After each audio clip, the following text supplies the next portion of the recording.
just die. They might as well just stand there and let everyone kill them. Don't you also ban players before you go into matches sometimes? Like, there's certain characters that are so powerful they're just like...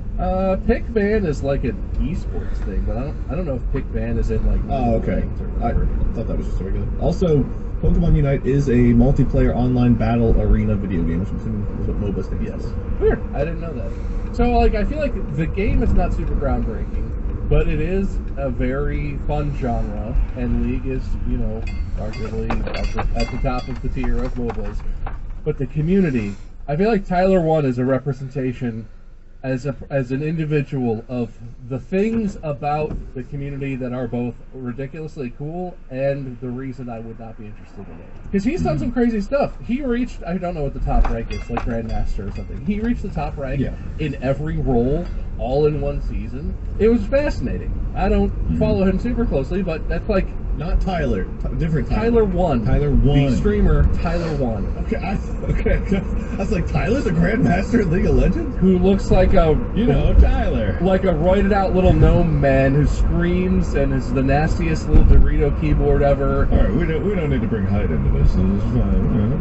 Just because you're 6'4" giants look down on all of us. Well, alright, hold on here. But yeah, like Tyler 1, he's done some fascinating stuff, and he's like a huge figure in the scene. But also, I would not want to play a game with him ever. I would not. I don't know if it's a stream persona or what he presents when he plays League, and how he shouts at his teammates, and how toxic he is, and how much of an absolute asshole he is. I don't want that. That's not what I want to do at all. He seems awful. He's like a fascinating performer and, you know, streamer, but I don't know. Do you include the community, and do you include the esports when you're tiering games? Because League of Legends esports is some of the most popular in the entire world. They have huge events. Shout out Tyler 1. Please don't sue us. I mean, he probably talks shit, but I don't know. Whatever. He means that's what you do. You don't know. I know. Because I watched you. Alright, so... But I have no idea where to put it. I just feel like the esports is like top tier. The game itself is, like Mark said, fascinating. Good game, very interesting. The community and the culture of it, horrific. Zero interest whatsoever. I would say F tier culture community. Okay, if you take out community, where would you put the game by itself without that? If you think about the esports, if you think about the popularity, if you think about the MOBAs in terms of how fun and engaging and complex they are with the strategy and the different heroes and gear and stuff. So you want to knock it to D? Just knock it down to B, say like somewhere in the middle because of how toxic it can be? You know, what's a big indication of the community is like how low we rank it is how vitriolic people will attack us for ranking it lower, and I think that's just more justification to put it even lower and lower, just to get in their head, to get the psychological game in them. We have no D's. We go all the way down to D. How do you like B? No? Anger? How do you like C? B? Mm-hmm. Yeah, how do you like C? What is C? You see? You C? Malden?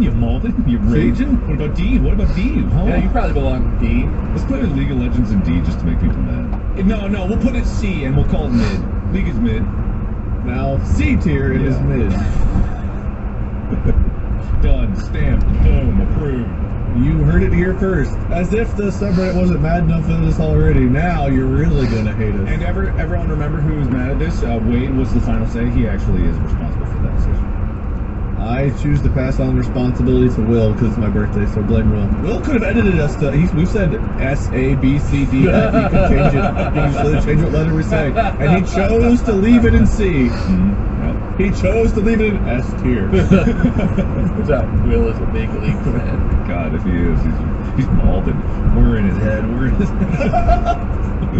This episode just never airs. Why do you guys air an episode on Wade's birthday? We recorded one. I don't know what happened to it. I don't know what's going on. It's very strange.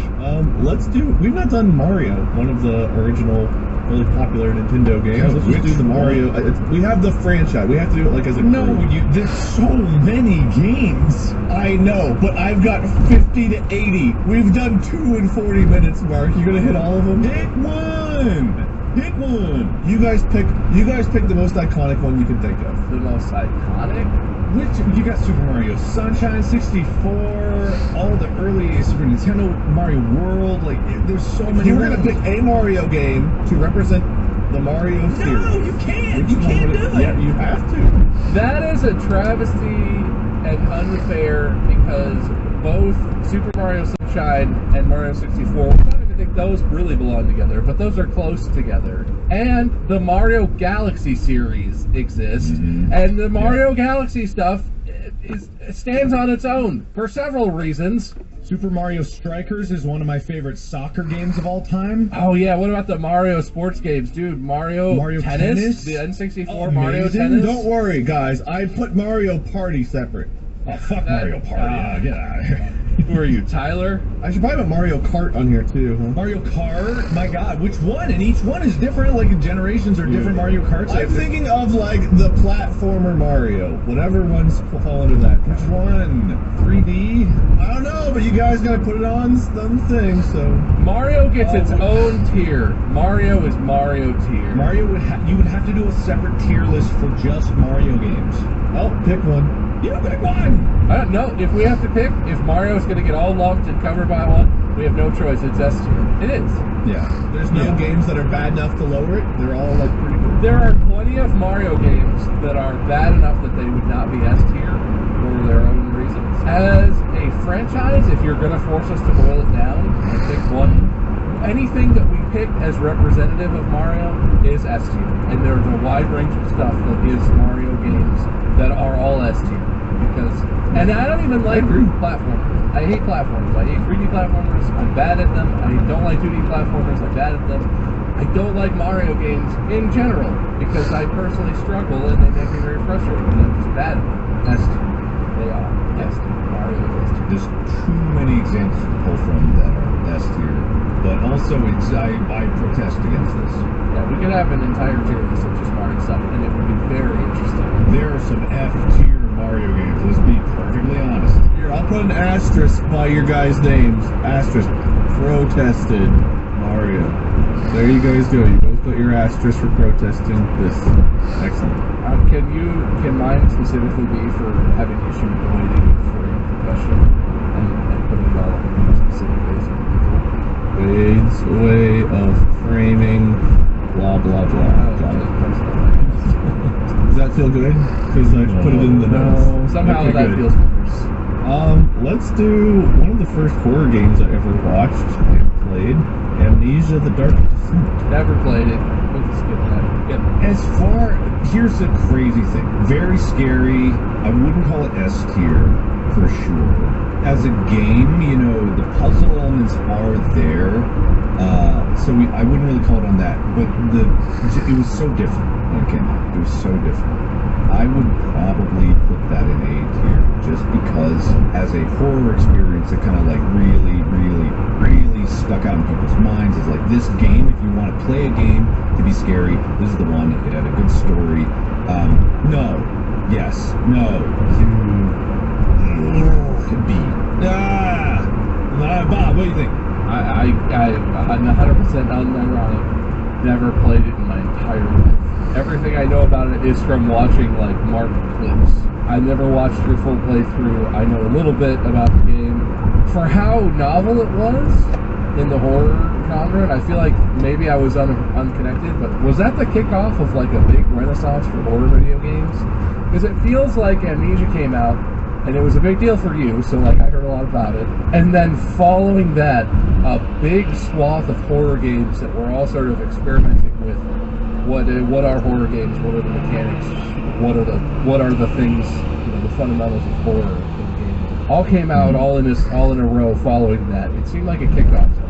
Is that fair to say? Does that feel like that? It's weird though because the ones that followed weren't really that similar for a while. I mean, there was Outlast that came out a little while later that was somewhat in the same genre, but I think the next big horror game series to come after Amnesia was the Slender games, right? Yeah, but it still kicked off, I think, a renaissance because at this point, like gaming engines were getting good enough to have the kind of lighting environments to really embrace more of the real gripping horror of things. Not that there weren't scary games before, of course there were, and they were very good, even with limited graphics.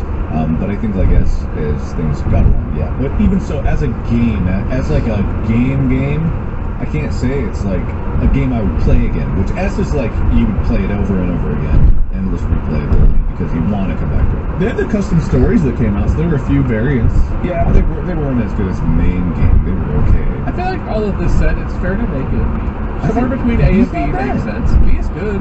B's good. B is a good game. Yeah, but I like going through my head of like the way the physics of opening doors and stuff and running around and jumping. It was very limited, very scary, good experience. But if I had to like consider which one of fictional games is better, I'd put Soma at A, just because that story and the whole experience of it was so much more cohesive than Amnesia while still being scary. Not as scary. What's Soma at A? 'Cause I'm assuming Bob won't. Nope. Yeah. Okay, we'll put Soma at A, Amnesia at B, and see what people say about that. Too scary. Like, Too scary. Because I really thought that when Soma came out, it got a negative, like, No! reaction. Oh, you I thought keep it was weird. thinking I that. really You enjoyed said it. that before, and we were like, no! I swear. people love that game. Subreddit, someone let me know if on launch people were disappointed in Soma because it wasn't a sequel to Amnesia. Subreddit, do you not like something? Who else am I supposed to ask? All of you, find a way to let me know. I've done this before, yeah. Soma, I go on Steam, and it's overwhelmingly positive, because it was. I'm saying on launch, I thought people were kind of like, we wanted Amnesia's sequel, not like this. Oh, well, that's just people hate it. I thought that was the reaction at launch. And then they played it, and they were like, oh, this is good! I thought it was a great game. I played through it, I thought it was a great game. A Machine for Pigs came out and got a bad response. Is that what you But no, I was thinking of Soma. Well, You think wrong. Okay. yeah, you think I'll bad. take it if it's true. Skyrim, or the Elder Scrolls series, however you want to look at it. No, pick one! I'm doing that! That's not fair. Skyrim is like its own saga. That game's been released 50 different times, and they made a version where all the dragons make Owen Wilson sounds. I'm pretty sure that was an official Bethesda version. Wow. They've also got one where you can have like Thomas the Train flying around, I think. Yeah, they made any mod that you could think of that exists. Yeah. It's probably one where it's just like Mark's face flying around in there too. It's a bunch of E-memes. Yeah, that's Where would you guys put Skyrim? We were doing series before, so I have to group this together. We did like the Mass Effect series. We did The Last of Us. We've done the series. I hate that idea now. Well, Mass Effect series is a cohesive series. Like, those are literally the same game with minor tweaks going back and forth. Skyrim is fundamentally different from Oblivion, which is fundamentally different from Morrowind, which is fundamentally different than, was it Daggerfall? I actually don't know.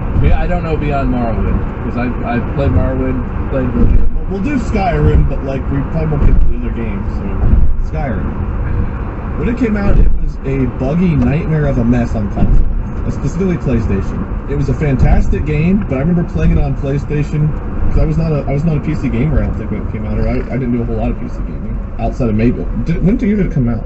Oh, 9? Skyrim release. Yeah, Skyrim's a great game, but even when I first played it, when it came out, I really got into it, and I was like, this is great. But even I could tell then it was so clunky. And It was 2012. What? Is that true? December 4th of 2012. 2011. November 1st, 2011. Why does it say initial release date on the? Okay. Oh, it's Dragonborn. Oh, okay. Still, that's later than I would have guessed. 2011. So that was before I was a PC gamer, so I played on console. The thing that I've always known about the Elder Scrolls games is that they always the music and the environment and like the trailers always like make it seem so much bigger than the actual game is. And then when you get in the game, you look at it like, this is cool. A little rough around the edges, guys. Especially when you played Oblivion. Skyrim was way better than Oblivion when it first came out. I'd put it at A. I think it's an A game. Definitely, that's very, very good, but it wasn't perfect. I do feel like, and this is not my take, I've seen lots of people talk about this. Skyrim represents still the before times for Bethesda, where yeah, it's absolutely broken in a lot of ways, and there are still there are to this day bugs in the game that can break the whole save mode in the game. You just have to start over or whatever. And that happened 43 hours in. In general, it has that old school Bethesda charm where most of the bugs and stuff are funny and charming, and they add to the vibe of it, even if they are completely just bugs, broken and stuff, things that don't work right. But the new, the Fallout 76 lost the cute, charming nature of all the bugs. 16 times the detail. It just works. But yeah, no, I don't know. I feel like Skyrim has that. I never really got that. I always just got frustrated because the Elder Scrolls games are I feel really awkward. I hate that. But like, people still like that, right? That's why Skyrim was so popular. I feel like it's not an objectively good game, but it has a quality about it, even with all the bugs. What'd you say, Mark? E? I said A. I said A. Just because it's not S to me, but I know it's S to a lot of people. But yeah, I feel like it belongs in A because it's. I mean, there's a reason it's been re-released, remastered 30 different ways. It's on every console. I'm surprised there's not like a mobile version of it. Maybe there is. I don't even know. There's all the memes of the Skyrim intro playing on a TI-83 graphic calculator and all this stuff. Like, it's iconic for a reason. I feel like it deserves A, even if it's a really broken, kind of shitty mess of bugs and things. I feel like it deserves at least A for how great and fun it is, how replayable it is. I've replayed it a lot of times. I really enjoyed it, and I feel like you can get a different experience playing it multiple times, like a truly different experience. You can do completely, like, unless you're 100%ing it every time, but like you can go through a different path, you can do different side quests, explore different areas, and get like 80 to 100 hours in and really feel like you've experienced different stuff than the last time you played, which is kind of cool. However, I do think it deserves a bit of a knock, extending the fact that game companies are like, we can release broken games to people? Great. Because now, when your Diablo 4 betas come out, when your Anthems, your Atlases, and so on and so forth, they come out for public to try, and it's like, this is an unplayable fucking scrap heap of a mess. They're like, oh, it's fine, we'll fix it later. And then the games either disappear, don't really get fixed, or it's so bad you just never come back to it. I mean, Anthem had promise, and on release, it was so horrible that the game is completely gone now, because it was just so broken. If it had just worked slightly, that one might have survived. But Skyrim, especially like I said on PlayStation, I think it was worse on PlayStation than everywhere else, was just so buggy and broken. It truly like diluted the experience to the point where it's like, I remember getting, like I said, about 40, 50 hours in, which for me back then was a lot of time to put in one single game, and having like my save file. There was like a city you went to, I forget what it was called, you had to like investigate a murder or something, and that quest line broke my entire save, and I had to restart. It was just like, I don't have time to put 50, 60 hours into a single game again. Just whatever. I shelved it for a while and came back years later, but I think A is fair. The mods. There are some great mods. Mods don't count. Yeah. Mod tier list would be fun, but Yeah, it would be. This is one I've not really played, but I know that they're popular. They've been around a while. The card games like Magic the Gathering, Hearthstone. We can do whichever one you all feel like from that genre is representative. I feel like Hearthstone is probably the big thing for a very popular one. Sure. I've never gotten it. I've played a bit of Hearthstone because it's very popular. I've never got the appeal of playing like digital card games like that. I played Magic the Gathering. That's collecting cards and real dice and playing each other. So I get that. And Hearthstone is basically just kind of a digital Magic like things you want to have all that stuff. And it doesn't strike me as a particularly groundbreaking thing. Like, it's Blizzard, people love Blizzard lore, and there's a bunch of lore and things, and different cards and characters, and it's clearly an extremely popular game, but, like, I don't know. It strikes me as mid. Maybe that's just me not getting it. no, I was saying the same thing. C because I played before, it's kind of fun, but I never got into it, and it was still just like, and I gotta buy packs to get more cards, and I really like this, and I would never really play the multiplayer aspect of it, so I was just playing with bots or computer. It's like, it's C. It's fine. It's kind of fun, but it's not that fun. I guess I get that it's a card. It's like Magic and other card collecting games too, where, but it loses the complete thing of actually owning the cards, because you own nothing. You own a digital license to nothing. If Blizzard shut the game down, all that money you spend on packs would be gone. So like, that's a fun part. I like Magic because we played it sometimes. You could go to tournaments, but I had all these cards. You sort the cards, you build the decks, theory craft stuff. That's like a lot of the fun part. I feel like it's like one of those games where you don't own anything, you don't collect anything. You just do the playing part, which is fun, but I feel like that takes away the big part of what I like about collecting card games like that, where you own the cards and you actually collect them. So you feeling C? I probably get some anger from Hearthstone games, but for me, it's not bad. I played against bots a couple of times, and I was like, alright, I'm kind of done. Like, that was enough for me. And it's interesting to watch the esports stuff. I do find it interesting because you watch and the commentators are like, oh, well, he has 3 of these in the deck, and he's looking at, if he draws one of these, and it's like, yeah, the theory crafting of these card games, very cool, very intriguing. But It's in good company. We have Assassin's Creed, World of Warcraft, PUBG, League of Legends, and Hearthstone at C tier, so it's in good company. we have a high curve. C's pretty good. Yeah, C's okay. It's just maybe games that we personally don't like, but are still alright. Yeah. Take that, Hearthstone. This isn't like a what we think the world thinks. This is our tier list. Our tier list is probably the most correct, but I guess you're right. Yeah, I agree. It is the most correct, and everyone else's is wrong. The most correct, yeah. Let's do Until Dawn, which started off the anthology games version of like QuickTime horror. I think it was a one that changed things a little bit and started off its own little version of horror games. C. See? No explanation. I never played it. Is this made by the same people who make the Dark Pictures anthology? Dark Pictures Anthology. Yeah. Well, I think it's the same developers, but it's not. It's part that of that kind of game, right? Yeah. Dark Pictures are like their own little anthology. Until Dawn stands on its Okay. It's own. probably the best example of those types of games. Yeah, I see. I don't even want to talk about it. I haven't specifically played Until Dawn, but like, yeah. I loved it. But, you know, it's your guys' thing. I won't fight you on it. I love that both of us are like, I don't want to talk about C.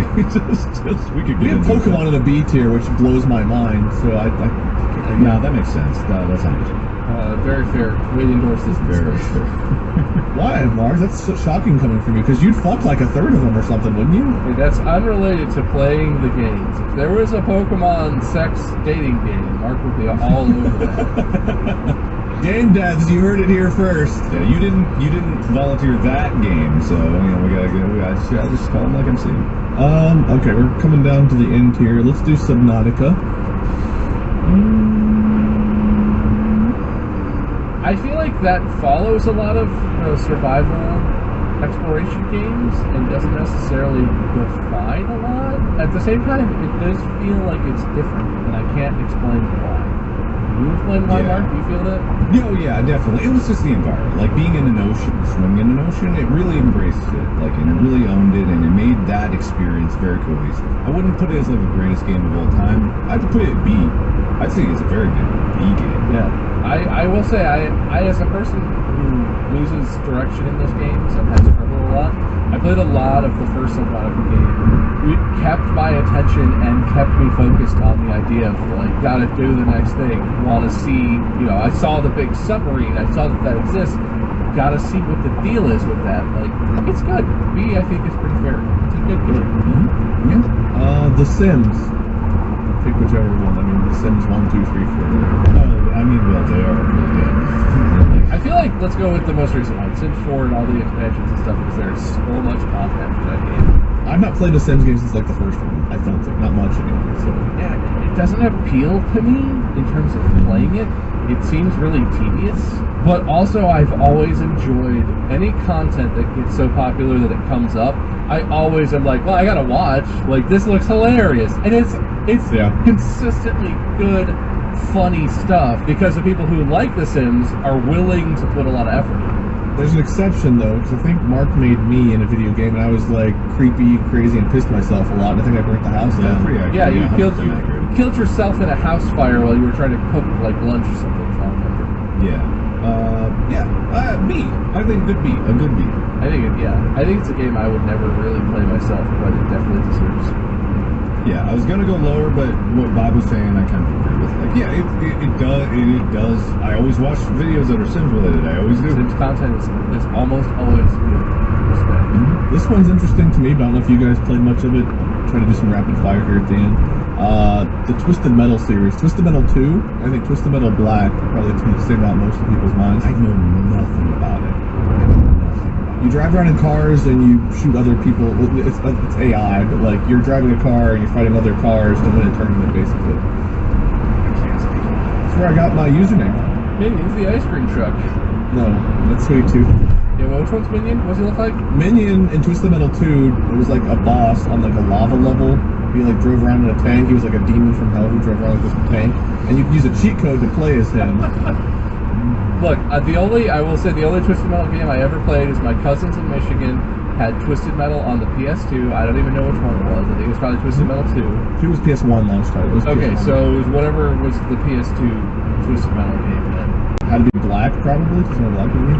I don't remember a lot about it. It was kind of fun, but it was fun in the context of stuck at a family party where this is a video game I have access to, as opposed to talking about myself to family members and updating everyone on what's happening in middle school. So I feel like that's not an accurate representation. I want to say C, but I don't want to offend you too deeply. I don't care. D. Yeah, I could even say D, but I know it means something to you. It's somewhat of a thing At you the like. time, it was a lot of fun. It means something to me. As a game on its own, I mean, they've not had a new game come out for it since 2001, June of 2001. Looks like it. That's what the wiki said. Oh wait, no. No, yeah, 2000. 2012 for the PS3. They re-released. They redid a retitle release of Twisted Metal. Okay, I didn't know that, but that's just a re-release, not a new game, I guess. But That's fairly well done. as a game series, it was fun at the time, but I'm not sure if a lot of people even think about it or remember it. I'm fine tossing it to C. The idea for Twisted Metal comes from that era of video games where I get the sense that a bunch of guys, a bunch of like marketing guys, were kind of sitting around, and all the game developers were like, "Well, I really like I have this idea, you know." And the marketing guys were like, kids like cars and like guns and make some kind of thing where you drive around and you shoot each other and that's it." And the game guys are like, "Well, do you want a story, characters, or anything?" Nah, just cars and guns. We'll sell it. There's a lot of games that kind of fall into that, it seems like. Yeah, like in that era, the N64 era, really battle tanks, and you had battle tanks. This was pre-N64. This was PS1 when Twisted Metal started coming out. But yeah, I think it was part of that genre of, we can put fire and cars and explosions on the cover. But it was fun to play. Yeah, it's kind of fun. Okay, let's move on. I want to do like 3 more than we'll call it. Left 4 Dead. Pretty fun. I played it a lot. It was good. I don't like it as much as everyone else seems to like it. Back 4 Blood has recently come out. Did you like Back 4 Blood? Because it's kind of like in the same vein as the newer. I like that Back 4 Blood feels less stiff. I feel like Left 4 Dead, even when it came out, felt like an old game to me.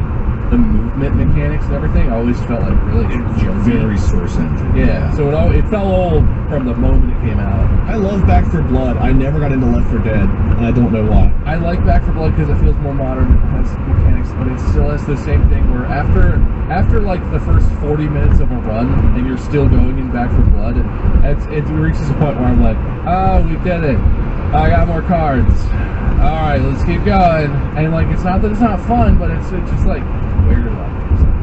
Yeah, as opposed to like Team Fortress, which does play similarly, but the round's over when it's over, and you're like, "Oof, that was a good match." That it has like, well, it's different because it's competitive. But I played Left 4 Dead competitive actually when it first came out. Like, some people would be zombies. Oh, like the infected not competitive, multiplayer, right? Okay. Yeah, infected multiplayer, and I was like, "That's very fun. Like that is fun." And it was interesting, and it would let you go as far. So it had some fun things to it. But I'm not in love with the game. B or C is fine. I would say C. I think I just don't like it as much as everyone else. See then, C's right in the middle.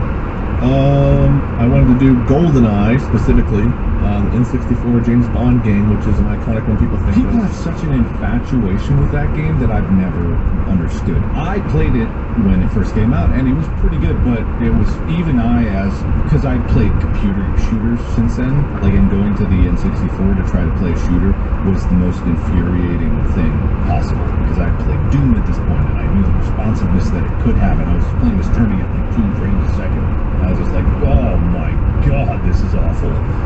So I had a terrible experience with it, but other people disagree. I personally felt like Winback 64 was a much more fun version of a shooter than N64, and I love that game. I love GoldenEye because it was my first experience in multiplayer shooters, and I'm currently like a big Valorant Counter-Strike fan, so that was an entree to that. But it was never quite what I wanted it to be in terms of multiplayer. I will say it earns a lot of points in my mind because the speedrunning community around GoldenEye and the speedrunning like tech and stuff that's developed for the game has developed, and is still being worked on today. It's fascinating. Not a game I would want to play, but it earns a lot of points for me because the speedrunning stuff is very cool. All the different little tech things. There's literally levels where the speedrun involves looking at the wall, strafing, and then at some point you look at a certain point in the sky, you throw 6 grenades off into the distance and they explode, and that's so that later certain characters in the right position. Like there's all this really crazy, like I love that. So I would say like CD for me because I like the game and everything around it, but I don't know how to play it. Yeah. I'd put it like C, but big head mode might bop it over to. I also got to say, like, the couch co-op experience of having, like, 4 friends, like, I wasn't big on playing it myself because I've never been big with competitive stuff with friends, but there was something about getting together with people, even if I wasn't playing, just watching people have fun, having, like, the 4 corners of the screen, like, you could watch each of them playing together, and, like, the whole stop screen cheating and stuff, like, comments like that you don't think about now because we're all playing our own systems, but, like, people that were worried about that, like, dude, I swear I'm not screen cheating, your pinky promise, like, stuff like, I don't know if you guys have conversations like that, where it's like, people would try to sneak up and they'd be like, don't screen cheat. Like, there's so many times I remember hearing that phrase. I didn't even think about it until I started talking about Goldeneye. That's a fun game. I'll toss it in B. Try to temper your actions because you are screen cheating, but try to make it look like you're not because you're all literally looking at the same TV and you're like, oh, I know he's in the bathroom. What if I go over here and I don't look at it, but I know it's like that? All it does is really fun as a kid. Yeah. All right, the last one we're gonna do, we're gonna have to collectively pick one of these. There's been a lot of them. Final Fantasy. I'm excluding 14 because 14 is MMO, and I think we could just spend a lot of time on that alone. Final Fantasy, to me, the one that stands out growing up is Final Fantasy X, but I know literally everyone has a favorite that range anywhere from, you know, the original to like 16. Do you want to be here for 30 minutes talking about Final Fantasy? Do you want that to be the last one? I think we have to cover it. Why? It's too big of a series. Fine, we picked Final Fantasy X because Wade suggested C. Yeah, see. That's it? No discussion. The only ones I've actually played are 1, 7, 14, and Final Fantasy Tactics on the Game Boy Advance. And of all of those, I have the most time, and believe it or not, in Final Fantasy Tactics Advance on the Game Boy. I love that game. I thought it was fantastic. I've played 7 to completion, 8 to halfway through, 9 barely, 10 I finished it, and then I stopped playing after that. Now let's okay, that was a terrible ending. Advanced Wars. They're releasing a new one! Okay, so I don't know what that is. S tier game, period. I will take no exception. Advance Wars was an amazing game. The four-way link cable. The four-way link cable. You can play multiplayer with your friends on the bus. Yes. Seeing the animations of your little tanks and shit shooting missiles at each other. The tactics in there. Oh, S tier game. Okay, S tier. Advance Wars Wade is an RTS game. It's a Game Boy. It was originally released on Game Boy Advance, I believe. And there has been a sequel, which is also a Game Boy Advance title, or maybe a DS title, I don't remember. And they're releasing a new Advance Wars on Switch this year. Soon! Yeah. Is that a better RTS than Command & Conquer games? Because I think of Command & Conquer. It's like unrelated to 3D graphics RTS games. It is a grid-based, turn-based RTS game, and it is S tier. Okay. Good pick, Mark. Thank you very much. Next up on my pick list, Mega Man X. Never played it. Alright, I was gonna say A tier. It's pretty good. I wouldn't say a lot of people like get all faffy about like Mega Man. It's a very good game. It's not S tier though. My only experience with Mega Man is I find it really fun. Yeah. Well, Mega Man X was a lot better than Mega Man. Mega Man was super clunky. Mega Man X was like transformative in the movement, and it did feel a lot smoother. But I still wouldn't put it in S tier. Frostpunk is a game that is so near and dear to my heart. I know that it's so divisive. I'd forgotten it existed, and I think I played a little and watched people in play my it. soul, it's S tier, but I know people would disagree with that. Like, I love every part of that game. The music, the gameplay, the difficulty, the drama. I feel like it was kind of a B. Yeah, that strikes me as a B. Oh, don't ruin me. I'm sorry, but no, that's... I'll give it an A for you, Mark, because you're fighting vehemently for S, but I feel like it's a B. B is pretty good, man. Sure. B is good. It's alright. Okay. I tossed it in low A for you, so we've compromised. All right, thank you. It's just like, I know it's divisive, but it's just like, for some reason at first when I played it too, I was like, this fucking sucks. And then I came back to it, I was like, I need to beat every map perfectly. I just felt like, anyway, that's it. We covered 0 sports games. Can we just kind of lump Madden and FIFA? Like they're different, but F. Whoa, hey, D. Are we covering all sports games, or do you mean Madden? if there's one that jumps out at you, I feel like for me, I like NCAA football much better than Madden. All the NCAA games that haven't come out since 2014. Madden, I've always wanted to enjoy Madden. I never really have. I've not played FIFA. I've not played like the NHL games. But just like, I don't know, I have to kind of, like I said, we're at the end here, so. No, we're not. We're not. We should just say all sports games are D. If you like them for any reason, you like the sport, you like the mechanics, I think they're fun. I don't watch UFC. UFC 4 is an impressively fun game. It's complex, the grappling is kind of hard. Some of the WWE and wrestling games are fun in their own way because of like modding and customizing. There are a lot of sports games I've enjoyed. I still to this day play sports games. I think they belong in D because they don't innovate. They're kind of garbagey. It's the same crap year after year. It's EA just trying to sell you Ultimate Team packs and bullshit, and I hate it. But I really enjoy some of those games. They're totally fun. I play them. Okay, cool. There's so many iconic games still on the list. What else do you guys want to name before we wrap up? Metal Slug. I played it. Metal Slug. That's an old arcade game. I would put it high, but it eats your coins like nobody's business, but it is one of the best pixel art games I've ever played. Like, I just wanted to play it more just to see all the beautiful art there. I would put it at B for, it's as a game without the coins, but as an arcade game itself, to eat all your coins, I put it at B just because it just, you die too easily. It's designed to chew up your money.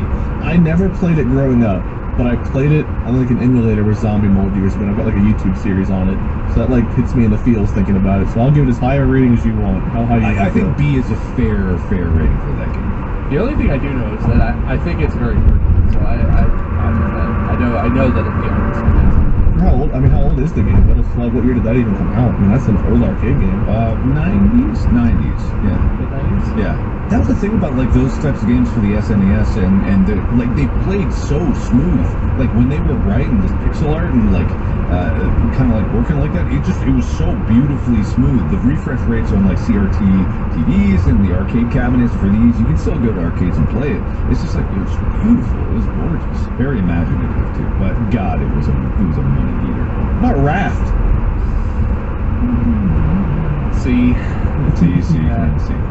If you look at it from a content perspective, I get why people enjoy Lost Play Raft and why it's a good content game. I think in terms of a game, if I was going to play that by myself or with friends, kind of like boring water Minecraft in a lot of ways.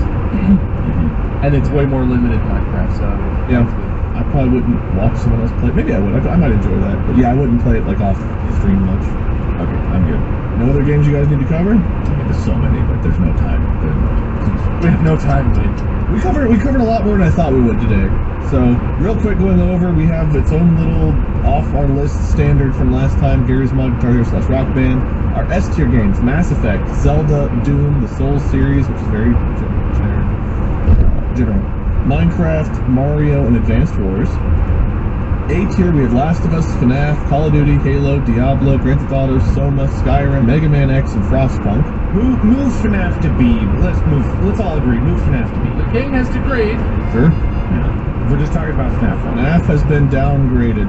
Like that, you stupid bear.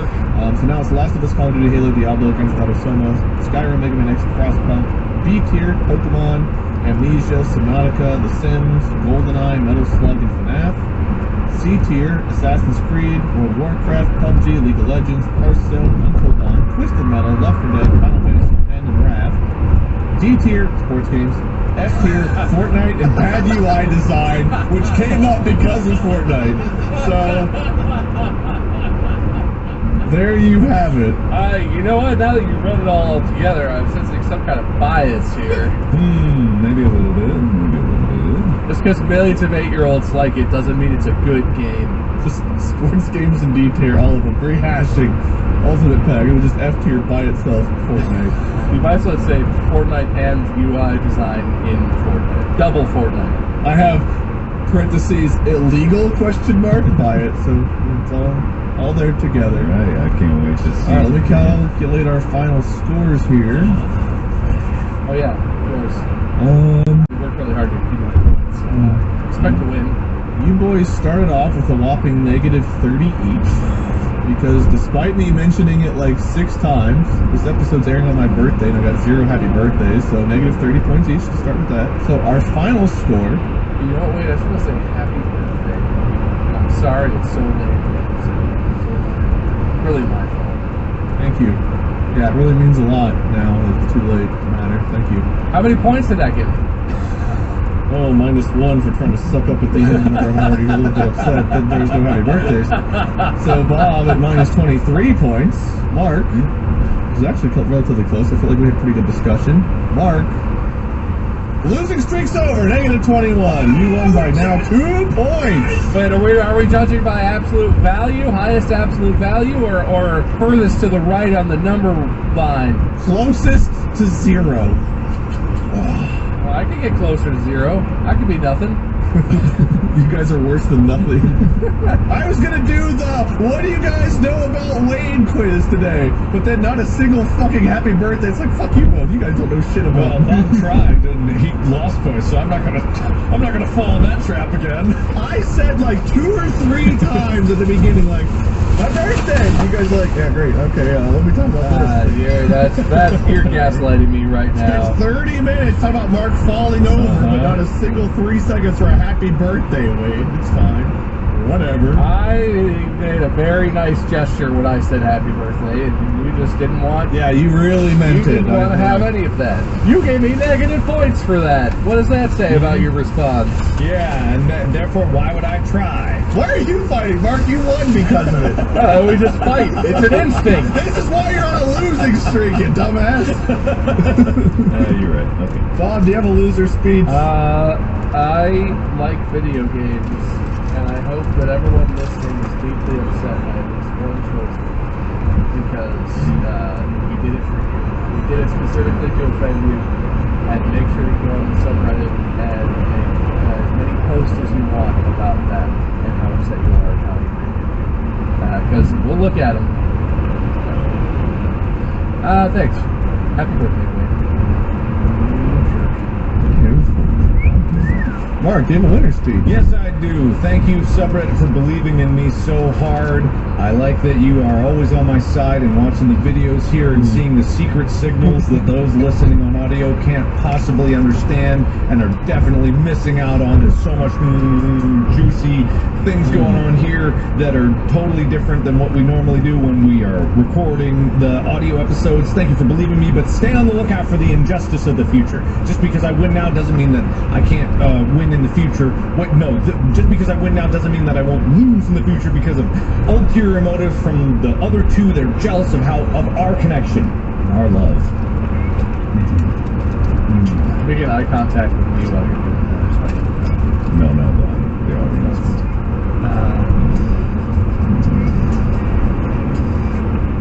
Will, make sure to slowly zoom in on my lips. Move your head around more. Will, zoom in. Tighter.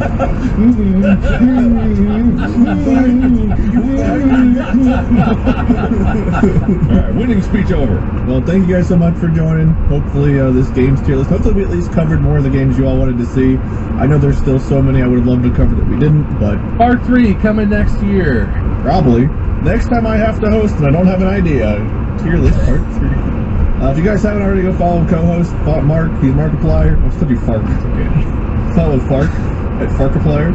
Probably is one. Don't do that. Follow Markiplier.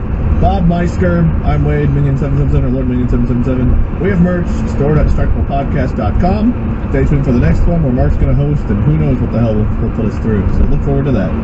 Until then, podcast out.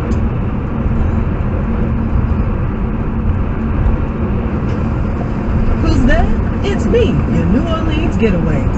I'm looking for someone in need of an unplanned weekend full of spice. We'll have a jazzy time on Bourbon Street, catching ghost tours in the most haunted section of the French Quarter.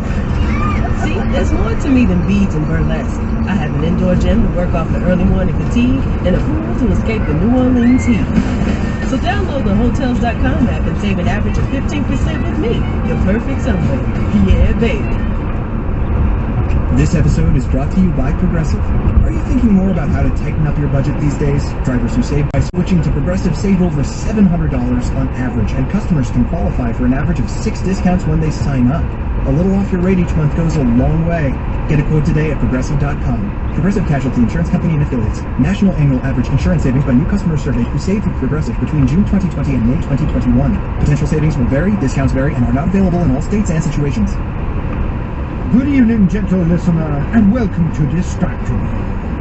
This week, it's a sartorial slam, as dubiously dapper Wade judges and grills the other guys. Darkly dreaming alchemist Mark hates Freddy of the Elm Street Cougars and the SCP. Bob wants to live high as a kite and fears the Warhammer universe. Ironic. From horror sex dolls to arsehole blacksmiths. Yes, it's time for Wade's Questions. Now sit back and prepare to be distracted and enjoy the show. Hello, everybody. Welcome back to Distractable. I'm today's host, Wade. Welcome to the show where there are 3 of us. One of us hosts, the other 2 compete for points. One of them wins. They host the next episode. We're talking about whatever we want, and points are assigned arbitrarily. I'm joined, as always, by my co-hosts, Mark and Bob. They don't have to be arbitrary. I just want to point that out. They don't have to be. They do sometimes. They're sometimes completely unarbitrary. Like, frequently when Mark does it. Well, that's arbitrary if they are or not. Even that's arbitrary. But it doesn't have to be. Well, it is arbitrary. He's just setting expectations. I guess I appreciate the honesty. Fair enough. Thank you. Very blunt and honest. I'm going to interject with my own small talk. I had the most insane dream last night. Right? So, Sure, what's that small How many talk? people? Yeah. How many people did you kill? Honestly, it wasn't me killing anybody. It was me dying over and over, very repeatedly. I'm gonna write down because it was so intense and it lasted for such a long time that I don't often do this, but I wrote down like my stream of consciousness from my nightmare right before I fell back asleep. Okay, so I'm gonna read you everything that I wrote down here. So my nightmare was, and I'll explain this after I read it all.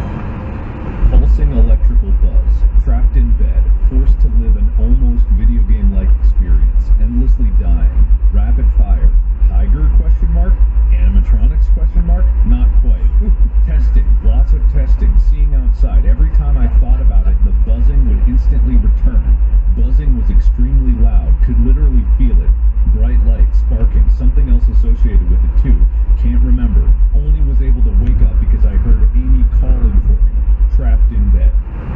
So that was my stream of consciousness. So this electrical buzz Tiger? Yeah, tiger, question mark? Animatronic?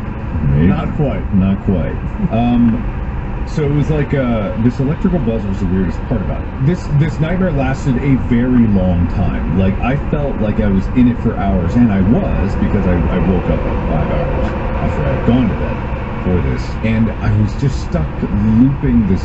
I would die. Like I would feel like the things biting on my head and like ripping my head off, and then I would wake back up in the bed and I'd be stuck on this like loop. But the buzzing like light was the weirdest thing because every time I thought about it, it would like rush close to my face. So I would forget about it, and then I would remember and go like, and it'd be like this like literal ball of lightning right up next to my face that was like extremely loud and shaking my entire head.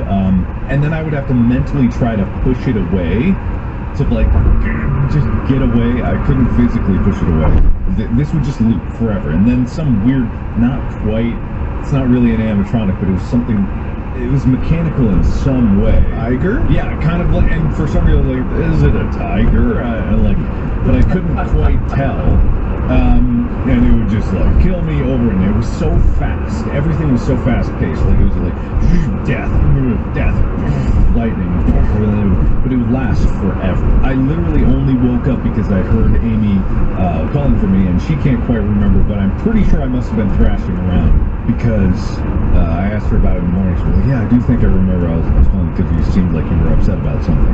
So yeah, that was the most insane nightmare. And then I continued dreaming the most intensely vivid dreams for the rest of the night. I slept about 11 hours because, you know, I've been so busy during the week, I catch up on the weekends, but I slept 11 hours and it was constant, endless nightmares. And dreams. And dreams. And that brings us to today's topic for the episode, Nightmares and Dreams. We've never done this before, so I'm your host. Wade and Bob here are our participants, so I'm going to be judging, and they're going to be getting points according to this. I want to hear about your best dreams and best nightmares. And I know Your dreams, thinking fuck your nightmares. You were. Okay. That was funny, right? What were you going to say, Bob? Yeah, now that I've said the funnier, can you say what yours is? Well, I was just gonna say, oh, you did one called Dreams and Nightmares. Well, this is Nightmares and Dreams. Mark Lilly said it's different. It is different. It's not. It doesn't stand up. Mm-hmm. And we've never had like a Game of Thrones style episode where literally just my throne was taken from me during small talk. That was fun. Oh, so it was. Yeah, today's the episode where Wade gets killed. We kill off all the main characters. Willie. Wow. Sean Bean is actually going to be a host for 5 minutes, but you guys. Thank you, Sean, for contributing. And that's news to him. What's his Sure, Sean name? Bean listens. I'm sure he just lit up because I said his name. He was like, "Yes, I know who I am." Well, Bob, how were your life compared to Mark's? Nightmares. I don't get to have dreams or nightmares. There's a baby that lives in our house, and as much as I feel like I don't get to sleep, he loves torturing Mandy because she's really sensitive to every time he makes a noise or anything. She hears it, and I'm asleep. And you know, so that's yeah. He's inside, probably screaming his head off right now. He's kind of cranky. Kind of cranky night. I'm just gonna stay in my office and not ever go back in there, so I won't know what happens. Because I'm too scared to answer. Alright, we're going to crank out distractible episodes all day for you, just so Bob doesn't have to go back in the house, everyone. You're welcome. I'm just gonna sleep on the floor behind my chair, so we don't have to record all day. I'll just go a nap. That's what Okay. Oh, no, we're dedicated now. I kind of want to do other things. So I need to do. Am I trapped here too? Yes. This is Distractible Sunday. Is this like Mark's dream? The more we think about it, the more we can't leave, and there's a ball of lightning in our face, and there's time. And there might be a tiger. Not quite, but maybe. Well, that's not small talk. As today's host, I have to tell you that is not the topic for today's episode. Oh boy. But in fact, Uh-huh. we are going to be talking about how we, gentlemen, are getting older. Mmm. Have you thought about this? Do you feel this? Does it feel right? Weighs on my Honestly, soul heavily yes. every day. Yes. It's like a great topic. So, I mean, I went shopping the other day for the first time, ever? like almost ever, for like a new wardrobe. Like I actually went and bought some new pants, some new shirts. I tried stuff on. So you bought clothes that are different than the clothes that you already own. You didn't buy more cargo pants. No, they were all jeans. I got 3 pairs of pants. I think they were all jeans. I got some long sleeve shirts, some short sleeve shirts, and I got some new swimming trunks. I've only had 1 pair of swimming trunks that have been like usable for the last like 10 years. The only thing I didn't buy brand new were socks and underwear. That's because I get new of those every year almost anyway. So, and honestly, that's the biggest sign I'm getting older ever. Because I don't think I've ever really gone fully clothes shopping for myself. I'm always like, I like this. What can we get you for Christmas? Buy me some of this. What happened? Yeah, such an old person thing. Going to shop for new clothes. Yeah. Yeah. It is. Clothes are expensive. You know how all the kids are like, I'll just wear this. Just buy me this. Give me clothes for Christmas. I love this clothes. Do most kids buy their own clothes? I would say most kids don't want to receive clothes as a gift in almost any context. Yeah. I put my clothes on myself, but my mom dressed me my whole life growing up. She went out and bought the clothes. I was like, yeah, I'll wear that. I never cared. Can you tell? I mean, What? Just like the kids of today, they're like, yeah, Mom, I Dad, never just cared. dress me how you want me to look. That's my preferred way. That's what I don't know styles. I was just like, Look, I don't I'm either, always so but much better at styling than I would have been.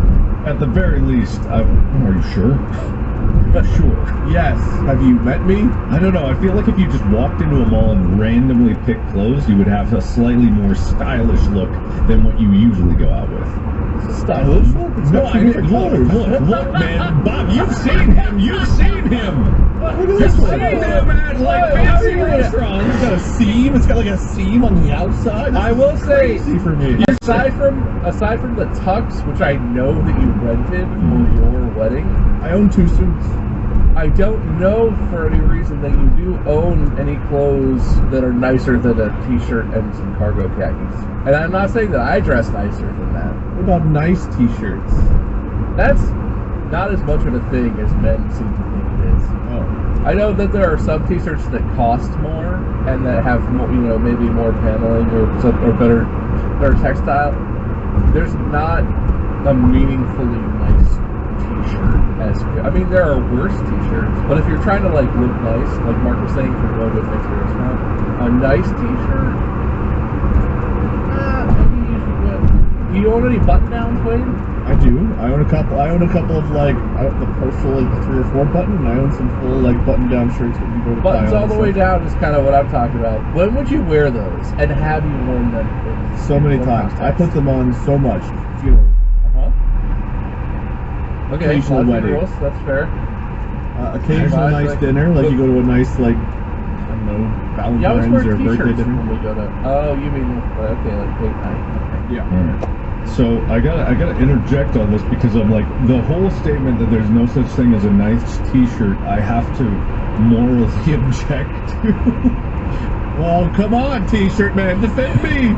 I don't mean like better and worse quality t-shirts. I mean like if you're going somewhere where you intend to dress up, Mhm. a t-shirt is almost always a t-shirt unless you're talking about something like really Look out at there. this. But, Has seams on the that's a outside. t-shirt, Wade. That's not a nice t-shirt because it has shoulder panels that are on different Yeah. colors. Look, a raglan isn't automatically a nice T-shirt, but that is nicer than say graphic tee. There's graphic tees, and then there's nicer tees, and then there are stylish tees.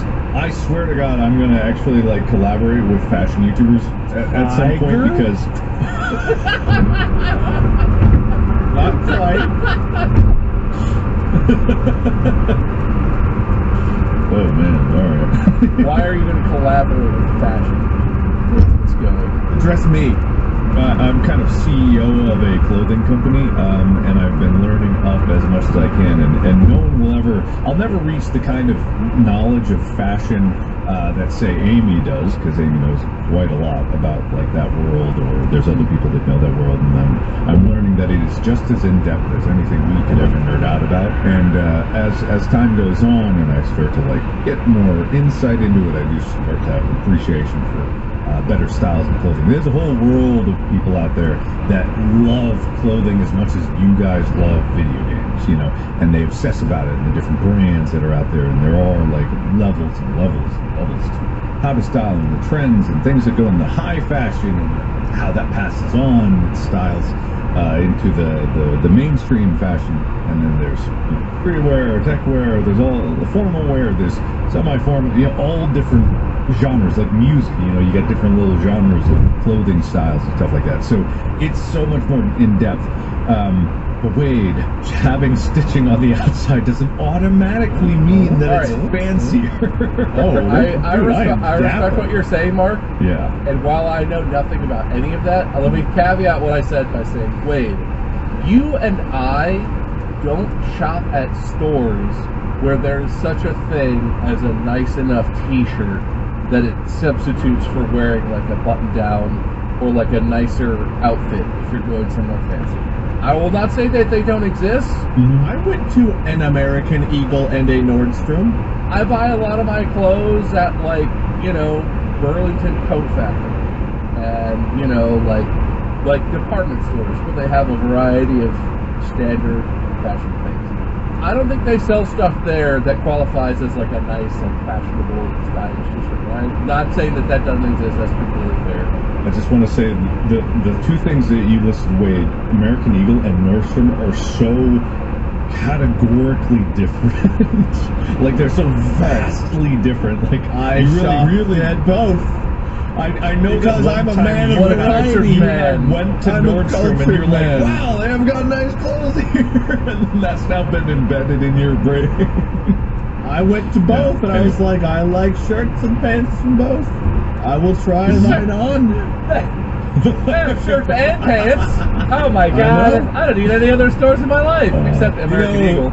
This is a big step for me, guys. This is a big step. This isn't a shirt that just says Nike, or a shirt that like someone gets me because they're like, wait, for the love of God, please wear something else.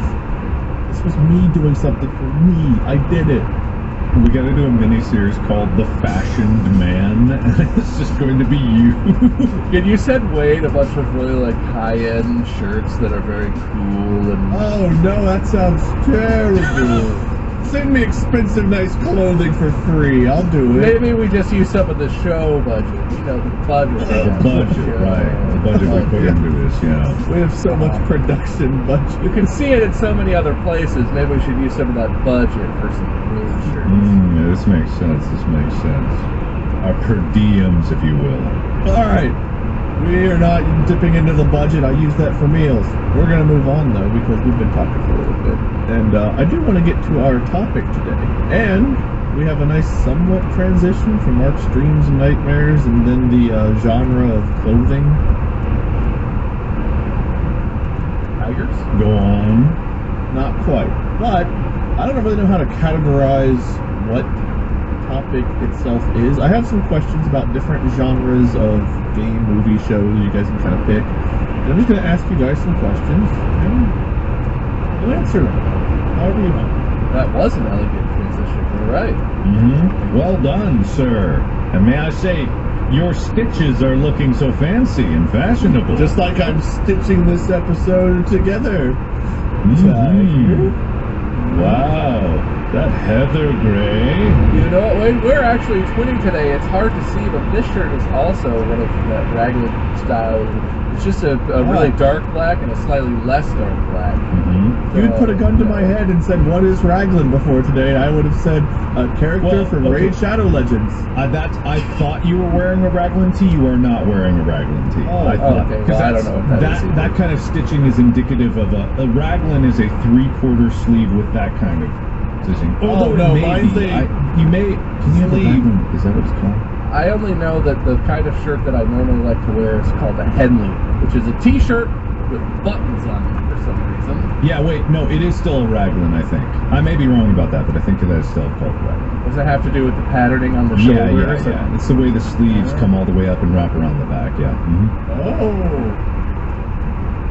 you're like Bill Nye the way I'm spinning myself around. Neat. Cool Raglan, Wade. Nice Raglan. Thank you.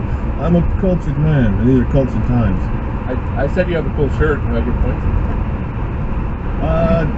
Yes, 1 point to you for giving me a cool shirt, and 1 point to Mark for telling me it's a Raglan. I learned something today. I should probably keep track of points. Hang on. What are your initials? B and M. I'm sorry, who's S? S? S.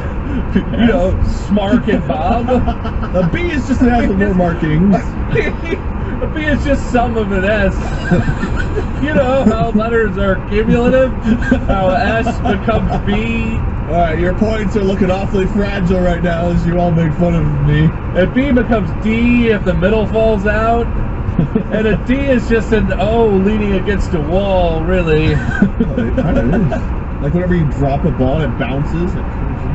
And a Q is just an O that stepped in some dog poop, if you think about it. Yeah, you're right. All of these things are connected. This episode of Distractable is sponsored by Liquid IV. You ever felt like you weren't hydrated enough? All the time. I used to drink so much soda, I was dehydrating myself. Is that hydration? I don't think that's... I've heard that anything with water can hydrate you. It can, I guess. If you're trying to get real hydration, good, satisfying, moistening hydration, Liquid IV is a hydration multiplier. In just one stick, you get 5 essential vitamins and 2 times faster hydration than if you literally just drank water. Wait, don't listen to this fool. I've got a vastly superior way for you to get hydrated. See, what you do is find some juicy other person that is well hydrated and then take their hydrated blood and you'll be hydrated without having to actually do any of the work. This is easier. Literally, first thing in the morning before workout, if you ever feel dehydrated, it's a little packet. He's reading from my instruction manual because I was just going to say, you find the juicy person, you tear them open, and then you just... It comes in flavors such as sea berry, strawberry, lemonade, Concord grape, lemon lime. You can get Liquid IV in bulk nationwide at Costco, and you can get 20% off when you go to liquidiv.com and use code DISTRACTABLE. That's liquidiv.com, code DISTRACTABLE, 20% off of anything at liquidiv.com. Just use the code. But that's going to make you a very juicy target. Bob, do you come in Seaberry by any chance? Who's that? It's me, your New Orleans getaway. I'm looking for someone in need of an unplanned weekend full of spice. We'll have a jazzy time on Bourbon Street, catching ghost tours in the most haunted section of the French Quarter. See, there's more to me than beads and burlesque. I have an indoor gym to work off the early morning fatigue and a pool to escape the New Orleans heat. So download the Hotels.com app and save an average of 15% with me, your perfect somewhere. Yeah, baby. This episode is brought to you by Progressive. What's one thing you'd purchase with a little extra savings? A weighted blanket, a smart speaker, that new self-care trend you keep hearing about. Well, Progressive wants to make sure you're getting what you want by helping you save money on car insurance. Drivers who save by switching to Progressive save over $700 on average, and customers can qualify for an average of 6 discounts when they sign up. Discounts like having multiple vehicles on your policy. Progressive offers outstanding coverage and award-winning claim service. Day or night, they have customer support 24/7, 365 days a year.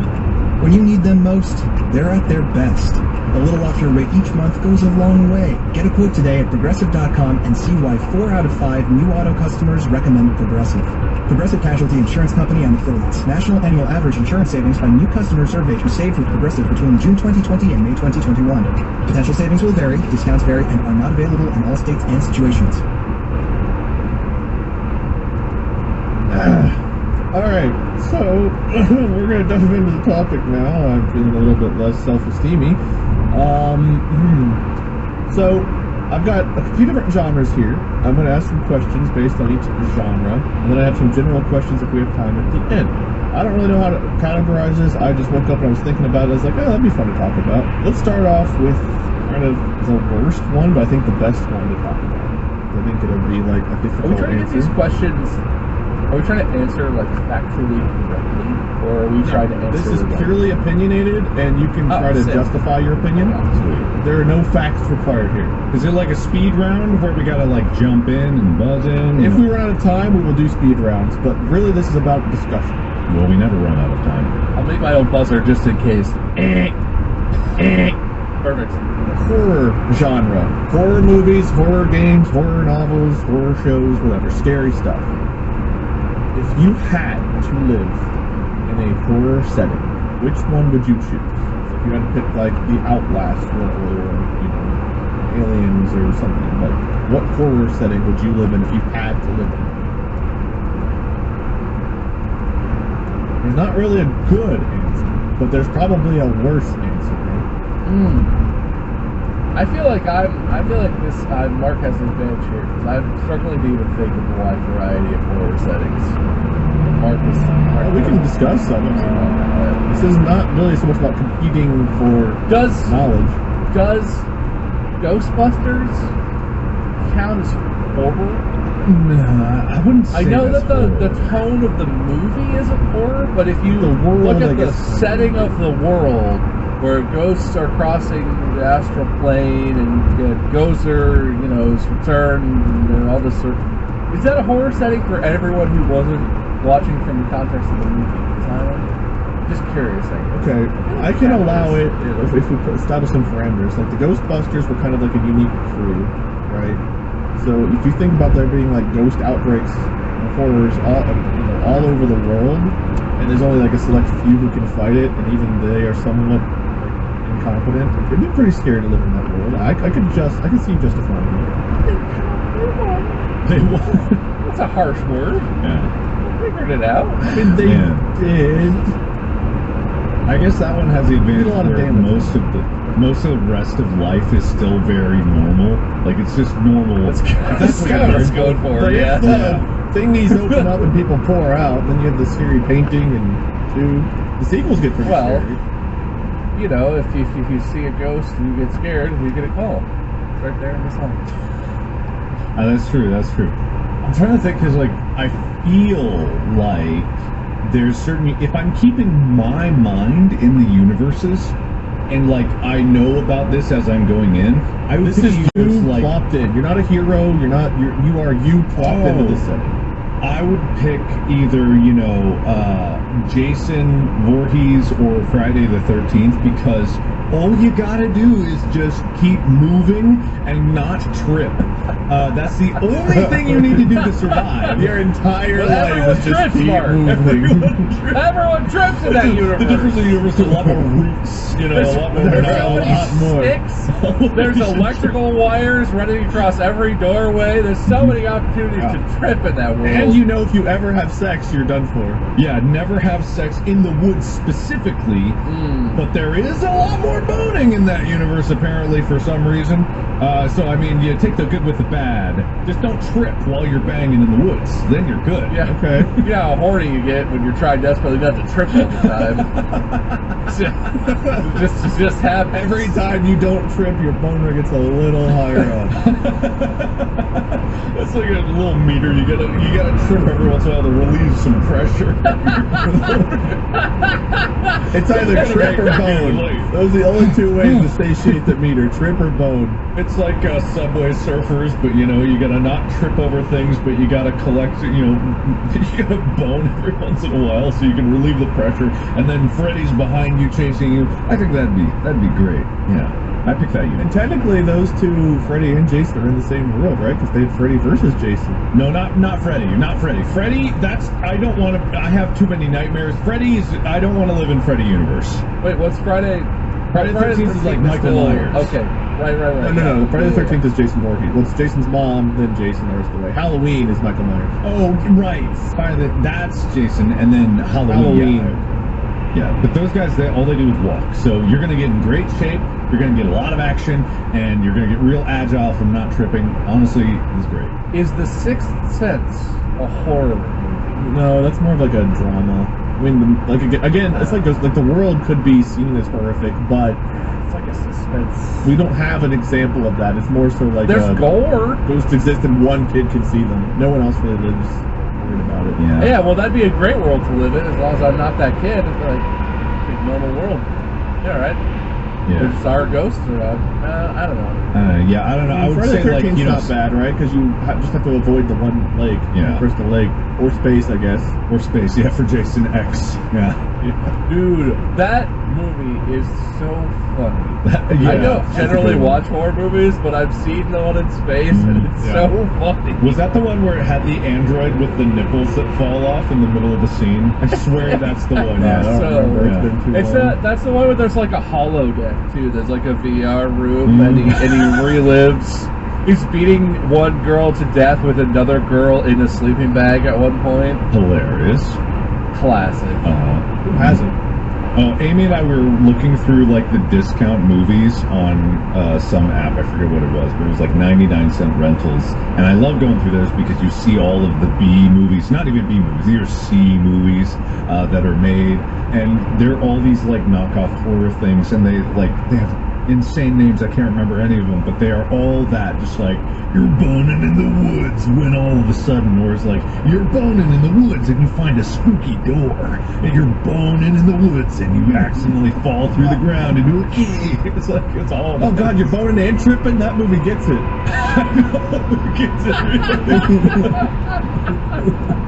They know how to deal with their meters. I was thinking the FNAF universe would be terrible to live in, right? Which one? FNAF. The science behind it's kind of terrifying, but as long as you Don't go to a avoid pizzeria. like the animatronics and pizzerias, yeah, you're usually okay. And I When's the feel last time like I've gone to a pizzeria. I mean, do they not have delivery involved? Just get it delivered. What if it's an animatronic that delivers? Wouldn't that be more equivalent to going to a Chuck E. Cheese? I've gone to a pizzeria in the not so distant. It is. Well, it has been a while, but I would go to a pizzeria. Yeah.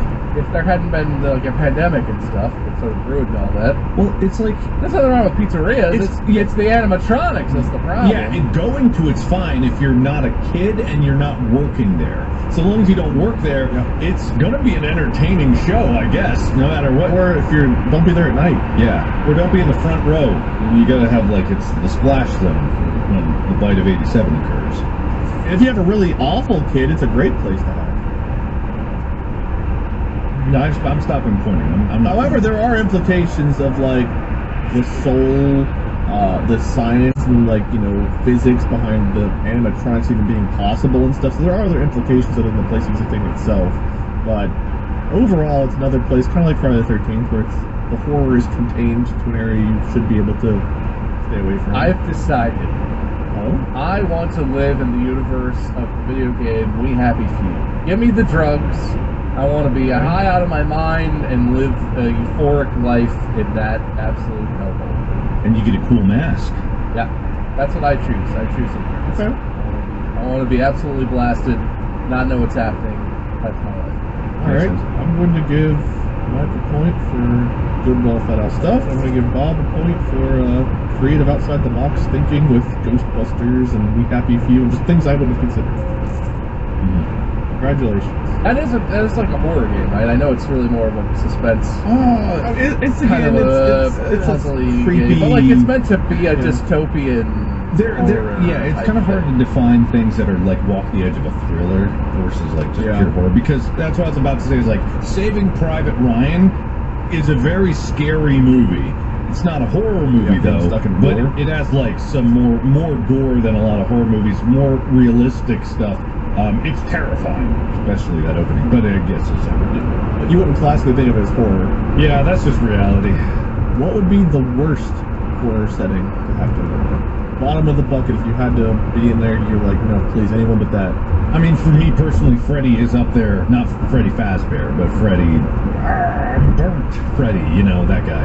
Just because I had a lot of nightmares, and I just started. What? That's it. Burnt! Oh, that classic Freddy line. I forgot about that one. The jump scare. I'm burnt. Freddy, your other hit is the claw. I know, I'm waving. Waving my claw. Did you know I got burned? And like, it's the same thing as like the movie. There's a movie about a drone, a like flying like drone that got possessed by the soul of a murderer as it was running away. It's like that's just Freddy, but with an additional step that he's in a drone. Or that tire movie where it's the sentient tire. But yeah, no, that would be bad for me personally because I have a lot of nightmares. So I'd probably be dead pretty early on. Or haunted. I forget how Freddy works. Do you have to, like, is it because people believe that he's real? Is that him? Or is it just, like, I thought he could just get into your nightmares. I think, yeah. But I think you have to, like, be aware of him or something. I thought there was a rule to it. Maybe there's not. Worst universe to be in, though, hands down, is the SCP universe. Because there's just too many horrifying. Oh, well, that's just a bunch of wild bullshit all happening. I know, that's nonsense. But yeah, it's too much nonsense. And some of the nonsense is like, you a million ways to die in horrible ways. And that's even where they're supposed to contain it. It's like looking at it. I heard there was some kind of What's the real world like? Is it just Pokemon where there's just like SCPs everywhere killing people and like you have some kind of like security ball? You gotta contain them all. SCP. Somebody please make that. SCP Go.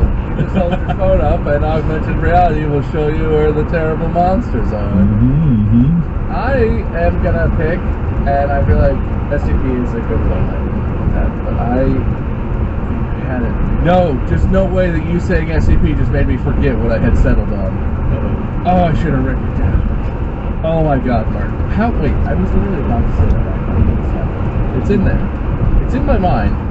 The worst universe to live in. This is not what I thought of, but I guess I'm going to change my answer. I would say Amnesia universe. Assuming that you have to, like, be in the setting of the games.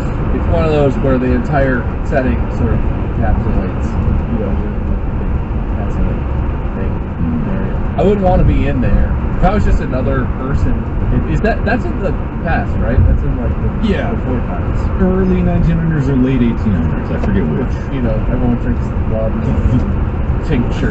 The before times. Is that what you called it? With the now times. No, the now times is like the 90s. We live in the future. The now times is the 90s? Yeah, well, time marches on. You know what they say. Time waits for no Well, man. couldn't say that. The 90s was 30 years ago, man. That's the now times.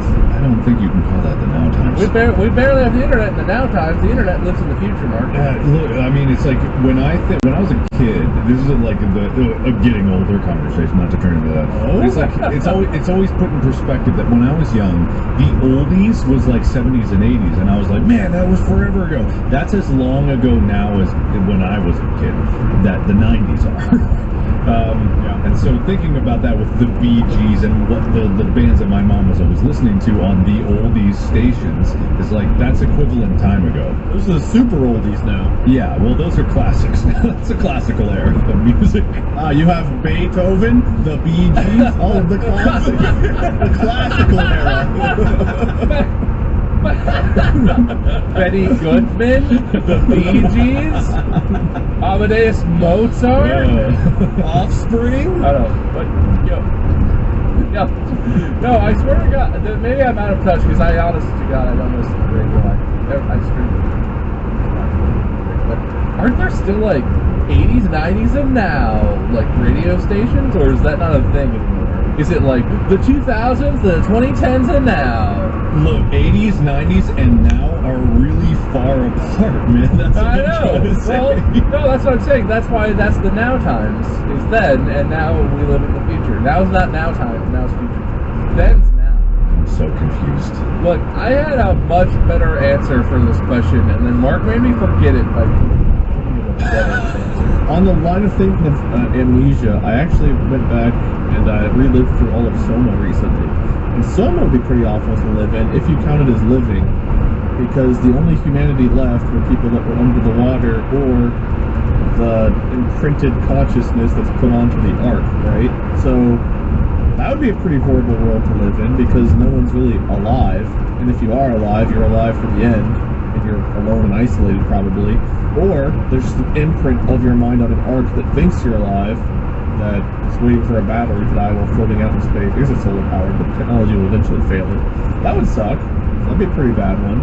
But I guess if you're on the ark, you would know any better. I don't know. That's a tough question to answer because so many of the horror genres are contained to like locations or like experiments gone wrong. But then you got to think like eventually that's going to expand out and like have implications in the real world. So I don't know. I don't know the answer. But You know, the thing about all this is that they're so scary. I wouldn't want to live in these places. exactly, that's why it's like, They're too scary.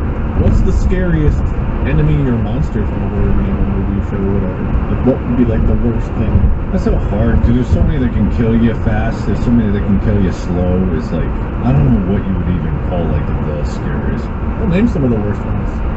Dolls, a category that I would put near the top, and I remembered my answer, and it wasn't as good as I thought anyway. I was going to say Chucky. Chucky has, Okay. since I saw the first Chucky movie I ever saw when I was a kid, Chucky lives in my head rent free.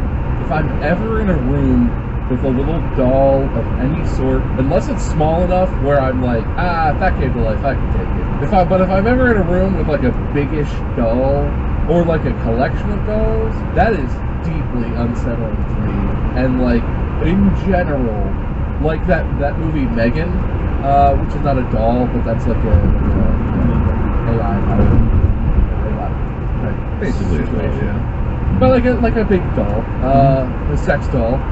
Yes, maybe. I don't think that's what that was. No, that's probably not good. It's a child. Yeah, no, I don't think that's. I don't remember any horror sex dolls, but there probably is one. Ex Machina would probably be in that category just because of like the creator trying to make just only female dolls of like AI robots and obviously abusing But them. also including like Chucky and like Annabelle and all the category of dolls that are possessed and or otherwise demonic. Worst for me. Absolute worst. Okay. Terrifying. I hate it. They could crawl in places. They could get through things. They're little, but they're smart. Terrifying. And often dolls, they have like supernatural qualities, right? Like Chucky is not like invincible, but Chucky's like way stronger than a little plastic doll. Chucky's Yeah. capable of doing stuff that a little tiny plastic doll would never be able to do. Yeah, it's there's not like like they have the supernatural strength of a qualities child. that, yeah. I hate it. I Yeah. hate that. I would say the worst that, like, it's debatable, of course, but I think the Xenomorph is up there from the Aliens franchise. That's the because one that came to my mind. Yeah, because not only is it going to kill you, it's going to use you to make more of itself by forcing a baby into your stomach, through your face, and then you wake up just long enough for it to explode out of your chest. Like, it's bad on a lot of levels. Listen, as a dad, I gotta tell you, listen out. The joy of childbirth is my baby! Yay! Yeah. Anyway,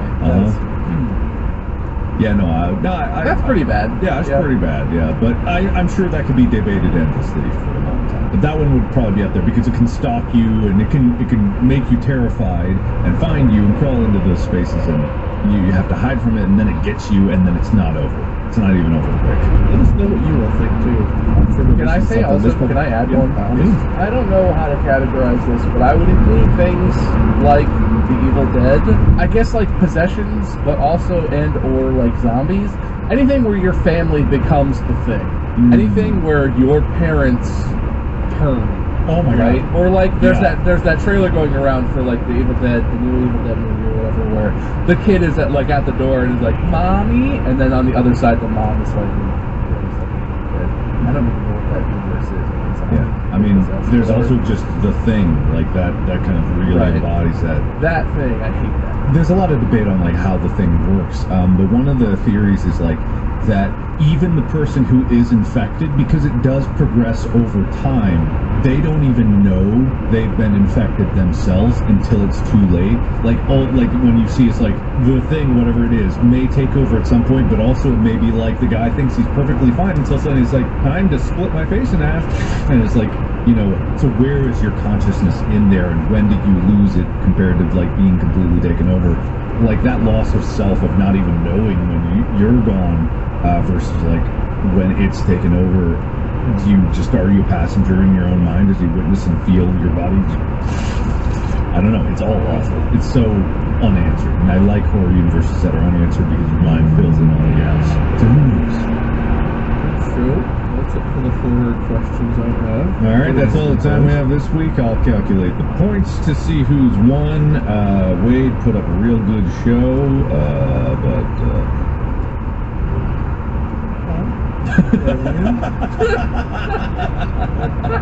I know we're getting older, but I thought I was still hosting this one. That's crazy.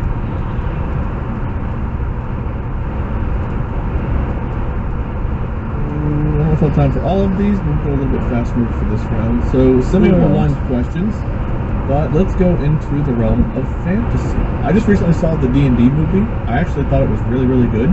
I had no That was interest a in good seeing April it. Fool's joke, Wade.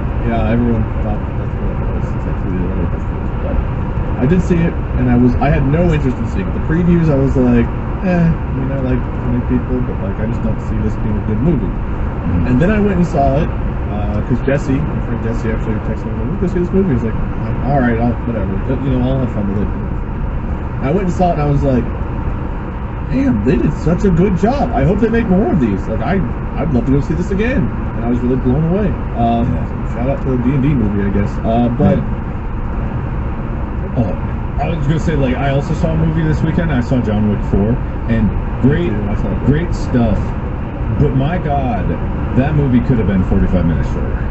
Like, I get draw some stuff. I get that they were trying for it, but all those fight scenes, great stuff. I just felt like, man, Keanu, take a break. Good Lord, the man's 58, and he's still going for it. He does a lot of that himself. But I'm like, all those fight scenes could have been half. and just I take agree. out some, because I was like, there's so many people just coming over and over again. Even I was recognizing, like, it's the same stunt guy. That's the same stunt guy dying again. There he is again. There he is again. There he is It's a again. John. People don't come to the John Wick movies to listen to them talk about dogs and whatever. People come for the. I feel like less is more in some cases. They have some great choreography, but they did not, like Mark said, they did not need however many hours of just choreography that they had. That seemed like so much work, and it was like, even as a viewer, it's like, we've been on these stairs for like, I don't know, half an hour, or we've been like in this alleyway. Yeah, no spoiler or anything, but I did love some of them that they did. It was really imaginative, and I think you guys know the scene that was like really, really, really cool towards the end of the movie. But it's like all of those could have been half the size, and like all of the fluff in between. Great stuff is happening in the story. I'm all about like letting drama breathe and letting the moments breathe and have good emotional moments. But it's like, like it could have been a tight 90-minute. It could have been a tight 2-hour. This is. I haven't seen it. Is it over 2 hours? Yes. Yeah. That is 168 minutes. That's a lot. It's a lot of minutes. But still, it was Very good. enjoyable. It was very good. I got a few complaints, but it did seem a little lengthy and a lot of fighting. It's good, but also bringing it back in though. Fantasy World. What fantasy world would you most prefer? Depends on if are we the hero or what is it? Assuming you are not necessarily the hero. You don't know. You don't really know what role you're going to have. You could be just a normal character. You could be a hero. You could be royalty. You could be whatever. You could be any. You don't know. It's about the world itself, and less about your role. You might be a magic caster. You might have no powers. It's hard to say. For me, there's like hard fantasy and then soft, like more magical fantasy. Hard fantasy, I just is almost indistinguishable from living in the Middle Ages, and I'm just like, why would anyone want that? That's an awful time to live with plagues and not knowing what anything was. So like, definitely not Game of Thrones. Definitely not that. That's fair. 100% not that. Because if I'm just not a hero in that, even if I was a hero, I'm probably dying. So it's like, I'm okay. So I'm going to just say that straight up. Ooh, but fantasy world. I don't know that I would want to live in any of them. If I have to pick one, I'm gonna say mainly because I like the show and I want to talk about it more than it being distinguishable from anything else. I would want to maybe live in the world of Merlin, the early 2000s BBC series about Merlin and King Arthur and the story of their friendship and stuff. It's a great show, I guess. I wouldn't really want to live in that world even as any of the main characters, but I like the tone of it. It's very lighthearted compared to a lot of fantasy stuff. The Subterra is not much more. Yeah. I think in the same vein, if I had to pick one, it would be something more like World of Warcraft's universe, because at least it has goofy moments. There's still like, oh, the world's ending, but it's if I'm not at the front lines, then it's more of a whimsical kind of place to be. And then there's an option to carve out a normal life, normal-ish life without thinking that you're going to explode at any moment. Even though that does happen, but there's a lot of variety of different zones. There's a lot of varieties of different places to be. There's like pseudo-science where they somehow have TVs and cameras, but it's medieval times and there's magic. It's like there's so many different elements that don't make sense but somehow exist in the same world that I'm like, okay, I can see that one. Yeah, I mean that's that universe is a little goofy because they essentially have reached a point where they just have everything. but that is a thing you can pick, so that's fair. Yeah. What would be the worst fantasy world? I have an answer for this. I think Bob already answered, but Narnia, I don't think would be terrible. Having something like Neverland or Oz existing, might necessarily be the worst in the world. But there's pros and cons to almost all of them. I mean, it's really hard to narrow it down because if you don't know what role you're going to have in the world, it's like, well, I don't really want to be that guy or in that place. Like I thought about Middle Earth, and it's like most of Middle Earth seems like it kind of suck. Maybe if you're like living in the Shire, just eat meals a day, chill. That would be the worst. But if you're like, oh shit, I'm an orc and I'm born in Mordor, fuck. All right, guess I'll go hold my sword and go die to someone else. I don't know. There could be some bad boys there, but Already named Game of Thrones. The elf existed. okay. Westeros. All anywhere in there. Westeros. Yeah, I've Westeros. never been friends with Eat your I'm aware of it. Westeros. How about you, Bob? What's your most fantasy?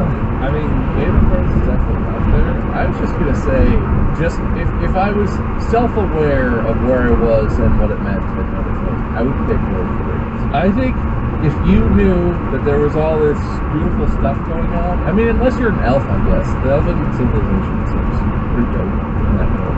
But like, if you're just some random human, or if you're like an orc or whatever, like wherever you end up, and you know that there are these heroes going these fantastic things, and they're being all glorified, and you have to live in what is essentially like the shitty, like Middle Ages, like low. I don't even know the historical thing, but it's like low Middle Ages, right? Like you're like digging in the mud.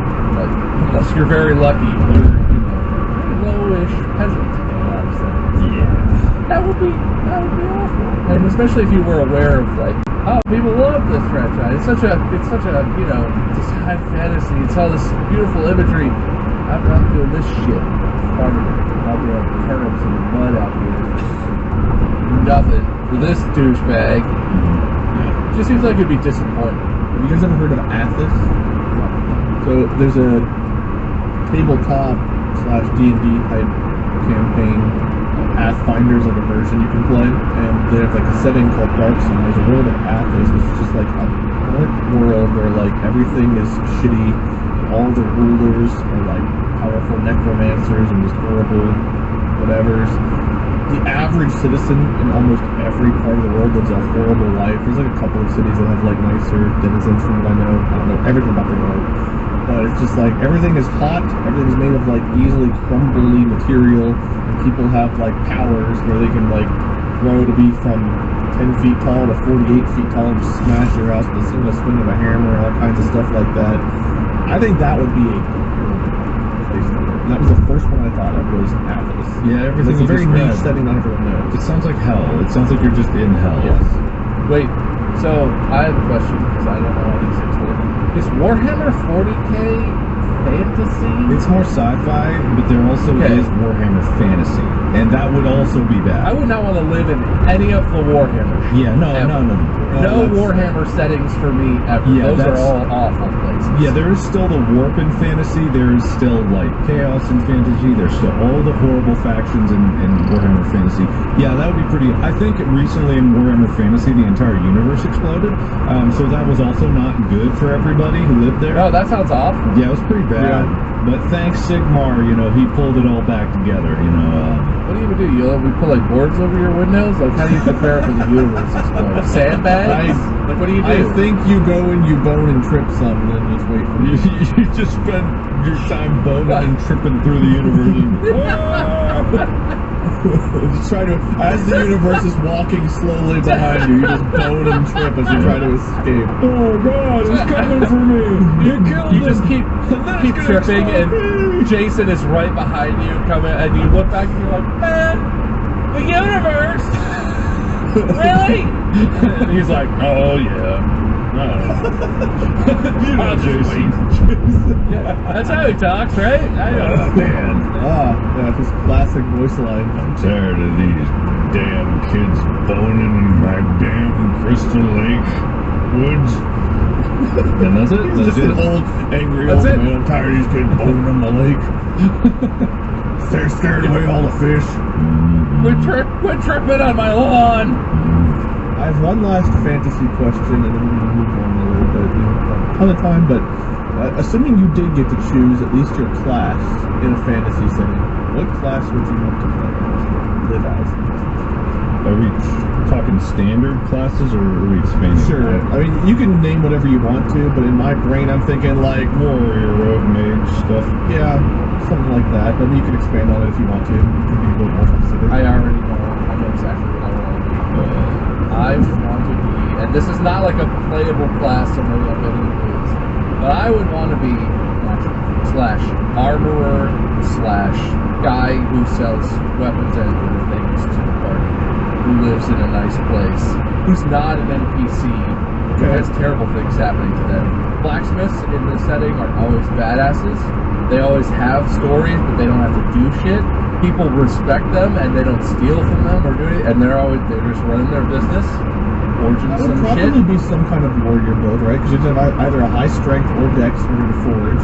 You probably have a pretty high constitution for stamina, and you'd have to have some level of charisma to make sales. But it'd be like a warrior to like crank up their intelligence to bring, because you understand metallurgy and how to forge things to form the crystalline structure of the metal to make it good, blah blah blah. I suppose you have to have at least a base level intelligence, but it depends on the system if you need it. I mean, you could say you need at least like on a 20 system, you need at least like a 12, right?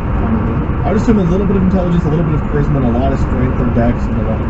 That's what We sound like really big nerds. Yeah, you're talking. Yeah, I don't know what you're talking just about. talking Don't say straight. we. Yeah. We. I- What do you mean? He's a blacksmith. What are you talking about? Charisma. Are we rolling our stats here? I don't know. I feel like blacksmiths don't even need charisma. They're just charming, even if they're completely insufferable a-holes, because you need the blacksmith, right? You can't be like, nah, you suck! Like, no sword for you, then, I guess, huh? Yeah, it really just depends on the type of universe you're in, because I would say like probably whatever magic using class you would have if you had to pick a class, like mage or wizard or whatever. But it depends on the setting. If you're in like The Witcher, like in the TV show, remember when a lot of spoilers a little bit, but remember that they just started catapulting the mages? Like they turned them into fireballs and shit. Like, you're up next. And I'm like, oh boy. It's like, oh man, that sucks. But usually if you are in the magic using, you tap into like the mysteries of the universe and all that jazz. So I guess, but in all honesty, I just like keep me like Bob's answer was good. I'll be the town alchemist in that. You be the blacksmith, I'll be the alchemist, and I'll just make all the potions and sell them. Big If potions. we're forming like a party, I'm probably going to tank. I'm not going to be in your party. I don't want to be in your party. I'm not an adventurer. I don't want to be an adventurer. Well, I was thinking You're tank alone. because most people want to like deal a lot of damage, and maybe some people be like, "No, I'll stay Nope. back and be the healer. That way, if I get hurt, I can heal myself." Nope. It's like I'm not I'll be the healing dude your who can ass take a either. beating at least, so then someone else will heal me. But all right, then I guess I'm alone. I'm not You better powerful. buy some good Yeah. armor and potions from Yeah. us if you're going out there, because we're not coming. Well, you know, I'm fighting to defend the city. You guys can't give me a deal. No, I'll be And fine. not my ass. Sorry. That's a different guy. Yeah, no, I've never been into power fantasy. Like anytime I've ever played, I've always volunteered to be like the meek character or like the just normal everybody. That's why I made Stan the Waterman in GTRP, because I don't care about being a crime lord or a cop. I had Norm El Guy. So I feel like it's so much better just to be the normal dude in this, watching everyone else, because then you can just be like the regular character who like juxtaposes all the insanity around you, and I find that's a very fun place to be. So yeah, I'll be the weird alchemist. Potions. That's who I want to be. Well, thank you guys for not answering the question of what class you would choose, but I appreciate the honest answers. I feel like we both gave great answers. I feel like we were They're very great answers, Bob, but it's not really a Bob, class. I will award you 5 points. I feel like that was fantastic. How many points do you think I earned? Your answer was it followed mine, so Yeah, it's it not was very more of a fair, copy, but it's yeah. related. Mhm. I'll give you 4 points. I'll take that. That was fair. That was a good. That's fair. Even I don't think Wade gets any points. Yeah, for Wade that doesn't get one. any points. Okay. A little bit of a speed round here. Don't go too much in depth. Worst sci-fi world, is it Warhammer? Warhammer 40k, hands down. There is no other answer. Yes. Best sci-fi world. Is there one? I feel like the best sci-fi world is one I'm not aware of, where humans don't exist or something. Star The Wars, Star problem- Trek, none of those are very good. The problem with Effect would be sci-fi fun. worlds, Mass Effect? the problem with sci-fi worlds is always that humans exist, and they ruin it. Mass Effect's cool, but I don't know, man. That's a pretty scary universe, too. Think of all the aliens you could bone and all the things you can't trip over. Everything's sleek metal. Just bone and no tripping. It's great. True, but the Reapers are gonna come from the collective. We don't know, but they don't exist. What are you talking about, man? It's not happening. We do All right, know. best sci-fi. If I could be a guardian, Destiny, because then you can't die. That's fine. There's nobody stealing your light and whatnot. Yeah. Fine. And you got all the loot. Yeah, infinitely. Everything you kill just drops stuff and you can have it. That'd be fun. That'd be fun.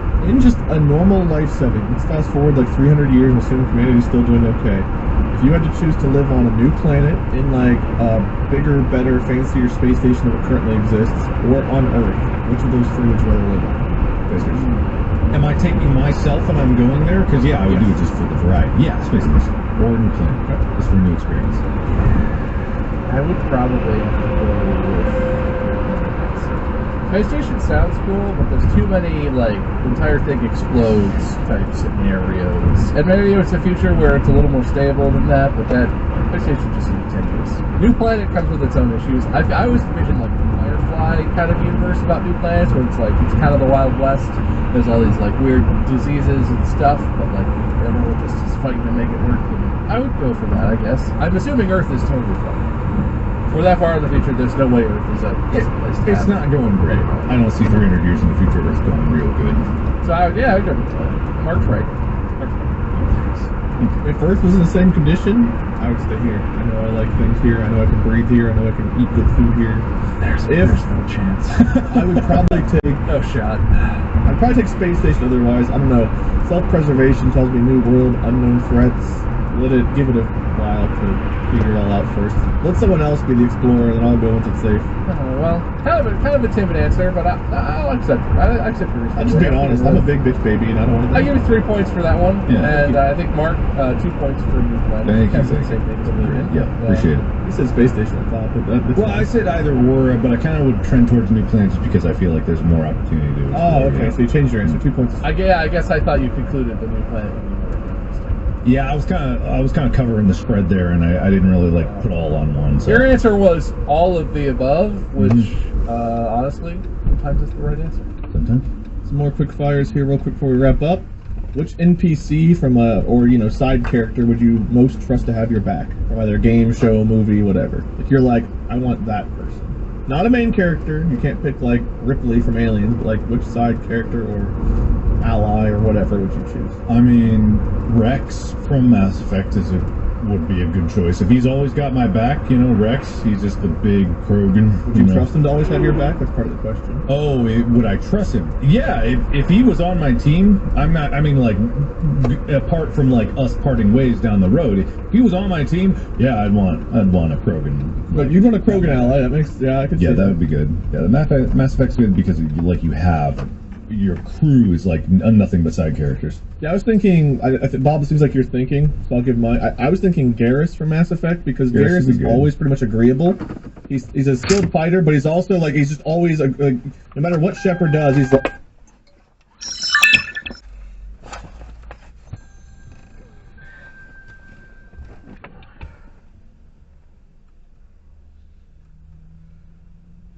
I always had Garrus on my team. I was literally thinking Garrus, but then Mark picked Rex, and I was like, well, can I think of something outside of Mass Effect? I agree. I'm trying to get away from Mass Effect. I initially thought Garrus, because Garrus is really chill. Good, 1 point for thinking the same as me. I would want Wreck-It Ralph on my team. Isn't he a main character though? He is. I mean... Is Fix-It Felix? Can he be on my team? I feel like that's side character. Okay. I feel like his hammer that fixes everything. Very useful, yeah. That's pretty good. I just like that universe. Especially in a sci-fi setting, if you could just fix everything with a hammer, I know. That would be sick.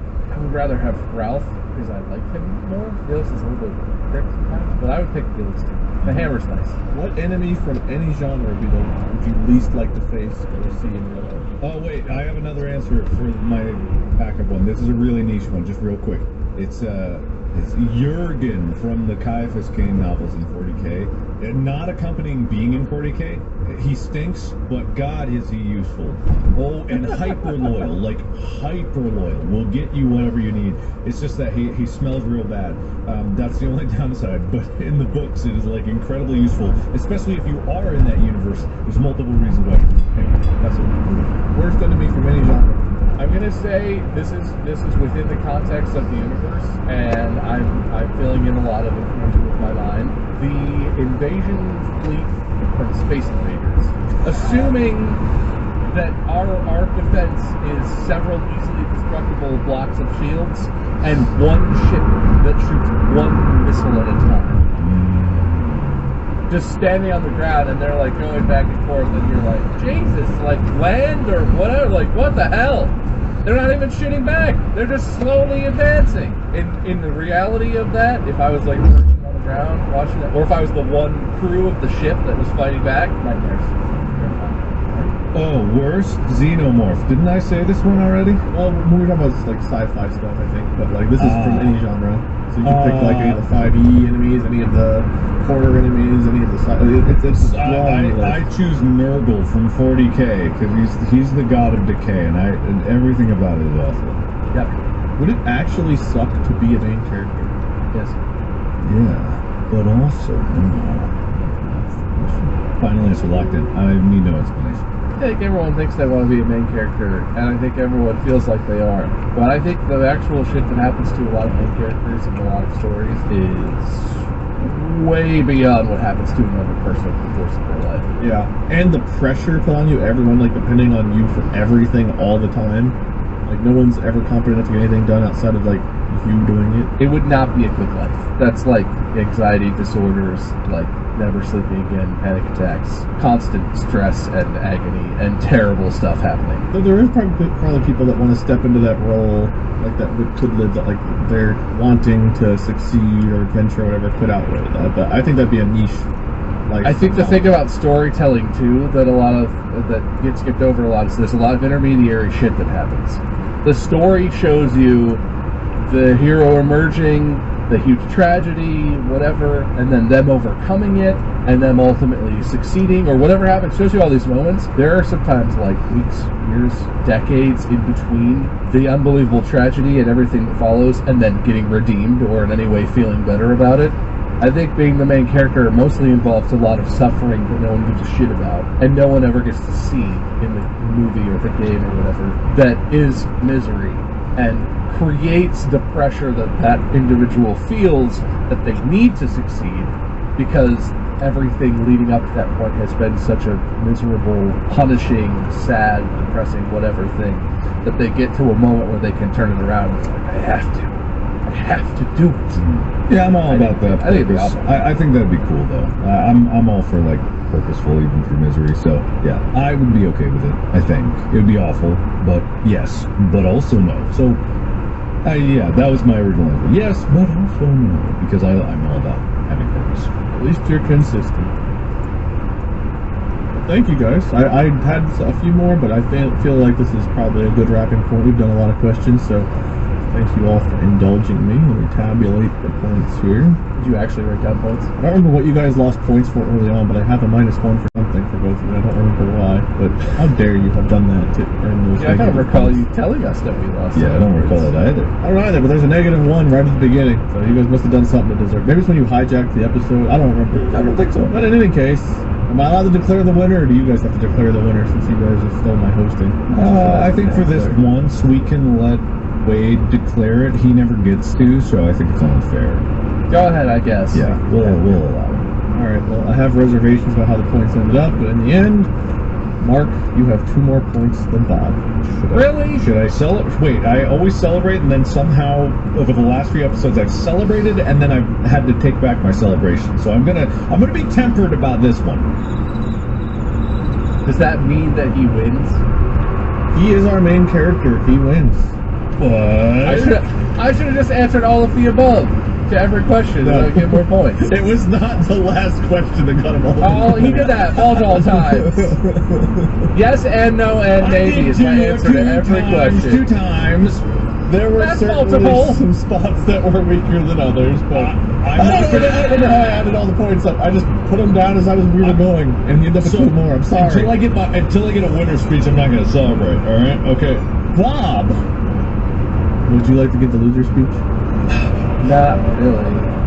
But Thank you for your honesty. I appreciate that. I'll give you 1 point. I'm gonna go ahead and pass on that, I guess. You know what? I feel like I was put at a distinct disadvantage. Because this Oh. episode involves knowing things that I don't know, and particularly horror. I don't watch horror movies. I don't play horror Your horror answers games. were creative and interesting. Yeah, that's because I don't know any actual horror things. I was struggling to think of any characters and any things in the settings of horror. You did good. Not good enough. I did bad. I'm sorry you I came didn't in- win. I Not came in winning dead doesn't mean last. did bad. For all my efforts, I might as well not have competed. I came in the same position as a person who was dead the entire episode. Last. Okay, that's cruel because you did better than me. So You're not even competing. I could be. I'm the host. Well, how many points did you get? Am I still in last? Actually, I did get some points because you and Mark both gave me points at different spots, and you beat Oh, me. you probably won the episode. Well, we gave you like tons of points. Maybe I gave you tons of points. I don't know. You never really said anything. You guys had 13 and 11. 12, because I gave you a point for a minute ago. I think I had like 6 that you guys gave me. So it was 13, 11 to 6. I might be. That's nice. Okay. Well, then I didn't come in last. All right, I feel way better about this. Great. Great. I'm All right, glad well, I may be the loser between me and Mark, but at least I'm not the biggest loser. Hell yeah. That's my speech. Mark, winner speech? Yes. Okay. I have my winner's speech. I still have suspicions about everything because I have suspicions just for how many times Wait, I've we been have hurt. a surprise bonus. No, I'm just kidding. I was so ready for it. I was just ready for it. I was like, it's gonna happen. Oh, God, don't say it. I'm hurt like that.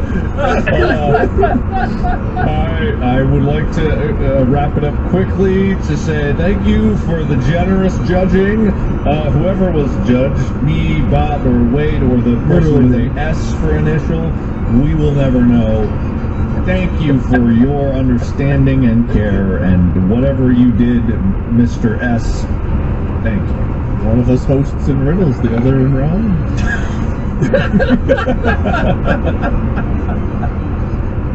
Alright, well, good show, everybody. Thank you guys for listening and watching. If you're watching us on Spotify. Thank you to my hosts for being here. If you guys haven't already, go follow them. Bob at MySkirm, Mark at Mark Blyer. I'm Way. You can find me Minion777 or Lord Minion777. Doesn't matter, whatever. We have merch. You can go to store.strikeforpodcast.com for some merch. And I guess tune in next time where Mark will host. I'm sure be a very fair judge. I always am. Until then, I look forward to it. podcast out. Good evening, gentle listener, and welcome to Distractable. This week, Immortal Wade asks the gents to pull back the foreskeins of time and space to gaze into the undiscovered country.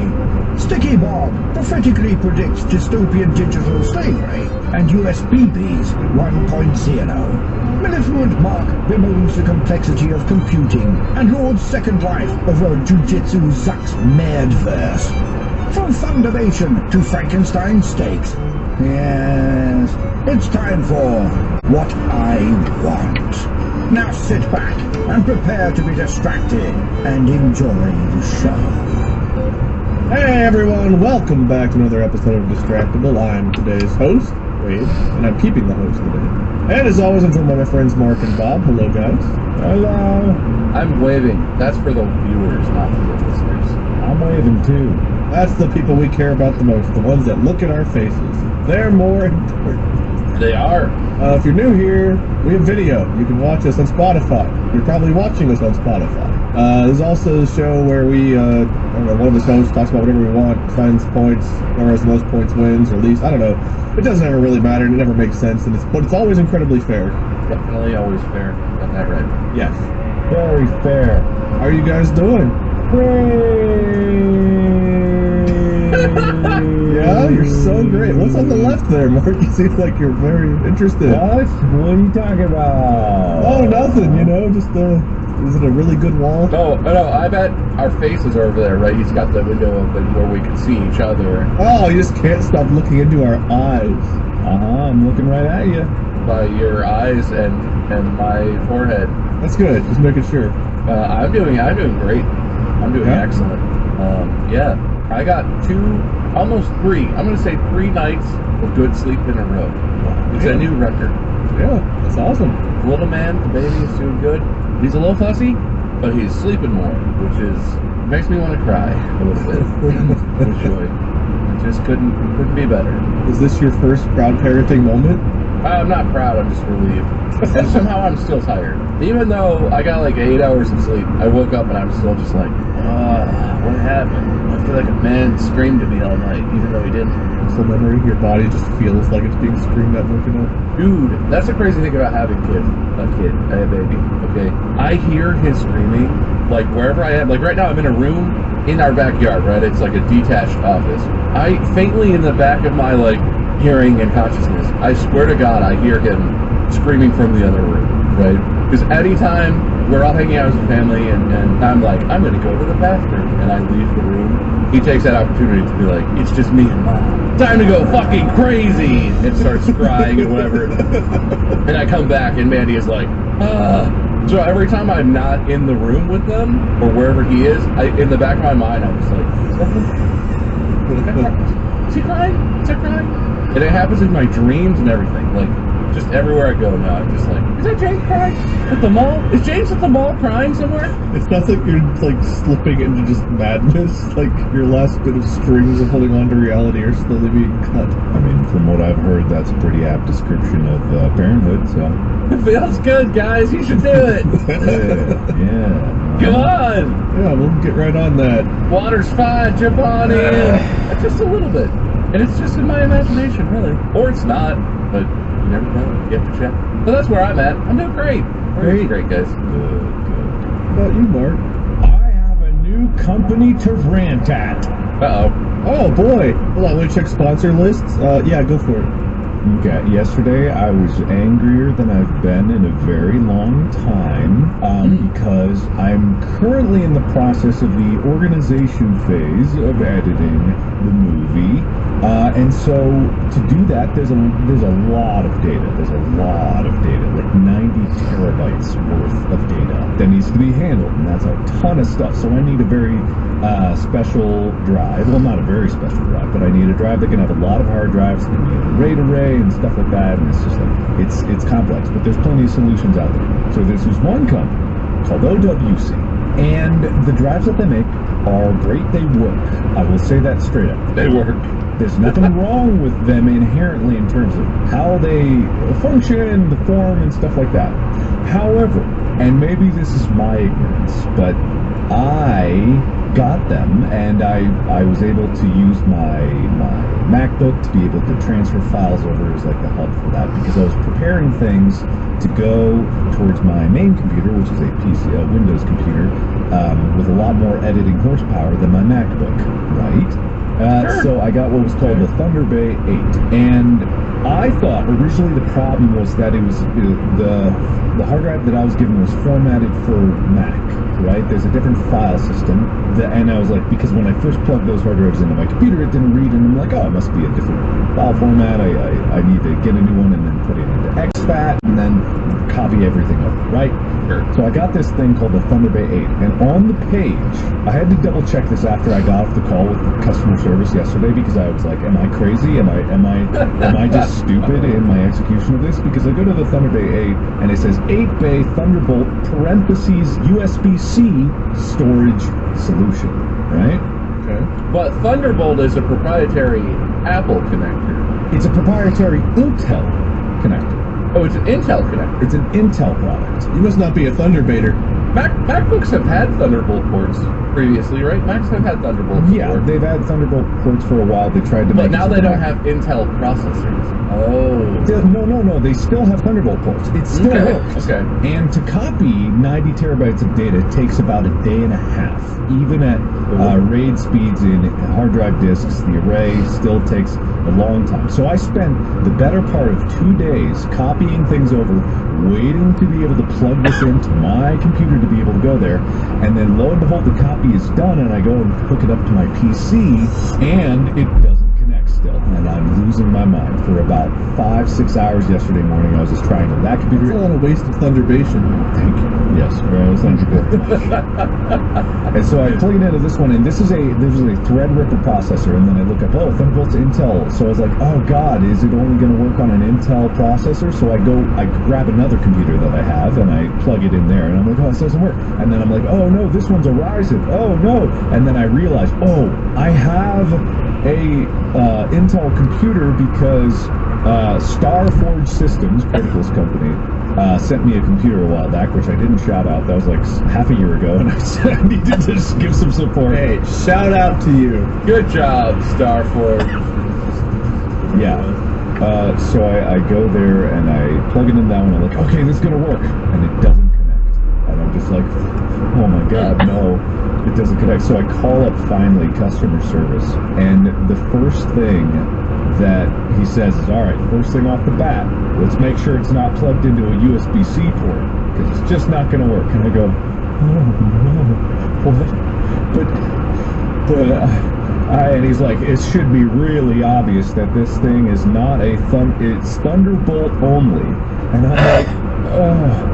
What? And I'm like, oh, I must be stupid. I must just be an idiot. But no, if you go to their website, like I read, it says 8-bolt Thunderbolt USB-C storage solution. You scroll down their list, it does say Thunderbolt, but it also says stabilized Thunderbolt and USB-C cables with the added on anti-cable strain device. Oh yeah, they give you the cables, you just can't use them.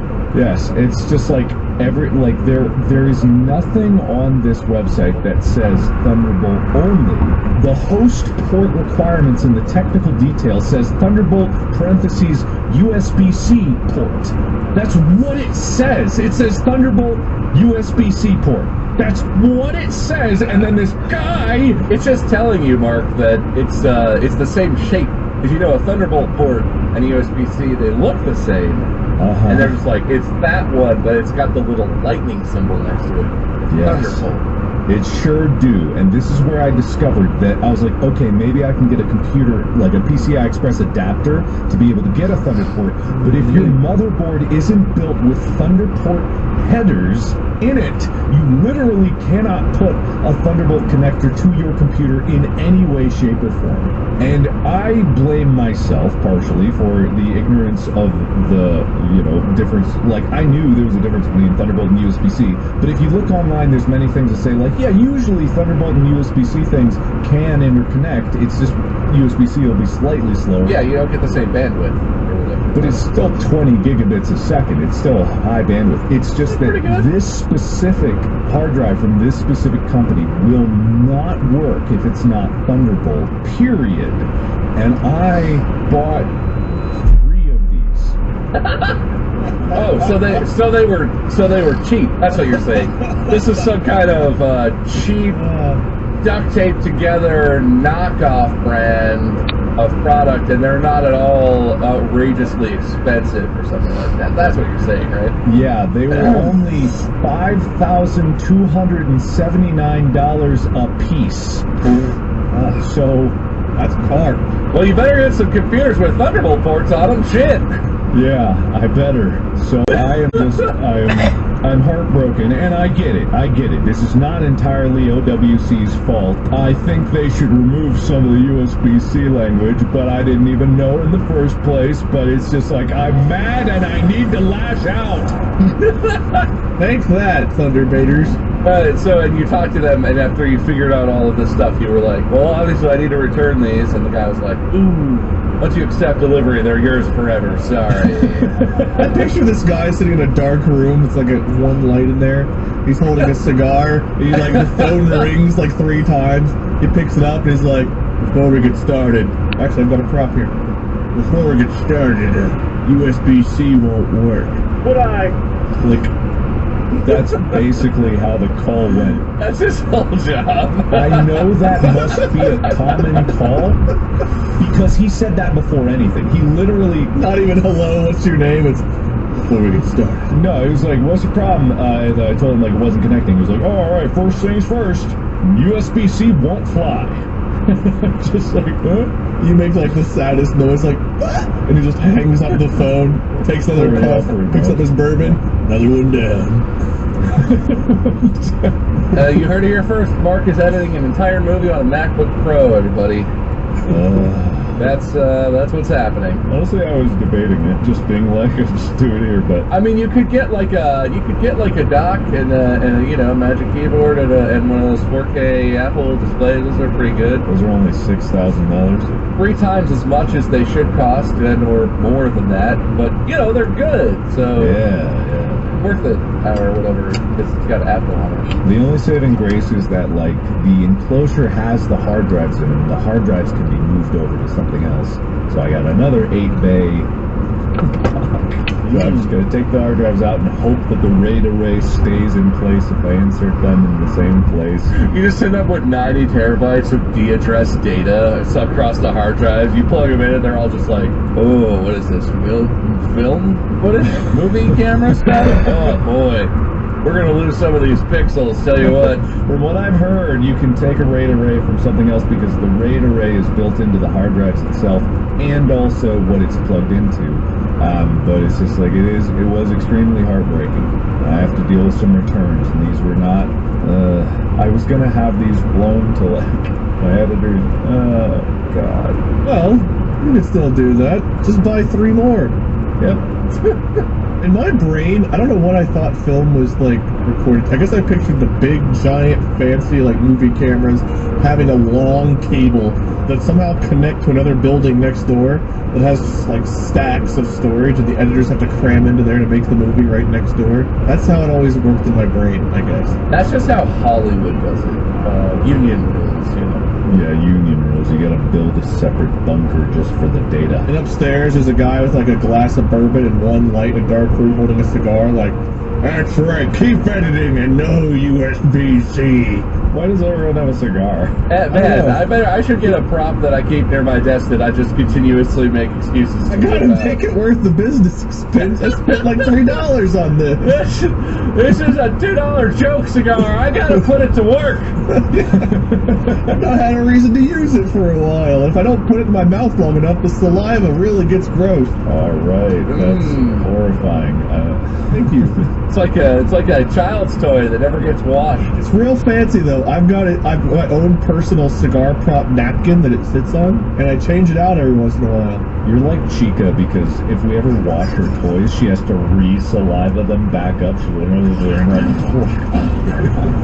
Yeah, Lexi's the same way. We wash her bed sometimes, and every time we wash anything that she lays on, she has to wipe her butthole on it and stuff and get it all stacked up again. Of course, as you do. I do the same thing when Molly cleans sheets. I'm like, oh, Yeah, whenever we change the sheets on the bed, I climb up on there, no boxers, and I just stretch around a little bit so I can get my musk on there. rub all around. How am I going to get pink eye if I don't do that? It's true. You did once give our entire recording, our tour group pickup. Listen, I gave one person pink eye. And it's because I had pink eye, not because I wiped my butthole out or anything. Well, so you claim. I don't know how I got it, and we're not going to get into that. But I gave it to other people through the eye area, not through any other areas. I know how you didn't give it to him. USB-C. Thanks. Is that funny? Is that Thanks. funny? Dark room, trench coat, cigar guy. That does bring me to, we've had a good discussion here, and it brings me to today's topic, Mark and your struggles, so thank you for that beautiful setup. Today we're going to talk about our wish list for the future. Things that we want to see, and I've got it broken down kind of by topic. I'll group this in with we'll just talk about game technology, but to start off with, and that can include like filming and stuff. That's kind of like what we do. Just talking about realistic, like we're not going to name things that are like impossible, but realistically things that like we could see happening or that we want to be developed. I think we have a good idea of things that we'd like to see. So starting with film and game technology, what are some things you'd like to see changed or improved upon? Would you like OWC to work with USB-C? Wait, so hold on. Is that a gaming technology? Well, I'm grouping the two together for the sake of the conversation. So is it game technology or games themselves, or Honestly, either one. It's technical? relatively vague. Mainly, I just want to talk about things that we want to see changed in the future. I just kind of got a list of topics in case we like hit a bump in things to talk about. But we can really talk about whatever we want. You said realistic, but how far into the future can I reach, and how much can I extrapolate? Let's say within like the next 100 years. Okay. That's pretty open, I think. Is that how long we're gonna live? Is that your estimation? Well, I'm gonna live forever. Oh. I'm a main character, so I'm okay. Until they decide to retire me like Ash Ketchum and I just get put on the shelf. But you don't die straight away. Yeah. That kind of disqualifies what my answer is then. But I had one immediately come to mind for It's a this. loose topic. And I want the technology without the dystopia, but that's not how it works, so I'll take both. I want the Ready Player One game-verse, the metaverse, if you will, from Ready Player One to be more real. I've never seen Ready Player One. Okay, so it's a futuristic thing where basically the world takes place in a digital metaverse type thing where you pop on, but it's not just like you have a controller or a mouse and keyboard or something. Like the Matrix? It's like a VR headset type thing, but you also have a full haptic suit. So you're like running, you're feeling, stuff hits you, there's like impacts, it's full haptic feedback, haptic input, full suit, and this is the world in which people work, right? The dystopian part is there's a company called IOI, and they are the Facebook or Meta of the world because they like kind of own the universe, and they basically turn people into indentured servants by crushing them with debt and then putting them in like a debtor's prison until they work off their debt, and it's like impossible to successfully work off your debt. That's the dystopian part. But we're kind of already there. But at least in that world, you're doing it in a digital world. You're working inside the game. And you get out of that, and then you're just kind of saying it out loud. This sounds pretty bad. But the world is essentially like a fully immersive real world where you can have a job, you can earn money, you have an avatar, there are references to pop culture. I want a game world that's kind of like that, and I feel like we're heading in that direction. But from what I've seen from the metaverse, I got low hopes for that one, the real world metaverse in our world. We'll see where that goes, but that seems cool. Like, it seems fun to just have, it's like what Second Life was in the early 2000s, except way more of a realistic and fun and immersive. So funny that you mentioned that because Amy and I, we just watched like this video essay that was talking about Decentraland. Have you heard of Decentraland? I have heard of it, and I honestly can't remember a single piece of information about it, but like I've heard that name. Yeah. So Decentraland was created at the very beginning hype of the cryptocurrency, decentralization, like all the key buzzwords that you would hear out of the crypto world. To be like, you can own your virtual land, be the first to have your own virtual land that's integrated into the blockchain. It's when you go into this, the experience is so garbage. It's so much worse than Roblox, like any of these other online games. And what you do, and it's funny you mentioned Second Life. Second Life is a surprisingly robust and well-integrated online community that has so much more actual real-world value than Decentraland ever could. And it's so funny because those online games like World of Warcraft and any MMO, they actually do have a translatable real-world value for their currency. Even World of Warcraft has integrated into their game a way for you to pay for gold because gold farmers were such a problem. With crypto? On the No, not blockchain, with crypto. No, unfortunately, it's not on the blockchain. It's not on the blockchain. It's just such a comically bad experience. It is so shittily programmed. It's so terribly integrated, and they actually scrapped their VR plans because the game developers couldn't do it. They just weren't good enough. And so you have this world where that's where the metaverse people who are at least incorporated into the crypto world want to take the metaverse. But even Facebook's own metaverse is still a inferior version of Second Life. It's hilarious to see where things kind of go backwards when people don't actually care about the world that they're building, or the people in the world don't care about improving the world that they're building.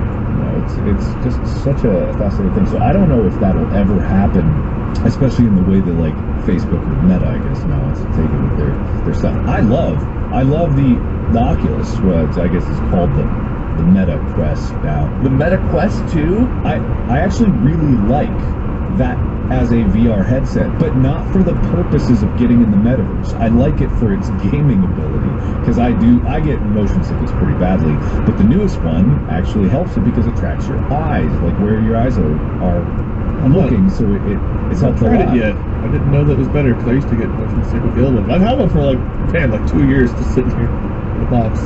In a box, wrapped in plastic, sitting on the floor of your office, covered in banana peels.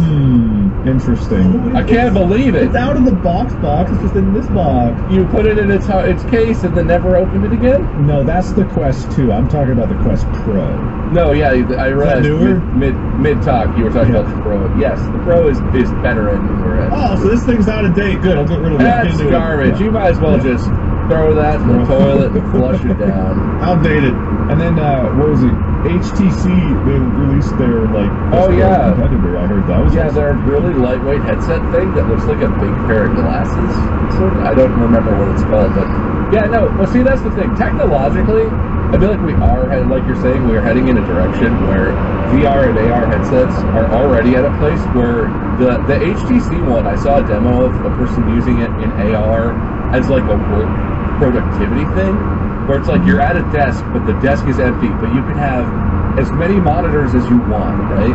You can have custom sized monitors and scaled and positioned and all this stuff, and you have like an AR workspace where it's just a desk, but you can have the exact right customization of your workspace, what's available, what things, like, that was super cool. And the lightweight nature of the tech is getting to the point where, yeah, I could see a future where we have the sort of technology that Ready Player One has, but if I have to be realistic, you're also dead accurate that I have no faith that a company with the resources to create a universe like the one I'm dreaming about would do it in a way that would be good, and I have even less faith that any users who would get on there, would use it in good faith. Like, people would just want to break it, they'd want to game the system, they'd want to hack it, or gamify it and try and make, video games are just made to be abused, right? So no one would approach it in a way where it's like, let's enjoy this world and build it, and people would just be like, let's fuck this up, let's hack it, let's extract money from this, whatever, and it's like, yeah, well, people are going to ruin it, and it's going to be ruined before it even happens because it's made by a company. No, I don't think that's ever going to exist. But it could, my dreams. Maybe. It could. Alright, so crippling debt and being forced into a virtual world. Debtors, persons, and drones with facial recognition that hunt you down to put you in.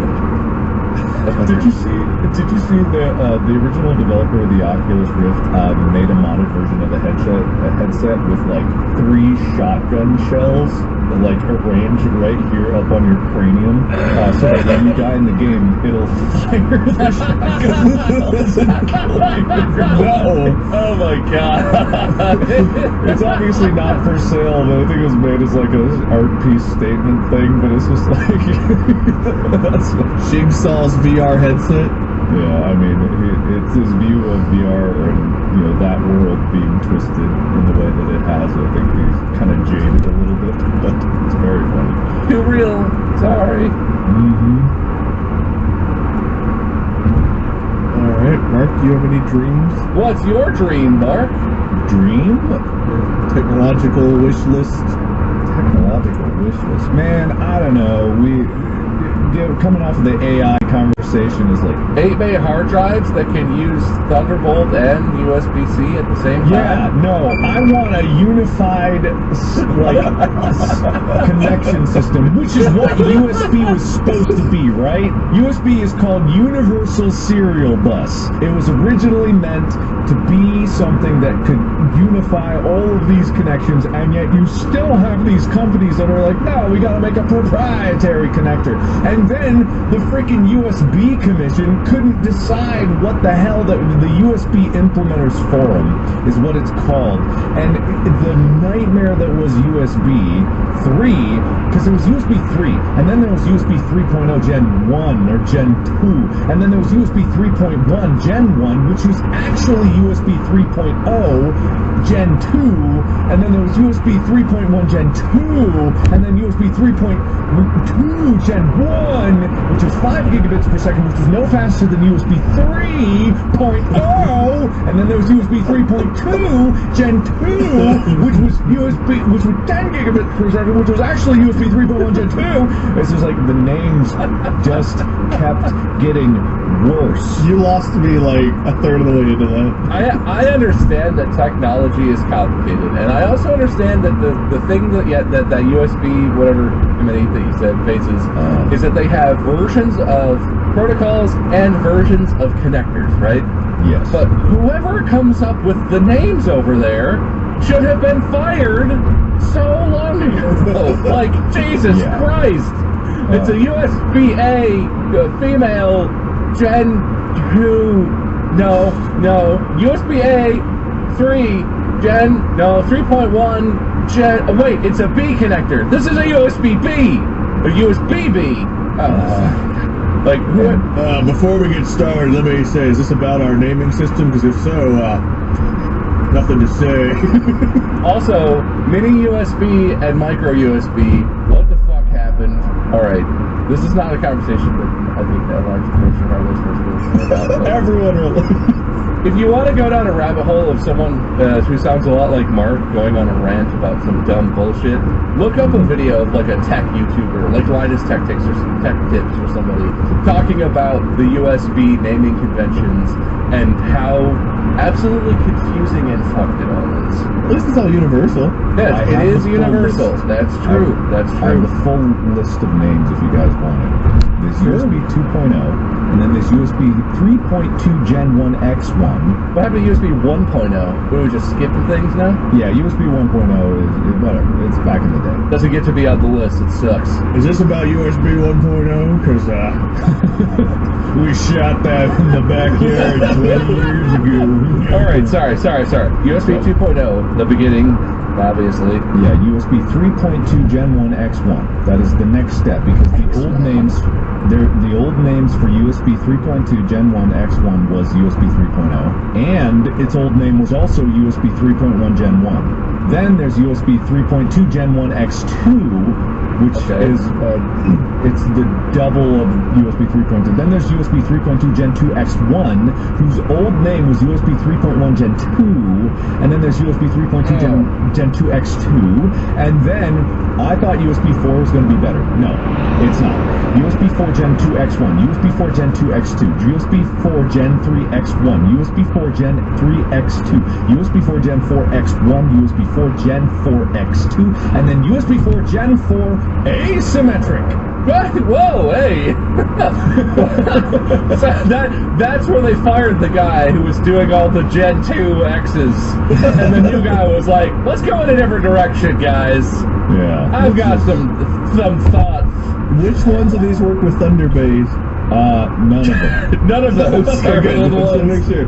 It's like not only that, but like naming conventions should be, you have to force everyone to adhere to it, or it's punishable by death. Because when when 5G was just starting, and then AT&T came up with this brilliant idea of 5G experience.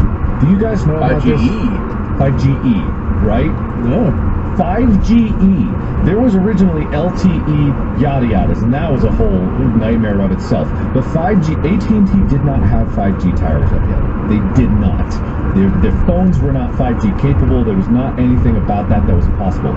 They came up with this marketing scheme that as soon as people started hearing about 5G, and 5G phones were still a year away, they came up with this brilliant idea that they would relabel their latest version of LTE to call it the 5G experience, so that people could get a glimpse of what 5G is going to be like.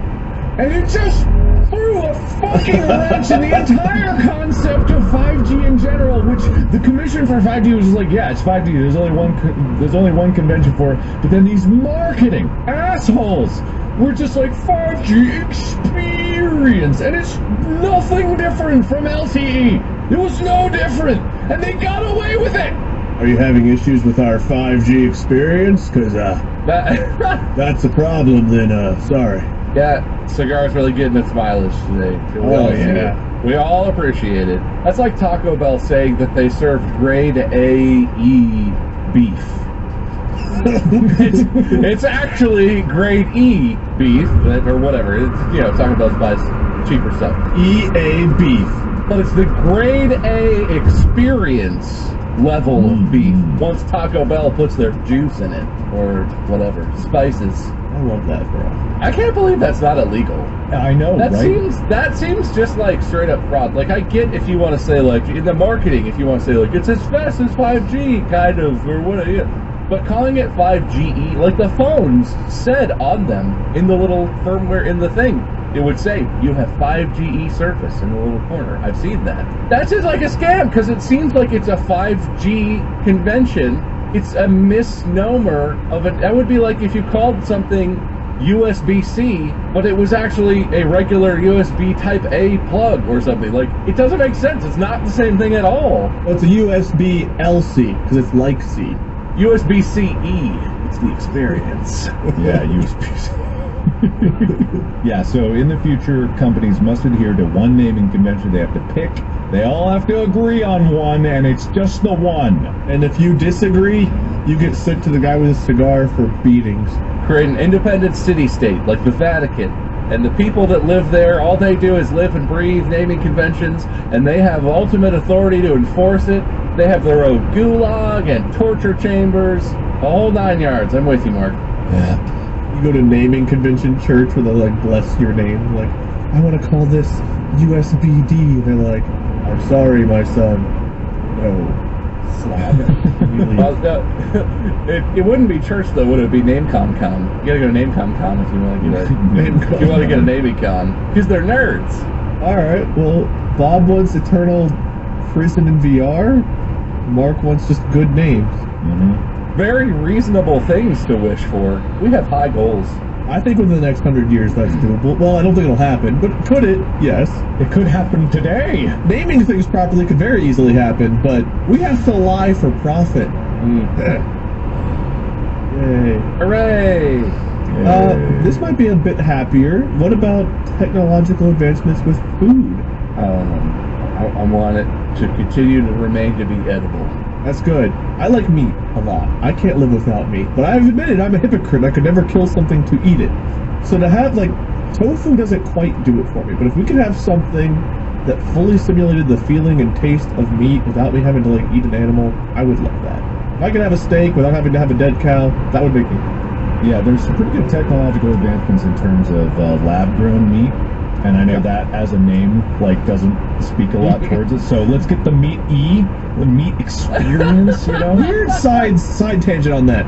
There's a huge, like, I don't know, there's like a big snobby thing about, like, lab-created diamonds versus, like, naturally found diamonds. I imagine it'll be the same thing with food, where it's like, oh, this is one of the best steaks I've ever had. Yes, it's lab-created. Lab-created. Now it doesn't taste as good. Just like with diamonds, food is only good if someone or something suffered or died so you could eat it. I'm glad this was a happier time. Real diamonds are chemically or whatever, physically not really different or distinguishable from lab-made diamonds. In fact, lab-made diamonds may be even more pure because it's a controlled thing. But no one had to work in those mines. There's no blood washed off those diamonds as they come through customs. If you're calling about the lab created, I'm gonna have to let you go. No, that one doesn't play. That's too far. That one doesn't work. Calm it. Wait for a real opportunity. Don't shoehorn it in. I have to. It's too funny to me if it's not funny. But I mean, there is something about that. Is like yeah, people in most experiences, like there have to be like something that can tie it to a story. It's like almost if you could just conjure diamonds in your hand, it would probably be the same thing as lab grown thing, because pretty much that's what they do. They're gonna, here's a diamond. It's not that hard. For some reason, people will be like, ugh. But with lab grown meat, I think that there's a lot of people like you and myself included that would be like, yeah, if it's just as nutritionally dense, probably more so if it has a better amino acid profile than like actual meat, and it still tastes good. Like, why wouldn't I? Why wouldn't? Because in the long run, much like lab-grown diamonds, it'd probably be cheaper, and it would be more sustainable, and it would have less side effects on various different environmental factors, you know, like animal care factors and stuff like that. It would have a lot of pluses to it, but there'd still be people that'll be like, yeah, but nothing like taking a chainsaw to old Bessie out behind the barn. And we can call it something like 100% real meat, NR, where NR stands for not really. It's real. I think in the future the preferred term will be non-conscious flesh. Non-conscious flesh. Can I get the non-conscious flesh mignon? Then you get a gross and hard to stomach thing attached to it. You're like, oh, this is non-conscious. Ooh, I couldn't harvest my own non-conscious flesh, but man, is it delicious! I'll sure eat it. Mm-hmm. Right? That's the thing. It's gross, right? That's why it's cool. That's why it's cool, I think. Yeah. No, I'm with you. I agree with everything both of you said. I think that would be a cool development. I do think. I mean, that's the thing too, right? Like I've learned enough about like the treatment of animals in factory farms and like I've learned enough to the point where it's like, man, I wish I could just go vegan, but the interconnectivity of food and memory and like my life to me is rough because there are certain things you can't recreate with just like tofu or tempeh or vegan or vegetarian alternatives, where it's like that is a nostalgic thing that I cannot just let go of or get over. Part of my childhood, it's part of my family connection, and it doesn't make me feel less guilty about it, but it does. It is like if you could get that experience and also it's cruelty free, I would be 100% happy and on board with that. It's just a weird thing. I don't know. Even just saying this, I feel like a hypocrite. I'm sure people out there are like, you just don't have self-control. I'm like, yeah, do you see me? I'm not fat because I have a lot of self-control. Probably the opposite. It's tough. That would be a good technological advance. Kind of took mine, I gotta be honest. You're welcome. Yeah, wait, you posed a question, then you answered it. Wade also stole it right out of my mouth, because if you have complaints for the host, let me start with I can't help you. I had opened my mouth to go like, yo. All right, Mark. Do you go next, buddy? I'm sure you have other food technologies. I mean, I'm hoping that down the road, you know how in Star Trek they have their little box where you ask for anything and it makes it? I hope that in the future there is like this system, and this is way down the road, not quite let it materializes it in there, but it has like, you know, where you put ink into a printer, but you got like protein, carbs, fats, and it'll go, and it'll print your protein cartridge. Yeah, why not? Like, if it could, it's kind of fun. Yeah. Like, you walk up to the synthesizer and you're like, 1 pepperoni pizza, please, and it prints out a cheese pizza, and then on the little screen it's like, low on protein. Fuck! Damn it!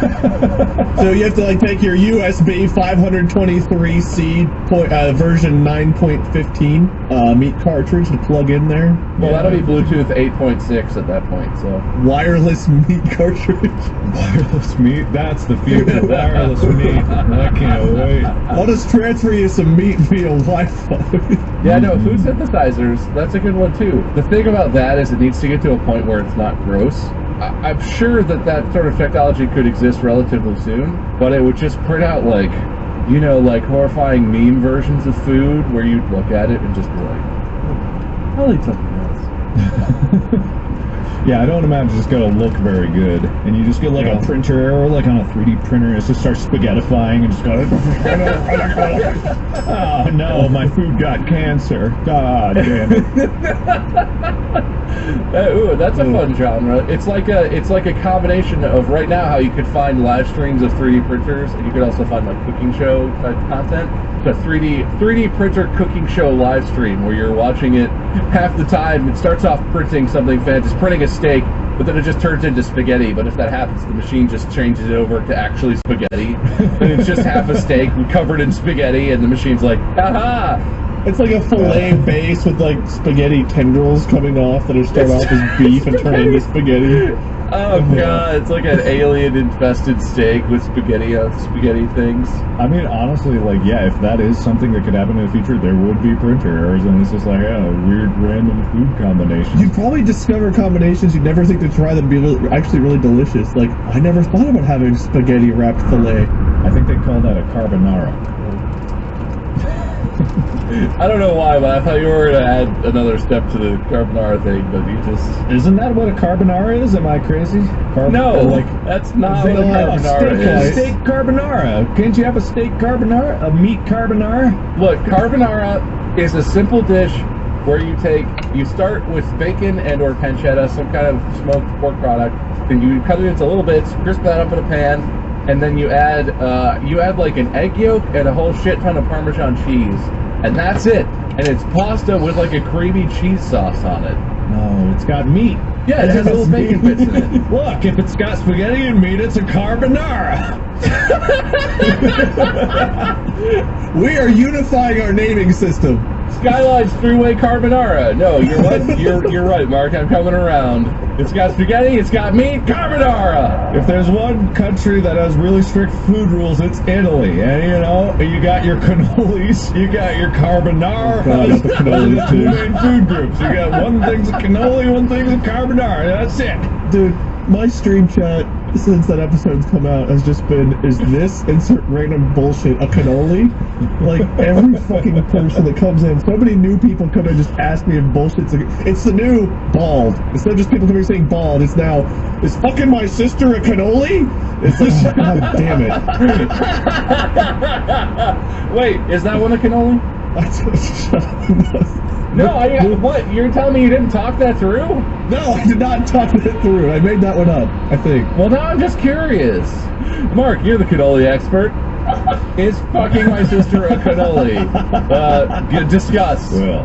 Well, if you think about it, as per our definitions of cannoli, it's something that is wrapped that is not. She has to bend unnaturally. Yeah, it has to be wrapped unnaturally, and if there's nothing more unnatural than porking your sister's heart. Therefore, cannoli. Cannoli. Goosh. I'm glad we solved this. Oh wait, I will say, have you guys seen the oh no, I can't remember the 4D rule of food or whatever the hell, the cube rule of food? Did you guys see that? Cube rule of food. If there's one thing flat, it's like a toast. If you Google it, it's like a picture. Ah, I see. Okay. People continue. What the fuck just happened? Hang on, my computer's still on. That's good. This had a lot of liquid in it a minute ago. Oh no! Oh god! Oh no! I think I spilled it around the PlayStation, and it just barely spilled next to, but not onto the computer. I think we're fine. Before we get started, did you spill liquid on it? Because if you did, everyone laughs every time you do it. Wade, never stop. They are. The subreddit's going to tell me they are.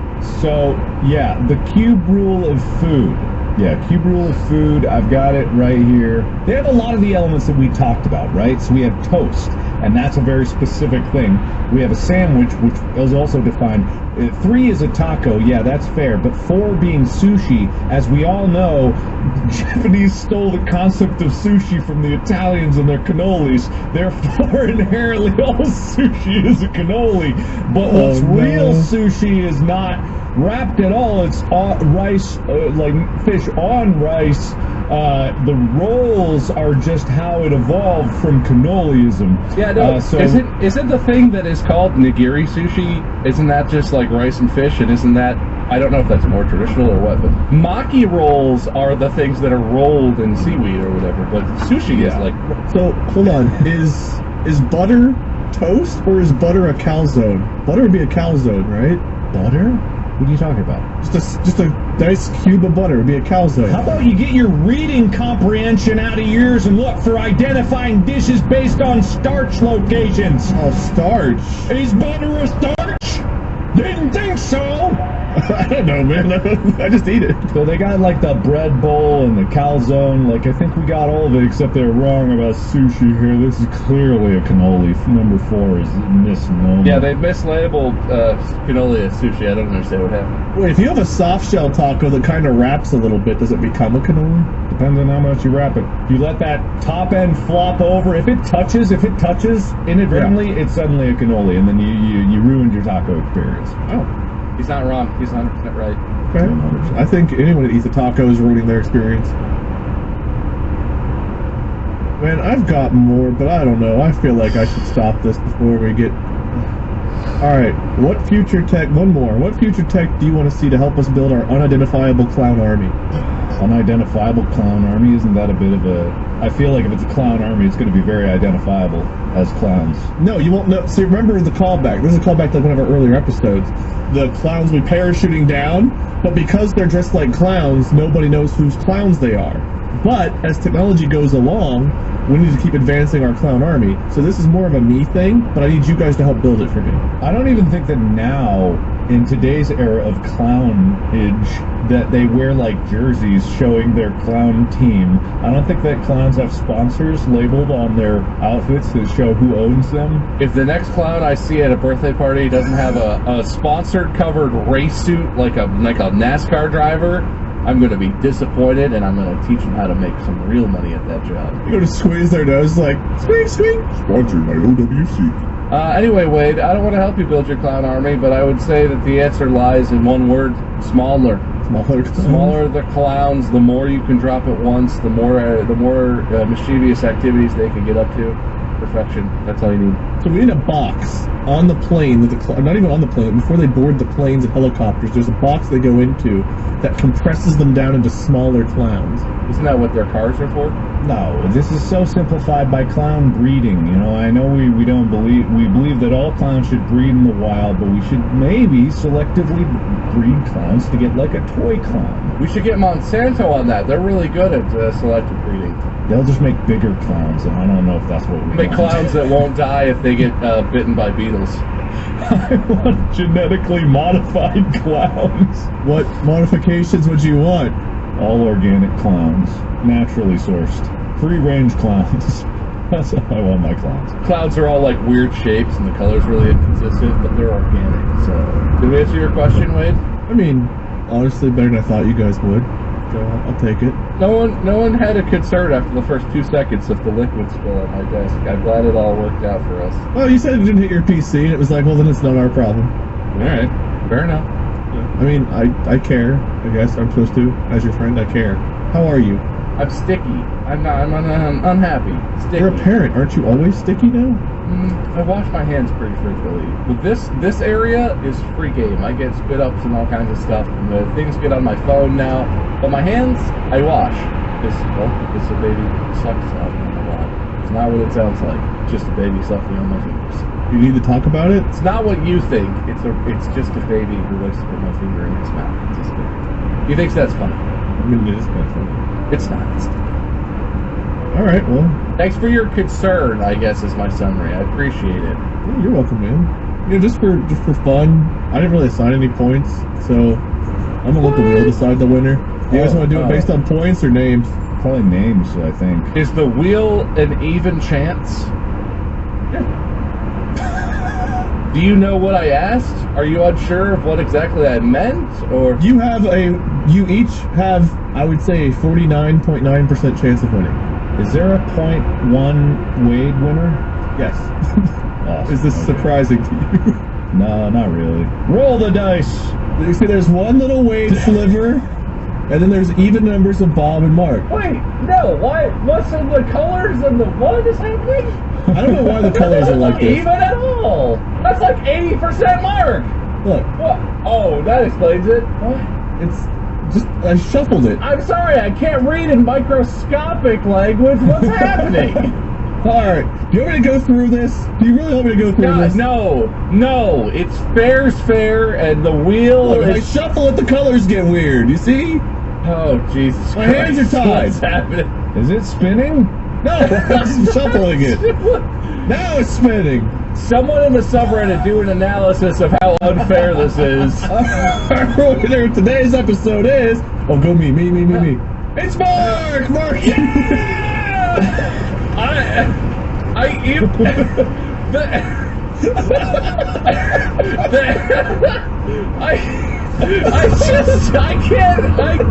You showed everyone, and it didn't look fair, and then I can't. It's fair. Oh, man. There's a big Mark, a big Bob.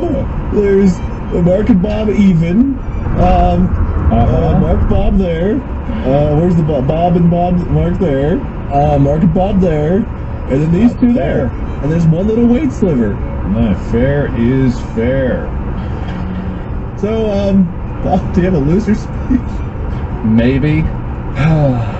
It's a coin flip, dude. You had a 50%.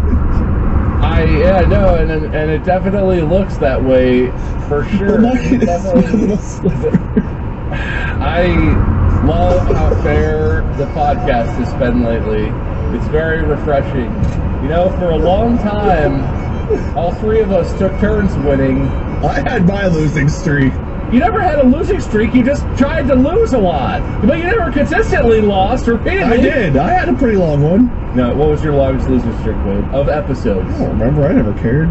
It was like 2 or 3 episodes, maybe. It was like 10. That is untrue. It probably is untrue, but it was at least 5. I have a spreadsheet. Let's see. What color are you? Green? There is no stretch of more than 2 episodes on my spreadsheet where you are not the winner. No, I had a losing streak for a while. We must have switched up the order of the episodes to make me look better, because I lost a lot. This is literally a chronologically documented thing of all the episodes. It's color-coded. There's a filter. Your longest is 3 consecutive episodes where you went without winning, Wayne. I just checked. The sheet is out Veto. there. You have access to it. As the host, I veto this information. I accept the host's decision and embrace the fairness of it. And then thank you for just giving me the opportunity to compete. Mark, you deserve this. Thank you. Mark, you have a winner's speech? I do. I regret the things I've said about sushi. And I know that this will come back to haunt me in my future more than anything combative that I've ever said in my life. I know people will hunt me down for my statement about sushi. I apologize formally, and I will recuse myself from the internet from here on out. Oh, great. All right, well, if you guys have any complaints about sushi or about the fairness, I'm so sorry. We can't... I just want to say this is 8 episodes in a row of me not winning. Wow, is it really? I just looked. You have a streak of 4. There were 4 episodes where the winners were me, Mark again, then you. But I have not won an episode, not hosted, but won an episode since I won Riddles and Rhymes on April 24th. Hey, you deserved that win. And that was the one where I was the only competitor because you two hosted together! Didn't you almost lose? Yeah, almost! Somehow, yeah. It's fine. I'm fine. It's fine. It's fair. This is fair. It feels fair. I hope you've all enjoyed. Thank you guys for being great competitors in a very fair episode. If you haven't already, go follow Mark at Markiplier, Bob at Meister, I'm Wade, Lord Minion777 or Minion777. We'll see you all in the next one where Mark will host a very fair episode, and we'll see who wins. Gee, I wonder who's gonna win. Until then, we have merch, store.distractablepodcast.com. Podcast out.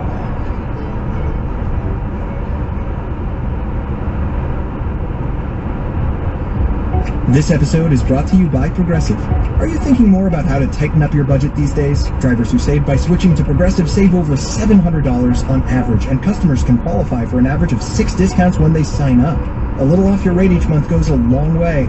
Get a quote today at Progressive.com. Progressive Casualty Insurance Company and Affiliates. National annual average insurance savings by new customers surveyed who saved with Progressive between June 2020 and May 2021. Potential savings will vary, discounts vary, and are not available in all states and situations. Good evening, gentle listener, and welcome to Distractable. This week, the watchword is random, as winning wage judges proceedings with a question generator and a spinning wheel. Legendary lawyer Bob admits to being utterly brilliant, but avoids politics like the crap. And rhyming out fake school attendance to avoid the wrath of his mumsy. Fair play, I say. From death row buffets to floating bathtub balls. Yes, it's time for the Wheel of Fate.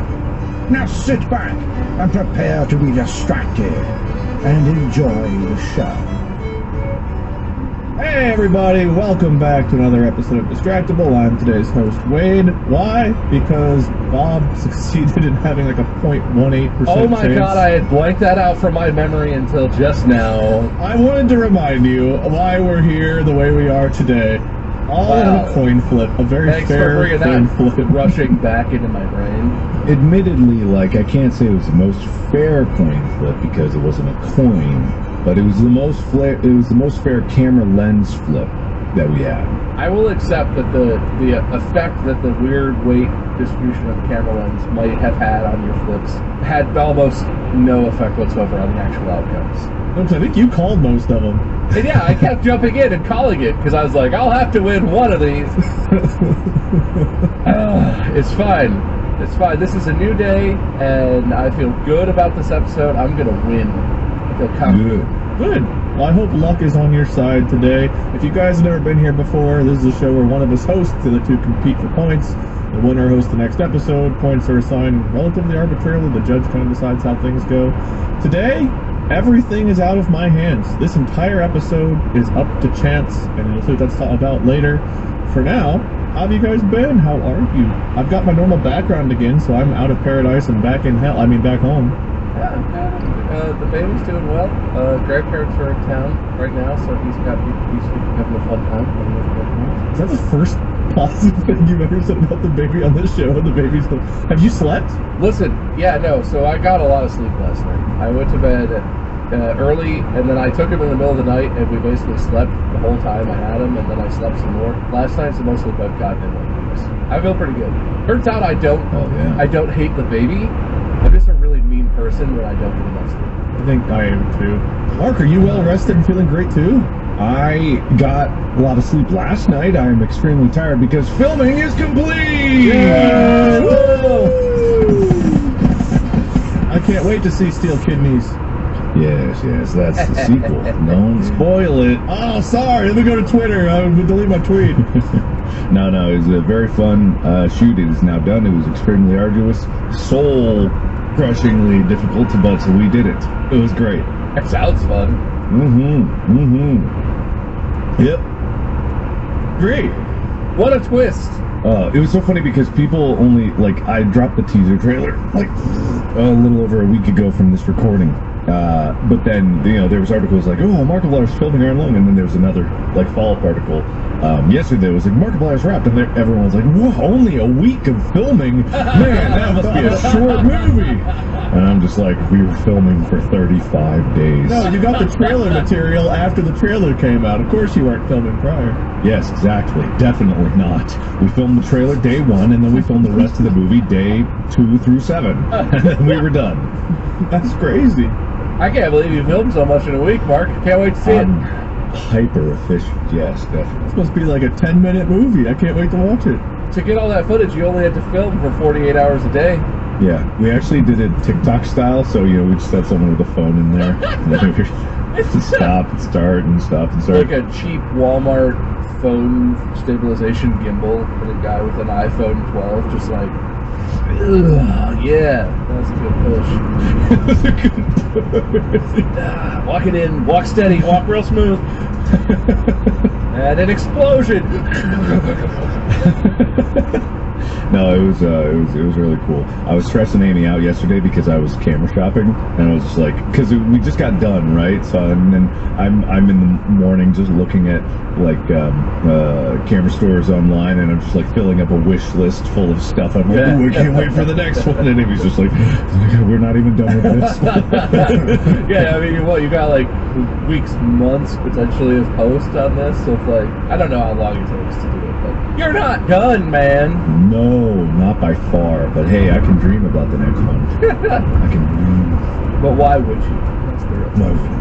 would What do you enjoy more, the editing process or the filming process?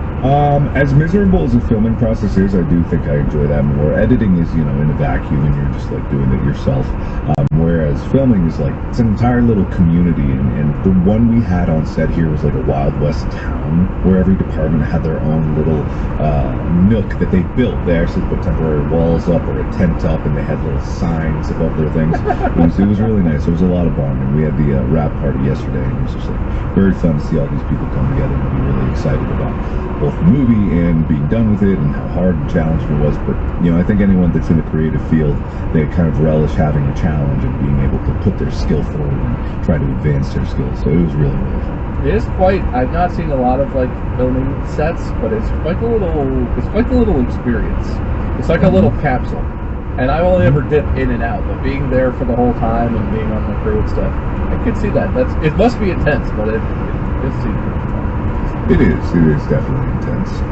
But when it comes down to the way that I like to do film sets, I'd like to think it's intense, but also fulfilling, and people feel like they're taken care of because we try to have the best food, we try to have the best gravity, and we try to make sure that people are taken care of, and we're not doing too many overnights and weekends and stuff like that.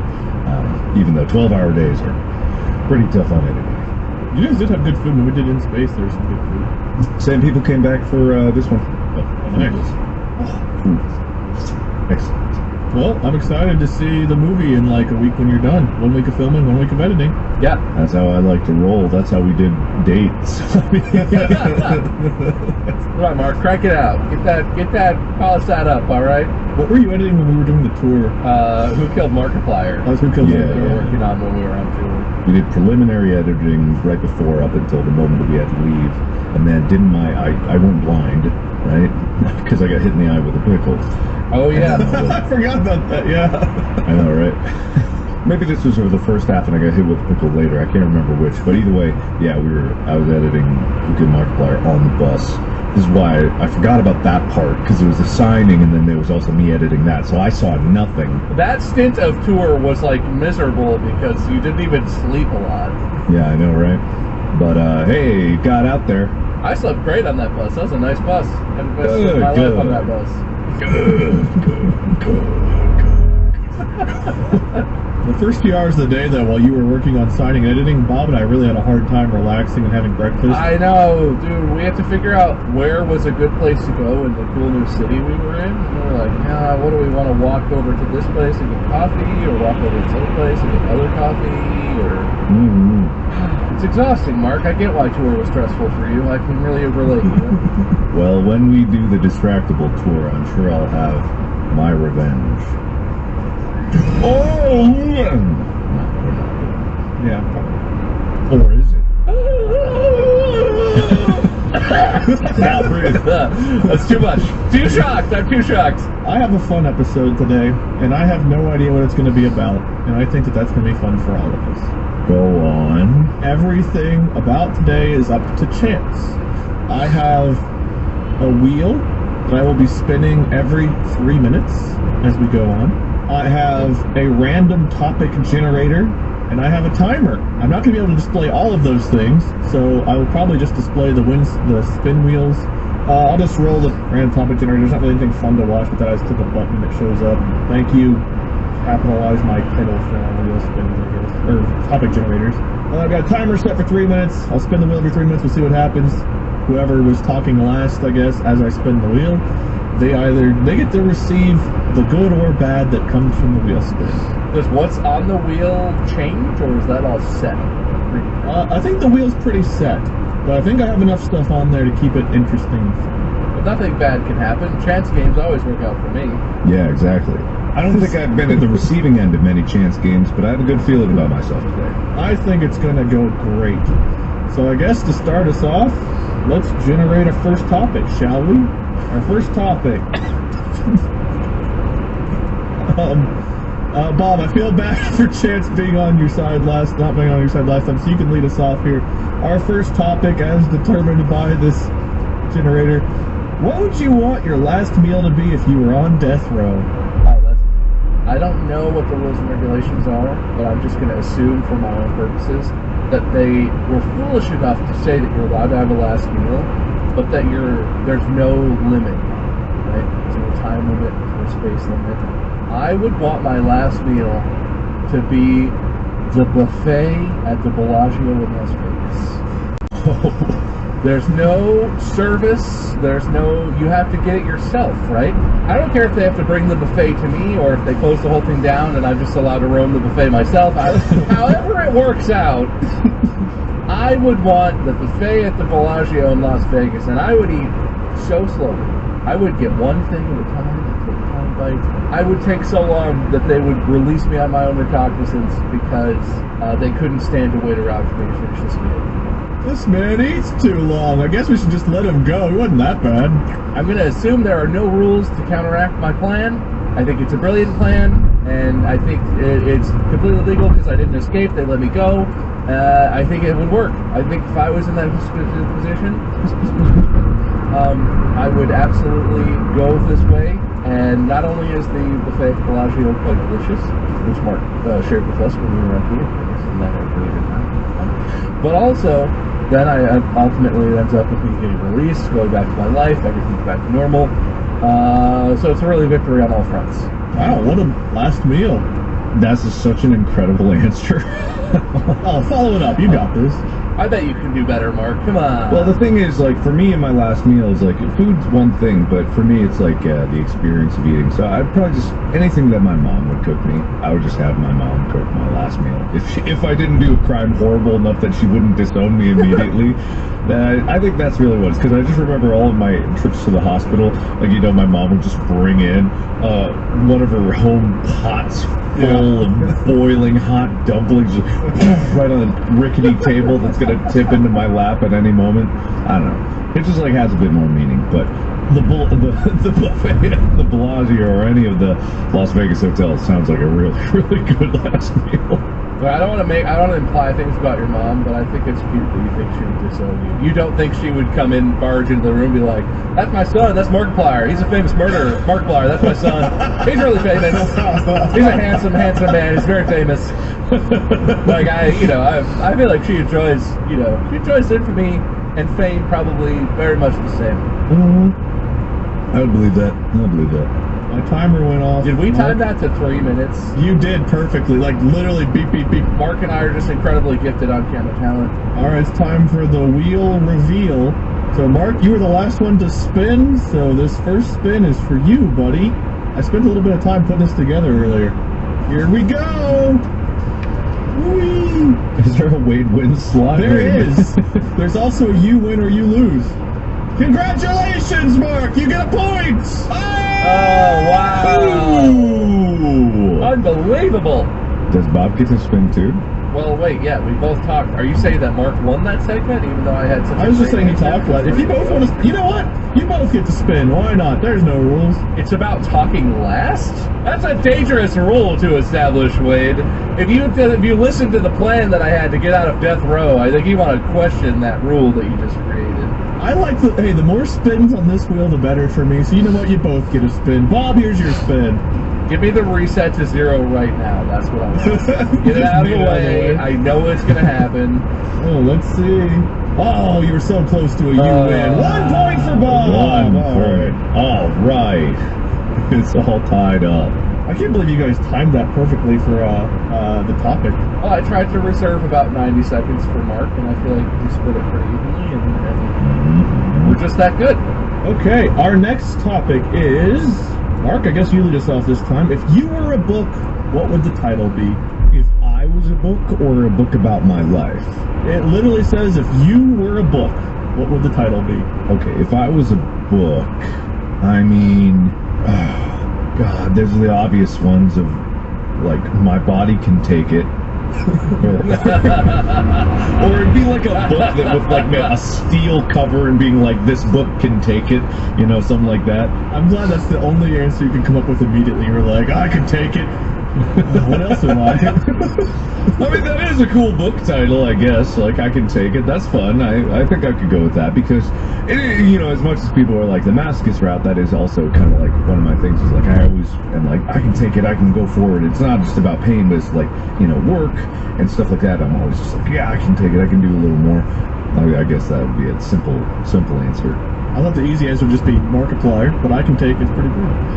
Yeah, no, actually, now that I think about that, probably some more. Not too late, I guess we gotta write a sequel. But what's the cover art? You gotta think about what the cover art is, right? Him with a mustache, I don't know. It's like old school red-haired Markiplier, baby-faced red-haired Mark. Oh yeah, just the different images of you, all the different roles you've had in your different creations over the years. Butt naked, dick out. Oh god.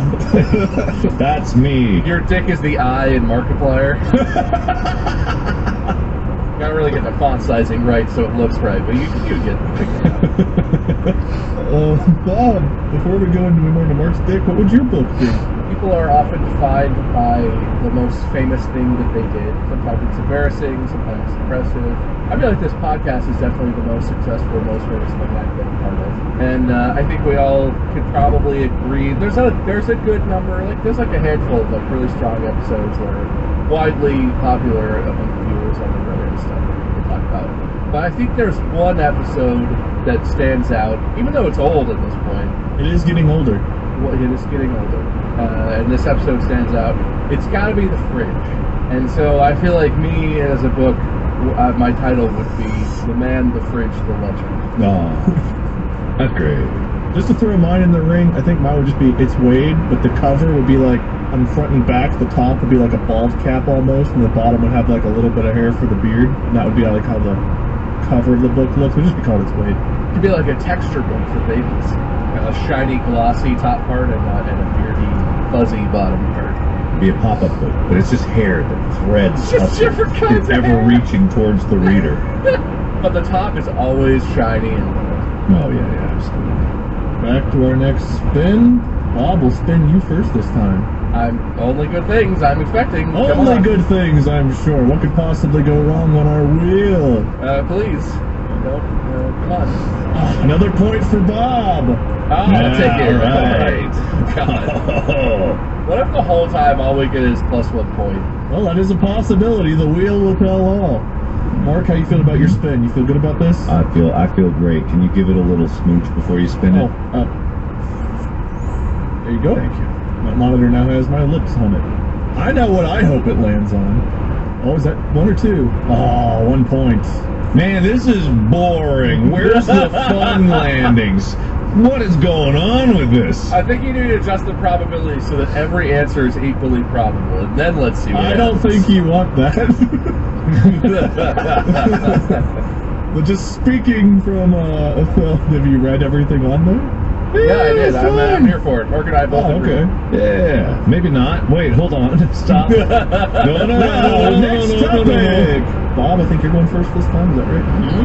Have your parents influenced what goals you have? Big bitch. That's look at where we are, gentlemen. Yeah, that's kind of a weird one, but the almighty conch has spoken. You think my parents, when I was just a young teenager, were like, God, I hope he goes to school but doesn't use it. But then I hope he goes to grad school but doesn't use that either. Oh, and we pay for some of it. Oh, God, I can't wait for that. Oh, God, I hope he does a podcast at some point. Yeah. You went to law school. I graduated law school. You did. Finished it. I have a piece of paper. We all finished the school and we went. But no, my parents weren't those kind of parents where they were like, you got to be a doctor or an engineer. I think they learned early on that I was like a smart kid. I'm like a pretty smart person. but I lacked the work ethic to apply it very well in school situations. And I think for a while, they were like, how are you getting B's? You gotta get A's. You can do this. And at some point, they were like, get whatever grades. We'll try better. We'll try with your brother. And my brother was great. My brother got We'll like... just have another kid. He's like the golden child of doing exactly what parents dream about, right? Straight A's, went to college, got an engineering job. He's doing great.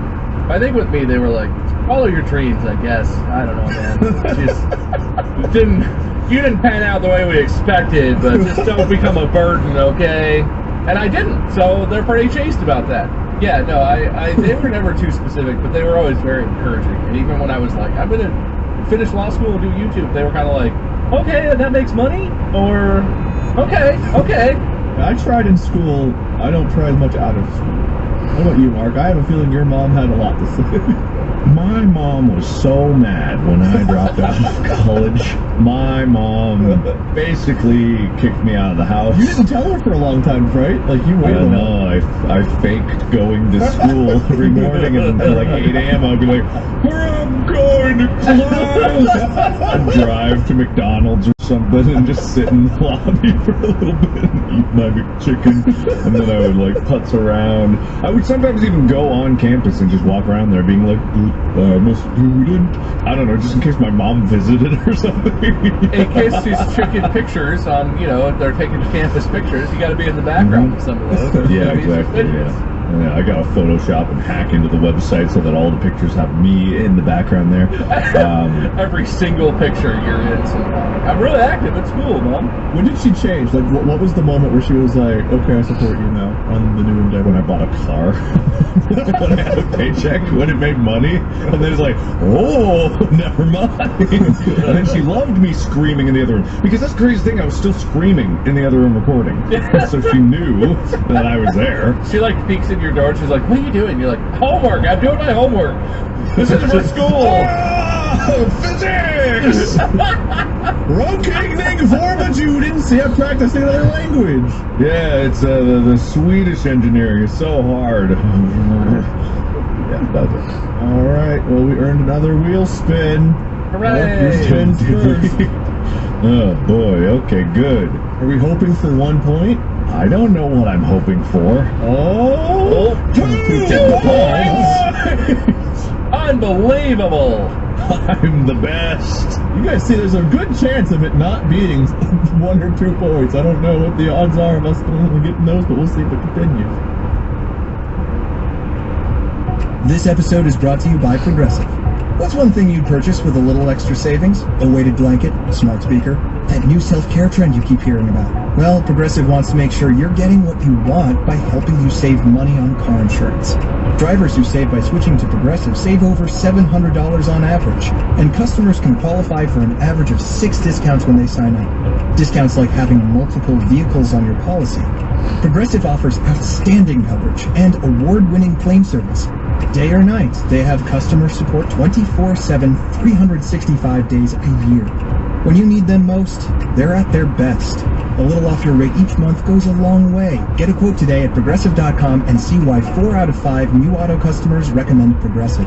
Progressive Casualty Insurance Company and Affiliates. National annual average insurance savings by new customers surveyed who saved with Progressive between June 2020 and May 2021. Potential savings will vary, discounts vary, and are not available in all states and situations. Bob, your spin is up! Except for one of those fun little red backgrounds. Blue me. Blue. Okay. Oh. Speaking, oh God. I'm sorry, does the red one that I almost just got say speaking rhymes until next turn? Uh-oh. All right, well, Mark, you're now winning 4-3. Congratulations. Oh, hell yeah. I've never felt more fairly treated in my life. What? I'm not being sarcastic. It feels fair. Oh, you're laughing at the prompt. Okay. I'm laughing at both things. One, the odds never being in your favor, and two, this question. Mark, how much time do you spend on the internet, and what do you do on there? Oh, porn mostly all the time. Man, what interesting questions you're asking. I have to dig deep in this one. I literally just, I'm either on YouTube or TikTok, basically, or browsing some Reddit, I guess. I don't know, it's really boring. I feel like back when we were growing up, the internet was such a more mystical place because you'd have to go to that random bullshit sounding website that your friend recommended so you could play that one Flash game that required you to download the add-ons and risk viruses. Oh, yeah. I feel like there are so many more interesting places to go on the internet before. I mean, now it's just like, yeah, you go to Reddit and then you just look at that, or yeah, you're on TikTok, did you see You that? never knew what you were gonna get, dude. Screamers, Rickrolled, random links to things you didn't want to see. It doesn't really. Is there a thing like that anymore? There's not really like a click this link, dude.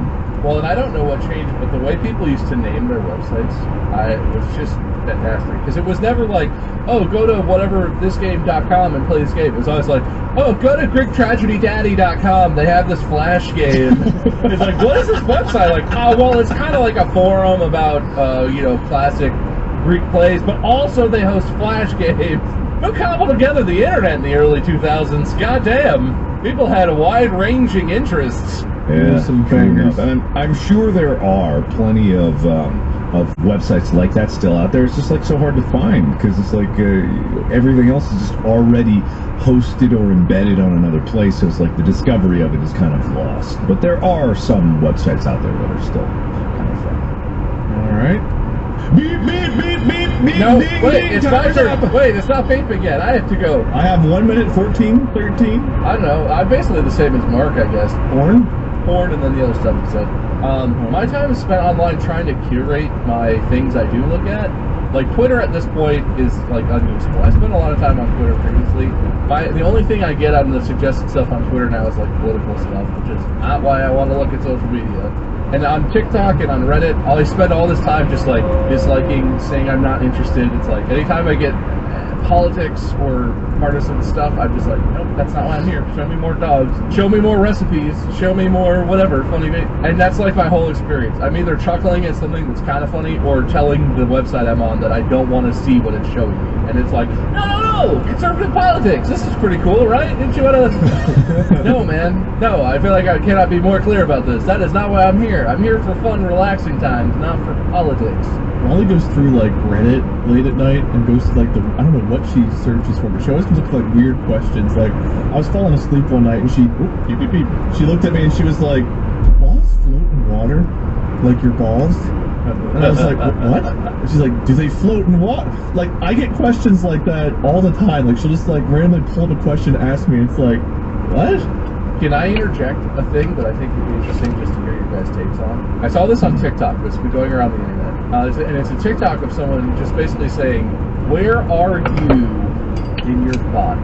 Like, if you try and conceptualize, where do I live in my body? Or does it feel like you are in your body? Because the general consensus is that most people seem to be able to pick a location, but they're wildly different between individuals. But I don't know if you've ever thought about this before. But like, where are you inside yourself? Okay, while I'm gonna spin for you first, Bob. I guess my answer is I feel like my chest. Like obviously my brain is where like everything's stored, but like I feel myself in my chest. I would say, I mean, I think it moves depending on your emotions because it's like What? Okay, 1 point, okay. How is it? What is that sliver? That sliver is Wade Wins. The episode would have just ended and I would have hosted the next one. Oh my god! Oh, I thought we were on it too. I was like, oh boy! Alright. Oh man. So you feel like yours moves more? Well, it just depends on what emotion you're feeling, right? So it's like if you're feeling some things like sadness or things, it centralizes in your chest and your heart. But if you're trying to like, you close your eyes and think, for me, for you, Mark, I am crushing it. You are. I feel like I exist in my balls, my massive, huge testicles that float in water. Buoyant? Yeah. Yeah, very buoyant, actually. Extremely buoyant, some might say. Many say, actually. Yeah. Mm-hmm. Hyper buoyant is, I think, the technical term for it. Yeah. Explosively buoyant. Explosively buoyant. Where are you at, Bob? Where do you exist? So I didn't think about the fact that it could move, I guess. most of the time, I feel that I'm like very centered. I feel like my voice comes from like in my chest, not my heart, but like the center of my chest. Yeah. But I do feel like it moves into my head if I'm like in law school, right? When we were in lectures and stuff, and I was really thinking and using my brain and like trying to answer questions and whatever, contributing to like intellectual type discussion. I do feel like it moves to my head. Like I feel like I talk down from my brain out my mouth, as opposed to most of the time my voice comes up out of my chest, out of my mouth. So I didn't think about the fact that it moves though. I wonder where I feel like I am if I'm like really sad or other things. Because it probably, yeah, it's emotional. I believe you're probably right about that. Just thinking about it. Like whenever I'm just thinking, like if I stop talking, I'm just thinking. It's definitely in my head. Yeah. I don't know if I've ever felt like I'm in my floaty balls. No. You're telling me when you looked at that kid and you said, "Fuck your dreams, fuck your nightmares. I'm gonna win at whatever this law thing camp is." You didn't feel like you were living in your big buoyant balls at that exact moment? If that ain't buoyant ball energy, I don't know what is. I think those were steel heavy ball energy. Those were balls of steel. Yeah, that is true. That's a different experience. Yeah. It's an interesting question, Bob. That's better than the topic generator. I just like that question because all the TikTok replies to it, everyone is all, and I'm like, no, that totally makes sense. It's just interesting to think about. You don't have to. It doesn't have to blow your mind. It's just a fascinating, thing of your human experience. Thank you for responding and not just exploding. Goosh? What is goosh? Is goosh a thing? Goulash. I'm thinking of goulash. What is goulash? Goulash is like a dinner meal. Soup or something. It's like a Russian or Eastern European like tomato soup or something like that. Yeah, I'm thinking of like noodles and like hamburger meat or something. Maybe I'm crazy. Hungarian dish consisting of soup or stew of meat and vegetables seasoned with paprika and other spices. All right, it's time for another wheel spin. Mark, you're up first Wait. this time. What? Well, I thought we just spun. We didn't even do a topic. 3 minutes every 3 minutes. Oh. Them's the rules. Mark, this is your spin. Okay. Come on, give us a fun one. Uh-oh. Minus Oh. 1. That is too bad. You're still up by 1, though. I'm sure my spin will be great. I'm sure nothing bad will happen. Let's find out. I don't know where I'm looking right now. I look like between you all and my camera. Whatever. Oh, move back. Oh, God, jeez. I was already losing. Minus 2 points. Oh, man. Bob, that puts you at 2 points and Mark at 5 points. Not a good start. So fair. I love how fair it feels. It's fairness incarnate. I also didn't realize that I had the -1 and -2 together and the +1 and +2 together, so that's really unfortunate. I want one of these reds to roll, man. Gosh darn it. I'm boosting the odds next time. We're going to do this I again. hope this is like the Don't Laugh episode where we go the whole time and nothing happens but plus or minus a couple points. All the funny stuff that you spent time putting on there, the wheel's like, I don't know. Yeah, it's okay. People can see I tried. I put effort into that wheel. All right, next topic. I don't remember who's first, but being as I rolled Bob last, I think Bob, you're first this time. Yeah, I guess. Bob, what does your own personal hell look like? It's a space where every surface is like the texture of like corn syrup, like slimy but also sticky and also goopy. Everything is like slimy, sticky, goopy, like corn syrupy, like a little thinner than corn syrup, but that sort of texture. And then all the food is all just like neon bright colors. Not even remotely the right color. There's a bunch of food around, but it's like, perfect neon green bananas and all this stuff. And like, that's it. I just have to live in that space. And there's no way for me to like wash off the sticky feeling. And there's no other food to eat. So I have to eat stuff that's the wrong color. And it could be the wrong texture. I mean, that's kind of a hat on a hat. But if the food is the wrong texture too, if it's like, pizza is like the texture of toothpaste and a banana is like crunchy and green or whatever, like, that'd be pretty good. That'd be pretty good torture for me. That would make my spine crawl almost constantly. Because those sensations are just, even the thinking about them makes my spine tingle. So that'd be a good version of hell for me. I hate it. Mark, what about you? I've always thought the most apt version of hell, if it was to be like an eternal torment thing, would be a device where your entire nervous system, brain and all, was removed from your body and placed into an enclosure where you could still live and you were still functioning, thinking anyway, but you could never move again, like complete locked in. I mean, people go through that with like locked in syndrome. For me, the idea of being conscious and thinking but blind and deaf and to the entire world and having no sense of where you are or ability to do anything, you're just like completely locked in your body for the rest of your whatever life. And if that was, they were able to keep you alive forever, it'd be like, that would be the worst kind of torment, just to exist as your brain exists with nothing else. I think that would be pretty hell. I think for me, it would be my body being made of styrofoam, living in a house where I had to go up and down the styrofoam stairs all the time, and everything's made of it, and I just have to walk across it, and my hearing's enhanced, so the squeaking and stuff is just louder all the time, and I never get to rest. I'm always just having to move and listen to it. Yeah, that's pretty close to ours. Well, I gotta say, I feel like mine's more from the school of thought of Wade's. Yours is very existential, Mark. Yours is totally fucked. Who do I spin for first this time? Is it Bob first? Wade, Mark, or what? You know what? Whatever. You're the boss. I think you're first because you lost 2 points last time, so you're first. That makes sense. Okay. Something good for Bob? Okay. Well, could be worse. No, actually, if I was at 0, it'd be better, wouldn't it? That could be better. You can, reset points to 0, because right now it's 5 to -3. Okay, well, man, I wish I had got reset points to 0, man. Can't believe I'm praying for that one. All right, now Mark gets plus 8 points. Mark gets nothing bad. He just continues to accrue points over time. This wheel is fair. Oh, God! Why is it getting so close to that one? All right, hang on, let me pull up ChatGPT. What does he do if ChatGPT shuts him out? What do you can't talk? No more answers? No, it's fine. It's fine. Okay. So Mark's win, for anyone not watching, is that ChatGPT has to answer for him this round. Okay. All right, I'm ready. Mark, you're up first. Do you play sports video games? Which one? Is playing the video game or playing the sport more fun? Why? 1 second. Are you sure there aren't any more parts to this question, Wade? If you do play sports video games, do you prefer new ones or old ones?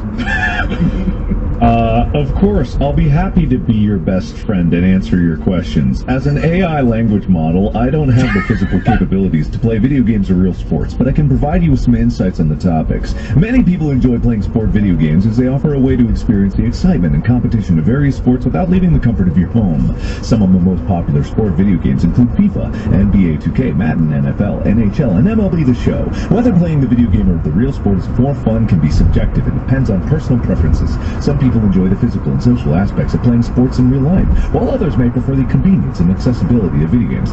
Very intelligent and very handsome and or beautiful people enjoy listening to Go, my favorite sports team.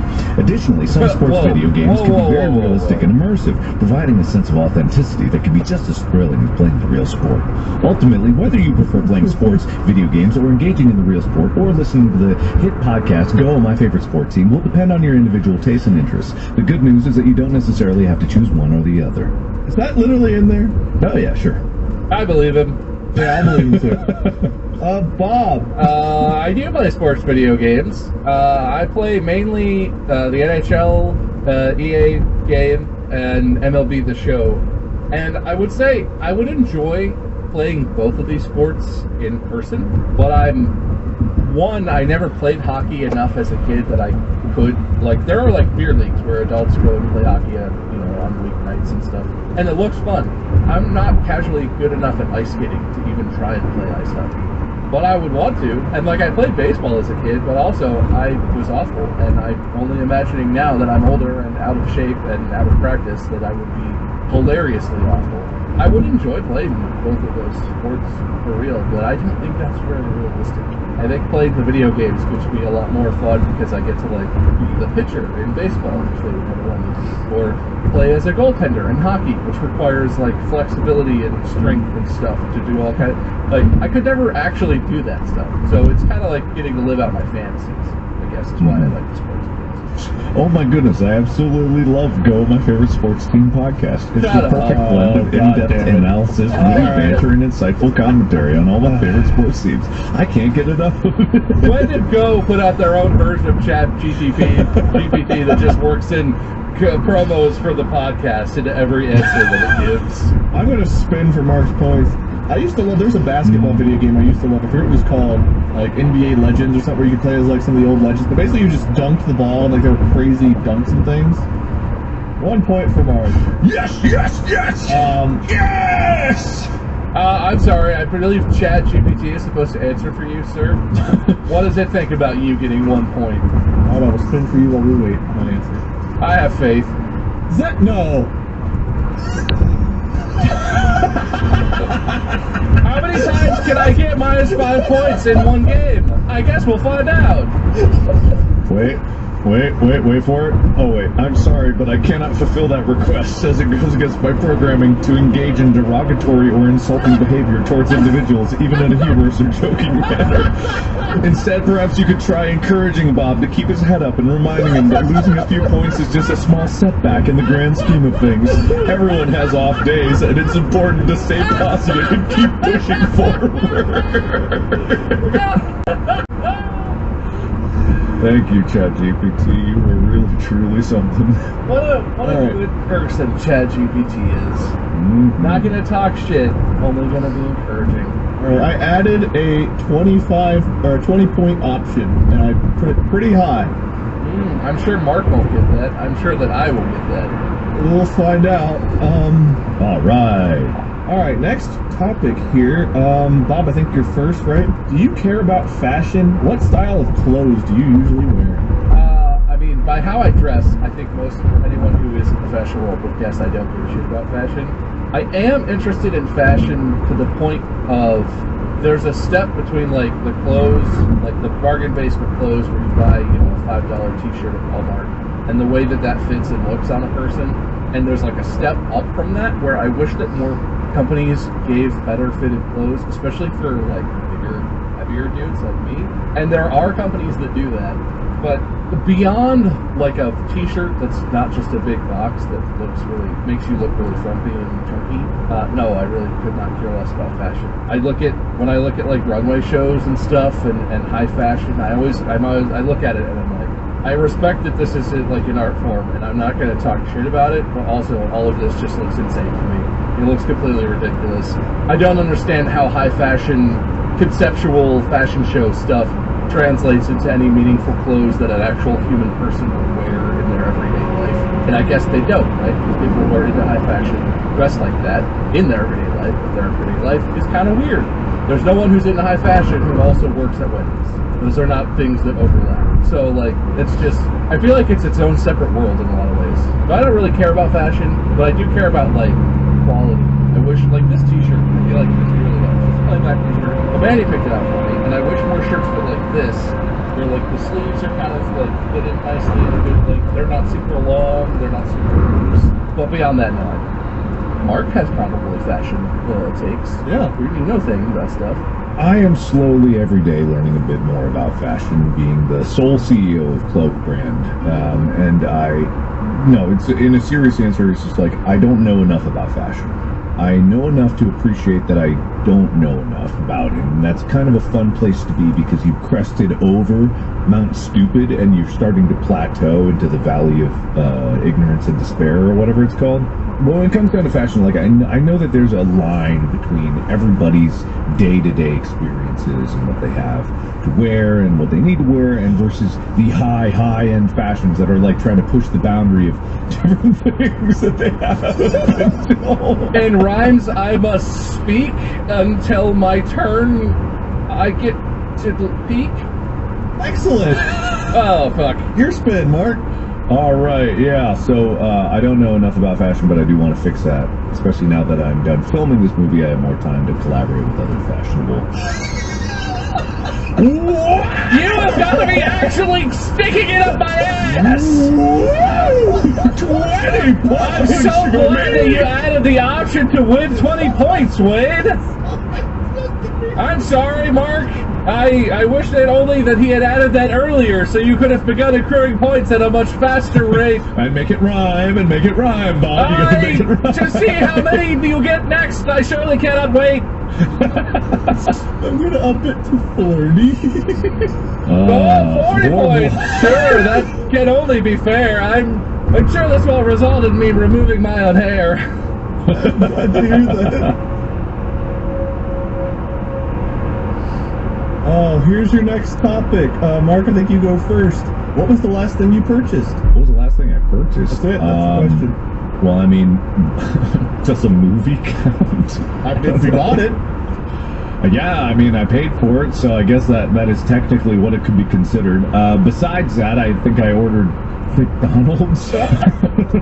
What movie did you see? What movie did you get? No, I paid for my movie. Oh, that's less. Well, that's great.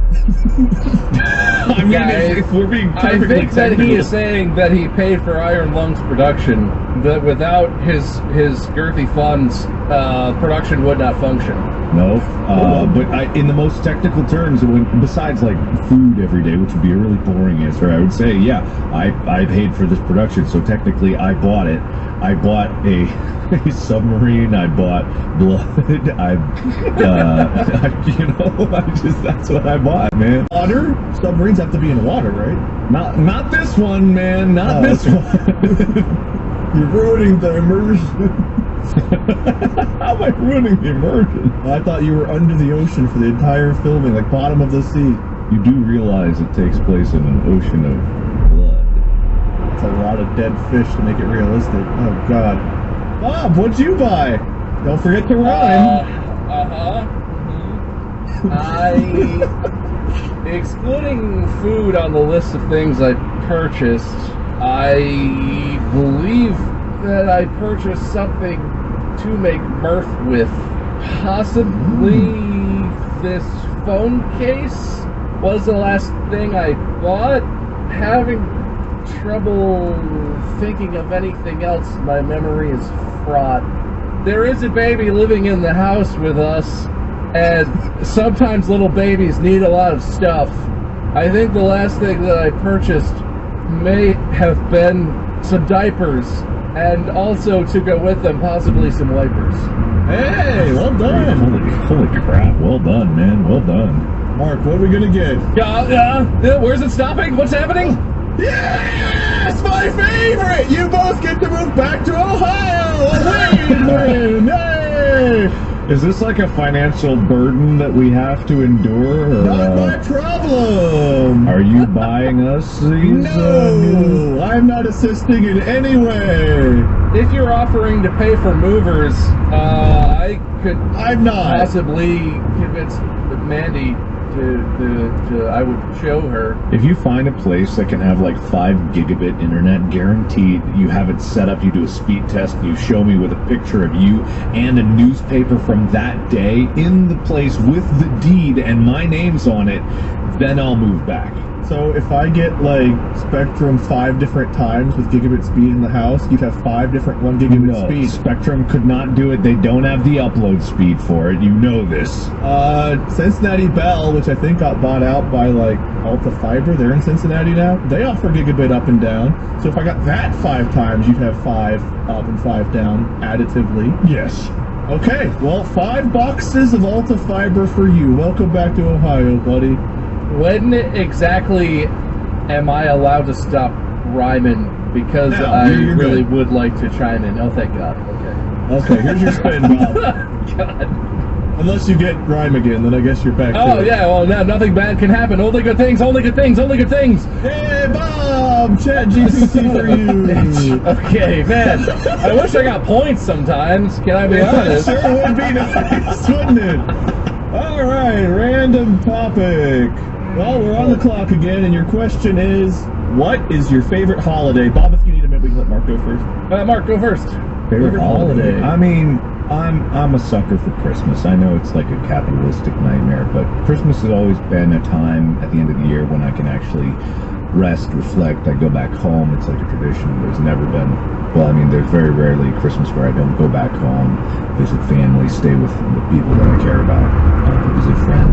I love Christmas. There's not really any other holiday that brings that kind of togetherness that Christmas feels, and that's the time where I can really reflect. And what's really funny is like it's the end of April right now, and I had someone at the wrap party for the movie mention this to me, is that there was no script ready for the movie in December. Like, I had written a lot, but the script wasn't done, and now the movie's already filmed. It's like, what happened in this past time? It feels like Christmas was just a little bit ago, and it was just a few months ago. But no, I love Christmas.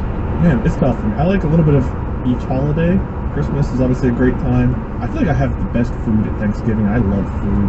Halloween, I love thematically the most. It's a tough question for me to answer because it depends on which thing I'm leaning toward liking the most. Hopefully I bought you a minute there, Bob. Are you ready to tell us what your favorite holiday is? I typed stuff in, and it's flashing at me and not giving me a response.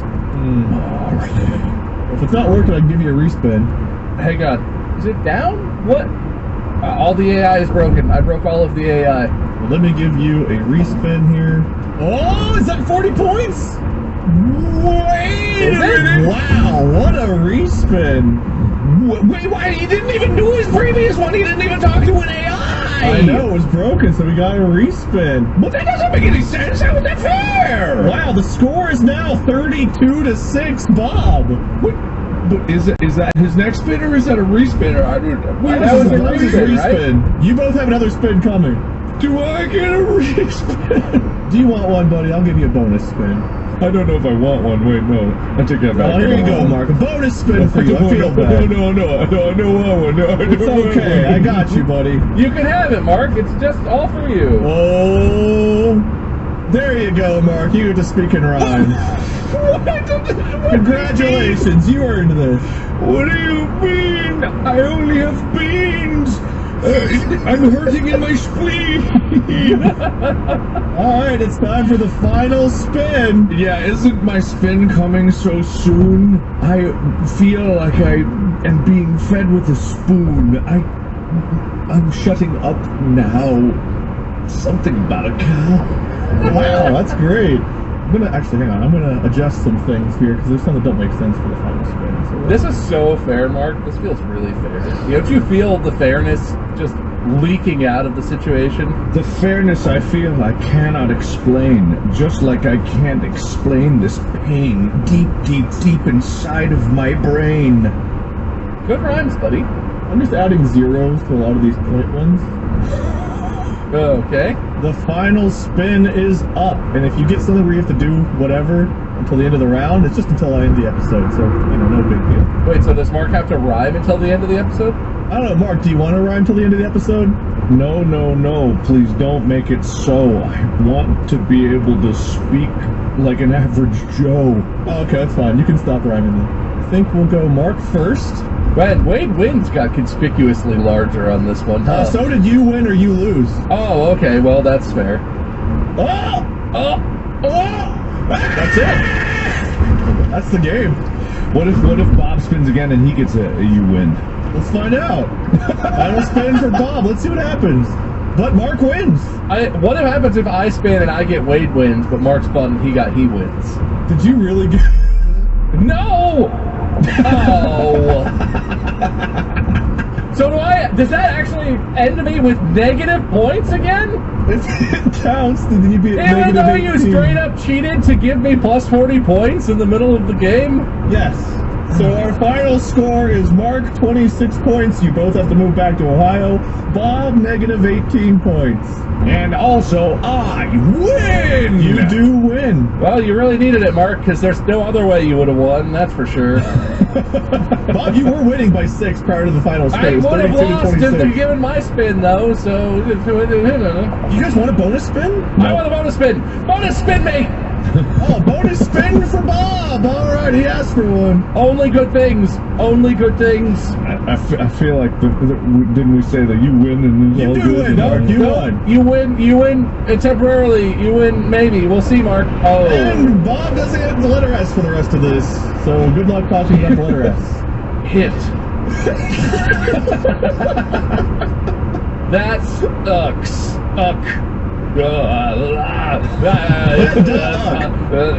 Yuck. Mark, your winner's speech while Bob thinks of his loser's speech.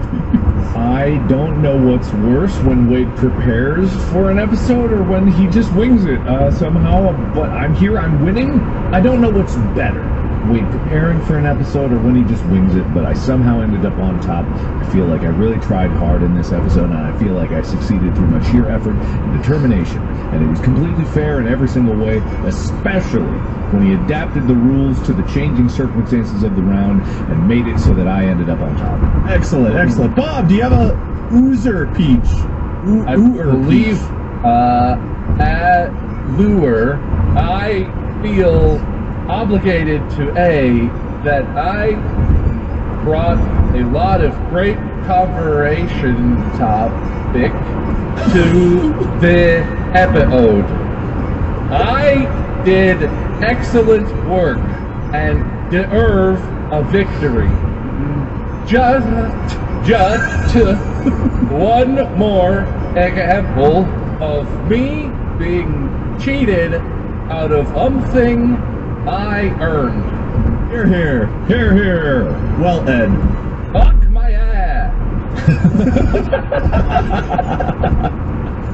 Well, that's it for this episode, everybody. I hope you enjoyed the random... I don't know what the hell this is going to be called.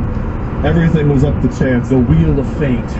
Wheel of Fate. Yeah, there we go. I hope y'all enjoyed it. If you haven't already, go follow these guys. Mark at Markiplier, Bob at Meister, me, Minion777, or Minion777. We have merch, store.destructiblepodcast.com. Go find it. I guess stay tuned for the next one where Mark will host, and we'll see what he has up his sleeve for us.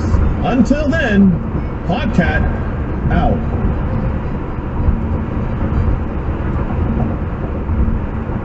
Good evening, gentle listener, and welcome to Distractable. This week, it's cunning stunts, but not involving head, and one of the gents goes to hell.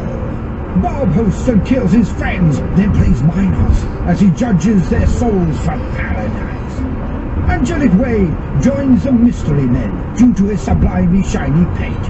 Mark declares himself Aphrodite reborn and attempts to bribe his way into heaven. And it's time for Who's Better? Now sit back and prepare to be distracted and enjoy the show.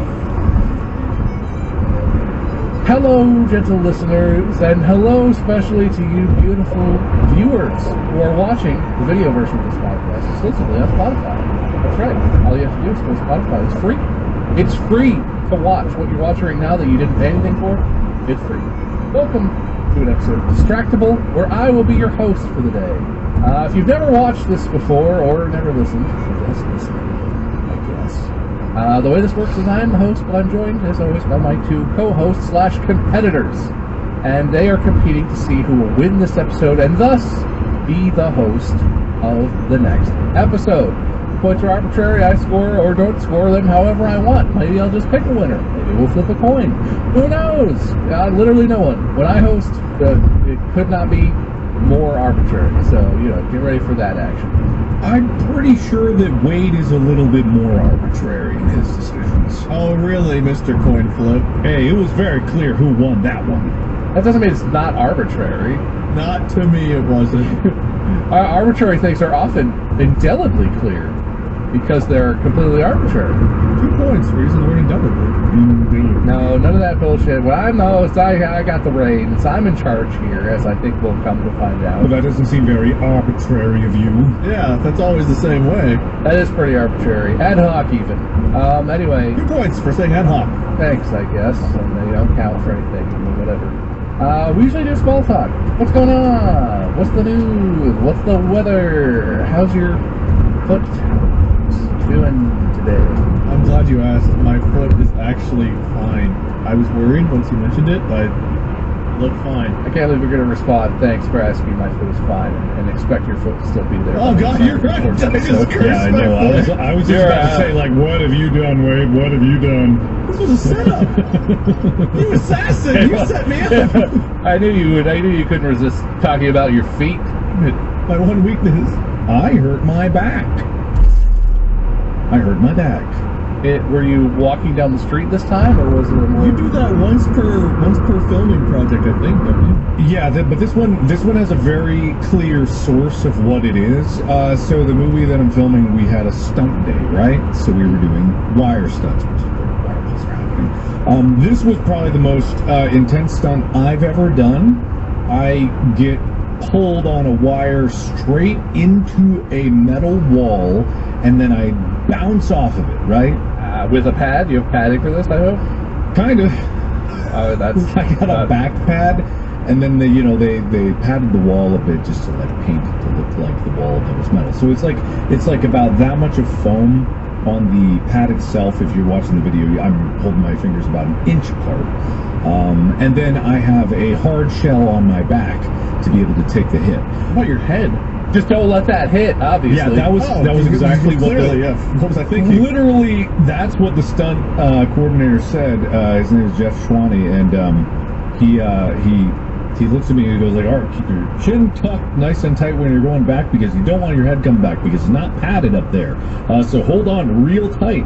And so the first time we did it at about 50% speed of what it was going to be, and we were going to go incrementally up there because they had already had a stunt guy in there doing it, testing it to make sure that it could be done right, and they very safe. And then they did that, and then it was my turn, and so it's 50%. And I go back and I get pulled, and then I keep my chin tucked, and they're like, "Remember, pencil, keep your legs as straight as possible, like so you don't lose momentum on spinning around. You want to spin on this one. You want to spin off of it. You want to hit perfectly flat on your back and spin off. That way you disperse the most energy when you're going, and then you come around, you bounce off of it." I didn't pencil, and I hit directly on one corner of my back, so I took all the pressure on that. But thankfully, it was like only 50% speed, so it was actually okay. It is very strange, and I have so much respect for stunt workers who do this. Did you know that there is not a stunt category in the Oscars? Really? I didn't know that. I would assume stunt choreography, stunt performers would have like awards for that. That's kind of a big part of a lot of modern filmmaking. You would think, and I think there is an award ceremony for them separately, but it should be like on a national level recognized for the stunt work that goes on, because oh my god, the things that they go through. And me doing my own stunt was like in a way where I was like, I went to the stunt coordinator, I was like, I don't have an ego about this. Like, if you tell me it's not safe for me to do, I'm not going to do it, but I want to be able to do it myself, obviously, because I don't have to put someone else through it, even though he already did it. And I wanted, like, for the movie to be able to do it myself. I'm not Tom Cruise in terms of levels of jumping across gaps like he did with no wires. Why that? No. Well, maybe either way. So I don't want to do the crazy stuff. But I wanted to do this, and man, 50% hurts. But not that bad, because I was super padded. It wasn't until, like, the 5th time I went. Because up until that, I was like, it knocks the wind out of you, but you're fine. But that last one was, like, full speed, right into it, and, oh, man, after that one, I was like, I'm good. I'm all right. Did we get it? Did we get it? And even then, I didn't do it as hard as the stunt guy did it.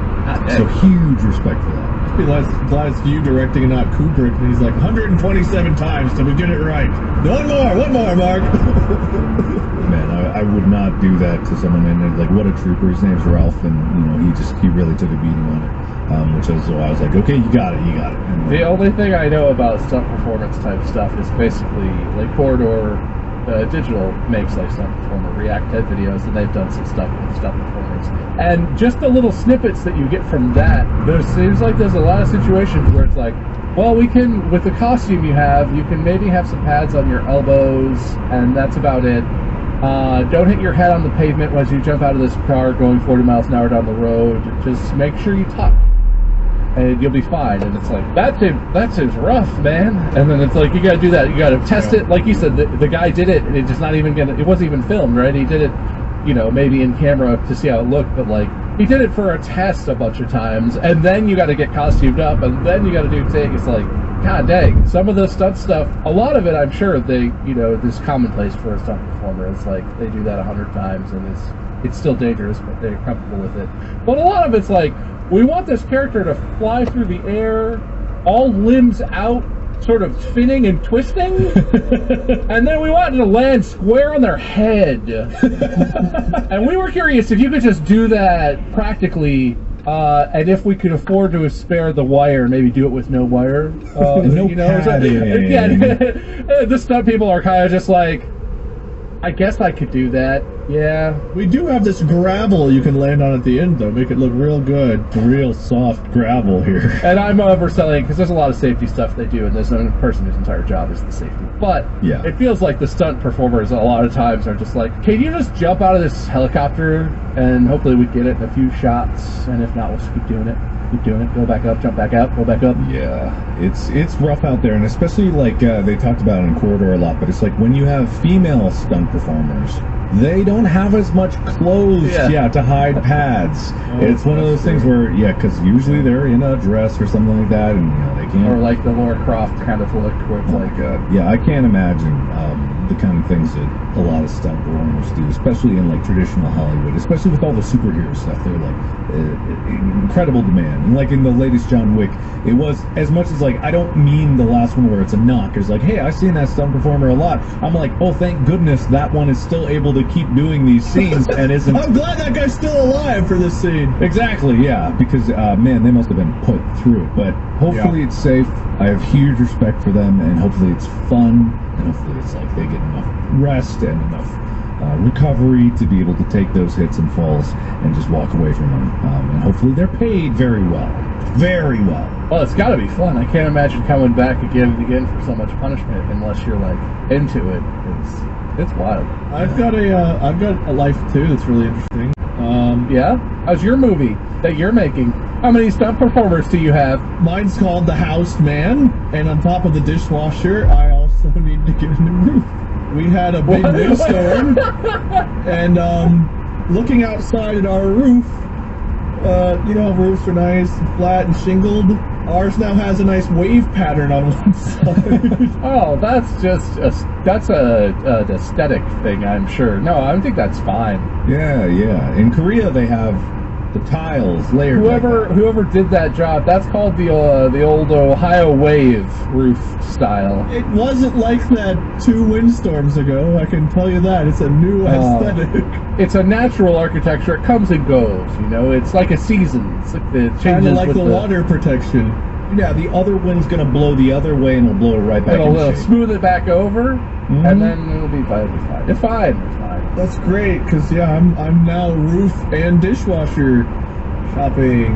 You need walls and a roof? 4 whole walls plus a roof? 4 walls seems like a lot to me. Yeah, just put your dishes up on your roof. Next storm that comes by, it'll wash it and protect you all at the same time. And they'll hold the roof down. Yeah, Exactly. I feel like I'm gonna need some pictures, or I think you're just making, every time we get together, you're like, what else could break? What else could break? Yeah. My shtick that I love having is being the guy whose shit breaks. I gotta buy new shit. Wait, your roof looks different. Yeah, I replaced it for the bit. I mean, it's a long way to go, but you gotta commit to the bit, so what are you gonna do? Yeah. Won't give away that it's all planned. Look, it's not our fault that your house is broken, Wade, unless it is, and Mark's doing something I'm unaware of, but I all I could do is, send my condolences for it. I mean, it's very sad, very rough. What, do you got a GoFundMe or something? Like, what do you... Yeah, what was this? Was it a violin, or is this all your money you're getting out of that? Mark paying me under the table to have a broken roof. You said, is Mark doing something? Mark, it'd be pretty sad if something were to happen to that movie you keep talking about, huh? Maybe somebody should, Someone were to tweet all about it randomly. Yeah, you do look like Will. I've never seen you and Will in the same place. That's true. You have? You've not seen me and Steven Spielberg in the same place either. Maybe I'm him. I think we know what he looks like. Picture baseball cap and hair. Yeah, I don't think that's the difference. There's other stuff. Maybe like 20 years of age, potentially, or... I'd probably look closer to him than you guys do. I'm not going to agree to that. That's mean. How you get a bag on yourself like that? No. I self-defecate all the time. Aren't we mean enough to you for everything? Like, don't you get enough of that from us? How you gonna do it to yourself? Be like that. It's just how he gets the people on his side. It's all a ploy. My whole life's a ploy, a charismatic ploy. The fake house woes, the self-deprecation. This is how I become president of the whole planet. I'm working slowly up the ranks, and you guys will never see it coming until it's too late. And then I probably won't do anything once I'm at the top because I'm lazy. Everybody knows the long, slow walk from podcast hosts up to president of the entire world. It's such a familiar pipeline. It's practically cliche at this point. It is, but if there's one thing I am, it's those words. Cliche? Cliche. That one word. Right, all of them. All right, well, we're going to talk about what you are. We're going to talk about what you both are. Oh, we airing our grievances out today? Let's do this shit. Kind of. As we know, I'm in charge here, and I'm going to be making a decision today, but I'm not going to make that decision without your input. Before we get to that, I have to tell a story. On today's episode of Distractable, Mark and Wade have decided to come and visit their friend in San Francisco. That's right, I live in the Bay Area. And San Francisco is a beautiful town, known for its enormous and very steep hills, and for a cable car thing that goes around the streets. It's like a train trolley type thing, and it goes up and down the hills, and it goes all around, and it's cool. Cable car's cool. It's cool. Everybody likes it. And Mark and Wade came to town and were like, oh, we should ride the cable car. As they crested the top of possibly the highest hill in the entire city, realized that what they were actually riding was a real-life trolley problem. And Mark was overwhelmed with the feeling that he needed to know if his body could handle a real-life trolley problem. So Mark kicked the driver off the trolley, and Mark and Wade are now alone on the cable car at the top of a very steep hill, down which you can see cars and pedestrians of all sorts all across the tracks and whatnot. Mark is like, we have to try it. We have to do it. And as he slams on the gas and floors the streetcar down the hill towards the unsuspecting pedestrians, Wade screams, but we don't have control of the switch, Mark! Which is true, because that's not how cable cars work. You can only stop and go. You cannot control which direction you go, I'm assuming. I'm assuming a lot of things. I don't know how cable cars work if you haven't figured that out yet.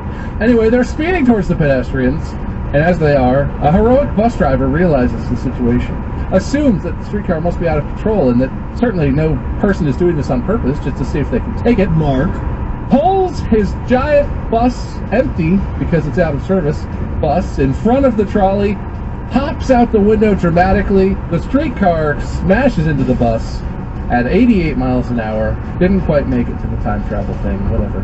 Not my problem. That's not how streetcars work. Trolleys, cable cars, whatever I'm calling them. Anyway, the punchline is that Mark and Wade died in a fiery crash.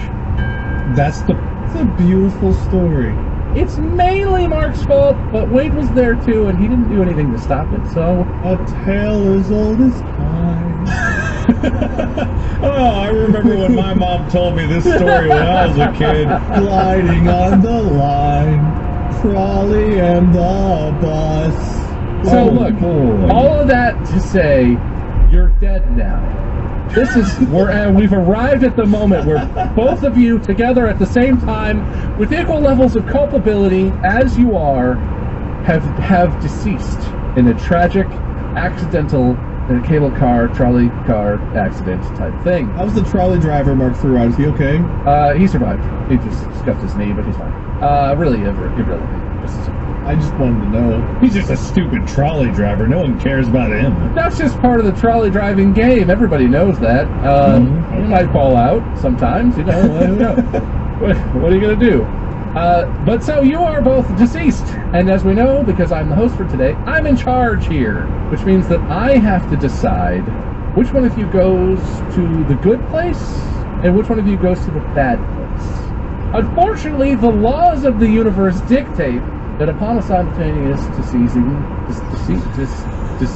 whatever. In this situation, the laws and regulations state that I, as the one who's in charge, must send one to one place and the other to the other place. And today, I want you to try to convince me where exactly you might be going, to the good place or the bad place, and if I should send you to the good place or the bad place based on your lives. Maybe based on philosophical arguments. Maybe based off of our friendship.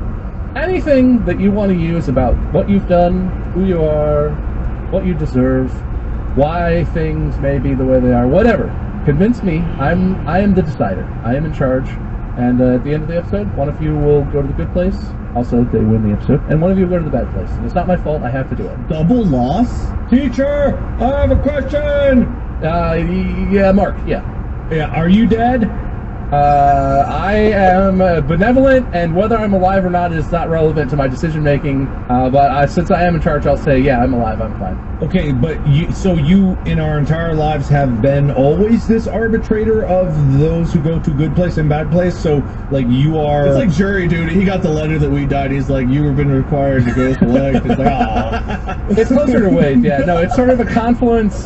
This is an intersection of the fact that because of this podcast. And the fact that I'm in charge right now of the podcast, that's a lot of authority, and the universe just like hunts down an authority to arbitrate this sort of situation. So like it's a happenstance that because I'm the host, I'm in charge, and because if everyone who dies on the earth has to go get judged by the three of us as like a deciding panel, oh my god, how unfair. Especially if I'm the judge, I'd like zone out and come back to like, oh, I'm sorry, I didn't listen. I guess you. Bad place. Oh, look, the punchline is, I used that one already. The point is, this is an open game, right? Wade, you have a philosophical background. Feel free to bring up any philosophy you think may help your case. We all have hilarious memories together. You could just reminisce. You could try and lull me into a friendship-addled stupor of all the good times we've shared and why that means that I should, make you the winner and send you to the good place and so on. So whatever you want. All fair is fair. So at the end of this, the winner of the episode is getting sent to the good place. Oh yeah, you win twice and you lose twice at the end of this episode, yes. Yeah. And then the loser loses and is also sent into damnation. Yeah, and suffers that as well. So, yeah. I feel like the damnation is worse than the loss of this episode, but yeah, they're both pretty bad. But they're at the same time, so it's like... It cancels out. Maybe it's a positive, net win. No. You feel it all at once, so it feels bad, even if then it's followed by something else. Right. Of course. Yeah. Does anyone volunteer to go first? Anyone got any strong thoughts? Do we have to give a title for our entire life? No, well, you can title your segments if you so desire, but... Mark Implier. It's my title. I'm just sort of going to give you opportunities to get... And you can argue against each other as well. If you feel strongly that you have a rebuttal for some point that someone has made, I'm open to that. Before we begin, I have a question for Mark. Yeah? Yes. You're a bit of a masochist. Do you volunteer to go to the bad place? My goodness, no. What a horrid thing to just assume about another. Thought I would ask. It's really reflective of your character. He's just so conniving in his ways, trying to like dangle these things that other people have assigned to me, not me. It's just like that's his name calling, and I think that's a very, very low trait of someone to do such a thing. That was quite the smarmy move, I will say, and I'm not keeping up points. I'm not keeping numbers today, but it's really more like sliders, right? Yeah, you can go up and down. For Wade, that was a definite scooch down, but then respect for the move, scooch back up. All right, but we haven't begun. Before we begin, may I also ask or say something? Sure. I don't know what's so complicated about this. It's just a simple topic, right? That shirt. That looks so good on you. Thanks. You are looking just lovely today. I don't wear a lot of V-necks, and this is not a deep V. It's a subtle, but I like that I have a little. I got a little chest. I like that peeks out a little bit. What do you think of my shirt, Mark? Huh? Well, sorry, talking about. Yeah, Bob. I just like the way you've evened out your lighting. The lighting on your face is like more even and natural, and like your background's still deep purple. I love that. You just really put a lot of work into it, and I want you to know it's recognized. How do you like my fire lamp? Everyone's very intrigued about the fire lamp. Oh, that's one. I see the Lixian plushie. Oh man, yeah. He's watching over me. Yeah, no. Oh, thanks, man. That's great for you. Anyway, just had to get that out of the way. Oh, are we recording? Oh man, sorry, that's awkward. Oh, you're always complimenting me, Mark. Yeah. Crazy how he does that when he has something to gain from it. What a great fair weather friend you are, Mark. I mean, he's unsolicited. There's no motivation whatsoever, I'm Wade, sure. you are also looking incredible. I mean, it looks like you polished your head today, and it's just like shining like a bowling ball. It's gorgeous. Thank you. I'm going for the bowling ball look. I was hoping now that I'm dead, someone will stick 2 fingers in my eyes, 1 in my mouth, and roll my skull. So, thank you.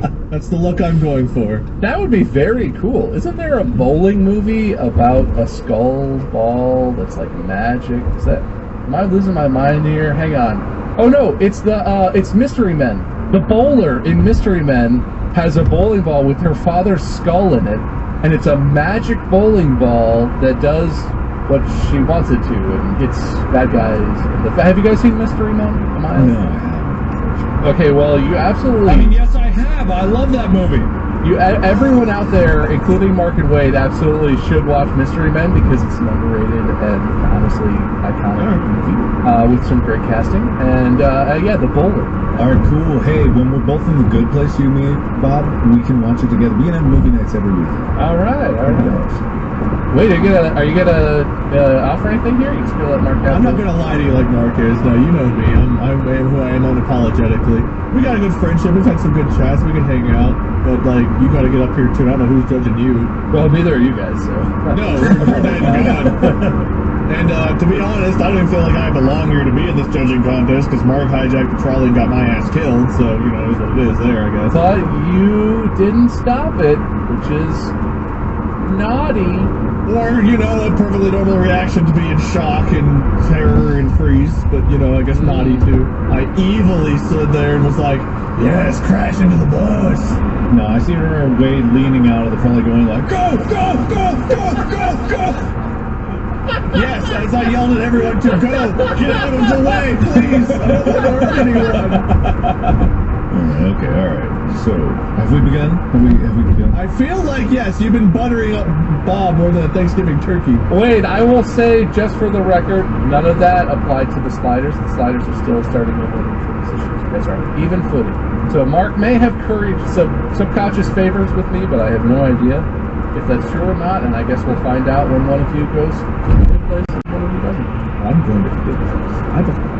Well, I'll go wherever Bob's infinite wisdom decides I should go, and I will accept it with dignity and grace. That seems factual. We'll just have to test that. Well, the first part seems factual. The second part, I'm not so sure. Dignity and grace and loss isn't exactly our mantra here. Look, all my life, I have always, I've always had a sense of fairness and honesty. You okay? Yeah, sorry. Highly allergic to bullshit. I think I'm breaking out the hives. And just trying to center myself as the best person I can. I have had failures in my life. I know. I've had many failures, but I think there's a quote that applies to all of us is it's not how many times you fall off the horse, how many times you get back on. When I get back on the horse, I'm on that horse, I'm off that horse. I'm on the horse, I'm off the horse. Maybe that horse doesn't want you on. Have you ever thought about leaving that poor horse alone? It's not about the horse. The analogy's not about the horse. Who cares about the horse? He's a dumb horse anyway. I guess someone who goes to the good place would care about the horse. How you gonna insult the horse? Well, the horse is it your horse? No, it just is a horse. It has I feelings. feel like Mark has a very clear strategy. I can't piece together quite what it is, but man, I'm feeling something. I think you look at my will. I actually left my horse to you, Bob. Oh, okay. I can't believe you post-mortemly changed your will to leave everything to Bob. You don't know my will. You don't know my will. Bob, you want to be in my will? I still got some time. Do you? We're dead. Can we phone a friend? Before you? Theoretically, you're like in the process of, I don't know, you're crossing over right now. I'm It's a fading close in and call. out. I'm gonna say there's not a lot of time to make a real phone call, probably. As you're being ejected from a trolley, just like, hey, excuse me, can you change my will? Leave it to Bob, thanks. Listen, you can make empty promises. It's just, it's whether I believe you or not, really. Okay, fair. Either way, the moral of the story is I get back up on that horse, and the more I get back on it, the higher that the higher my esteem for my fellow man gets. I'm not on a high horse. Is not what I'm trying to say. The more you fail, the higher your horse gets. You just keep looking down further and further from upon your ivory tower of a horse, No, it's not necessarily the analogy I was going to have. You're like one of those knights on the chessboard. Yes, sure. You like chess? You can only move in the shape of an L, and you're real tall. I have said all of 10 words, and I somehow still feel like I'm winning. Yeah. I guess you could just let Mark do his own work here, Whit. I don't know if you're really He's on his high horse, calling his attorney. No, so like it's a high mountain. It's harder to climb back up. Can I play in a fiddling match for my soul here? It'll have to be something I'm good at. I don't. Can you 1v1 me in Counter-Strike or something? I don't think I'd win that, but no. I just look. I'm just gonna sit back. It's like you caught the Wade disease. You can't let there be a moment of silence. You're just constantly like, wait. All right, I'll let Wade say his piece now. I think I made my point. Yes, I feel like you sure did. I understand it. Probably. I'm not going to try to articulate it back to you, but it's in there. Yeah, where's I that got slider moving? Yeah, I see. Can we peek? It's moving.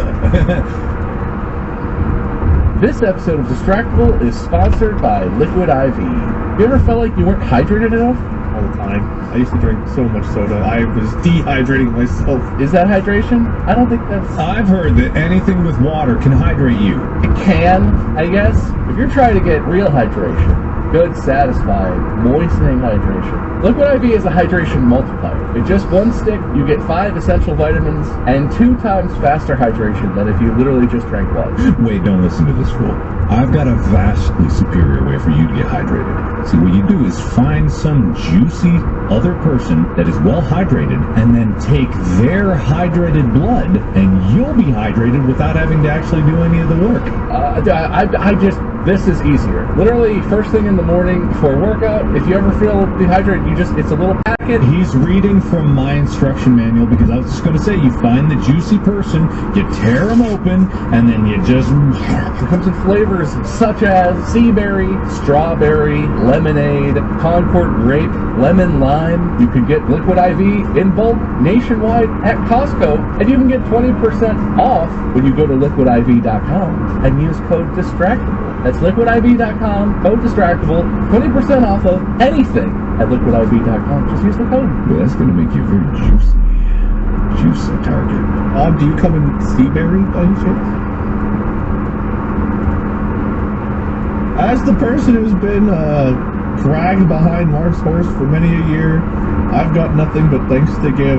And I can't say that I think Mark deserves to go to the bad place. I gotta say that. I don't think that's true. You've been too good to me. You both have. I've had a pretty good career, pretty good life. And I got you both to thank for it. I'm content with life. I have no idea what the afterlife will be like. I guess I'll find out. My case for going to a good place, I don't ever necessarily done anything that bad. I've made mistakes here and there, but I've been a pretty good person. I've tried to go out of my way for my friends and family. I've tried to pay your guys' kindness on forward to friends and such, with no expectation of really return, just to try to do right by them. I don't know. I can't say I grew up particularly religious or thinking about morality or anything like that until I got to the law age, but I always like to think that I live a pretty ethical and moral life. And even though, like Bob was talking about before earlier, I don't know if I got caught on camera or not, but philosophy and stuff, I was in philosophy and I studied moral theory. There's different moral codes that will occasionally disagree with each other on things, utilitarianism versus Kantian ethics and so on and so forth. But even whenever it comes to the moral theories having a disagreement, I've never subscribed to one moral theory. I still try to think of what the overall best thing is to do and do it. My faults, I'm a lazy son of a bitch. I would agree to that. I don't go out of my way to do a whole lot that I don't have to, but I've tried to do good things. I need to do more charity work recently. I haven't done as much lately, but I've tried to do some of that throughout life. But again, I got to give more credit. That was inspiration from you years ago, starting to do charity streams and whatnot. wherever I end up, thanks for hearing me out on my initial statement. I'll think of more stuff probably, but that's just my initial thoughts on that. All right, he yields. All right, thank you, Wade, for accepting going to the bad place. You really I spoke yielded highly of time. your I did needs not a yield lot. the entire debate. I want to be clear. Bob, just tell me which door to walk through for the good place, and I'll just like. He's happy to step on me to get to where he wants. It's been real. It's been real. It's been real, though. I give you a compliment, you're like, Wade, thank you so much. By the way, oh man, my high horse, I needed something to step on as I get down. Thanks for being there, bud. Just the right All right. height. How about let's talk. You were talking sins, right?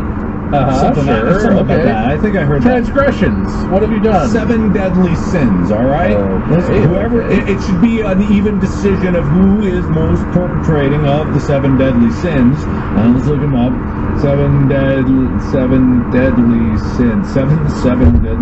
7.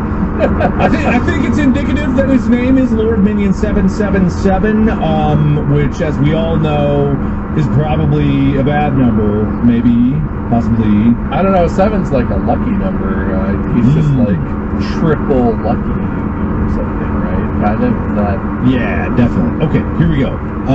So we've got pride, greed, lust, envy, gluttony, wrath, and sloth. I think which one of us has more of one, or more of the 7 deadly sins that they embody, then they should, that could be a good determination.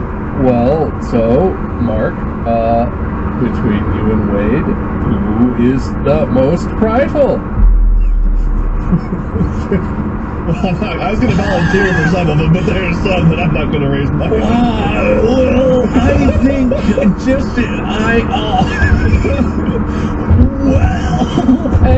Well, you're acting like you got no ammunition here. Wait a minute now.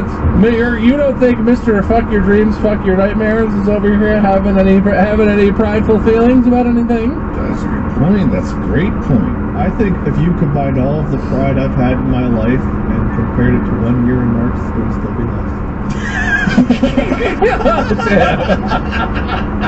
That being said, though, if we get into gluttony and food and that kind of thing, I think I might lose that battle in gluttony. All right, I'll take the pride. I'll take the pride and I'll own that. Okay, he's got gluttony. Okay, gluttony. Win his dibs. Okay.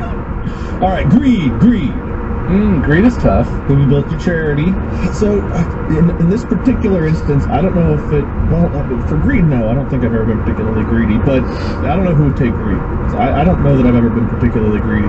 Of course, there's times like you want stuff, but I've always gone higher ground, usually with people, and it's like, okay, I'll cave in and I'll do this, even though I want this, I'll do it like this. I don't know. So I feel like I'm not particularly greedy. Yeah, I wouldn't say either, but I do own a Tesla.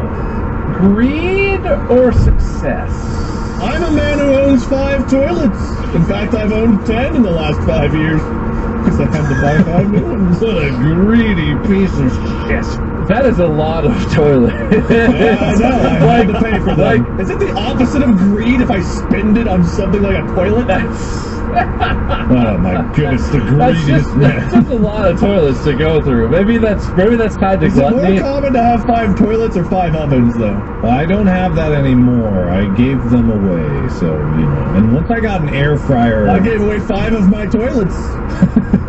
Yeah, throwing away and giving away are different Well, I know things. I was done with them. I just said you can have one. I waved at the peasant who replaced them and was like, "Take these! Remove them from my sight!" All right, we'll call greed a wash. Because, we both do charity and I'm gonna do envy. I'm gonna do envy. Because envy is a tricky one for me. Because I feel like in my younger years, I was a lot more envious than I have been. Like, I feel like I've overcome envy throughout my life. I think being younger, and whenever we were struggling a bit financially and watching people, not have to worry about it, and, I don't know, parents sign their kids up for things and not seemingly have to struggle for it. There was definitely a time where I had envy of stuff like that. But I think I managed to accept the fact that even though I didn't have certain points in my life, I learned valuable lessons from those times. So I tried I wanted to try to take a positive lesson from tougher moments in life, whether it was envious that someone else had both parents, stuff like that. So I kind of spun it and changed that throughout my life. But as a younger kid, I definitely had envy a lot more than I have as an adult. All right, Wade's claiming a lot of envy overall. That's what I'm hearing. Very envious. Okay, I guess it doesn't matter if we've overcome it. If we ever felt that Redemption is not really a consideration here. That's, what about you, Mark? I know you grew up living in a trash can or whatever it is, but I don't know if I was a particularly envious person. Even when going through like YouTube, I don't think I was ever really like envious too much of other YouTubers. There's always like a goal to attain, and I think that's part of the pride more than envy. Just like more looking inward and stuff. Tell you what, Wade, I know it's like not a huge sway, but I'll take greed if you take envy. I'll take greed if you take envy. That's amicable to me. Because there's 7, so it's like it's got to be actually broken up evenly. right? Okay. But the real kicker. Sorry about that. I didn't mean to interrupt you. Very amicable of you. Very, you know what? I feel like you really swallowed your pride for that one a little bit. Yeah, you want pride, Wade? I thought there was no redemption. Oh, that's right. No, you're right. Sorry, I did make that rule. There's no redemption. Anything that you did stands, no matter what you did after it, you did it, and that happened, so it's out there. That's the Alright. The real kicker is lust. Which one of us is more lustful? I don't know if that's such a great one for you to lean on there, Mark. I gotta be honest. What are you talking about? I don't know about my lustfulness. How many people in this room? I don't know, what do you call this? In this video call, how many of us have made horny calendars? How many of us have an OnlyFans? I say that's more prideful. Is being lustful and creating lust both part of the sin? No, Well, I think that's a it's fair more question. prideful than vainglorious, you know. You created a lot of lust, though. There's a lot of thirst for Markiplier. But that's different. Would Aphrodite be condemned? Well, Bob's the judge. I have no idea. The whims of what she was given? Yes, I'm comparing myself to Aphrodite, but that's the pride in me. He's swallowed the pride and spit it back out. No, it's different. He's like, I'm a Greek god. Well, why is Wade lusty then? I mean, he talks about dicks a lot, I guess. I love boobs. Don't get me wrong. I do. He got it. Okay, he's got it. Okay. Are you denying that fact, Mark? It doesn't explode out of me that way. It just seems like I don't know who's more lustful, but yeah, Mark has the calendar, so I lean toward Mark for lust. He's created it. No, that's different. Lust is to have sexual desire, not to create it. I think it's an interesting point that Mark has the calendars out there, and I think they are a little, maybe more related to pride on his part. But you know what I do know is a fact is that those calendars and OnlyFans and everything that Mark has generated a lot of lust in us. So I think you're making a lot of assumptions here. I know you don't lie. I don't think I am. Don't lie. Mark can see who's subscribed to the OnlyFans. He can check this, and Would you mind checking real quick, Mark? I would love to see how I'm not there. There's Lord Minion 777, Minion 777, Minion underscore 777. This is not Wade at gmail.com. I truly feel as if this is the worst argument for me being lustful that you could have come up with. Sure. Okay, sure. No, I do feel like lust is kind of a wash. Neither of you is particularly horny in a way that stands out. I think you're right about the calendars. They're more like prideful than lustful. Oh, okay. I thought you were about No. I think that's a fair point. Like, unless you make them and then you're like, oh, dude, I love having this calendar on my wall. They call that prust. That's prideful lust. Prideful I'm lust. too frusty. Oh God, yeah. I can't wait for July. I remember doing it. You can see his nipples on that calendar. Is that nipple crust? Look. All right, who? That's a deep cut right there. That was a big callback. All right, you got me. I'm a lustful bastard. Fine, I'll take it. Whoa. That was just a twist. I struck a nerve there with Mark oogling his own self, huh? I like how Bob's like, I'll just call it a wash, and Mark's like, no, I am the lust man. Someone has to. We can't wash. There's only 7.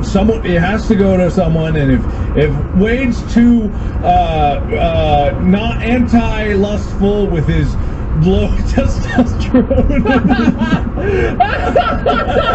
Wade with his smooth brain alpha low T cargo pants. Come on, guys, you can get the shot.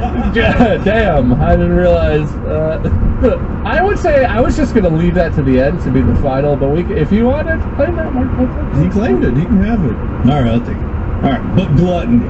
Wade called dibs on gluttony, right? He's got gluttony. Okay, I've got gluttony and I think envy right now, right? Yeah, Wade has gluttony and envy. Mark has vainglory and lust and greed. Yeah. 3 So to it's 2. 3 to 2, Mark, with 2 remaining. Sloth. Let's do sloth. I feel like this is a tough one for you, Wade. I gotta be honest. There's no way that I can argue out of this. I am the most not a chance at all. I define myself as the lazy man.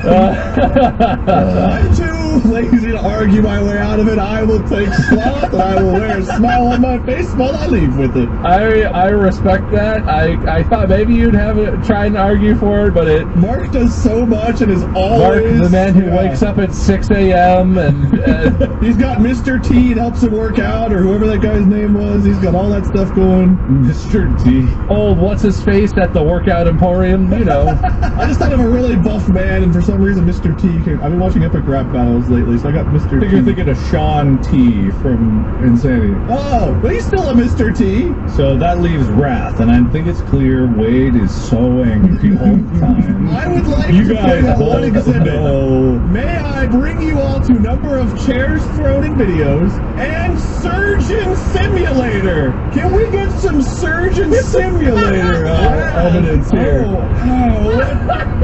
Oh, please, Wade. I'm fearful of your anger. Can we play Getting Over It together and see who goes nuts first? Or Pogo Stuck? Yeah, you wanna play Pogo Stuck, Mark? Everyone enjoyed that, I think, equally. to. That would be a dream for I'm me. dramatically angry. Mark is scary, wrathful, angry. Scary. Scary. Sitting next to him during Surgeon Simulator, I dropped that spoon bomb and I thought I was going to go to the afterlife.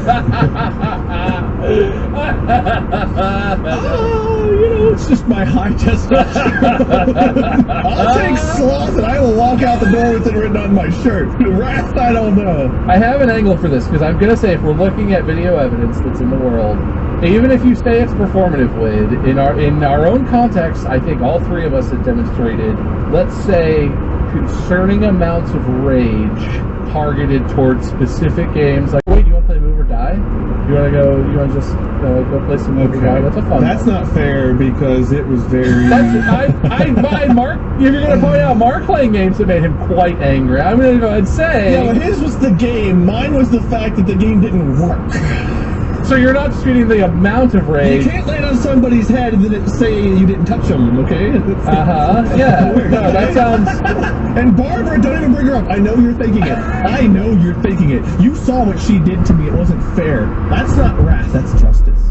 So you're lucky that this is not a test of who's easier to set off by pushing their buttons casually. But let me just say, let me put this counter argument. All of these 7 deadly sins, we're sort of using a very loose definition of them, but they have like opposites, right? They have corresponding virtues.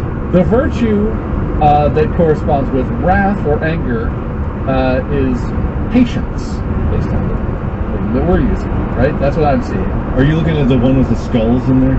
The 7 skulls? Yes. Yeah. Yeah, I'm looking at that too. Okay, so let's say... What a wise pick. We're in the same wavelength, Bob. We find the same one. Yeah, just use Google to click the same search result. Yeah. Therefore, Wade deserves to go grab the rock. So let's say for now it's a wash on the anger. I'll get angry. I'm including myself. I would say that I get as angry or angrier than you guys. I got so angry that I made files corrupt on multiple occasions. And no one ever got to see recordings of the rage that I demonstrated because I scared the universe into hiding it. But what about patience? Who's more patient? I feel like that's an interesting one because I feel like Wade has a certain kind of patience that Mark struggles with in interactions, but I think that Mark has a different kind of patience that I think Wade struggles with. And I'm curious what your individual takes are on this. If I had to be perfectly honest, about myself, I would say that I am basically the saint of patience I have so much. I'm dying a second time. What happens then? Don't read this laughter to mean that I don't think you're patient. It's unrelated. I have to be perfectly honest. I'm the most patient. There is no one more patient than me. Alright, fine.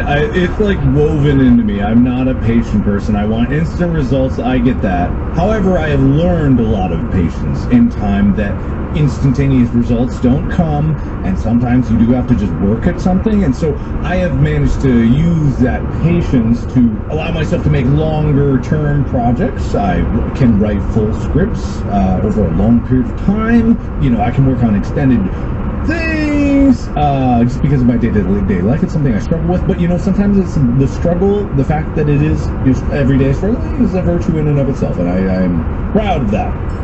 So you're trying to get redemption for being impatient, which we're not allowing here. That's great. Interesting. I have an argument. You guys have apologized to me over the years several times for making me the butt of the joke. And for a decade plus, I have patiently sat there and taken it for the sake of the content. And last episode, despite what you all pulled, I'm patiently back here again today. Patiently left immediately upon learning what had happened. For the content, I came back for my chapstick, if you guys forget. Oh, okay, sure, yeah. You patiently and calmly didn't get extremely angry and wrathful about the fact that we had just played a joke on you on a show about playing jokes on each other. Well, that's not really what it's about, but that's kind of what it's about. I don't know if that's a fair definition. Is that a fair? Do we play jokes on each other on here? Well, sometimes. It's happened. I mean, you and I had the handshake deal behind Mark's back. Yeah, I mean, I thought that was quite funny. And it was kind of a joke on Mark, because he competed and tried, and then in the end, meant nothing, just like my competition did. Like a fool. He thought he could win. If you can find a longer-term patience than what I just demonstrated, by all means. Well, you know what? I have to say, Wade, internally, I thought you had a handy lead on this one, and I will say that Mark went right for what I was thinking. Because Mark, I know that like in a short-term basis, patience for you is tough sometimes. You want stuff to just like happen and be done and move so you can keep moving. But in the long-term patience game, you are killing it. You have the patience of an actual saint sometimes. I know that was a joke, but like the long projects you've done have taken a long time to go from like your idea to fruition, and there's been hurdles, and like it's an impressive kind of patience that I think I know I lack, and I feel like maybe Wade lacks a little bit of like the persistence of getting something done over the course of like years. I mean, law school is maybe the only thing I've ever done that's comparable to that. I mean, I finished my college degree. Wow. Not to say someone didn't finish that, but if we're talking about commitment versus patience, I'm just saying. I think you nailed it, Mark. I think that's where your patience game is really strong. And wait, I was going to say basically what you said. I feel like you have good dad patience. You put up with us being really mean and shitty and mean again and all the stuff, and I really was with you right until you made it a whole martyr thing. Martyr? You didn't just say, I put up with you guys, and it's cool, because we're friends, and I put up with a lot, that's the bit. You had to make it a thing where you were all smug, and you're like, I did this for the compliment. But it's your attitude. Is that part of the thing? You know what? You're right. Mark already owns pride, and despite the fact that you were very prideful about how patient you are, I don't think that's enough to swing that back from being in Mark's favor. And I will also add, Mark even admitted he's not very patient. His own words were, I'm not known for being very patient. Well, my own words also said I was a saint of patience, so, you know, if you're going to point one, poke holes in one. If his words contradict each other, Take me at my word, will you? Which word? What's the sin for lying? I do think if we're going to call it a wash on the anger side, I gotta give patience to it. It's been a long time and a lot of bald jokes, and it's been a decent amount of patience over a pretty long time. Keep being a good sport about it. I feel like I gotta give him credit for that one, which means that Wade wins in this category, which is not a deciding category, but is a factor that will weigh heavily on the final decision. Wade only gets 3 of the 7 deadly sins, and Mark ends up with 3. So that's 1 point for Mark in the negative points. There's no point scale. You scooched out, Mark. I'm sorry. These are just the seven mildly bad for you sins. The 7 not good things to do on this list that we found. So yeah, you won that one. Actually, that's pretty good. Mark brought that category up, and you snaked it away from him. Really? Careful, Mark. Don't show any wrath. It's already mine. I can own it now. Yeah, now, Mark. Fuck you and fuck you. Not you, Bob. Not you. Oh, not you. Oh, who are all the yous you're pointing to? Everybody around. The watchers, the people watching the video. You and you and you, but not you. Whoa, it's a little lustful of you. Yeah, whoa, hey, that's less. No, you already own it. I can have a little bit. If we're going for other enumerations of how to be condemned, there's the 9 circles of hell from Dante's Inferno. Aren't those really more like the punishments or whatever? Well, there's certain punishments for certain crimes, right? So it's like the worse the crime, the deeper the level of hell, right? So you're saying you're volunteering for 4 of those based on your sins? Well, I'm just saying they correspond to the sins because there's limbo, there's a circle of lust, circle of gluttony, circle of greed, circle of anger, but then there's like different ones like circle of heresy, circle of violence, circle of fraud, and circle of treachery, which kind of correlate more to like the 10 Commandments kind of things of don't do this shit, instead of just being personal flaws. I don't know what heresy would even be qualified as, but violence, fraud, treachery. What's the difference between fraud and treachery? Tell you what, Mark, I'll volunteer for limbo. So he volunteers for the bad place. I'm just gonna start by saying you're both in limbo right now. This is limbo. Oh, dude, I'll just stay here, man. That doesn't count. Hippocrates and Aristotle, I got all the philosophers to talk to. I'm fine. I'll stay here and hang out. Are they the ones who go to oh yeah, no, okay. They're in there. Yeah, that's what it says. Virtuous, unbaptized, that's not me. I'm cool. Well, but so what? So Mark has lust, that's only second bad.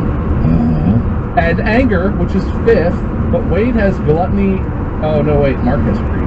Oh, that didn't really pan out like I was thinking it would. So Mark has 2, 4, and 5, and Wade has 3. I don't think we're going to count heresy. I don't think there's heresy against the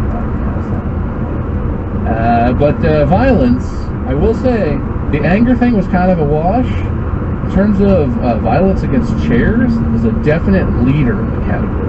And violence against controllers, or mokes. And keyboards. I've damaged a couple keyboards, but I think Mark's got me on keyboards. Well, who have you hurt, Wade? Who have you hurt physically?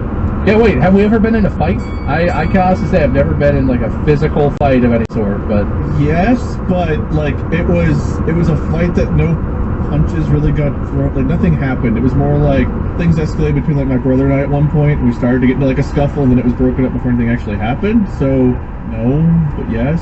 I haven't been in a fight, but I've punched people. Like in anger punched people? Injustice. like Batman!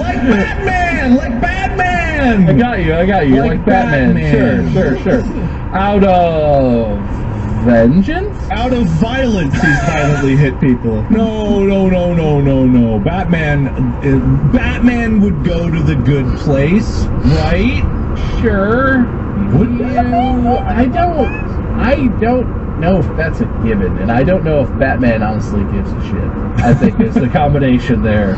I think he might deem that he's doing what needs to be done, and he's doing it for the right reasons, and it's worth it, even if there is recompense. I feel like, Mark, the punching is a bad look, bad optic. What if? Okay, the time that I punched a guy, I did break his rib. Okay. Oh, That sounds bad. I don't have anything to compete with it. But when he came back to school after going to the emergency room, he tapped me on the shoulder and he said, "Hey, look at this," and he showed me an X-ray of it, and I was like, "What's that?" And he goes like, "You broke my rib," and we went, "Oh, that's cool," and we laughed and there was so much joy out of that one punch. Is that a true story? That's very true. Maybe not so much laughing, but it was like, did your chairs say the same thing? Chairs are inanimate objects. Oh, okay. I guess you can only be violent against animate objects. Yeah. It's definitely not the same offense to I be just wonder what we're violent. debating here, because my biggest violent story was I stood in someone's face and we angrily exchanged words and stares. And Mark's like, I punched me. I broke someone's ribs. I gotta be honest, Mark is already way behind, and I'm trying to give him a fighting Why am chance. I way behind? Why am I way behind? I understand what we're trying to get here, but as the person who's not violent, The fact that you have 3 of them and Wade has 1 already. well, if we look at the last two, I'm not sure we have treachery or fraud here. I would say on fraud, you're both equally guilty, and if anyone is the most fraudulent here, it's me, because I was in on both of the episodes where we made someone lose arbitrarily. But I'm not being judged, so that one doesn't really decide much. And treachery, I don't think anything that's happened between any of us could rise to treachery, unless you know something about Wade. I got a story Here's about what I'll this. say. Here's what I'll say. I'm so not treacherous. I play Settlers of Catan with my cards face up because I can't stand the thought of deceiving anybody. Don't look at the videos of me playing Among Us. That's very different. Immediately admits to treachery. I don't know if video game betrayal where it's designed as part of the game would count against either one of us, though. That's part Yeah, of exactly. TTT and stuff, like, you can't really count that as treachery. Yeah, that's what you're supposed to do. And I don't even like those games. I don't like those games because I don't like being treacherous. I didn't want to play Monopoly on those games, so I don't like competing with friends, even in like a joking little Oh, fashion. wait a minute. You're going to bring up I Monopoly. didn't want to play it. If you remember. You're going to bring up Monopoly. If you remember, The I did game not where- want to play it. But we did all commence to play and agree in concept to play and try and have a good time. You got salty and tried to forfeit and give everything you had to Mark for no apparent reason. I'm pretty sure, I don't know if I was super salty during that, but I know, no offense, Bob, but I think you got saltier during Monopoly than I did. Yeah, but I never quit. I kept playing, unless I lost or whatever, but I didn't quit playing. I think forfeiting's a part of the game. You're allowed to quit and forfeit to an opponent. I don't know about that. There's an option to do it in the game. It's built in. That's like if you're gonna shit your pants and you gotta go or something, or you know your mom's here, so it's time to leave. Not just because you don't wanna. I don't know. And you were quitting in a way that specifically was gonna make me lose, but I was doing pretty well. This is why I'm going to the bad place, because I let Mark win a game of Monopoly once. Isn't Monopoly the reason that a lot of people are going to the bad place? Forget the circles of hell. Forget the 7 deadly sins. You betrayed me in Monopoly once. Grandma's over there being the bank and stealing 50s every round, putting them in her own stack. You know, I once had a game of Monopoly last 8 extra hours because my family was stealing money, passing it between their toes under the table to my opponent who was left. And I had to sit there and deal with that for so many hours, and I could not fathom how they were still alive, and I was too dumb at the time to figure it out. I still won, despite their cheating, I want you to know. The capitalist in me wants to say that I guess you should have figured out how they were getting their money and got it for yourself. Well, despite your dislike of my Monopoly strategies, I don't think I'm particularly treacherous or fraudulent. I don't think Mark is either. He's really fun. Well, then we'll call this one a wash, even though Mark votes 3, maybe 4 circles fell, and Wade only votes 1. Yep, that's a wash. It's fair. Fairly said. Mark already lost the first version of this. I don't know why he picked this again. That's another thing. But losing twice for the same outcomes is hardly fair. Clearly, Mark lost both of these, but it's not. That's neither here nor there. It's mostly there. Okay, Thank you. what's the next judgment topic? Our favorite color? Mark's over here picking ways to argue that are only making him lose. Okay, so he's definitely losing, and you're definitely winning. Well, don't be a sore winner. Nobody likes a sore winner. Okay, I've got more. I asked Oh, God, okay. I asked ChatGPT Oh, to no. list me 20 sins, okay? Oh, God. All right? So we got pride, greed, envy, wrath, lust, gluttony, sloth, right? There's also deceit, theft, adultery, blasphemy, idolatry, witchcraft, gossip, anger, hatred, betrayal, vengeance is a sin, jealousy, and then laziness at the bottom. I think it should be higher. I think there's a lot of repeats in there. Witchcraft? Jealousy is very different from envy, probably. Witchcraft? Are you guilty of witchcraft? Because I don't I'm think not saying this because this is Wade, or it seems a little witchcrafty to me. If you I ask seem me. like a witch. Oh, you know what? He's right, Wade. You did sing Witchy Woman one time when we were recording some prop hunt. What is witchy woman? That song. Ooh, witchy woman, say how far she something, something. I sang this? I fabricated that as a pretense to say this lane of argument is closed. There's cones ahead and it says merge right. You're really digging yourself a hole here, I Mark. follow the rules, not merge What, right. me? What do you mean me? I thought he was witchcraft. Wasn't that a good point to do? He's a witch! He's a witch! Burn him! That's Mark's argument. Yeah, you don't know. You don't know. He turned me into a newt. Got better. Look, I resolved that is enough, and I have made my decision on this type of argument. But I want to hear some things. How else can we rate and categorize you two? You guys want to do a race? We go down and back race? Race to what? I don't know, just down and back. You know, you go down the stick down there, and then I was down pretty and back. fast. It depends how long. I'm fast. I'm not quick. So if it's really short, Mark probably would. If it's longer, I have a chance. It's like the length of a basketball court, like down back to the length of a Well, that's basketball perfect for me, actually. Very far. I'm pretty good at that. I'm pretty quick, so. Okay, well, we'll have to organize this first person for what he really does go to the place or not. But I'm glad that after all of this deliberation, it comes down to who can run up and down and back of the basketball court. Listen, I gotta be honest.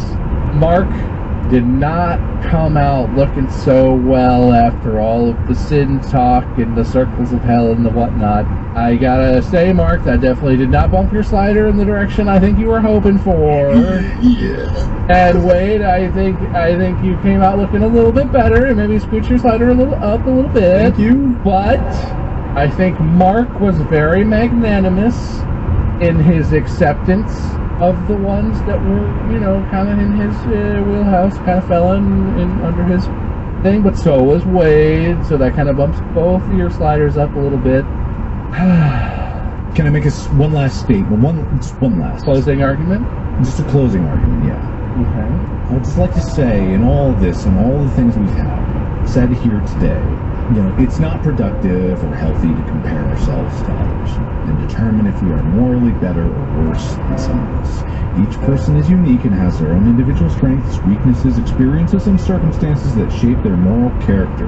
Rather than focusing on comparing ourselves to others, it is more helpful to focus on our personal growth and development. We can strive to live according to our own values and principles, treat each other with respect and kindness, and make choices that align with our sense of right Are you and reading wrong. something that ChatGPT generated for you?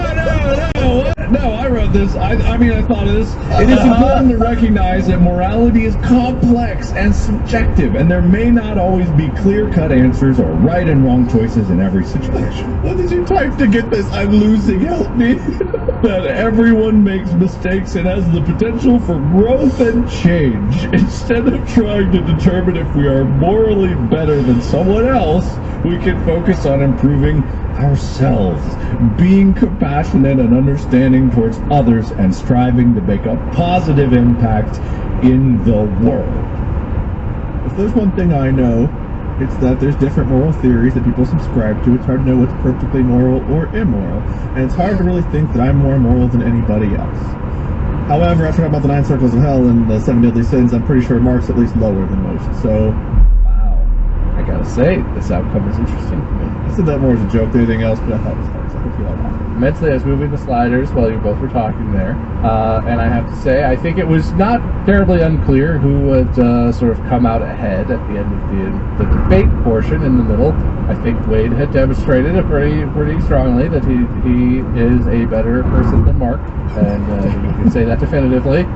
But then at the end there, in Mark's closing statement, he was very uplifting. He thought of it all himself, I'm sure.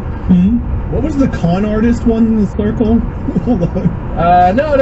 That part's over. We're not going to circle back to that. That seems pretty fraudulent. Oh, okay. Whatever the opposite of redemption is, we're not doing that either. But honestly, Wade, in his closing argument, both talked about philosophy, which is always questionable, and I know I invited you to talk about philosophy. Isn't that a bitch? and was smug about being a better person than Mark, which I feel like has to make his slider bump down a little bit. You could say that, but he's already got pride. If I'm looking at the image that I can't picture in my aphantasia brain, it looks like the sliders are just about dead equal. What's your prescription? We get you some new glasses. I am a better person than both of you, all of you even. Mark, we can agree. We can agree that can't be true, right? You and I can at least agree to that. You might want this one. I don't know. It's going to work out. Because I'm a good person, a good friend, and also think very poorly of myself, I think I am probably worse than both of you in a lot of ways that I can imagine, and you did not prove me wrong to myself. So I think I will sacrifice my own soul. I think I go to that place. Between the three of us, if I'm being super honest with, and this is maybe like not the healthiest thing, but I honestly feel like this was a trap to try to get you guys to talk about your flaws and whatever. I think there was a lot of fair discussion today, but I think you're both right. And I think I should lose if the context is that the most, whatever, the least worthy person should lose. I would pick myself before I would pick either of you to be the loser in that context. Which, oddly enough, means that you both have to win in this case, because if you recall, you're dead now. I did that, but you are dead. Both of you get to go to the good place, but more interestingly, both of you have to host the next episode with each other? Is it too late to volunteer for hell? Yeah, can I go to hell? No, I've done this. You can sort it out. Let me say this as the host. You can sort it out between each other where one of you hosts and then the other, and whoever wins that intermediate episode is negated or whatever. You can host a freebie. You could do whatever you want. You don't have to joint host. No, I will host a joint hosting. We'll do it. We'll make it work. But as we talked, I honestly didn't plan this from the beginning. I was kind of thinking that it would come down to an actual moral, decision of joke decision. I don't think I would want to pick either of you. I would pick myself before I would pick either of you. Oh, no. Yeah, no. Oh. But fair. Yeah, no, I was waiting for that. I thought that would come. Obviously, the result is not so serious, so it's easy for us to say all of this in jest, but I appreciate your candor, and thank you so much for being open and doing this episode concept where it was basically me being like, please tell me things. Well, it's easy to admit your flaws when you're not prideful, I would say. It's kind of mighty prideful of you, if I'm 100% honest. I am the most humble. Anyway, interesting discussion. Thank you so much for playing along. I think that's going to wrap this episode up. Great, I've been doing too much work today. I need to go eat and sit. Or maybe it's a free-for-all. What if you guys just host free-for-alls? No. I know what it's going to be. You are going to be caught in the middle where one of us speaks in riddles and one of us speaks in rhymes. I'm going to come up with a whole bunch of riddles. Wade'll come up with a whole bunch of rhymes. And everybody loses. Everybody. Okay, well, anyway, I apologize for doing this to you, but also I'm excited to see what you do. Maybe that's the next time. Maybe I should be That's more. a little lustful, Bob. Oh, I was not trying. Yeah, I'm very lustful. That's it. Thanks so much for listening, and thank you even more for watching. You have to be one of the brilliant people who comes to Spotify and watches the video form of this podcast. Follow us on Spotify so that every Monday and Friday you can watch the video. It's free. Can't stress that enough. $3.99, except no 99. Free followed by 2 zeros, which is $0. That's the end of the episode. Make sure you check out our merch at store.distractablepodcast.com. Check out Mark at Markiplier, Wade at LordMinion777 or Minion777. I am MySperm online, and that is it. I guess these guys are going to a good place. I'm going to the bad place, so no matter what happens, we'll see you in the next episode. Podcast out.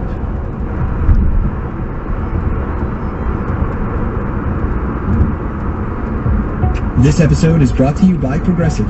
Are you thinking more about how to tighten up your budget these days? Drivers who save by switching to Progressive save over $700 on average, and customers can qualify for an average of 6 discounts when they sign up. A little off your rate each month goes a long way.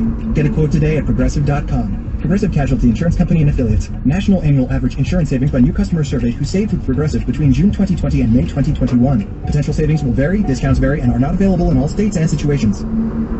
Good evening, gentle listener, and welcome to Distractable. This week, The lads go in elbow deep as Mark heads up proceedings with a game of yay or nay. Bob claims Uma Thurman's eyes are too far apart, but would telepathically share all. Wade is worried about baby bondage, lords the mind over form, and rejects ultimate awesomeness. From robot insemination to Pulp Fiction. Yes. It's time for Will You Press the Button? Now sit back and prepare to be distracted and enjoy the show. Hello and welcome to Distractable. My name is Mark Blauer and I'm your host for this week. And of course, I continue my winning streak, and Bob continues his losing streak.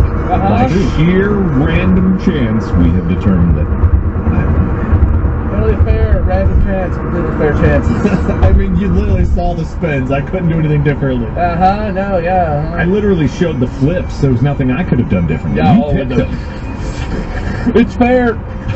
Oh, yeah. It's fair. Look how fair it is. I mean, literally, if I hold it like this, how can I flip it without you knowing? I don't That's know what how you I can't- cheated, Mark. I can't, I'm not the one who did it. All right, There was whatever. something great about watching you try to suck your lid to show him with your mouth. I wanted it to be fair. No, it was. That's what I'm saying. It was fair, Mark. It was very fair. I thought it was fair. Good, good. I'm glad we all agree to that. But on this very fair and very fun, fair day, how are you guys doing? Good. This one's for all the listeners only out there. Wow, Oh. Bob, tell them how you really feel. Bob's giving all of you Spotify video viewers an answer, whereas I'll give you the audio answer. I'm good. Good. Glad to hear it. Well, I'm glad to hear you both are doing good. I'm doing very good. Has there been any fun, interesting developments in the last Life? 10 minutes? Or in the world. Well, look, so I told you this before we started recording, but I feel like it bears repeating. We talked about this guy before. The YouTube channel GeoWizard is a very fascinating channel. He's begun posting the videos of yet another attempted mission of going across the country of Wales in a perfectly straight line. So far, it's going quite swimmingly. He's chosen a bold line for this approach. But anyway, if you haven't checked out GeoWizard on YouTube, it's very funny. He has some very funny and interesting and harrowing experiences, and we talked about him before. I don't know, was that on this podcast, or was that in Three Peens? Yeah, it might have been 3 peens. I've been 3 feet. It's been a while, yeah. They're very fascinating. He attempts to cross a country by going in a perfectly straight line, whether or not there's like private property, farms, roads, whatever. It's fascinating. Interesting stuff. Wade, how about you? I discovered a new video game I've really been enjoying. I've only gotten to play like 30 minutes of it, but I'm really excited to play more. It's called War Tales. Like, all my friends have been messaging me about it, and I was like, War Tales, okay, I'll check it out. And finally I checked it Is out. that a and I was gotcha like, game? No, it's a Steam game. Have you ever played Battle Brothers or heard of Battle Brothers? It's almost like a difficult RPG. So basically you form a party of like 4, it's actually up to 4 players. So you form a party of up to 4 people. You each control a character, or one person controls, depending on how many people you have, right? One person can control 3, one can control 1, whatever have you. And you go around, you like go across this map and you get into battles, you take quests and stuff.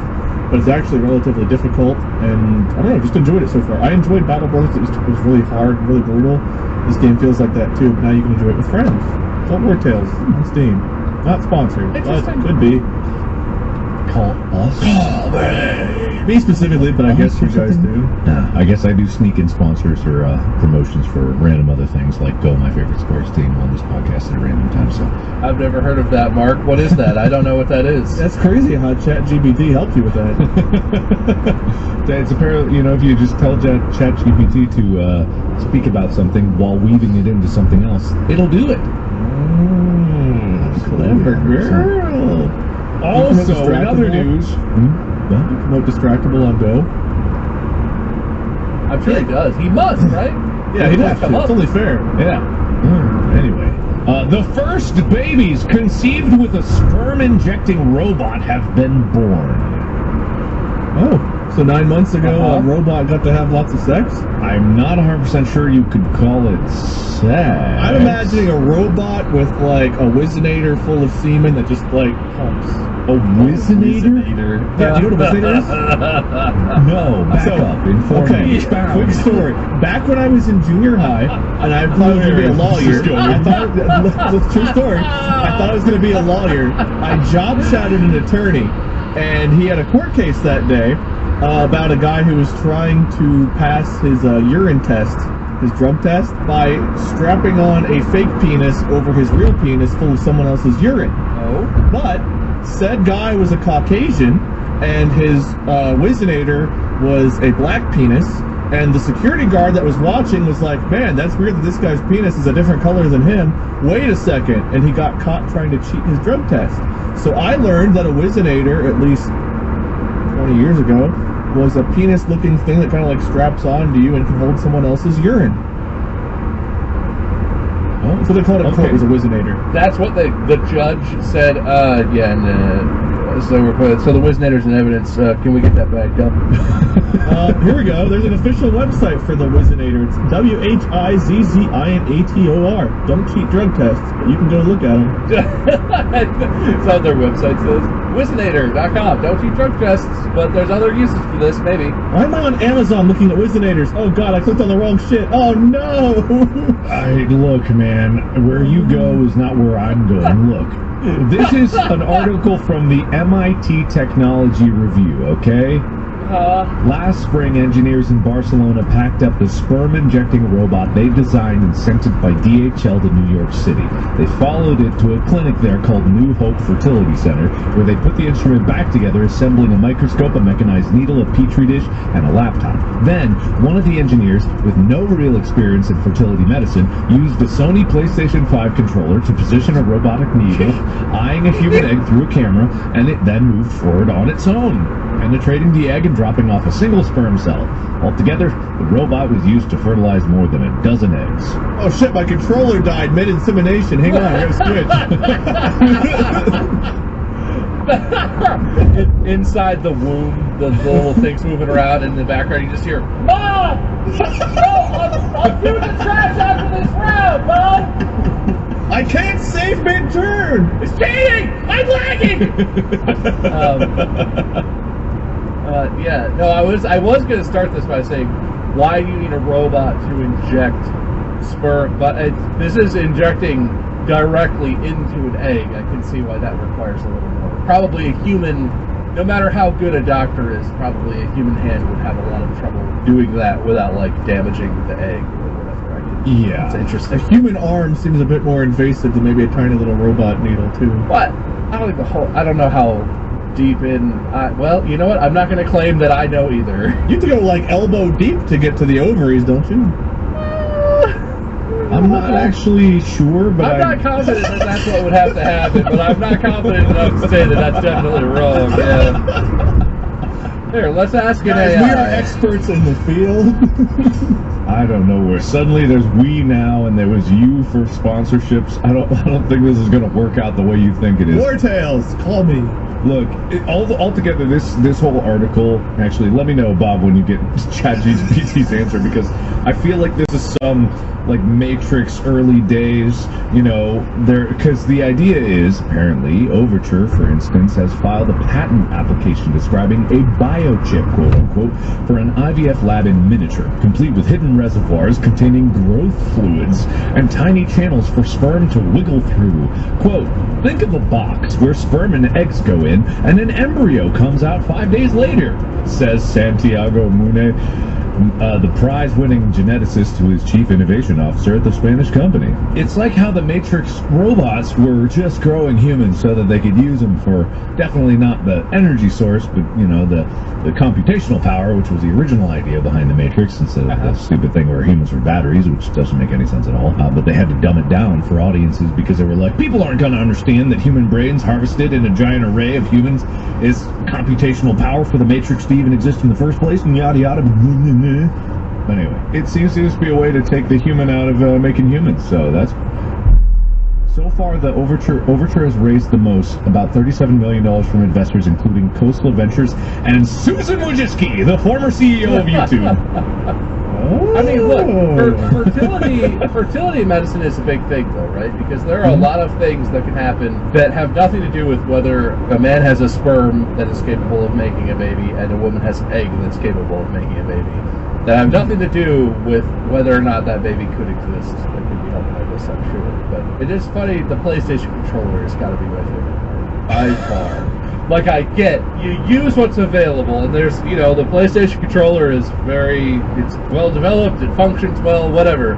But I just find a medical device that works in the same way. Like, just for my own, if I'm in the room while this is happening, and the doctor nerd pulls out a PlayStation 5 controller and is like, I'm like, is this real?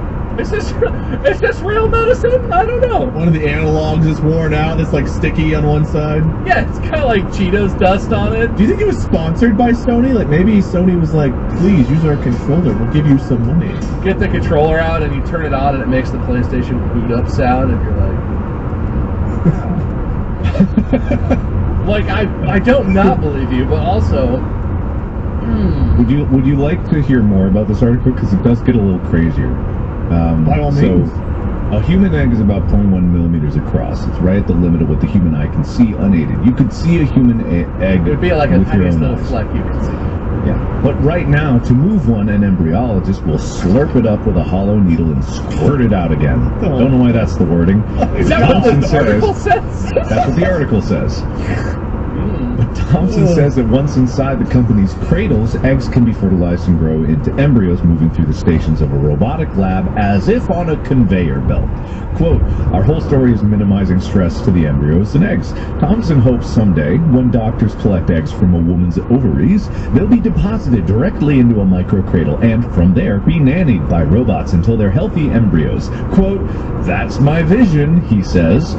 MIT Technology Review found one company, Auto IVF, a spin-out from the Massachusetts General Hospital Harvard University Microfluidics Lab, that won more than $4 million in federal grants to develop such an egg-collecting system called OvaReady. Egg collection happens after a patient is treated with fertility hormones.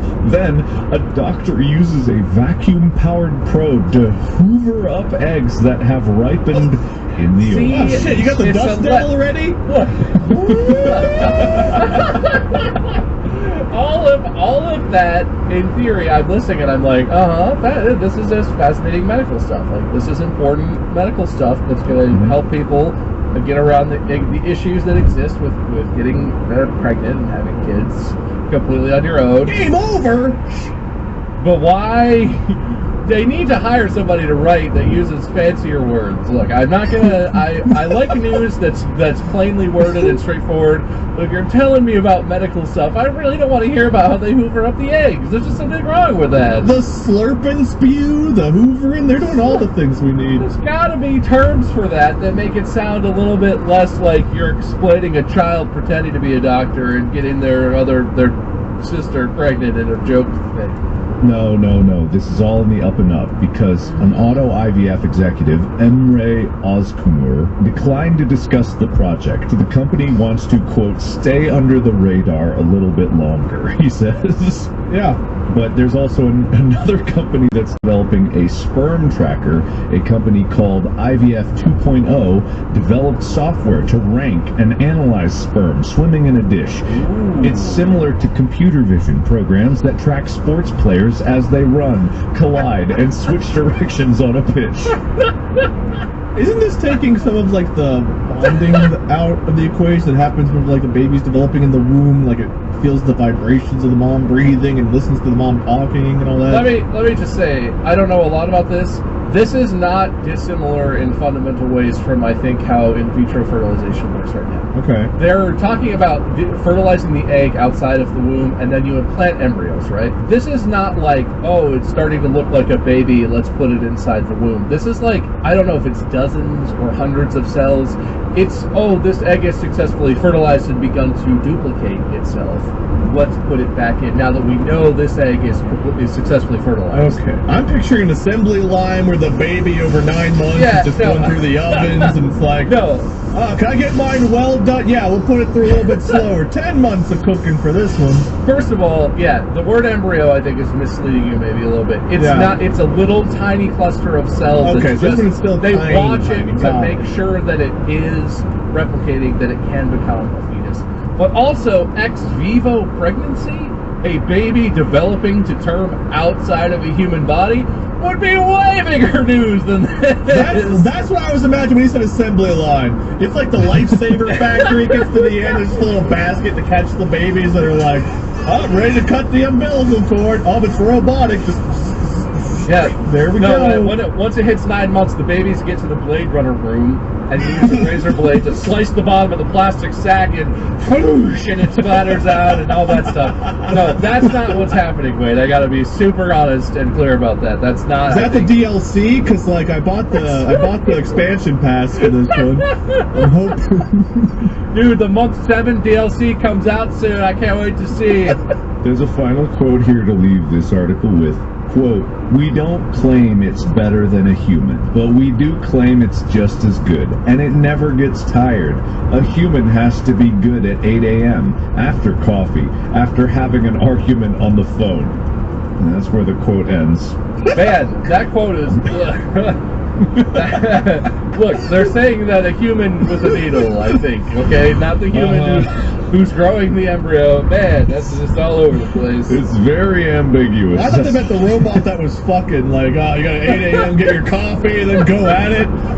This thing can fuck a lot better than a human can. No, they're talking about the sperm selection because it's, quote, we humans are good at channeling our attention to a single point. We can assess 5, maybe 10 sperm, but you can't do 50, says Chavez Badil. You just can't do 50. Who could? I mean, I can't do more than 7 or 8 sperm on my own side, so I can relate. I'm too lazy to even do 2. Well, that is the article for today. And speaking of pushing buttons and changing the outcomes of lives all around forever and ever, welcome to Will You Press the Button? I hope they make that face when they make Lydia's pregnant, Wade. That's all I can hope. And I feel confident saying that I think we're going to press the buttons today, Mark. I'm just feeling it. I think we're going to press the buttons. I think it's going to be fine. And you all can watch us on Spotify and PlayStation 5, right? That's the thing we said. All right, so similarly to how Would You Rather went, the completely original and first time we ever played that, I'm on the website, Will You Press the Button? And on this website, there are decisions of their dilemmas of will you press the button or not, and it will grant you whatever is prompting, with the caveat of the downside applied to it. And then there is a ranking vote that shows who was and was not in favor of that. So I will present these choices to you guys, and if you are in favor along with the crowd, then you will get a point. If you are not, you will not get a point. It seems very fair. Bob, how are you going to screw this one up? If you think my input led to the conclusion of any of the previous recent episodes, I have some questions about that for you. I was going to let Wade go first because he was so eager to press buttons, but I'm going to let Bob go first. No, it's fine. No. Bob, okay, are you ready? Yes. You will be able to read people's minds, but people will be able to read your mind. Will you press this button, gain that power with that downside? How do we imagine the mind reading works? Do they have to like focus on me and choose to read my mind? Or am I just like a radio station? Everyone knows what I'm thinking at all times if they're anywhere even remotely close to me? Is there a distance away I could get where someone wouldn't be able to pick up on my mind broadcast? Yeah, let's assume that it's, you know, how GTA roleplay works on the server. It's like, you know, people in a proximity can like hear you, but you can hear them. But let's assume if you have your mind cleared, generally speaking, you could probably practice this. Or it's a one-way open phone call. Like, as soon as you start reading someone's mind, they start hearing your voice in there. If you focus in on someone, it focuses them for you. I imagine this was like, while listening to theirs, they could hear yours kind of thing. Yeah. I love that as an idea, as a way to torment people. You just sneak up behind someone who doesn't understand that you have this power, and you just start thinking terrible shit about them, and all of a sudden in their mind, they just hear your voice, and they're like, God, it's totally fucking weird. God, I can't believe it. Look how dumb he looks. And I know that I'm realizing suddenly one of you has hair, and one of you has less hair. I'm not singling you out, Mark. It's not about you. I was imagining. Maybe I was making fun of Wade's beard. Maybe I was making fun of his downstairs hairs. I have the best hair. This has been determined in the past. That is canon, actually. I think So if I push the button, both of those things become true, yes. Yes, exactly. You'll be able to read people's minds, but they will be able to read yours. I feel confident that I could start some sort of like Zen practices and learn how to really keep a very calm and empty sort of mind, and that this would be fascinating to me. I would love to know exactly what people actually thought. I'm always so curious as compared to what they're saying and how they're presenting themselves. So I would push this button. All right, you will push this button, which I honestly, it's an interesting trade-off. I do think that it is a fascinating decision. However, the people vastly, overwhelmingly voted not to press this button. Cowards! 73% of people did not want to press this button.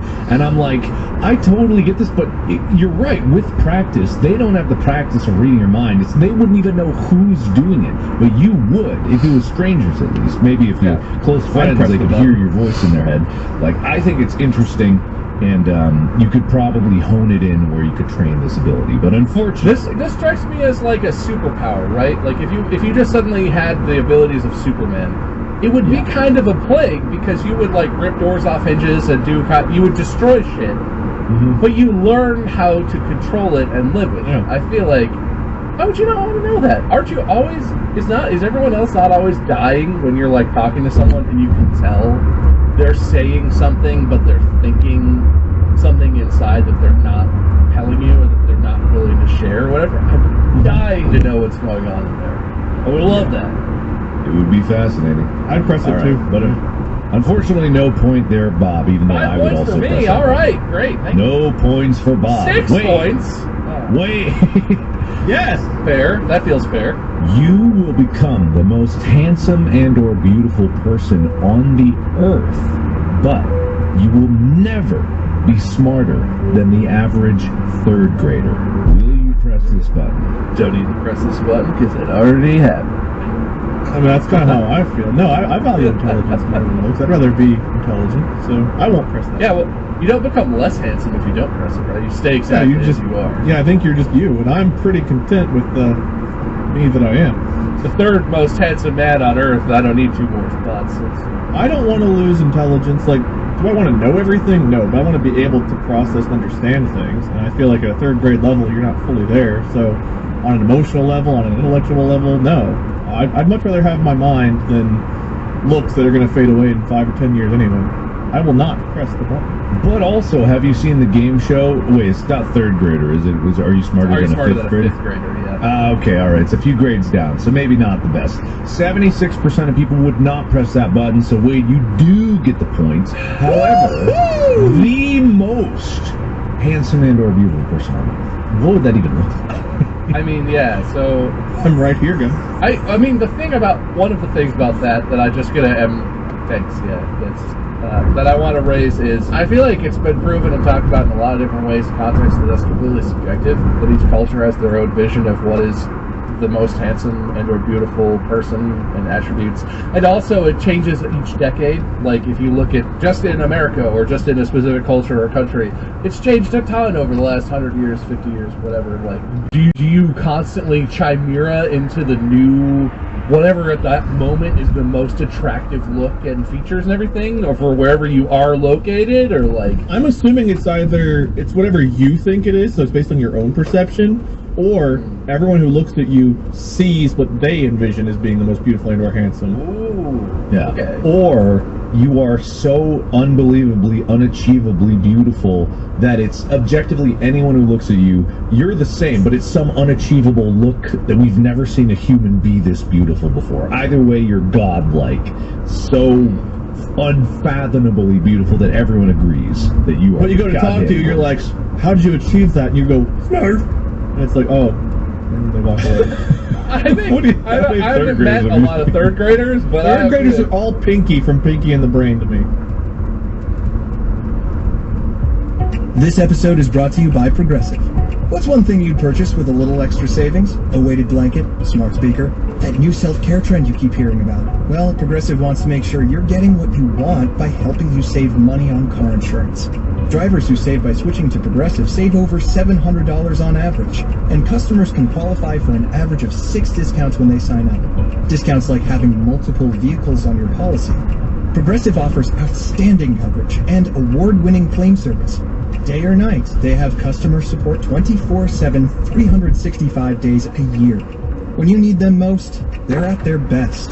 A little off your rate each month goes a long way. Get a quote today at Progressive.com and see why 4 out of 5 new auto customers recommend Progressive. Progressive Casualty Insurance Company and Affiliates. National annual average insurance savings by new customers surveyed who saved with Progressive between June 2020 and May 2021. Potential savings will vary, discounts vary, and are not available in all states and situations. All right. Yeah. Bob. Ah, Bob. I didn't drop. Yeah, what? Sorry. Your I'm paying dilemma. attention. You have unlimited money. Unlimited money. Okay. But you have to personally kill each one of your family members. You have to eliminate the tree. God. I mean, that would theoretically include, like, my wife and child at this point. family members. Oh, man, And I'm assuming it's in a tough one. timely manner, right? You can't wait till they're on their deathbed. You have to do it in a timely Oh, manner. I'm gonna kill him. I'm gonna kill him. I just you gotta catch him by surprise. on my deathbed, I'm just like, hey, son, lean over here. Yeah, you have to kill him before you get the money. A very tempting offer. Can't lie. But I'm gonna have to go ahead and pass on that one. This one's gonna be Wow. like 90% said they would do it or something. Right? People No, are like, no, nah, I hate you're- my family. Nah. You're in the majority. 76% would not. A concerning thank God. 24% would. And I You feel meet like somebody like after you've killed your family, they're like, "We should get married." And you're like, "No, we can't. we mustn't. should. We mustn't. Just. All right, Wade. That's just imagining. Sorry, you're hanging out with a good friend, like your best friend in the world after you've killed your entire family, and he looks at you and he's like, "Man, you're like a brother to me," and you're just like, "No, I'm gonna stay with Cub."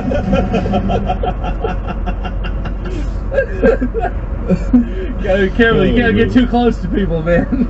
No. Not if you want to hold on to your unlimited money. Your murdering hand just comes up, and you're like, "Oh, why'd you have to say it, Corey? Why?" Anyway, sorry. I mentioned that. I had to. No, I'm glad you did. Continue. All right, Wade. Yeah. You will be able to relive the happiest day of your life any day you wish. But on the next day, you have to live the worst day of your life. No, I've had enough good days, like the ones that really stick out, or some of the worst days. I'd rather just stay pretty even keeled than have that roller coaster. I'm not pressing that button. Worst day. Okay. All right, this one's pretty simple. The split was more even than I thought, so I was like, this could go either way. But 55% said they would not press that button. So Yeah, worst day well, ever is the- two. That's 45% of respondents are insane. I know, right? Like, I feel like the thing about the good day is it lives in your memory, right? You remember the details. You remember the good stuff. The thing about the bad day is that it haunts you. Every time, if you had to continue to relive it, assuming that you don't just become completely numb to it, right? It's not like, the point is that it's still a bad day for you. That's awful. The further away you get from the worst day of your life, the less of an impact it has. But if you're reliving it, it's like a nightmare. I imagine if you relive it, you have to relive like the emotions and feelings of that day too. Yeah, it's like the raw, original emotions of it. That's the whole point. Yeah. I wouldn't want that. I would never want that. That sounds I don't know if I have one day that stands out as being so good that it compares to the worst day I've ever had. I've had some good days, but I don't know about that good. All right, Wade's had a terrible, miserable life. It's so sad for him. Bob, Thank you. your next dilemma. All right. You can transform into anyone you want as many times as you like. You can shapeshift, you can become whoever, whatever, whenever. But Shakira? you will never, yes, you could even I will not transform be into Shakira for you. But you can never transform back into your original self. Shakira?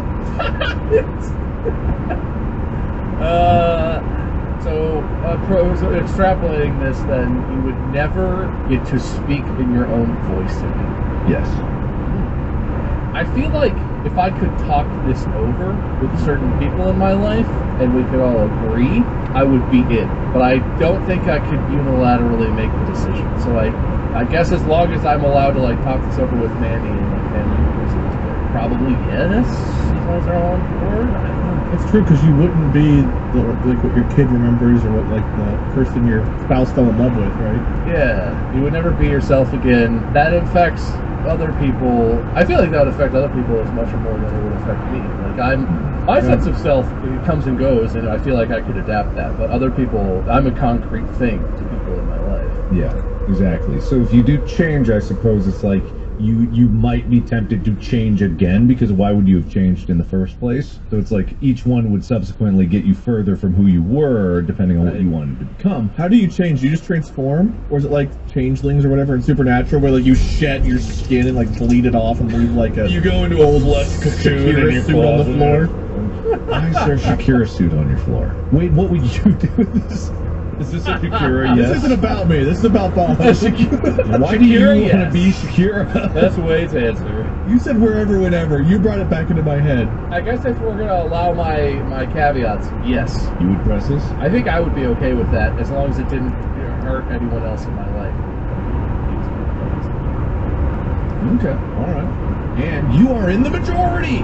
It's a tight split. This one's 60-40, so you do get a point for this. More people would, but I feel like I wouldn't, because I feel like if you start down that path, you start to chase perfection. It becomes like this kind of obsession to change and hop and get into different lives, and you can use it to escape circumstances, and then I lose my sense of self. I do like who I am, but at the same time, it's like, if I had this power, I don't know if I would be able to resist the urge. Yeah, well, I do imagine it would be a life of a lot of change.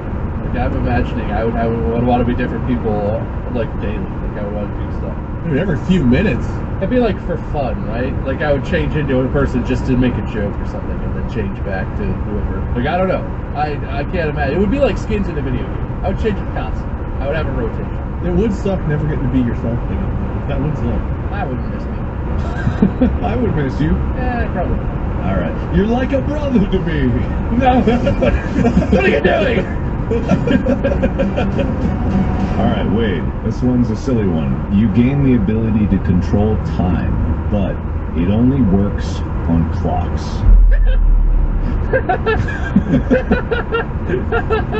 I gave the ability to change what time shows on a clock. It just says control time, but only works on clocks. So if you advance a clock forward by 1,000 years, though, it like disintegrates, right? It might. You're it not. might. You're I not think- just changing the time. Or I of the could clock. take an antique broken watch and fix it. You Yeah. might. Yeah. Yeah, I press the button. Why would I? There's no downside here. I can just work on clocks, dude. I can make a living. Dude, if I had that ability and was back in like middle school or high school, oh my god, school would end so early. Yeah, what's the downside to this? Well, I mean, it doesn't seem like there is one. Yeah, I'll press it. I agree with you. This one should be pressed. However, the majority of people would not press this. What? It's Why? 58 to 42 would not press this button. What's wrong with you unimaginative losers? What is this? What are they losing? I know. I'm like, there is no, even if it was just like, Even spinning if the you clock, don't that's use enough. it. It's just a funny ability to I have. know. At that point, there's no It's real like, do you thing. want a free superpower where you can either joke around or make money fixing clocks? No, that sounds terrible. I don't want. There's no drawbacks. No, don't give that to me. Imagine how many bar bets you could win if you could change time on a clock. Dude, I bet you I can run around this entire block before the clock strikes midnight. That's only 1 minute from now. Yeah, watch me slowly jog. People have no fun in this world, man. I don't know, man. I give myself a point for that. That's the right answer. I don't give you a point. I give no you a points point for too, you. buddy. Thank you, Bob. Bob, here's your next one. You become part of your favorite book, video game, or movie, but you're the antagonist. You must be the main antagonist of your favorite book, video game, or movie, but you can become a part of that. Can I answer this in the form of a question? One of the speaks in riddles. So let's say it's a movie, and let's say it changes, right? But arguably, possibly my favorite movie is Pulp Fiction. It spans a lot of stuff. if you guys are you familiar enough with Pulp Fiction to kind of remember the gist of how it goes? Who is the antagonist in that The movie? first guy I thought of was the guy who had the sex dungeon in his basement. Zed? I would have to, but Zed dies. Zed's dead, baby. I don't want to be Zed. That's good. Who else is like a main villain? I mean, they're all like kind of bad. It depends how you see it. The fixer boxing? man, the Yeah, Fixer. Mr. Wolf, is not really an antagonist in the movie. I would say the couple that robs the diner at the beginning are not particularly antagonistic in the story of the movie. I would say Samuel L. Jackson's character and John Travolta are not meant to be the antagonists of the movie, but they are problem causers. I don't know. They drive it. Is Marcellus Wallace the antagonist because he's fixing the plane and he's kind of like the looming bad guy? And he's married to what's her face, the wide eyeballs, Kill Bill lady. I can't remember her name. That's the one. Her eyes are too far apart. Everybody knows this. I've never thought that about her. But yeah, I don't know. If I could decide who the antagonist was, I might be cool with that. But I'm not even clear about that. And for that confusion alone, I guess I would not push the button. I don't know. There are characters I would definitely not want to be in that universe, but like, it's Pulp Fiction. It's pulpy. It's fun because it's, greasy and ridiculous. Who's the main antagonist in The Hobbit? Would that be Smeagol or Sauron or a dragon? Or goblin? I think it'd be... Bit of ring. Would just be a ring? No, that's certainly part of a larger universe, so I guess you just gotta go with the villain of that universe. Maybe. No, I guess if you want the Hobbit to stand alone, I guess that's... I don't know, man. Press the button or don't. This is Bob's question. I was thinking about it myself. I would not press the button because I don't know if I can definitively say who I would be in any given universe, even if it was my books or video game or whatever. Like I feel like that's not as clear to me as maybe it is to some people. Or maybe I just like media where the antagonists and protagonists are not as far apart as they are in some stories. Mayhaps. I wouldn't do it. I couldn't do it. It's too unclear. Too unclear? That is fair. It's very unclear. However, 66% of people would press that button. I wonder what their favorite movie or book is. And 40% of those responders were like, yeah, I want to be Wreck-It Ralph. Yeah, he's the good guy, okay? He's not the antagonist. I got bad news for you. Idiots. Alright, Wade. Here's your Yes. dilemma. You are super awesome. Thank you. Like, super awesome. Alright, what's the prompt? But haters get jealous and try and kill you. 50-50 chance of death. 50-50, like each time? How frequently does this happen? Oh my god. I do know that the coin flip genuinely favors me. I have learned this. Yeah, well, Like, that's remember, the you're truth. super awesome. Yeah, I'm gonna not press it because I don't want to be super dead. Like being super awesome for like a week and then getting that bad coin flip of 50% mortality. I'm gonna say, just because I think the people who respond to this are idiots now, they definitely would push the button. It's like 60-40 in favor of pushing the button. That's my official guess. People do want to be super awesome. They'd rather be super awesome for a day than live their Super meaningless, meager lives. Rather be super awesome than super alive, that's for sure. But not me. I'm already super awesome enough. You gotta be careful. The haters are gonna get jealous and they're going to kill you, man. Sounds about right. You're in the right. 66% of people did not press the button. It's so vague. Like, being murdered is so specific, and being super awesome is so vague. No, 50-50. 50-50. 50-50. How many times is it 50-50, though? I think it's just like when you press the button, there's a 50-50 chance that you die. 50% chance you're super awesome. Yeah, exactly. That's not great. I'm gonna do a coin flip right now. Let's call heads and see which one would have happened to me. Coin flip. Okay. I call heads. Damn it, I got heads. I would have been fine. Should have gone for it. Should have gone for it, man. Guess you're not gonna be super awesome. Damn it. Coward. I am. Bob, your dilemma. You get to watch your life as a movie, showing from your birth to your death, except for your death. You can change the movie entirely, but it's as if you're editing a movie. However, you cannot choose your death, and it is guaranteed to be awful. So you get to watch your whole life, you know what's going to happen, and you can change what's going to happen throughout it, but your death is unknown, and you will it is always going to be awful. I'm not gonna say that the temptation to be able to watch my life as if I'm the director of the improv comedy game where you change the genre of the movie repeatedly and just go back and be like, yeah, do it again, but do it like you're in a French art house movie or whatever. Like, that is tempting. Just to have that sort of, directorial control over the tone and theme of things that are happening. Even if it wasn't the gory, whatever, horrible death at the end of it, I don't think I would want that, because that's like a Pandora's box of bad decisions, right? There's no way that leads anywhere but me ultimately making one too many changes that turns my entire life to shit. And then I'm like, wait, change this. What if I change this? Wait, this'll fix it. If anything in life is worth enjoying, it's that you have to enjoy the providence of the things that you get in life that are good. Because you're going to get good stuff, you're going to get bad stuff. And like, this is my experience, right? Someone who's led a life where they got more bad than good, or they got something just horrific that happened, maybe this is more appealing, because I've been lucky. I haven't had anything happen where I'm like, God, I wish that one thing hadn't defined my whole, childhood or my whole existence or whatever. Like, there are things that could change your entire life forever and be very negative and impactful. But for me, that temptation's not worth it. I would rather live a life where you don't know what's going to happen and you have to just enjoy the good and take the bad than have the power to be like, well, this could have been a little better. What if I change? What if I tweak this just a little bit? And then just like, that just sounds like your own personal hell to me a little bit.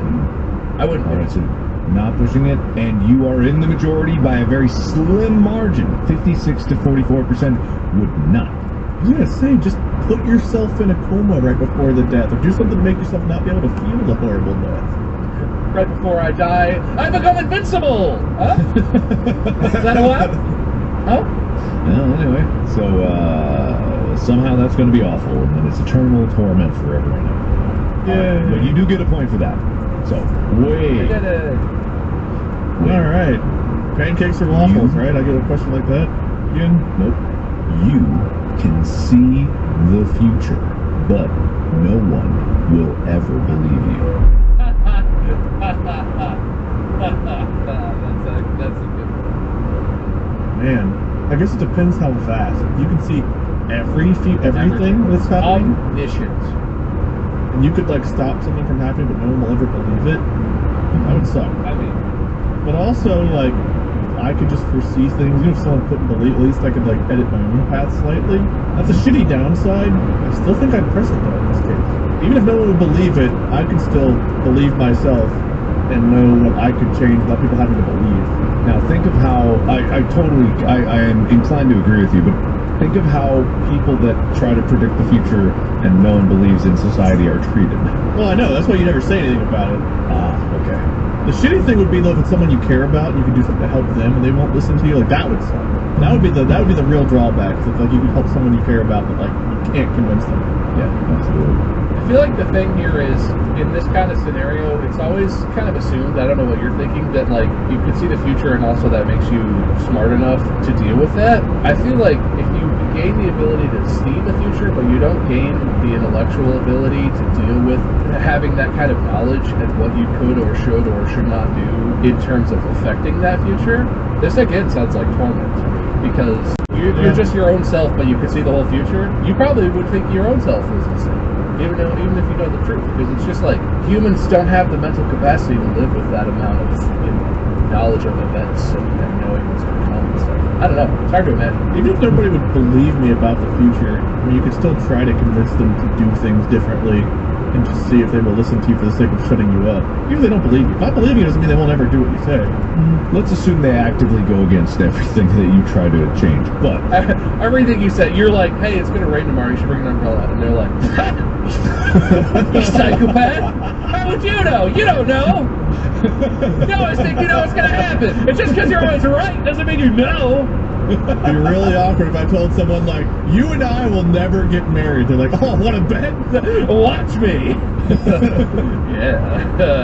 That's using your powers for good. They pull their priest lever and a priest appears and just marries you on the spot. all right. Well, fair enough. You will press the button, Wade. I would. Alright, you are in the majority. You do get a point for that, and it is actually quite overwhelming. It's 83% would press this button. What? Which I think is a surprising amount. I think people are just asking for a bad time on that one. That's a big drawback. That is a big drawback. Alright. Bob, Huh? you can remember anything you've ever seen, heard, or read.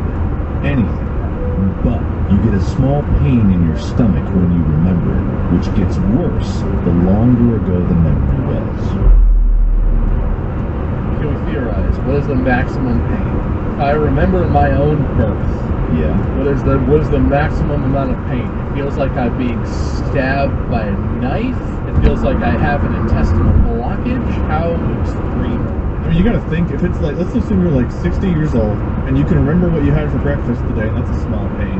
But then, like, the day before, the week before, the month before, the year before, all the way back to being born, that's a lot of increase on the lever. Well, if you break it down incrementally by seconds, yeah, it's a lot of things. But also, it's only one lifetime away, so I'm only remembering within one single level. Well, that's true. Let's assume that the pain is significant. If it's like a small pain for even a few days ago, let's say it like starts like your memory is, you can remember what happened yesterday, but it's just like a tiny itty bitty Like a fart. tiny. Like you got a fart. Yeah, you barely even notice it. A year ago it's going to be like, ooh man, that's queasy. Ugh, I'm not feeling good. 5 years ago would be like, this is concerning. That's ulcer levels. 10 years is like, I might have to go to the hospital. And let's assume the beginning of your life is you are doubled over crippled in pain. You are on the ground shivering from the amount of pain. Your oldest memory will always be the most painful one, and that caps out as the most painful thing you've ever experienced. You would avoid family. You go to like a family reunion, like, oh, do you remember when you were a little boy? And Just have to be like absolutely trashed at every family thing. Just be like, oh, do you remember? And you're like, no, I don't remember nothing. Yeah, that is tricky because memories do come up unbidden at times. So, yeah, things make you nostalgic. Yeah, I guess I'm feeling like this one, I think I would push it. That's a big downside. Yeah. I think I would go for that though. That's one of my biggest things in life. I mean, I watched my grandmother have Alzheimer's and watched her live with that at the end of her life. And like, that's probably my biggest personal fear, is that I know that genetically that's in my, family lineage, at least somewhere. I have no idea how likely I am to have it. But the idea of losing your memories and forgetting everything, everyone you've ever known, everything you've ever done, that's like a personal, deep-seated personal fear for me. So I would take this one to have that perfect recall. Fair enough. And with 51 to 49%, Bob, you get that point. damn, nice. By that much, because it is a dilemma. I don't know which one I would do. That's a tough call. I've got decent memory, but obviously it's like names slip by, other things just slip easily. Some things are better, but it's like to remember anything is quite a superpower. Like there's very few people in the world that have perfect eidetic memory like that. But yeah, no, the pain, I've had stomach pain before. It's not really the best. If I had a family history of like Alzheimer's or dementia or something, where you lose your memories and your sense of self, I'd probably take it. If it was a lower risk of those things, man, I don't know. The thought of losing your mind memory sucks, but like, I don't know. That is a hard one. That is a really hard one. I see why. I like it. Cool button. Put that in the cool button room. All right, cool button. Okay, wait. And this might be the last question. Okay. How am I going to take the lead, Mark? I feel like I'm way behind here. How are you going to cheat to make It's it give you a chance to tied. win? It's completely tied. It is 4 to 4 I'm right just now. used to losing. Okay, well then get it wrong, Wade. All right, I probably might. Wade, you are immune to any effects of temperature, including being on fire or completely frozen. However, you cannot ever feel any warmth. You will never feel warm. You will never feel warmth. Not from anything, not from fire, not from another human being. You feel cold? Or Yeah, I was do gonna say, like, you is feel it- nothing? It just says you cannot feel any warmth. I'm assuming that means you can feel cold, and you probably You just will. don't get like hurt by cold. But you feel cold. So you're either neutral or chilly. Yeah, but you are immune to temperature effects. Being immune to temperature effects might also be You will bad. be on fire, and you will never feel warm. Like, if you want to be cryogenically frozen, they're just like freezing. You're like, shit, still awake. Get me out. That's not an opportunity in everyone's daily life. I don't know why that's your concern. Well, if I'm super fucking man, I might have an opportunity for it. What do you mean? Why would that give you an opportunity to be frozen? But he's already got his cryotube reserved for his death. Okay, he's ready. Dude, right next to Mr. Disney. He's ready to wake up 2 centuries from now and live another full life, fully robotic-sized. Getting comfortable to go to sleep, like there's something about like cozying up under the covers and like setting a fire. A hot cup of coffee would never feel like anything to you. Hot chocolate wouldn't feel like. I don't plan on needing to be lit on fire or frozen, so I think I would not press the button here. Not press the button. I don't have any, like I guess I could make money being like a stuntman, like yeah, burn me, no, and I won't feel it. But like, other than But that, you'll still get burned? no, you don't have the effects of it. If it So you wouldn't. It isn't So yeah, so you wouldn't. Your skin wouldn't burn. And your skin wouldn't freeze. I don't know. I don't know, but this is, you know, He's not locked in. Wait. You would never feel a hug. That's another thing. You can feel the you visual feel a sensation. person That's touching a you, visual you get hug. that. Like, what is warmth the sensation of being hugged, or is warmth like just the temperature of body touching? It's kind of both, but doesn't it come from the idea that hugs are generally warm? If you're despair, if you're sad, and you get a hug, it warms you physically, but also like metaphorically, it warms you. Yeah. You feel bad. I don't know. So a hug would be like a mannequin being wrapped around you rather than a person. Yeah, I think they specifically picked the word warmth because it covers a lot of different It does. meanings. I don't think I would press the button. I could see why someone would. I don't think I personally. All right, you will not. However, 60% of people would press this button. For what? And I disagree with that. I completely agree with you, Wade.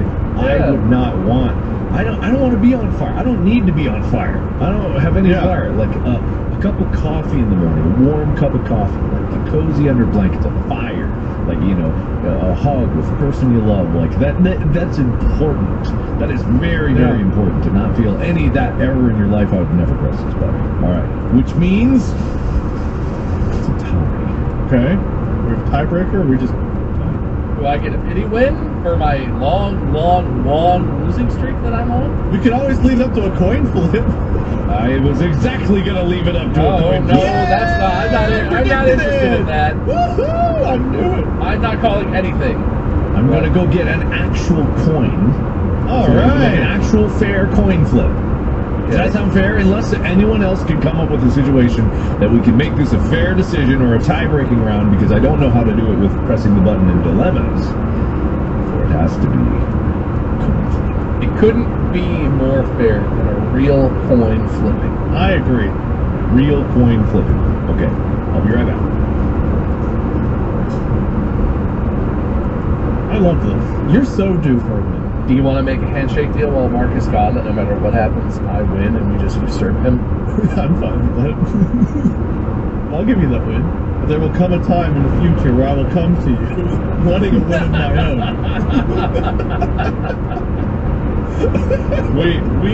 we are rebelling against the God King host, and we say no matter what happens. If I just win the coin flip too, we could just like leave that and not talk about it. We can have this later. I will, whether or not it affects the outcome. If there's a situation where I can do the same to you and you want it, like it just like if I win an episode and you look into the camera and you just go, I will owe you that. All right. Handshake deal.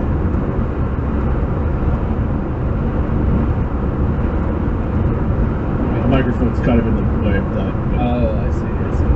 Okay, I like this. Yeah. Mark will never know. If I win, I will just literally, I'll find a way to veto my win. Now I kind of hope that you wouldn't win. I kind of do too. One, it'd be really funny. Do you think Mark is going to expect that we made a handshake deal while he left? Only if he has his headphones on, he's been listening this whole time. No, he is wearing headphones. Okay. He's wearing his headphones, I'm pretty sure. Wasn't paying attention. I don't think they make like this for headsets. These are all wired. Are we all doing something? Yeah, we do. We're all wearing different models, but we all wear We Sennheisers. should be sponsored by them. Imagine. Okay, Hello? so, as it turns out, it's 2023 and I don't have a coin. Oh, for God's sake. So it's gotta be the lens cap. I don't have anything else. I don't have anything Come else. on. Oh, I love No. that. The fair Does lens anyone- cap of fairness. How about 2 out of 3, right? We'll just do 2 out of 3. No. One's fine. Well, you know, I'll leave it to Bob. Bob, how many flips do you want? Just do one, man. Just do All the right. one. It's always fair. The lens cap never lies. All right, how do you want me to do? Do you want me to point it at the counter again? My I desk? trust you. Don't move your camera. Don't do any not. Just flip it and tell us the answer. Do your, I have do your faith. pickup thing. Pickup thing. No, I'm gonna try to land it in my hand, so at least I can show it in the camera. All right. Okay. So I land it with my palms like Who's calling? I Heads, hear you, Bob. heads is the outside. Tails is the inside of the lens cap. Is that what Yeah, you're doing? this is heads, and this is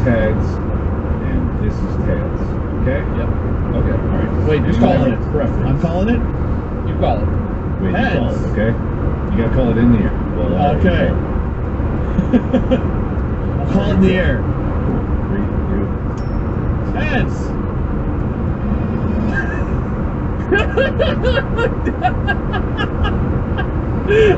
What is that, Mark? Can you tell us? It's heads. It's heads. What else could it be, Wade? It can do tails. Uh-huh. It can do No, tails. sure, yeah. Amy's not hovering above your desk, Mission Impossible style, dropping any number of Sigma lens caps into your hand in the correct orientation. Fine, this is fine. Okay, sorry, I wanted to do 2 out of 3. Yeah, you wanted to Sure. lose 3 times in a row? That's cruel, man. Yeah, no, once is enough, Mark. Once is more than I enough. veto my own win. 10 coin flips is enough. I'm taking a step back.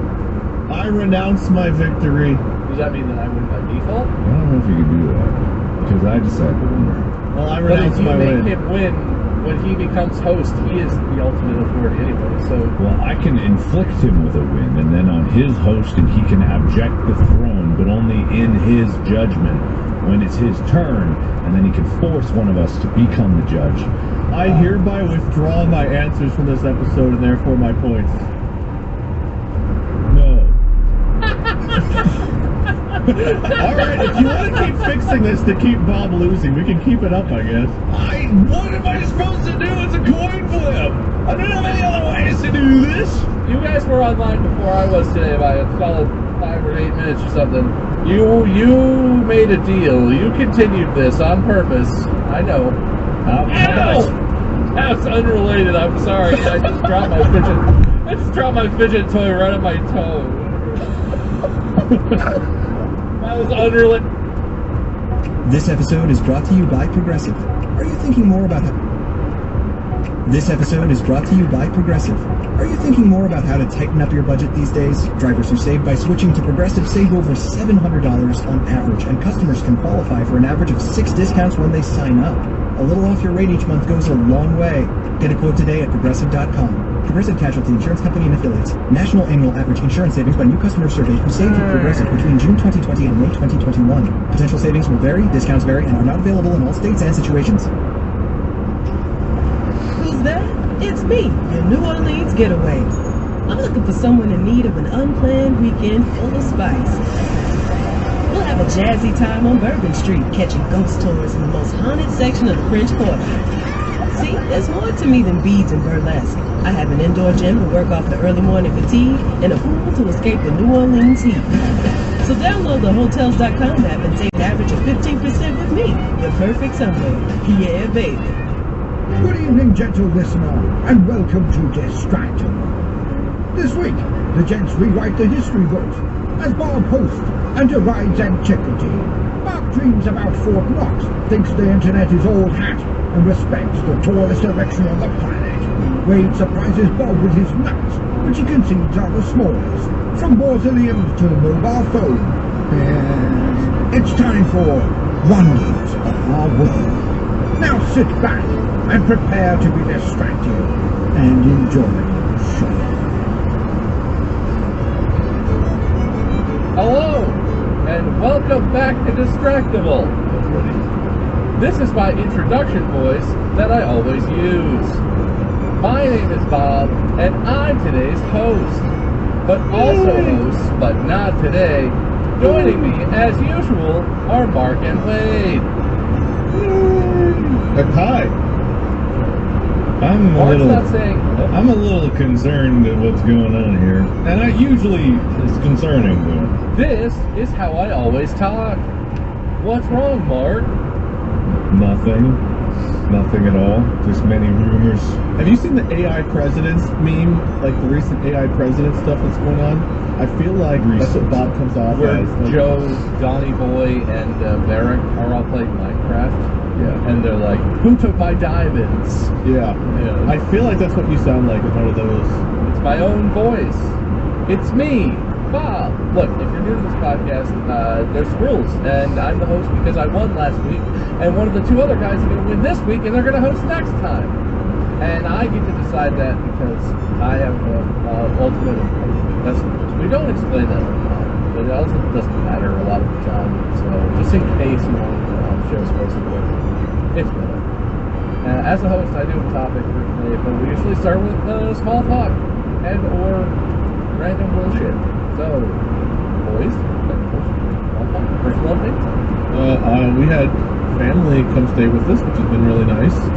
Seeing our niece, who is growing up very fast.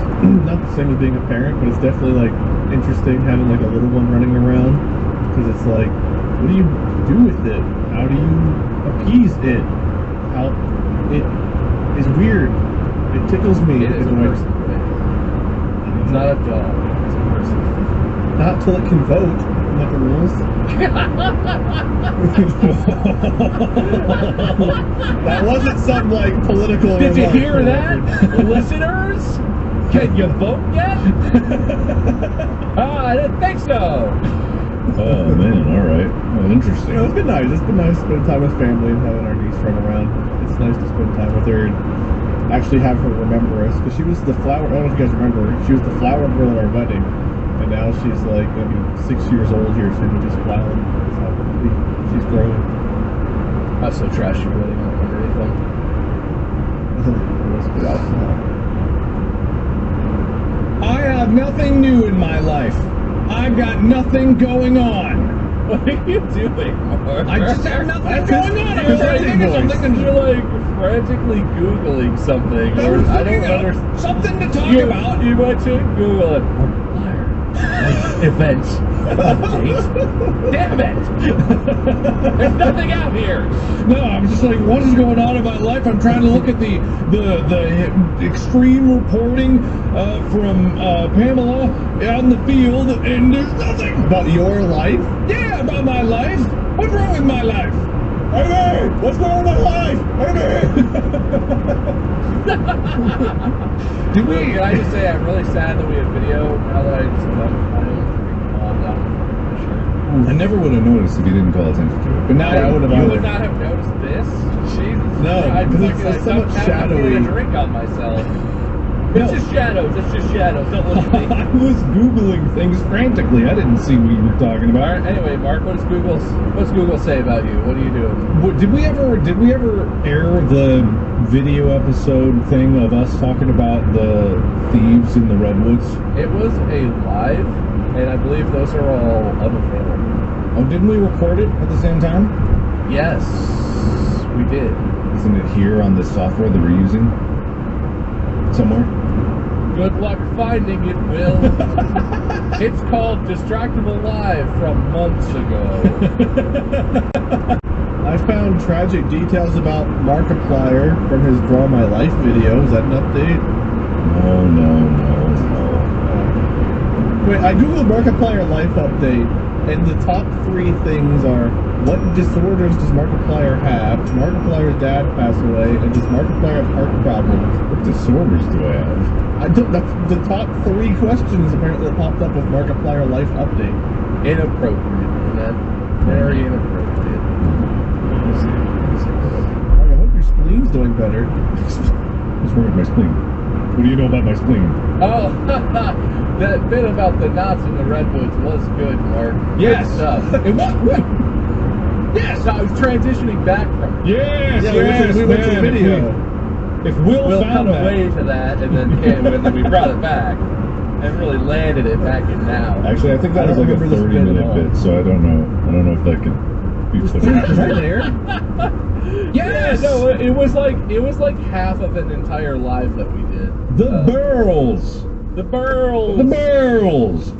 Isn't that in the Distractable Go Discord? Aren't we called the Burls? Yeah, Isn't that we our are. role? It was such That's a why big, that is. influential thing, and I'm like, if that just got fit in there and Will found it, you just had half your episode taken care of, Bob. You don't need to. I don't even need to be here. Done. Thank you so much for watching. Cut print. Was I have zero recollection of any of this. You really don't remember the whole bit about the meth addicts and None. stealing the burls and going to rob a house because you thought they had burls? It was a whole thing we went down. Well, they just watched it. They know. Yeah, the Oh, people okay. definitely Right, saw Will? it. This sounds like something I wasn't even present for. You were there! You were on video. There's proof that it was you. Was this at the couch at the place? No, it was not in No! person. It was a live we did from our homes on this platform right here at the website. Oh, that's great. Anyway, good small talk and great story, Mark. Thank you. That was Thank quite a you. bit. Thank you. Yeah, well, then let's jump into today's topic, which is all about wonders. The world is filled with wonders. Everyone probably has at least heard of the 7 wonders of the world.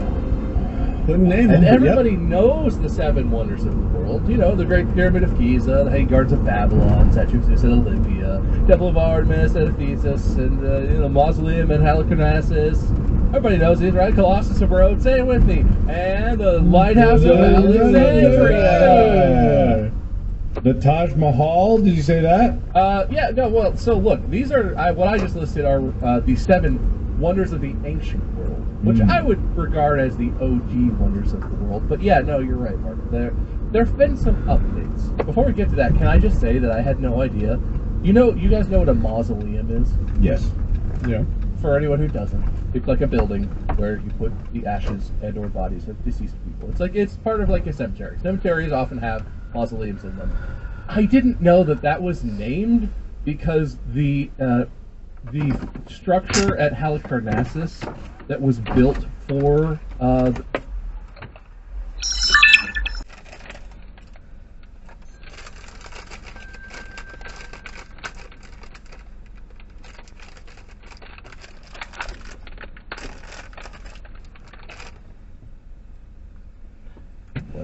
it was built for a guy whose name was Mausoleus. Or really? Mauzolius. Mausolus. Anyway, it's not called a mausoleum for any reason other than a fucking yeah. Amen. 2? Oh, They gave me 2? Ooh. Oh, could you put one in the fish then? Oh my god. what the hell kind of Chipotle Yeah. mukbang video is this then? thing? I don't know. People get mad when I have candy in my mouth. I learned it always from push watching you, Wade. I learned it from watching you. Hey, look, man. mausoleums are called mausoleums because there was a really fucking huge one built. And everyone was like, oh, this building is for that Mausolus guy. And they're like, oh, what's it, some kind of mausoleum? I didn't know that. I just thought that was interesting. That is fascinating. I didn't know that either. I thought it was a mausoleum. What did I miss? Wait, hold on. What? Wade saw that you were eating, so he wanted to put things in his mouth, I think. That is the strangest jump of logic I've ever seen out of Wade, and I don't know. I follow it completely. You know Wade. You know how he thinks. He saw that you were putting food in your mouth, and he was like, I got this fake cigar Guy, lighter. put it in my Might as well. mouth. Wow, that tastes like cleaning solution. Well, you know what you should not do is This put plastic coasters is- that you've had oh. since 2006 in your mouth that just sit on your desk and collect pine salt. Yeah, it probably isn't good. Anyway, this is tasty. Anyway, yeah, so the 7 wonders of the world. Those are the 7 wonders of the ancient world. But we all may know a newer list that includes These nuts. things. He did get me. Got him. But you're right, Mark. The seven wonders of the New World they are Great Wall of China, Petra, the Christ the Redeemer statue in Rio de Janeiro, Taj Mahal, Colosseum, Chichen Itza, Machu Picchu, so on, so on. Not so on. There's one more. It's the Giza Pyramids. That'd be 8. I don't know, man. Numbers were different back then. Maybe Those 7. are the 7. modern ones? Maybe 7 wasn't 7. Those are the wonders of the New World, but those are still pretty old wonders. Yeah. Great Wall of Yeah. China was constructed in the 7th century BC. The Christ Redeemer statue, actually, the Christ Redeemer statue was built post World War I. It was in like 1931 or whatever. Oh, that's pretty recent. But the rest of them were like Machu Picchu, 1450 AD, Chichen Itza, 600 AD. They're pretty old. Pretty old. You think Touchdown Jesus from Cincinnati would have made the list if it hadn't burned down? Well, it might, because what we're talking about today is the 7 wonders of our world as defined by us. These nuts! Taj Mahal, cool. Colosseum, great. Old. Too old for me. Those aren't Okay. wonders that you can't. Nothing can be so wonderful that it remains a wonder for that long. I How possibly. wonderful Yeah. is that? How wonderful. I don't know. You're going to have to tell me how wonderful it is, kid. Because Okay. today I want you guys to discuss God.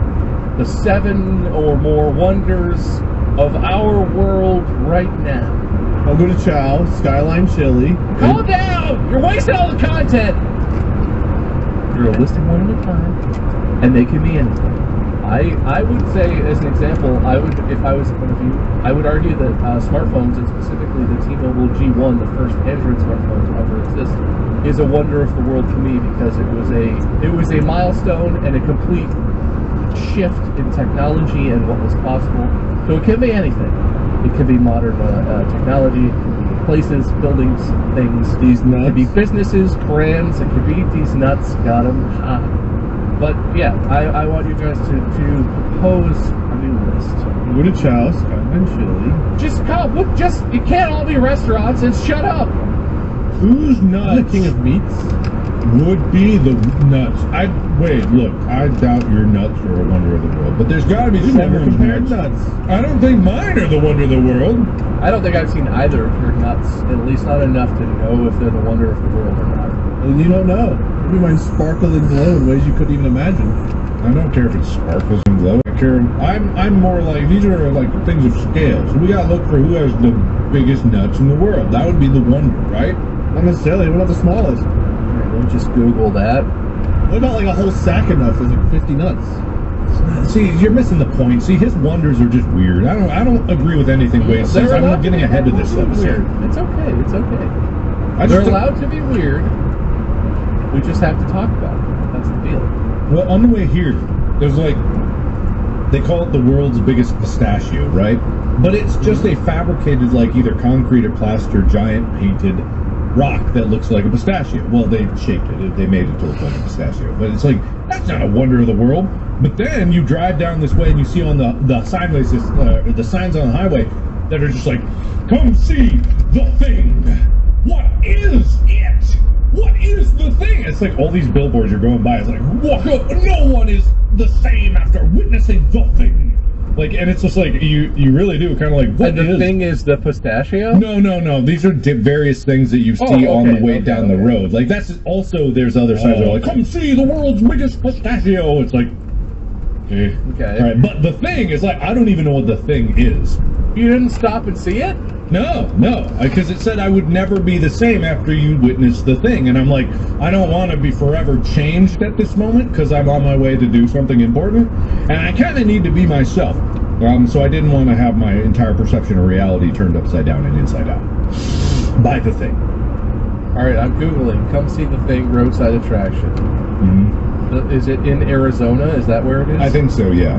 The Thing, aka The Thing Museum, is an Arizona roadside attraction extensively advertised by signs along Interstate 10 between El Paso, Texas, and Tucson. The object is supposedly a mummified mother and child. It is believed to have been made by exhibit creator Homer Tate for Sideshow.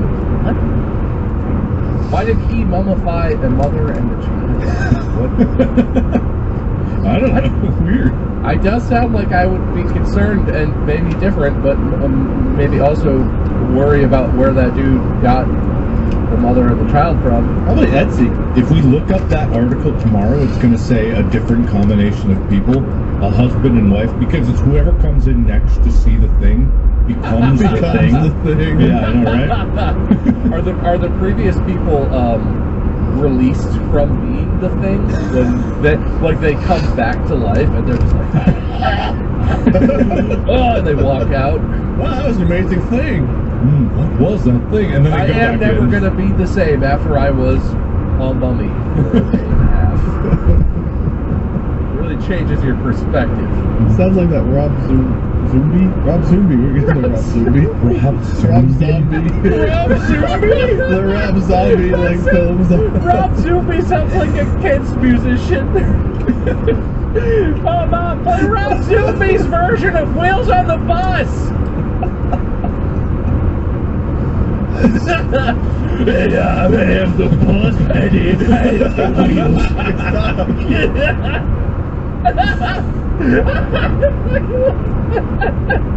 Dig through the ditches and burn through the witches and slam in the back of my bus. There you go. Rob Zoomies, Wheels on the Bus. Perfect. I really nailed that second one. Yeah, my favorite one. You guys talk. Anyway, is Rob Zombie one of your wonders of the modern world? I mean, or he's is that just a little- climbing the charts, honestly. He might be now.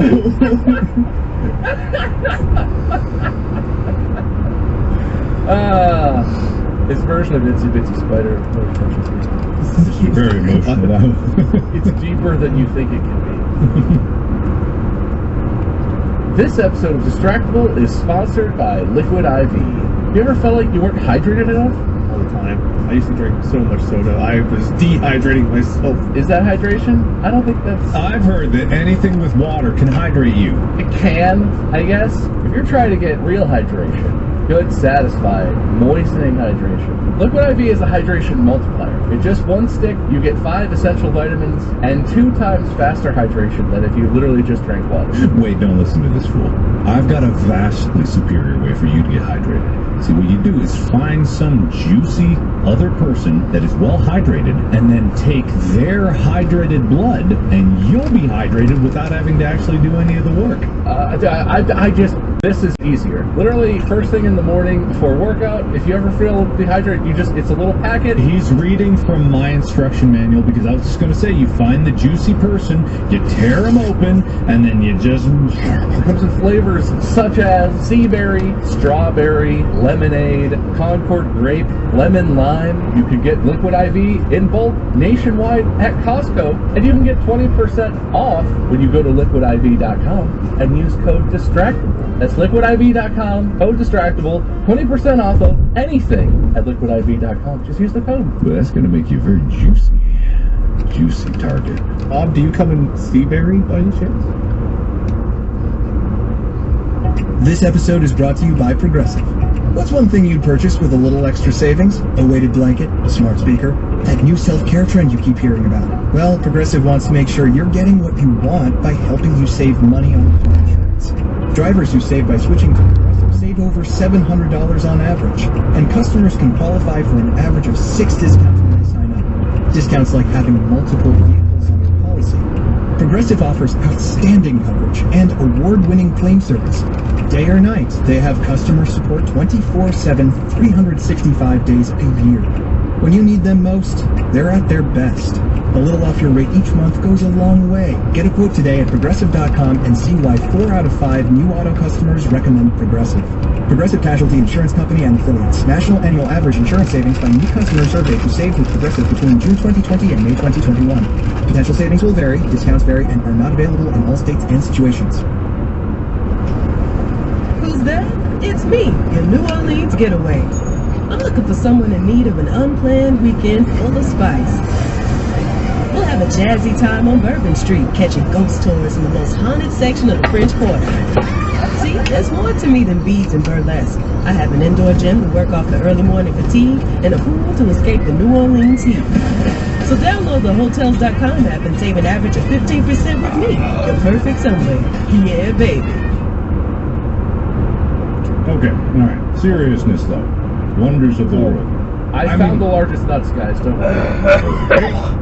Found on just 2 islands of the Seychelles archipelago in the Indian Ocean. The Coco de Mer palm has nuts that reach half a Real meter nuts. in diameter and can weigh as much as 25 kilograms, which is about 1,000 pounds. Whoa, what's it called? The Coco de Mer palm. C-O-C-O de M-E-R palm. Oh, and they look like nuts too. They kind of do. The one I see looks like one of those neck pillows you wear on a flight. Yeah, that's what I'm looking at and say. Yeah, I say I okay, look like nuts. Hey, we could show an image of that maybe on the screen, possibly. I won't. Not nose goes. Well, I was just gonna let Joel do it. I don't know. Okay. Oh, that's right. Will, Google nuts. Well, put the Google huge nuts Indian Ocean and just put the first image up. Whatever it is, put it up there. Yeah. So Mark proposes that we find what human No, with no, the no, largest no, no, testicles. no, no. That's a wonderful. I don't want that on my list. That's Okay. Wade's list. He was all about Okay. these nuts. I feel like it's on his list, and now his list has to have an asterisk by it. Wow. So if you proposed a phone, you mean something other than like buildings or structures. You're saying anything to qualify. Yeah, anything like because I mean the traditionally the wonders of the world have been like statues, enormous buildings, and impressive. But like in the modern world, I feel like technology has had as big of an impact, if not more of an impact, than Well, then I've got my first one. feats of engineering represented by very large or impressive buildings or statues or whatever. So it could be whatever you want. The internet is my first proposition. The Oh, internet. look, please, my God, let's do it. Wow, follow Zeus, man. It's disgusting to look at, and I have no idea what you actually said.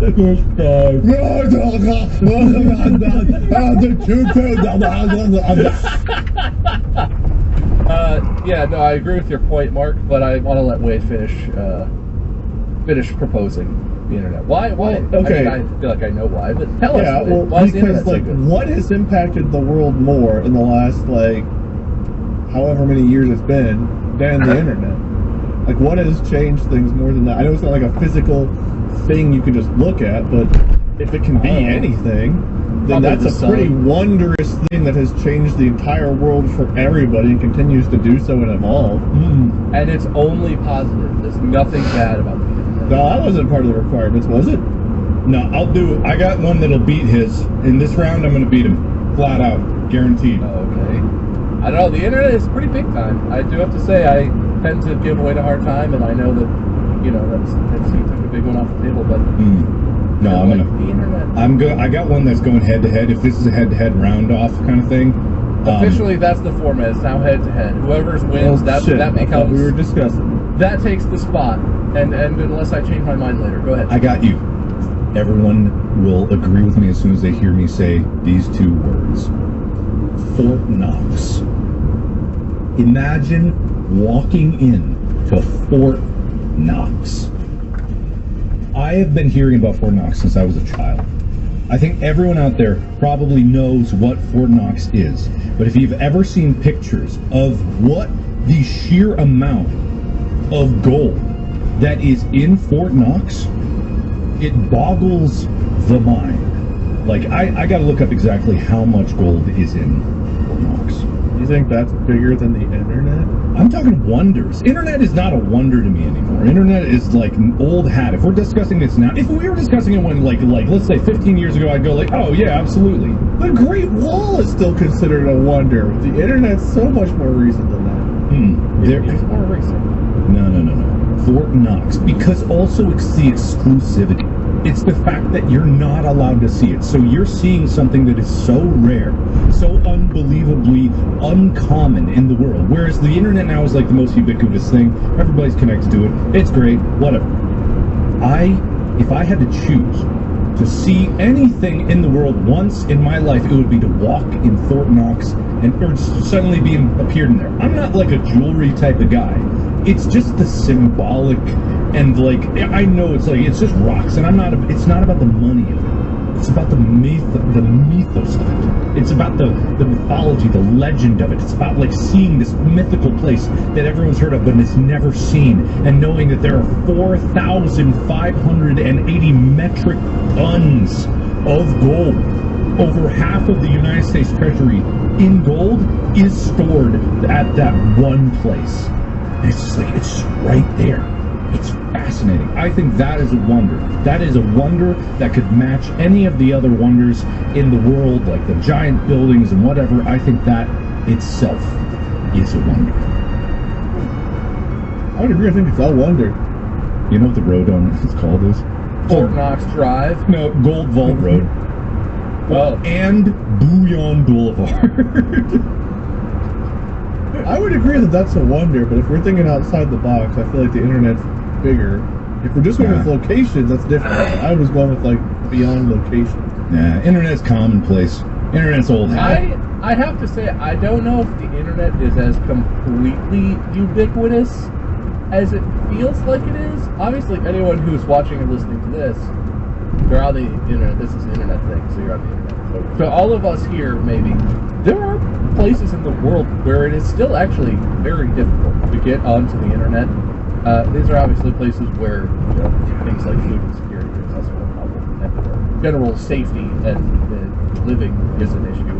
I don't know a lot of details, but the internet's not like in every human's pocket, no matter what their status in life. But it is in a lot of the world. But I feel like I appreciate Mark's submission because it's pretty modern. I should have looked. When were Fort Knox built? When were Fort Knox built? 1936. That's not bad. That's very new. That's very new. And it has gold, which a lot of the classical, wonders of the world had like riches or gold. Like the Taj Mahal is adorned in a large amount of semi-precious stones and things, and in various sort of mosaic almost type of things. Well, and Wade, you did say it's a wonder. You even admitted that you like it. I think it's a wonder. I still would say it's a wonder, but it's more in the nose? traditional sense. But I think that the internet is a bigger impact than Fort Knox. A physical location, sure. You know what we're gonna do? I don't. For now, it's a tie. And both Really? I of thought I these, had that one. both of these go on the list. But if we need to remove one at some point, we'll have to resolve that tie. I think that we're both just really strong submissions. Honestly, I think you're right. I'd give no shits about gold in any way, except that it's, I guess, valuable. But like, I would be impressed to go and see Fort Knox. That would be quite a sight. But also the internet. Good ones. Thank you. Look at you guys coming up with great answers off the rip. Mm-hmm. It's all downhill from here, huh? What? I've got one more good one, and I've got nothing. But we only need 7, so between you, we can do it. All right. We can have some filler wonders. That's okay. That's allowed. It can't all be, real wonders. Sometimes you sneak them in. But yeah, Mark, you go first this round. All right, I'm going to take the other obvious one. The Burj Khalifa. The Burj Khalifa is currently the tallest skyscraper in the world by an ungodly margin. It is not just the tallest, it's the tallest by a lot. And the engineering that was required to build it is a fascinating subject all in and of itself. It is something that no one in the past could ever have built. It's something that people today are like, you probably shouldn't have built this because it's a completely impractical, ridiculous thing. How many stories are in the Burj Khalifa? It was built in 2009. It was completed 1st of October 2009, cost $1.5 billion. It is to the tip 2,722 feet tall. The top floor, which is where it gets weird and impractical, the top floor is at 1,921 feet. So there's another 800-ish feet that are just filler-ish that isn't exactly usable. But even there, there's 154 floors in the Burj Khalifa, which means if you have to commute to work and you got to go up an elevator that goes up to the 151st floor, your entire day is mostly just waiting for that elevator. I don't know what. It's probably a fast elevator. Yeah. I don't know. Probably, but One of going those up really slow residential ones. even fast elevator. I've been in some fast elevators. It still takes a long time to get up. Have you ever been in the elevator that's in the Willis Tower, which is the wrong name, but what used to be called the Sears Tower in Chicago? Maybe actually. No. It's insanely fast. Yeah. Insane. I think it only I think it goes up to like the 70s or something in terms of floors. It's like a 20-second elevator ride to get from the ground floor to like the observation deck. It's like the 72nd floor. Yeah. However, in a building like that, because I've been in some buildings, there's a restaurant in LA it's called like 78 something. It's on the 78th floor of a building. You don't just go up in one elevator. You go up, and then you go to another elevator and you go up again. And I can only imagine that's how it works in the Burj Khalifa. You go up and up and up and up and up. Like 3 separate elevators that are like 60 floors ish. Yeah. And so, for comparison, the previous tallest building was Willis Tower in Chicago, which I think is like, to the tippy top, it's over 500 meters. You know, this is still 300 meters taller than that. It's stupidly tall. I've never seen it in person. I've never visited it, but I've seen tall buildings and I go, oh my god! And then like looking up at that, I can't even imagine. You crane your neck and it would just like keep going. Seeing that in person would be such like just like a profoundly like holy crap effect. I think of any wonder if you take anyone from civilization and you show them that building in person, it would dwarf any other wonder that's ever been built. Okay, so I think of a pure stature right now, I would agree that that's a pretty insane, cool one. But skyscrapers have kind of like gone up and up and up throughout the years. So I mean, in 5 years there could be another one that's even taller that would just happen. I just want to say, because I found this really interesting, Burj Khalifa was completed in 2010, and no one has surpassed it since then. Also, Mark, it takes 60 seconds to get from the ground floor to the 124th floor observation deck in the Burj Khalifa. It takes 60 seconds. The elevator travels at 10 meters per second. That's faster than... It travels at a G?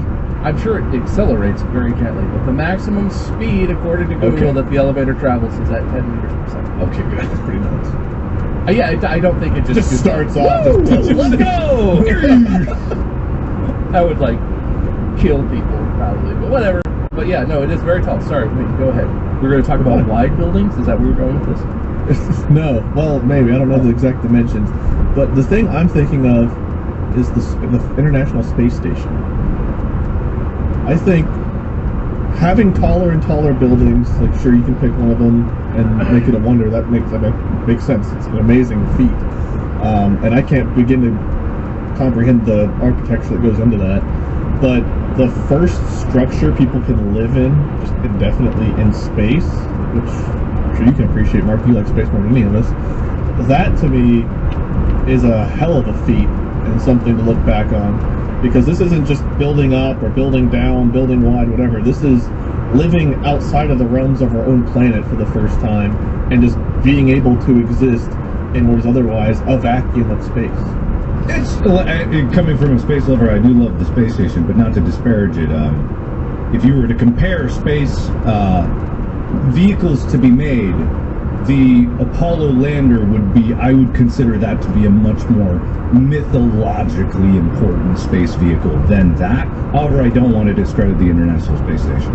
I don't know if it's the first one. It's just the one that came to mind. It's I don't know probably space as well not as you. technically the first habitable one, but a lot of previous It's just the one that space stations that existed were like module that you could be inside of in space, and not nearly as big in scale as the ISS is. Yeah. And I think We can debate which one, but just being able to exist in space. The space station itself also borrows a lot from the ability to be in space, which is the true wonder. I think I've heard reports of astronauts who have been in the space station. It's not exactly a wonder to live in it. It's actually quite arduous. But that being said, I do get what you're saying. And I don't want to disparage the space station, but that thing is kind of falling apart. We could say maybe generally space travel or human space Yeah, again, I'm open to occupation or debate something like that. But which I one, appreciate that. but Yeah, I think that's interesting. the thought of leaving our planet is something that goes beyond, I think, common architectures or things that anyone would have thought comprehensible or possible years and years and years ago, right? The common ground-based architecture of the Burj Khalifa. Exactly. Well, again, that's an amazing structure, but like historically, we've had the Sears we've had towers, and then someone comes and like builds a bigger one. They just do. It just keeps it's happened. You don't understand what Or went into soon we'll have making that. space elevators, and then the Burj Khalifa will be nothing. Yes, I look forward to that day. But the Burj Khalifa is just like such an astronomically, because it's not even that it's the building. It's in Dubai, right? It's in Dubai. Isn't it think in so. UAE? Oh, UAE. In Dubai, in the UAE. Dubai's ground is soft, and there is no bedrock to build upon. The engineering feat that they've done, and I'm quoting, paraphrasing, is just like it works off of the physical phenomenon of driving a long straight pole into sand and the friction repelling force that operates. They created entire new ways to engineer buildings to build that. They had to research new sciences. The amount of brain power that went into putting that, and again, I'm not disparaging the International Space Station. Yeah, Mark, But- are you talking bad about space right now? Not space, the space station. There is a distinction, and you cannot lump all of space with the space station. It is a It's the fantastic station thing. of space. It's not the station of space. It's not representative of the entirety of space. Well, it cannot again, take and I said ownership it I of wasn't space. married to that space station. Just But that's what you claim. That's what you claim. That's the one you said. That's the one you offered. That's the building. Oh, okay. Well, I guess down. we are changing what we said like 2 minutes ago. That's fine. You're trying to change what you said 2 minutes ago. I was saying that your suggestion might not have been the one that I would consider to be a wonder. I was open to which one. I did. Well, you That's did- what you came to did. mind. No, I'm not no. a space expert. You locked your answer in. You locked his answer in. I feel like this is a discussion. You're like, no, I can't hear you. You locked his answer in. Okay, you can say that, Mark. Get to your. What did you? Where you have a point you were making? Oh right, yeah, no, just like the sheer amount of brain power that went into building the Burj Khalifa. While it's not necessarily a comparable field because they're entirely different things, but it is a wonder that it's even standing up. Like, it is a goddamn wonder that it was even done in the first place, and it is going to be a wonder when that thing probably falls down. It'll be like the Colossus at that place. Yeah. Yeah, the Colossus. The Colossus Rhodes. But it fell Rhodes. out. It only stood for 56 years, but it was a wonder of the world even as he laid on his side, Wow. sadly decaying back to the earth from whence he came. Anyway, I have already decided, I think, how I want to come down on this one, but it feels bad. I have to say, I don't like this decision. I don't like how I arrived at this one, but I have used irrefutable logic, and unfortunately, Wade, we are talking about wonders of this world. It is of this world. It was launched And- from this world. I've heard it commonly described when something or someone goes to space as being, quote unquote, out of this world. Because Okay. you're kind of leaving the Earth. If I you're would give boiling you it the- down to semantics, sure. But if an alien species came and we were showing them a tour of wonders of our world, you don't think we'd consider something that was orbiting it? We'd be like, nah, that's not of our world. If you were standing on the surface of the Earth with some aliens, and you were like, "All right, we're going to show you the wonders of our world. Just get in this spaceship and let's go." And That's they'd be like, limiting "Wait, you it have at to- the start." You have to leave your world to show us a wonder of your world." Look, as a person who graduated from law school, I have to tell you that semantics is one of my favorite ways to settle an argument. And unfortunately, as much as I do think space travel and the space stations and everything, and the future space stations on the moon or Mars or wherever are very much a wonder of humanity, I don't think that they're a wonder of the world. Enjoy your So, asterisk win, Mark. The Burj Khalifa is going to be our third probationary wonder of the world. Thank you. On a technicality, took it away Pretty from shit Wade. one. In all honesty, that's a pretty I love awful reason. A win's a I win. do protest. If I we want were to making file a my list protest and if we were appeal making to a a better list- judgment. of wonders near or about the world, then absolutely space stations and everything would be included. but they're only adjacent to the world, and we're looking really for stuff that's more a part of it, even if it collapses within 25 years. Gotcha. So we're not being creative about it. I get you. No, really stifle that, Wade. Shut that down. Easy. Well, you get to go first on the next one. So what's your next idea, Wade? I know you said you only had 2, so I'm sure this one is a real ripper, and I'm excited to hear it. There isn't one. There's just contempt and hatred right now, so I'm going to need a moment. All right, Mark, you get to go first. Wade has Wait, what's on conceded our his- list right now? What is? I was keeping track of our Right list. now, the current list of wonders of our world are the internet, Fort Knox, and the Burj Khalifa, which I now realize I spelled incorrectly, but I know what I meant. Okay, we didn't put your phones on there, even though you mentioned that as an example. I was not trying to interject that, and I feel like the internet was a better submission than the phones. I was just giving that as an example to say that it doesn't have to be a list of buildings. It can Gotcha. be, But it has to be within things. orbit. But it has to be a wonder of the world. Yes. Which it is. And I guess you could argue that, parts of the space station and things of that nature are literally built on launched the world. from the world. I did But argue then that. they leave the world, and I there's guess no they're way less they're wonderful because they're better than a tall building. Oh, they're I get it. Listen, Wade, They're just there's grace in losing, and it's okay. really more of a wonder of the solar system once it's orbital. Yeah, if we were talking wonders of the solar system, I would be on your side. I would, but I'm not. Or even just wonders of near Earth orbit or whatever, or things orbiting Earth. All they have for a little competition could be moon, space stations, sun, because we all know the Earth is flat and sun orbits the Earth. I think you described how much you hated your own argument and disagree with yourself. I think you just wanted to pick I a winner. already decided. I will say my suggestion if Wade can't come up with it, and then I guess I'll Wade win. doesn't the have next- one, I'll I'm give gonna the let next you go. round in Go default. ahead, Mark. Go ahead. Wade's right. stalling. I feel like he's stalling. He's stalling. He's stalling. Okay, Just so debating. Joseph Stalling over here. this one is kind of deviating away from man-made things, and it's something that actually I truly would never, ever want to actually see because of the implications of it. But that's part of the reason why I'm prompting it. The Mariana Trench. There's something about it. At the end of the day, it's a hole in the ground, right? But it's a hole in the ground at the bottom of the ocean at the lowest point. Possibly the deepest hole in the ground. And that's the crazy thing. It's only possibly the deepest because we just haven't mapped out the rest of the ocean. But for right now, it's the one. There's something, even just thinking about going down there, the sheer distance down to the Mariana Trench into the ocean, of all things, which I absolutely hate. It's not a joke. It is, oh God. It's at a depth of 36,000 feet. That's even deeper than that guy with the leagues went. I don't know how long a league is, but I assume 20,000 leagues is at least comparable to 30,000 feet. You said 36,000. Yeah. God. And we're talking like the Burj Khalifa is 2,700 feet tall. This is over like 15 Burj Khalifas deep. Being even remotely in the ocean gives me the heebie-jeebies.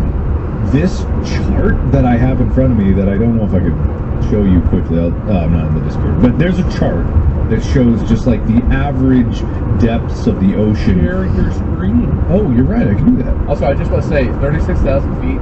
That's as deep underwater as you are above the surface of the Earth when you're flying at cruising altitude in like a big airplane. That's like normal cruising altitude for like, 727. Yeah. So if you turned Mount Everest upside down, you cut it off at sea level, you turned it upside down, Mount Everest, and you dumped it in the ocean, its tip would still be over 3,000 feet from the bottom of the Marianas Trench. I really like that there's a zone called the Abyss, and then the trench is like way lower than the Abyss. Oh yeah, I don't like it. I don't like it. I don't like anything about it. I am fine if this loses because I hate everything about it. But it is a wonder that it is there. If there was a safe way to do it, I would definitely want to see that. You can see it about as easily as you can see the space station. Yeah, space station's probably easier. Honestly, it's like a telescope. You can see it with your naked eye if you know where the track is and it's a clear, dark area. I've seen the ISS with my naked eye. My family used to vacation in northern Michigan where it's really dark and they have like sky map type stuff. So what you're saying is it could be a wonder of the world because you can see it from the world? Oh, it could be, but we already moved past that. Oh, okay. I haven't. Mariana Trench. So what's our category? Is it modern wonders, just wonders in general? I'm just gonna wonder of the world. It's like, yeah, it's Wonder of the the- idea is okay. for it to be more modern, right? A lot of the wonders of the world are quite old, and they are wonders, but also, like, most of them don't exist, or a lot of them don't exist. Almost all of the ancient wonders of the world don't exist, and like the Hanging Gardens of Babylon, there's controversy as to whether those actually did exist in the form that it's understood that they are a wonder. Yeah, that's fair. Like, and the pyramids of Giza are kind of like the one thing where it's like they're thousands and thousands of years old and they still exist. And some of the new wonders, like the Great Wall of China, obviously exists. But you're still really old to But us. still, it's that feels old. The Burj Khalifa is new. The internet's new. I like these. Or not relatively new. Kind of old, but not old like centuries ago. Not a century. But whatever. I like that. I will say, it's really not anything that was like made by or affected by humans. Yeah, this Like, is I feel totally, like a lot of totally not people. all the wonders are basically stuff humanity made, right? So, because I would say, like, clearly, the Mariana Trench, the Grand Canyon, if you've ever seen that in person, it's way more impressive than you'd think from the pictures. Yeah, and it is. it's certainly, like, to me, a natural wonder of the world. But they're natural wonders. Well, natural wonders are, but they're their own category. It depends on what we're doing. Totally fun. Yeah. Oh, let's see what Wayne has. You got something? I'm thinking of different structures that, like, I'm wowed by. And I don't know if they're the same ones that wow you. I guess I'll name the three that came to my mind, and I'll pick the one I want to go with. But the first two that came to mind are the Notre Dame Cathedral, which we actually got to see whenever we were touring Europe. And then one of the reasons that means a lot to me is because I actually tried to replicate it and build it in Minecraft. It was just astounding what a project that was, and then to see it actually in person was pretty amazing. Eiffel Tower is one everyone hears about. It's like one of those things you think you have like need to go see. I was kind of disappointed there. It was just a tourist attraction, but like it's just one of those things. It's like you want to see it. I think the one I'm actually going to go with though was one I didn't expect to care that much about, and that's the Sydney Opera House in Australia. It was just such a beautiful structure. I loved being able to sit underneath it, eat lunch on the water. There's like a park across the way. They have all the water around it, and just looking at it in person, it just looked really amazing. And like you see pictures of it zoomed out and all the different like way it's designed. It's just such a different looking structure. And it's relatively modern. I think it was built in like the 50s or 60s.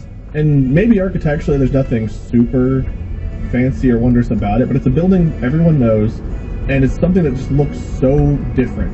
Whereas the Notre Dame Cathedral, I'm pretty sure, is kind of old. Eiffel Tower, I think, is older. So if we're looking more modern, like 1900s on, it's one of those structures that you know the name of, right? You know where it is, you know what it is, and I think it's a place that if you go to Australia, you want to go see. So that's the one I'm going to go with, mainly because it's more modern, and also because it was actually one that surprised me. It wasn't one I cared to see until I saw it, and I was like, I would love to go back there and sit under it and eat lunch again.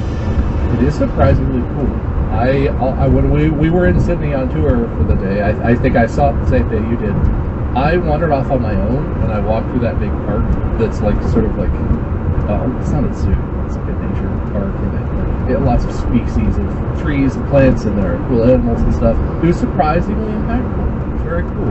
And I do think it's interesting.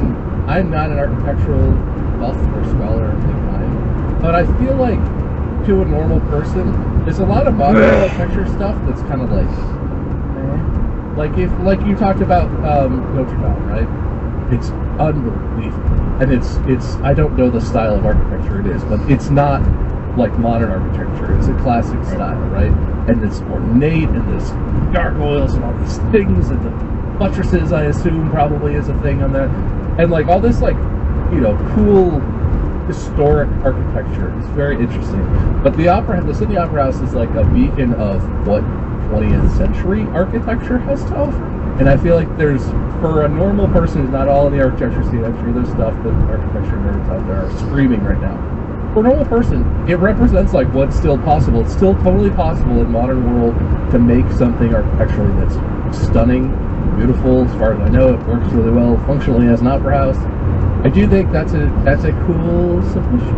I like that. And it's bigger than I thought it would be. The pictures, it's because it's on the water, I think, and there's not a lot of scale. The pictures make it look like it's just like, you know, a medium small building. It's pretty big. I was surprised when I walked up to it in person how big it was. We also had like a beautiful weather day.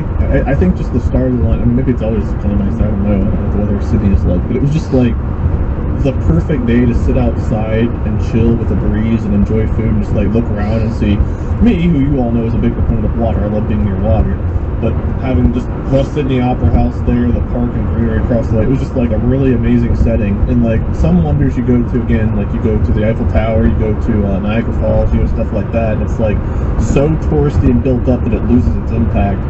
Whereas because it's on water, there's breathing room a little bit around it. There's not a gift shop like every 2 steps when you're walking up to it. It just feels like it's sitting on its own. You can actually respect and enjoy its location.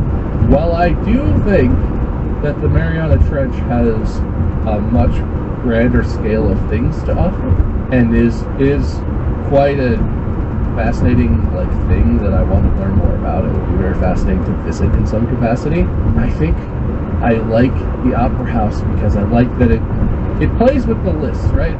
Everything on the other Wonders of the World list is like things humans have built, building structures, whatever, statues, impressive stuff. I think this is the Opera House. It's a very shining and impressive beacon, modern architecture that stands up. It's been standing for quite a while, and I still feel like it's impressive. People like it. People go to see it. It's very beautiful. Fair. And notice how Mark is losing the price. Yeah. Thankfully, I refuse to accept that the space station is not a better the wonder. Mariana Trench can stay down there and die for all I care. Fill it in with cement.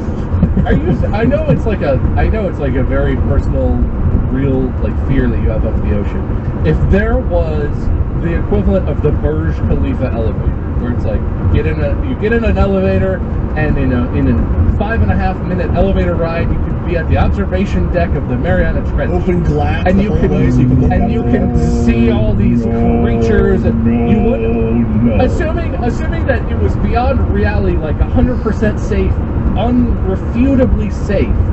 You still wouldn't be interested just Because to see it? you know when you go up a tower and there are glass floors that are it's safe to walk on. I don't want to walk on those either.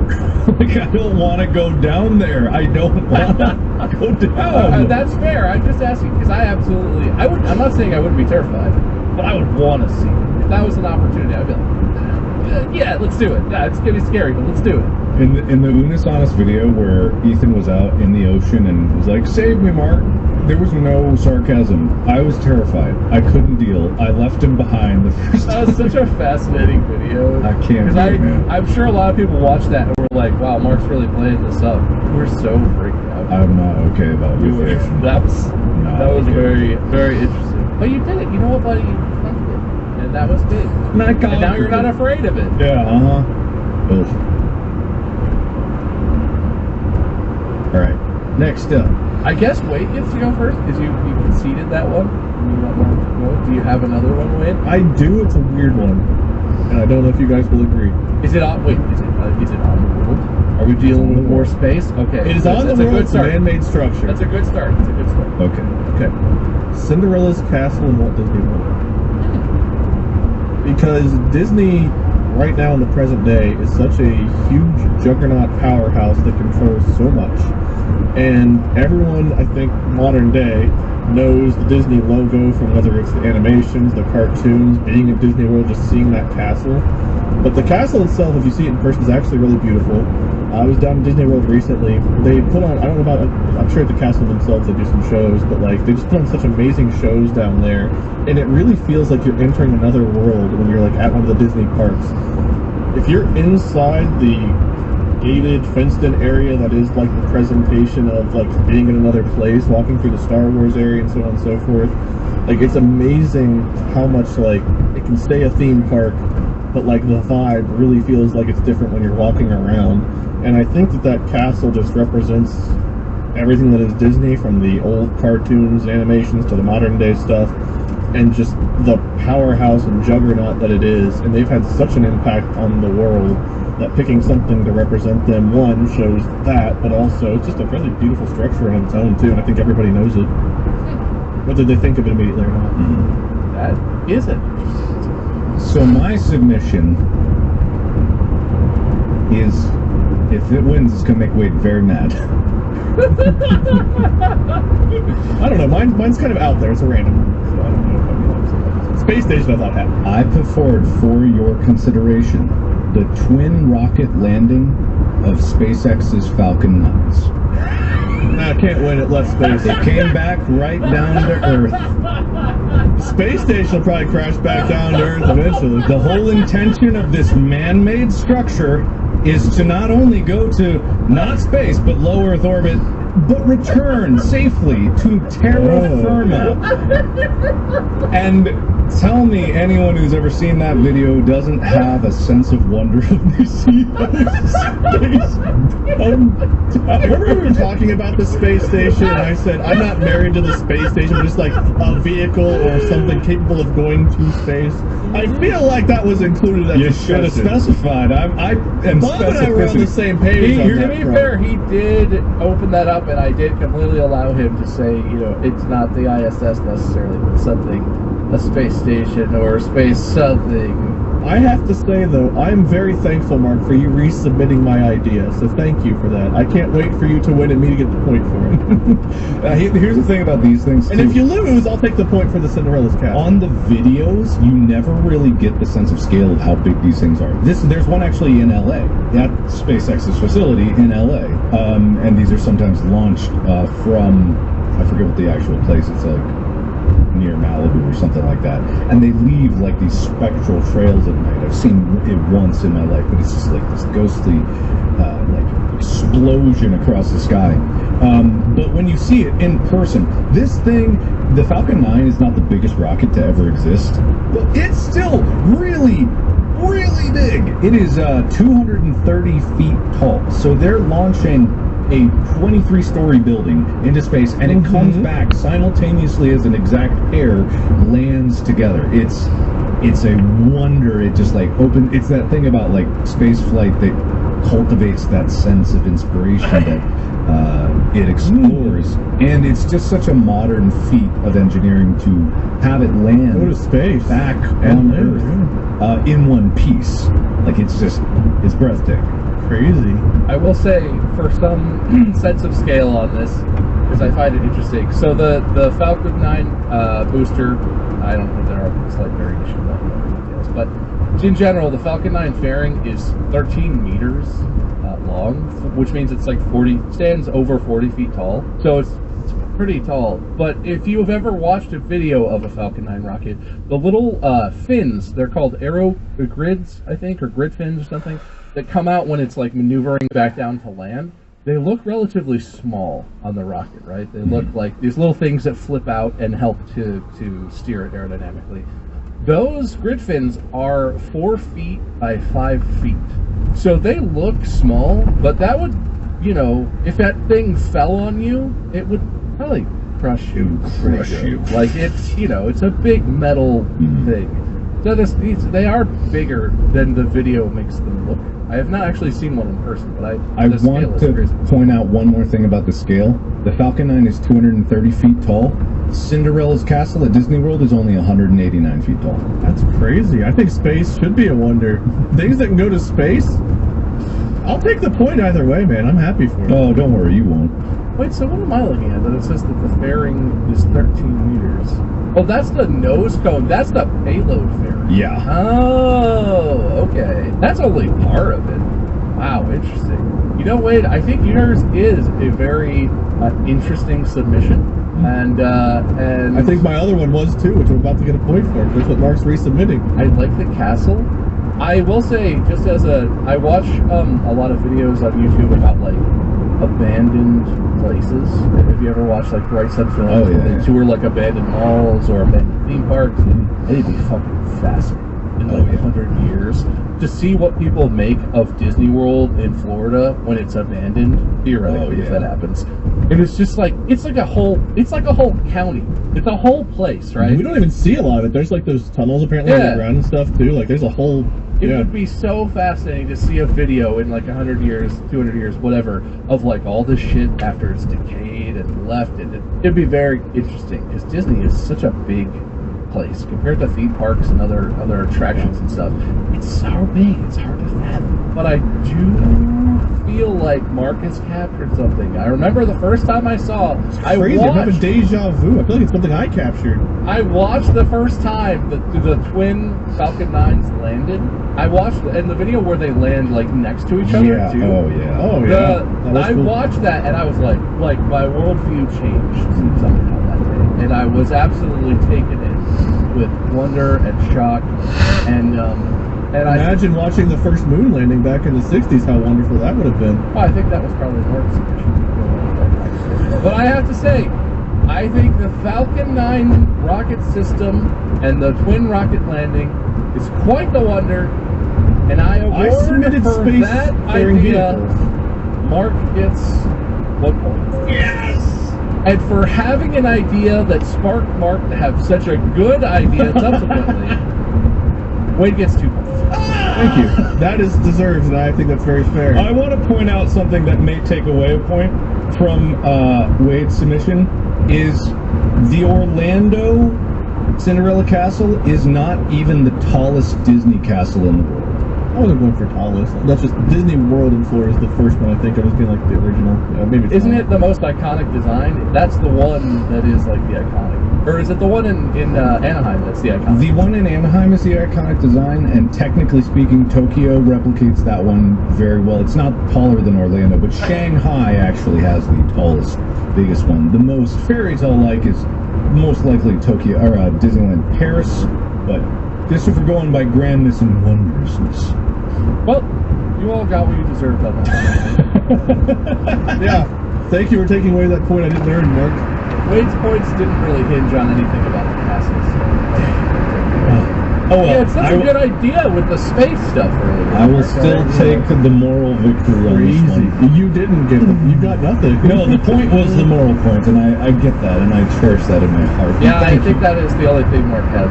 I don't even feel. I'll let him think he has it, but I feel like I got both. No, I get the moral point. That's big of you, Wade. That's so Thank big you. of you. It is. So All right. big of you. It's as big as I am for him to climb on my back and try to steal my idea. So big of you. We're at 5 out of a minimum requirement of 7 wonders of the world, gentlemen. And I feel like we're really getting bogged down in specifics here. Well, I want to do a lightning round where I want you to just shout things out for 15 seconds. Both of you just say things, and then at the end of 15 seconds, collectively, we're going to pick 2 more of the ideas that you submitted. I have one, but I need to clarify it. Okay, would you rather do a lightning round or another regular round? Do you have another one, Mark? Do you want to do something? I got another one that I could defend. All right, let's do another regular round, and then number 7 will be lightning. Okay. Mark, I think you're first. Sure. I posit the Tokyo rail system. Specifically the Tokyo rail system, is probably one of the best examples of how to run public transportation, and also the bus system. The bus system is no slouch either in Tokyo. It's a paragon of organized public transit.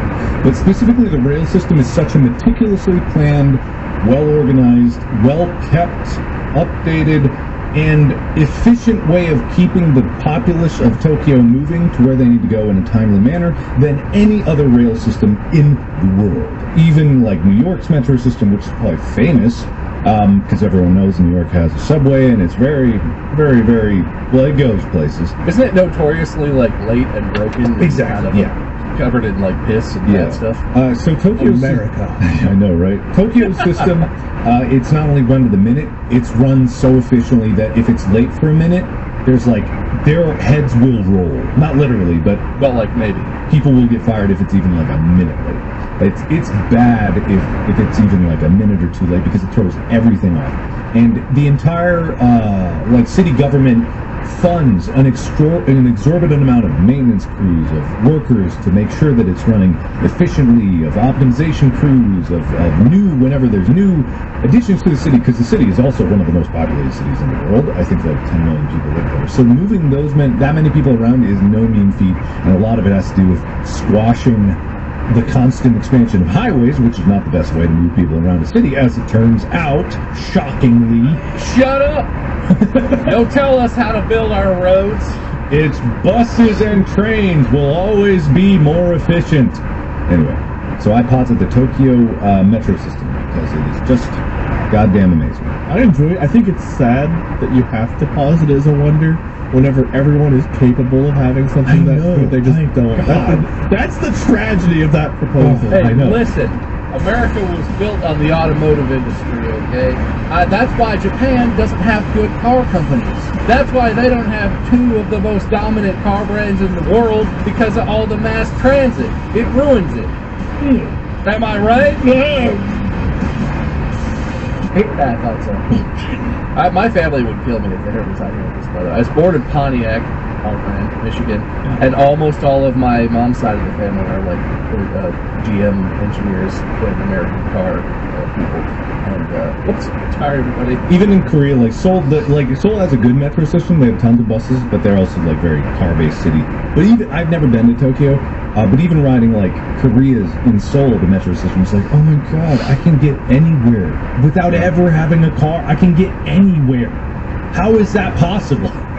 I would say I have never been to that part of the world, but even in Europe, the public transportation in so much of Europe is so much better that it's like, yeah, it's because as an American, we were somewhere and we need to get across the city or whatever that we're like a taxi or something.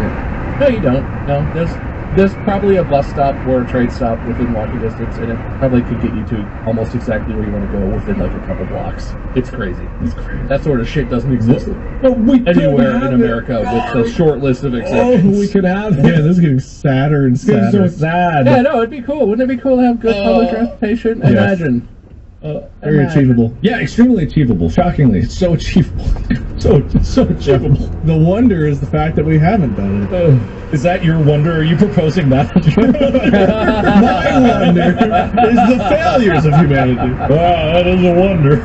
So, modern wonders. I'm going to propose one that was construction started on March 19th of 1882. Does that sound modern enough for you? Are you about to talk about the Sagrada Familia? I am, because it's not even done yet. Very interesting. 140 years of construction. It's supposed to be finished in the next 3 years, finally. But it's a beautiful looking structure. I'm a big sucker for stained glass. I love the way stained glass looks, and it's got tons of stained glass. But the fact that it's been being built for 140 years or so is just mind-blowing. That's shocking. I think it's a beautiful, beautiful thing to look at least the images I've seen. I don't know how big it is, tall it is, how much it stands, but just the fact that it's been being built for that long, you just have to wonder, like, what's changed in construction methods and how is that reflected? Like, I'm sure they're trying to make it look the same, but you got to think something in the foundation is done drastically different than something that's still being worked on now. Well, just for one structure to incorporate, that's pretty fascinating story, and I wish I knew it better, right? But I actually have been to Barcelona, and I have not. I have seen the Sagrada Familia in person, and it's very distinctive, right? So for anyone who doesn't know, this is a cathedral, and it's designed by Gaudi, and Gaudi is very big in Barcelona, and Spain in general, the world in general, as an architect, I think, an icon. Again, not an expert, but I'm pretty sure he's an icon. There's like a huge Gaudi park in Barcelona that's very cool, and the Sagrada Familia, the story of why it's unfinished, I think is fascinating, and this is the part I don't know very well, but I believe the construction started while Gaudi was still working on the designs for it, right? He had this, it's a very unique looking cathedral. I think it's meant to look very natural. It looks almost like a dirt mound or something. Like, you look at pictures, and I don't know, show a picture, Will, if we can. Very fascinating. But Gaudi died, I think, before he actually designed the entire project. And also there is some drama about, he had some castings part of his design process, I think, involved making like models or designing things in miniature and scale. And there were like cast pieces that he had worked on, or he had worked on, and had his students work on, or whatever, that existed that were like, those were going to be parts of the building, and they were destroyed by someone who worked for him or with him, or reasons I don't fully remember. But like, it's a dramatic story, the story of the building and of why it's not done yet. How people now are trying, I don't know when Gaudi died, but people have been working for decades already, trying to figure out, like, 1926. so for almost a century, people have been working on it, trying to complete it, but also they have no more guidance from Gaudi. He is gone. So there are, like, people who study his style and are experts or whatever are like, well, what did he do? What did he mean for this? Whatever. It's like trying to finish a piece of art that's like half done from an artist who passed away. It's very fascinating, and it's an extremely beautiful building. Very interesting. It was only 15 to 25% of the way done when he died, and his main disciple started working on it, but it was interrupted by the Spanish Civil War in 1936. And then so on and so forth. The story continues until, now it's 2023, and the thing's still 3 years away from being done, allegedly. It's a very long time from 1880. I totally forgot about that building. I definitely think that its story behind it is just like fascinating. It's history, and I would love to consider it if it was done. Those lazy people haven't finished it yet, so I'm not impressed. What a bunch of goofballs trying to build this building that ain't done yet. Yeah, we keep adding new rules on your turn, Nick. Now all of a sudden it has to be finished too. My God. What if they add another rail system in Tokyo where they change a train? Well, yeah, I was gonna say, if you're talking about things being done, Mark, I believe you said that they have entire teams of people, exorbitantly funded teams of people, to expand the railroad system. Yeah, but it's usable. They can use it. No, it's usable. I'm pretty sure the building's been used. No one's used that. There's huge lines of people every day to get into the building. I've been in them. They definitely use it for stuff. No. It's like the building's the ship of Theseus of buildings. We can't consider it because it's old and new at the same time. That's why it's They're not replacing parts. They're just still working on it. The guy who they put in charge is like, no, look at this now. Now that we've done this part, this doesn't make any sense. Gaudi would never have done this. Tear that part down, and I'll come up with a new design. Yeah. Truly is the cathedral. The cathedral. Yeah, there's something there. So in 2026, it's just going to be like a Wendy's, and they'll be like, what the fuck happened? Well, we changed the design so many times, I don't know. We found out Gaudi's granddaughter was actually the Wendy. It's that new style of Wendy's where it's like a big glass panel and one big wood thing over it, and the back is all... But it just has a sign on front that just says Sagrada Familia. It looks like the building on the grand reveal day. They like pull a string and it collapses just to reveal the Wendy's sitting there. Yeah, pretty much. Sounds right. An interesting route. Well, there's two spots, right? We could just flood them both in. There are two spots. It's true. Yeah, we could just do that. Or we could also reconsider ones that did not quite get selected, which there aren't that many of. I do feel like I have to give this spot. It's fascinating and it's a modern marvel, but also the story is really interesting, and I feel like wonders frequently have fascinating stories and histories. Like the Colossus fell over, but it was still, for hundreds of years, it was renowned as this thing. I feel like I gotta give number 6 spot to the Sagrada. That makes sense. I would agree with that. That's a cool submission. And if it's done soon, hopefully, unless the guy working on it dies and it takes another 140 years. On the 100th anniversary of 110th anniversary of his passing. No, 100. Whatever. 3 years will be. We'll all agree if there's another 100-year postponing, we'll retroactively give me that point. We all agree. Right. Okay, we all agree. Well, so we'll see in 3 years if it's not done. Mark gets that point. Okay. Fair is fair. And the list will have to officially be changed in the archives so that the Sagrada Familia is removed and the Tokyo Rail. So it becomes less of a wonder if it's not done on time? Yes. Yeah, well then it's just disappointing. And how Wait, wonderful, but there'd be how more wonderful story. can it be if it's disappointing? Yeah. We're all Yeah, but done, there'll be more story. We're all to in tell. Well, agreement. but We're all it's, in you know, it'll be a wonder in the next century. Yeah, when we do this episode again, when we get older, we'll. So wait, if it's finished in 2027, then it's not this century. Yeah, no, that's the No. start of the next century. Oh, after, okay, all right. After Our 2026. centuries start with Gaudi years. This so is Gaudi's like dead this in is our like 21st century. this is like accounting. We Yeah. actually choose when our centuries change over. Yeah. It's Oh, not yeah. gotcha. the calendar means nothing. This is a before Gaudi century. We need after Gaudi. AG. Is what we're looking for. Post Gaudi is Post-Gaudi. where that belongs. Oh, the PPG. Mhm, Yeah. Uh-huh. Okay, well, do we want? I mean, I guess we don't have that many that weren't selected. What do we have?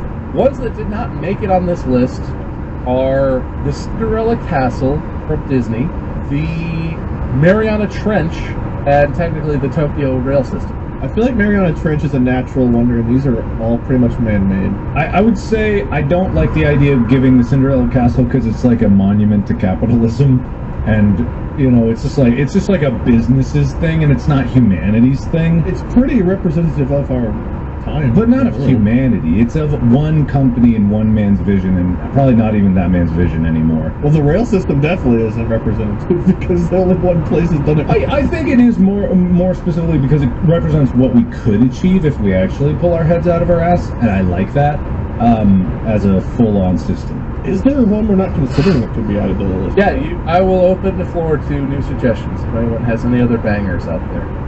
Humanity's ability to disappoint is a wonder. I'm stealing Wade's one. I'm putting that forward.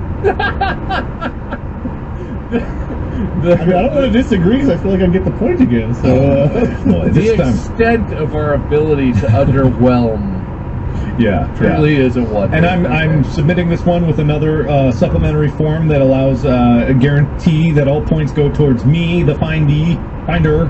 Okay. so you want to get the points for what, quote unquote, Wade's idea. It's the FNDRKPR. You presented it as Wade's idea. He did that already, but he didn't file the paperwork correctly. Yeah, you'll see all the dots Okay. are dotted and the T's are crossed in the FNDRKPR. Yeah, form. no, I would I'll also like to accept that. resubmit my idea. Here's my paperwork because, well, I'm me. Mark's paperwork was actually filed first, which Yeah. gives him precedent. Yeah, but no one will look at it priority till here. tomorrow, so they'll see it same time. I'm submitting the I'm sorry, Wade. LSRWEPR. Mark is officially secured potential points for Mark for the idea of the disappointment of humanity and the wonder of the world. Do you have anything else to submit, Wade? Not of recent, no. So basically what we've decided is between the Tokyo Rail System, which earns points for Mark, or the disappointment of humanity, which earns points for Mark. Or the castle. I think the castle's still in there. Just because Mark just. Oh yeah, Mark discounted it heavily, but I guess it's still technically in the running. I did tend to agree with Mark's argument. I do think Disney is a representative icon of our time, but not necessarily in like a good aspirational way. Does it have to be? Are all the other ones all good? Wonder tends to have a connotation of positivity. Well, our list, but I mean, in general, did bad things ever happen in their ones? I don't know if any wonders of the world are sort of beacons of huge systemic issues. And just because we're looking at it from that lens doesn't mean everyone does. Disney's also a place of dreams and hopes for young ones. Come on. I have made a decision. Okay. The seventh thing that goes on our list is the disappointment of humanity. Yahoo! Now, I do want to file this in real quick. If the Cinderella Castle is not happy and uplifting, the disappointment of humanity, I feel like falls under the same Listen, umbrella. Wade, I agree. Call me crazy. Your complaint is registered, and Thank I you. will tally the points. Mark Thank did you. file the correct paperwork, which does secure him the points for that idea being selected. fair. As the host and arbiter of this episode, I will use my unilateral authority to say that I don't think that paperwork should exist, and I'm going to go ahead and veto Mark's paperwork. And while he thought he had this all wrapped up in the bag, the disappointment of humanity is Wade's idea, and its place on the list secures Wade one additional point. Making the final score of this episode, 6 points for Wade, apparently, and 3 points for Mark. I didn't even have to cheat to make Wade win. That's good math. Mark, how did you do so poorly? I don't know. Mark, you I'm like surprised you got that many. Your You- ideas were mostly terrible. You got Fort Knox, Burj Khalifa, and the Falcon 9 rockets, but you also got added to this list the Disappointment of Humanity, which earned points for Wade. The Twin Rockets earned points for Wade. That's right, because that was up against the Cinderella Castle. But that was Wade's previous idea of the space station. No, it Right. wasn't. Wow, But you earned wait, a lot. You earned a lot have of you, points for have you, Wade, Mark. wait, I gotta ask you a question. Have you seen the Twin Rockets landing? I have. I did. I watched it. I watch it a lot. I watch that sometimes if I feel bad and I want to see something that makes me feel better about humanity. Yeah. Well, No. great job. Honestly, Mark, it feels almost like you won because you earned so many points for Wade. You basically made him the winner. My win feels like a wonder of this podcast. Yeah, well, maybe that's the 8th wonder of the world that Wade actually won this one despite it feeling very Mark dominated. Turns out it was dominated by Wade's ideas. Mark just talked about it. Did the internet make it? Was the internet on the final list? Yeah. The Internet, Fort Knox, Burj Khalifa, Sydney Opera House, Falcon 9 Twin Rocket Landings, Sagrada Familia, and the Disappointment of Humanity. It's our final list of the new wonders of the world. I feel like one of those is not like the others, but I'll take it. Mark, as the as the loser of the episode, do you have a speech? Say anything. Final words. I feel like it's a wonder my losing streak is, for some reason, extending instead of just being my triumphant return to form that we all know and love as me having the wins. And I feel like our plan, Bob, of us rigging the game against Wade is falling apart at the seams. I feel like you may be looking at that piece of paper I subtly handed to you upside down in some way. I thought that was a joke. I'm sorry. Oh, yeah, of course. Yes. I conclude before I lose myself any more points and earn Wade more points. You didn't earn Wade any more points. Good job, buddy. Okay, thank you. Wade, winner speech? It was good to be back on top. It's been so long since you won. As one of the main deciders of Wonders of the World, it feels very good. I'm glad that space vehicles of some kind made it onto the list because I do feel like that's a pretty big representation of our time. The castle, I'm willing to concede that was an iffy one, but I honestly like our list a lot. I think it's a pretty good list. I want to go back to the Sydney Opera House, so I'm going to try to find a way to make that happen. Thank you. All right. Good speech. Good speech. Thank you so much for listening, or if you're really cool, watching this video. It's exclusively on Spotify, so make sure you check that out. Make sure you follow it and check out the content of Wade, Lord Minion 777, or Minion 777. Mark is Markiplier. You know him. You love him. I am friend of Mark, Bob. Make sure you put that in Google. It'll pop right up. And I can't tell if Mark is frozen in technical terms or in life, but he looks very upset. So I think he's okay. Okay. He's Well, reading this has frantically. been another banger episode, so thanks so much for being here. Make sure that you also check out our merch, store.strikepoolpodcast.com. That's the end. I'm sorry, Mark. I didn't really plan to, but I really screwed you over on this one. So Yeah, I felt that. I felt that. I think this is the new fairest episode of all time. That's on me. That's on me. But that's it. We're out of here. Next time Wade will host. Make sure you come back for that one. Until then, podcast out.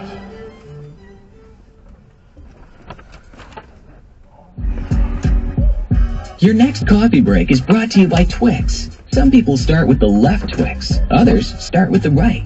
The truth is, both sides are equally delicious, chewy, crunchy, and perfect to dunk in that cup of joe. Twix, left or right, a good decision either way.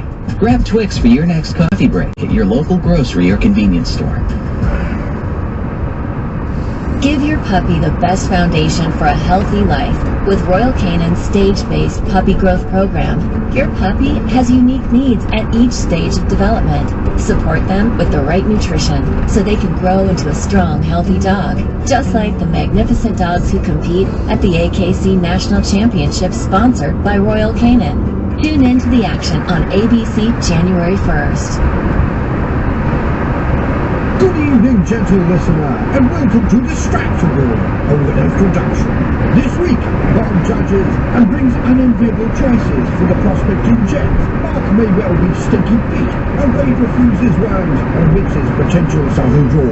From vile vanity plates or mysterious wipers to eating man's best friend or unbridled wholesale slaughter.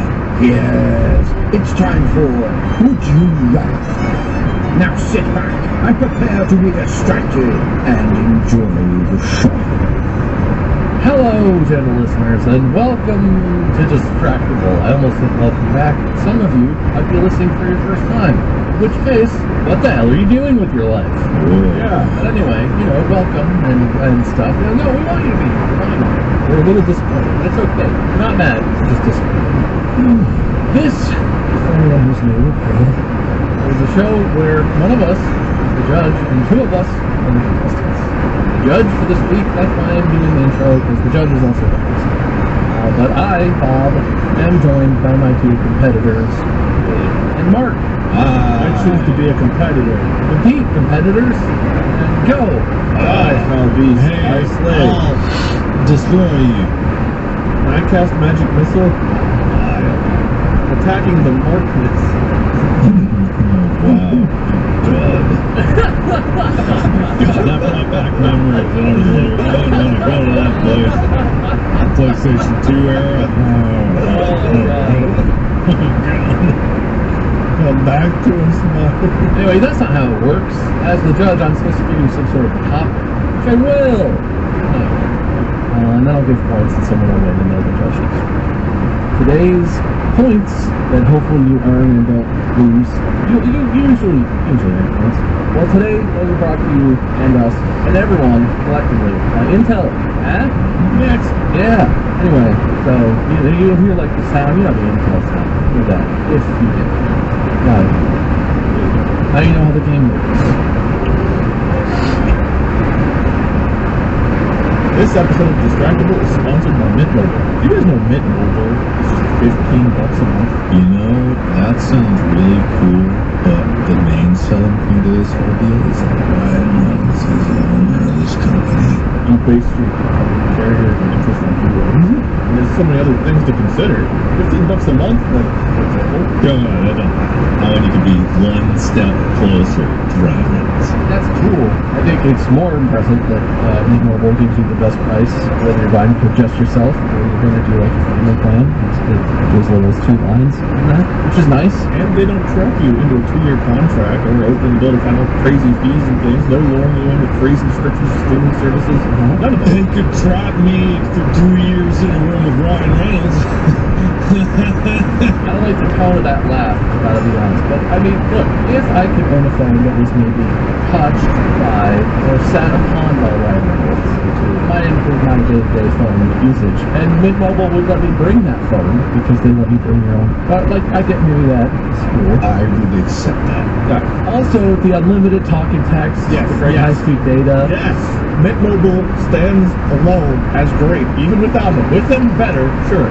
But Mint Mobile is great. And everyone out there, including you two, can get premium wireless for just $15 a month and no unexpected plot twists at mintmobile.com/distractable. That's mintmobile.com/distractable. Seriously, you'll make your wallet very happy at mintmobile.com/distractable.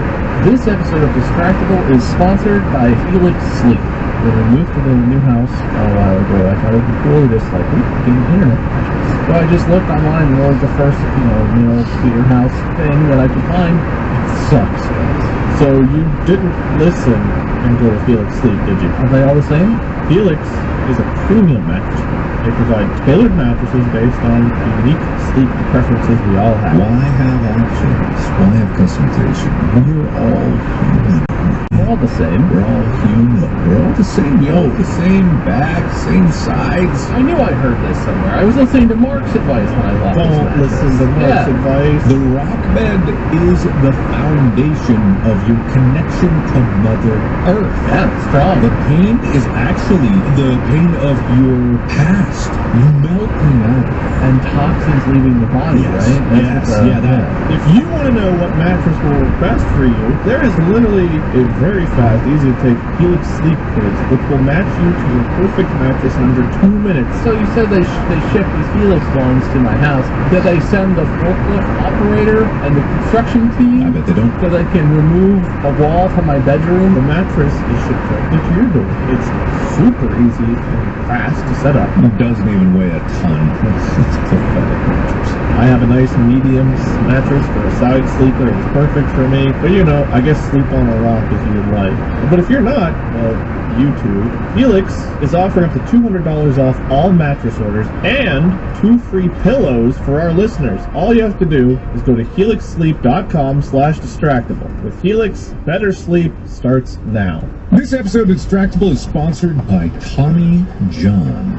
Fall is chaos in your pants. We all know this. It's true. It's 100% true. Shut up. Let me speak for you and speak your truth that you're hiding inside of your pants. It's chaos in there. That's why I call my groin the heart of darkness. How right you are, Mark. How Yes, right I you call are. mine the Eye of Terror. I just call it groin. Oh, well, that's really missing a lot of the subtext. Yes, what goes on in that.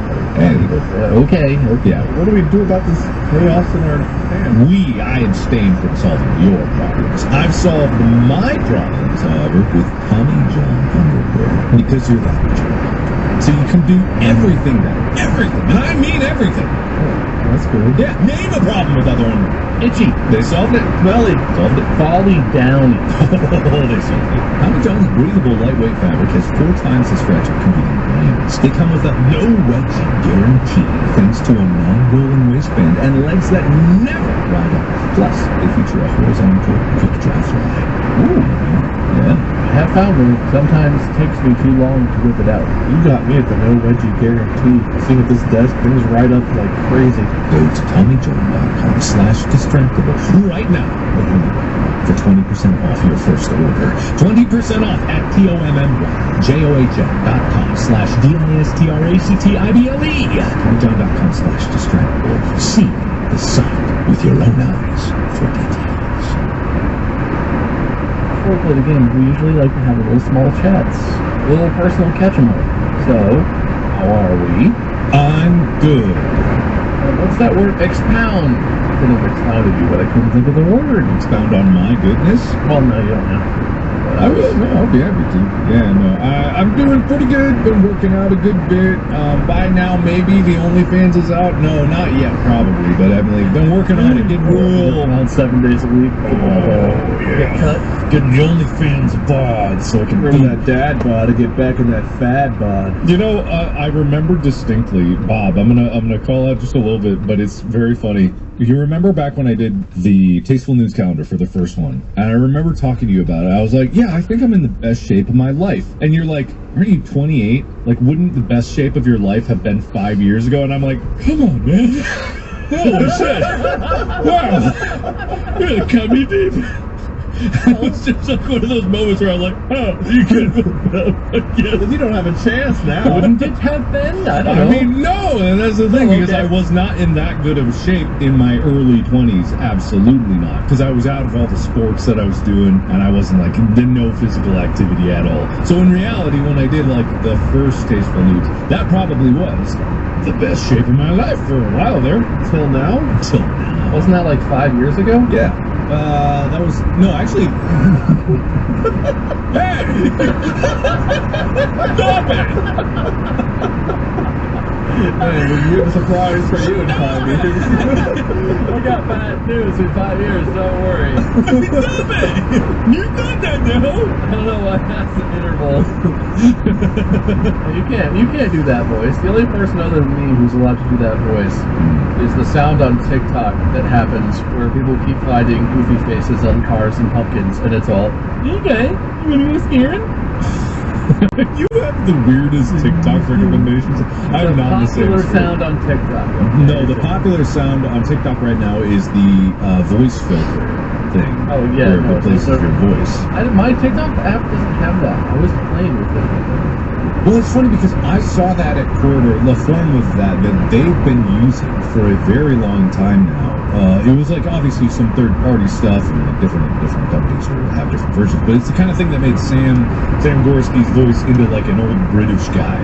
It's what they used to do the intros of Son of a Dungeon. Like that's not just a voice actor they hired. That's just I think Sam changing his voice to an old British guy. That's pretty funny, actually. I did think the first couple times I heard it, I was like, sounds kind of like Sam. Mm-hmm. But then it doesn't. I honestly thought he was just doing. I thought he just had a voice that he could do. It was like a hey Joe. Have you listened to some of them? It's me, Sam. It's me, the dungeon. Oh, son. Where's my son? Go to the pub.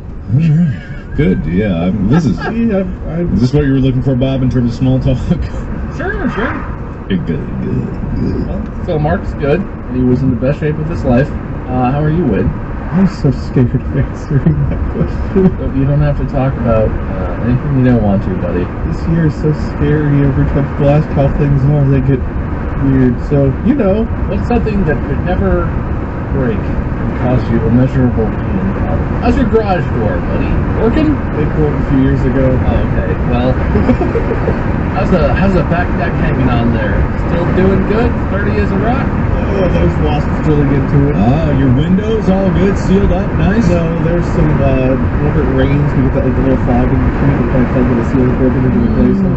How are your closet doors? It's a weird stain on them. We have them painted. That's And I don't know what no. I can go take a picture. It's a little weird, like, orangish stain. I don't know what caused it. That's fine. The air outside your house. How is that going? What's the air quality in Ohio today? Oh, you probably better than You don't here. want to compete with us on air quality, baby. We got that locked down.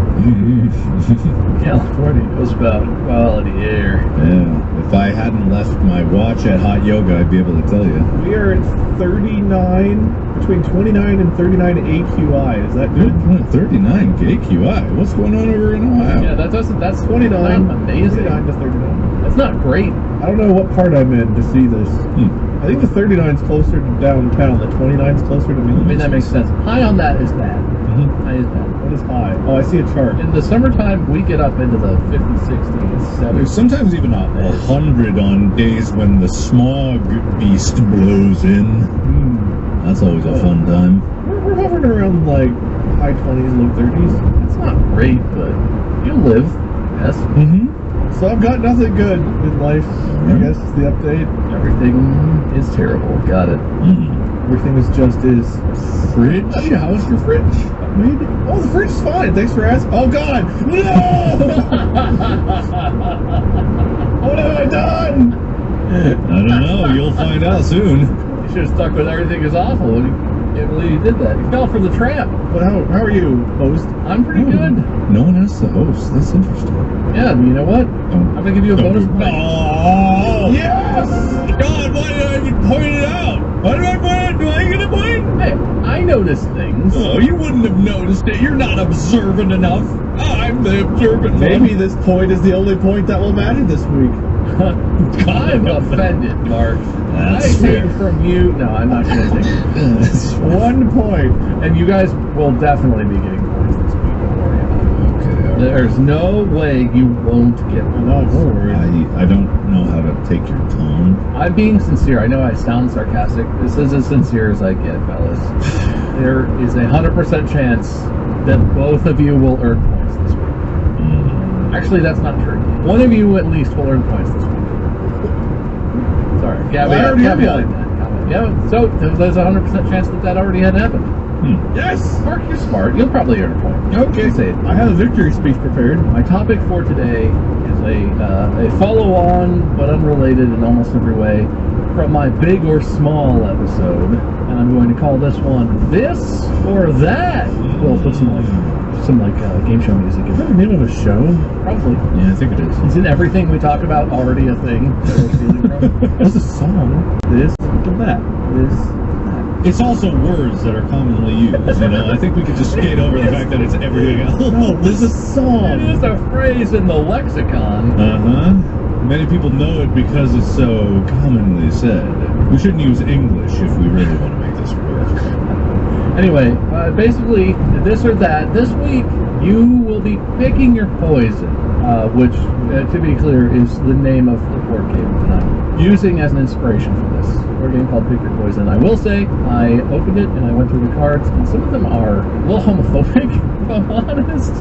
This is not necessarily a all-out endorsement of that game itself, but I did purchase the game, and I guess I feel like I have to cite that. I see. Give credit for that. Okay. But not a strong endorsement. Just these are some fun ones. Alright. So there's going to be rounds. Each round, I'm basically going to have 2 options, Mm-hmm. and you have to decide, each of you for yourself, which one you would rather live with. Okay. And I also have made choices on this. So whomever agrees with me gets a point. This isn't fair. You guys lived together for a while, so you synced your clocks and shit. What? I don't have a Our chance. menstrual cycles have nothing to do with this. We're Wade. very synced up. Wade. Yeah. Like, Yeah. we lived together for 9 months in 2007, so we're definitely still on the same page. I relearned today that minstrel can also be instrumental. It doesn't have to be just that. No, that's minstrel. What I said, minstrel. Are you saying menstrual or minstrel? I'm an Ohio boy. You just said the same word twice. We're No, Ohio I did not. You left, you cultured swine.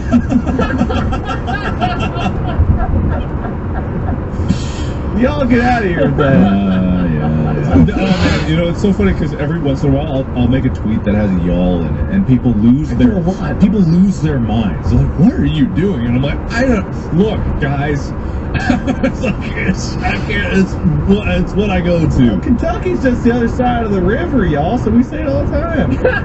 Yeah. Mark's actual voice slipping out. He talks like this in front of the camera. But when we stop recording, he's like, "Golly, what an episode, boys! Yeah, You got a moonshine? fellers want to head down to the swimming hole and poke the dead body with some sticks? I hope it's still there." Yeah, that's how Mark actually talks. Yeah. I wish I talked like Best kept secret. You know, Wade, the funny thing is you could just start talking like that, and then that would be how you talk. Sure, sounds like I figured. You can talk like however you want. Mhm. However, even. Yeah. I do have a bit of a southern drawl. It sometimes creeps in from like my family from Virginias and Kentucky and such. It definitely creeps in. When I hang around in Texas for a while, like it gets absorbed. Like I don't have like, even Texas doesn't really have a strong Texas accent in Austin, but I do feel it sometimes coming in, and I'm like, I start saying words differently. Oh my God, what the hell is happening to me? What's happening? What's happening to me, y'all? What's happening to me? What's happening to me? Go to the bathroom stall at the airport. You walk out with a cowboy hat and boots. Like, where did I even get these, y'all? Where did I even get these? Is that Texas? I don't even know. I'm from Texas. You know, all crazy prospectors come from Texas. The old Texas gold rush, which is weird. That's in New Prospect, California. Never mind. Okay. Mark's next thing, he's gonna go on a big gold find. Gold find? Yeah, I'm gonna find some gold. I'm going gold finding. You mean you're gonna go try and like pan for gold in a river, or I'm gold finding? Gold finding. I turned on gold finding mode. You need a pan, you need a pickaxe and a cave. Going to a museum, I found it. I found the gold. That's mine now. See, it's different. Yeah, that's good. Anyway, I was unsettled on this one rule. I think I'm gonna allow you to control your own fate through this. Another part of this game is that on every round, at the start of the round, before you know the prompts, you may choose to double down. Effectively and only doubling the amount of points that you gain, but if you lose a double down round, you lose a point. You cannot. I will let you double down the entire game whenever you want to. Okay. So you can gamble an extra point, basically. So either you win one or lose nothing, or win two or lose one. Okay. I'll probably just use it when I feel very strongly about an opinion. But it's before you get to hear the prompts. Oh. It's a gamble with no information, so you have to decide. If you start to get behind, you can try and catch up. If you're feeling strong about knowing what I'm thinking, you can just do it whenever you want.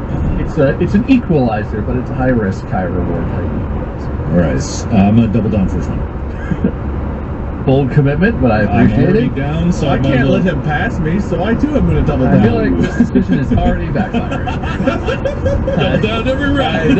This was the exact fear that was in the back of my mind when I was like, ooh, should I do that? You could live And then I was like, no, they wouldn't. You could live it to What? I'll triple down. I'll use 2 double downs. Can we use all of our double downs in one? Now I've seen the future. You may double down 3 total times. 3 total times. Okay, I see. And if you may double down multiple times in the same round. So 2 double downs earns you 4 points, but loses you 2. Using all 3 at once will earn you 6 points, The or mythical lose you 3. quadruple down. I see. Yeah. Alright. Okay, I'll allow it, but you only get 3. And there will be more than 3 rounds. Okay. Wait, are you going to double down first round? How many rounds are we doing? I mean, there's a max number that I have prepared that I don't think we're going to reach. Realistically, maybe 6 or 7, maybe in that area. So we only 4. I'm gonna double down first round. Oh my Go big or go God. home early. The 4 or 2. I'm going to not double down. Oh, you're. I thought you'd already committed. All right, I'm about to draw the cards, which are not randomly shuffled. They're stacked carefully with carefully crafted, hopefully good comparisons. But If there's one thing I know is this is either going to be the end of me right off the bat, or I'm going to solidify. Yes, this will either go well or badly. No, I mean, like, I have a funny feeling if you win this double down right off the bat, I'm fucked for the whole episode. I am already winning 1-0. You are, that's true. So wait, playing for 4 points or the loss of 2 points would immediately undo your lead regardless of what Mark does. And Mark playing for the standard single point. I've drawn the cards. Gentlemen, you're locked in. Locked in. All right. Round 1. I'm sorry, Will would do that, but that was a good rendition of it. I hope Will has collected all of Wade's sound effects he's made over the years. It's like it has its own folder. They want a dramatic musical. Doctor that up a little, Will, and you can use that sound. That's fine. That's good. It was nice. Next. All right. Big poison, boys. Yes. Left. Would you rather get vanity plates for your car that read douche, or every time you poop for the rest of your life, a new and different stranger has to wipe your butt? You don't have to convince them to wipe your butt, and there's no explanation as to why, but a new stranger will appear to wipe your butt. You are not allowed to do it anymore. Do they disappear afterwards? Do they have to go in? You see them on this one instance, and then only ever if you run into them in real life accidentally, but they could be from anywhere in the entire world. So Right. the likelihood of that is relatively low. They might never appear in your life again. They materialize in the stall with me or bathroom that I'm in. And, Yeah, they We're materialize. talking about the quality of their wipe. Do they do a good, thorough job? I mean, everyone wipes their ass, so I guess You get a everyone. consistent, like high 95% or better level of clean. They're not all perfection, but you get a good, consistent, clean rear end after each servicing. Okay. I know my answer. I think I know mine too. You want to go ahead and you can take this one first? I'll take my big points second. I pick the vanity plate just because I think that would be funny, and I don't think it would be near. No one's gonna read a vanity plate that says douche and be like, "Oh, there he is, the douche! Get him!" You know, they're just gonna be like, "Oh, you're the guy with the douche plate." They would be like, "How'd you get that through the DMV?" And I'm like, "I don't know. They just let it happen." And they'd be like, "I love your plate." You know, I feel like that would like make me friends, not make me enemies. Who's gonna just take their car and go wham wham? Get out of the road, douche! Bam! It's open season on douches. Oh, he's labeled. I'm glad you warned me. Yeah, I don't think that's what it's gonna be. So I take the douche plate. I also love the douche plate, but All right. I'm gonna go with the butt wipe. It's like having a bidet without having to pay for it. I just get a free wipe. My hands are clean. I stand, I give a little bendy, and some fresh pair of hands are gonna go and clean me out. Oh yes, please. Make my day, stranger.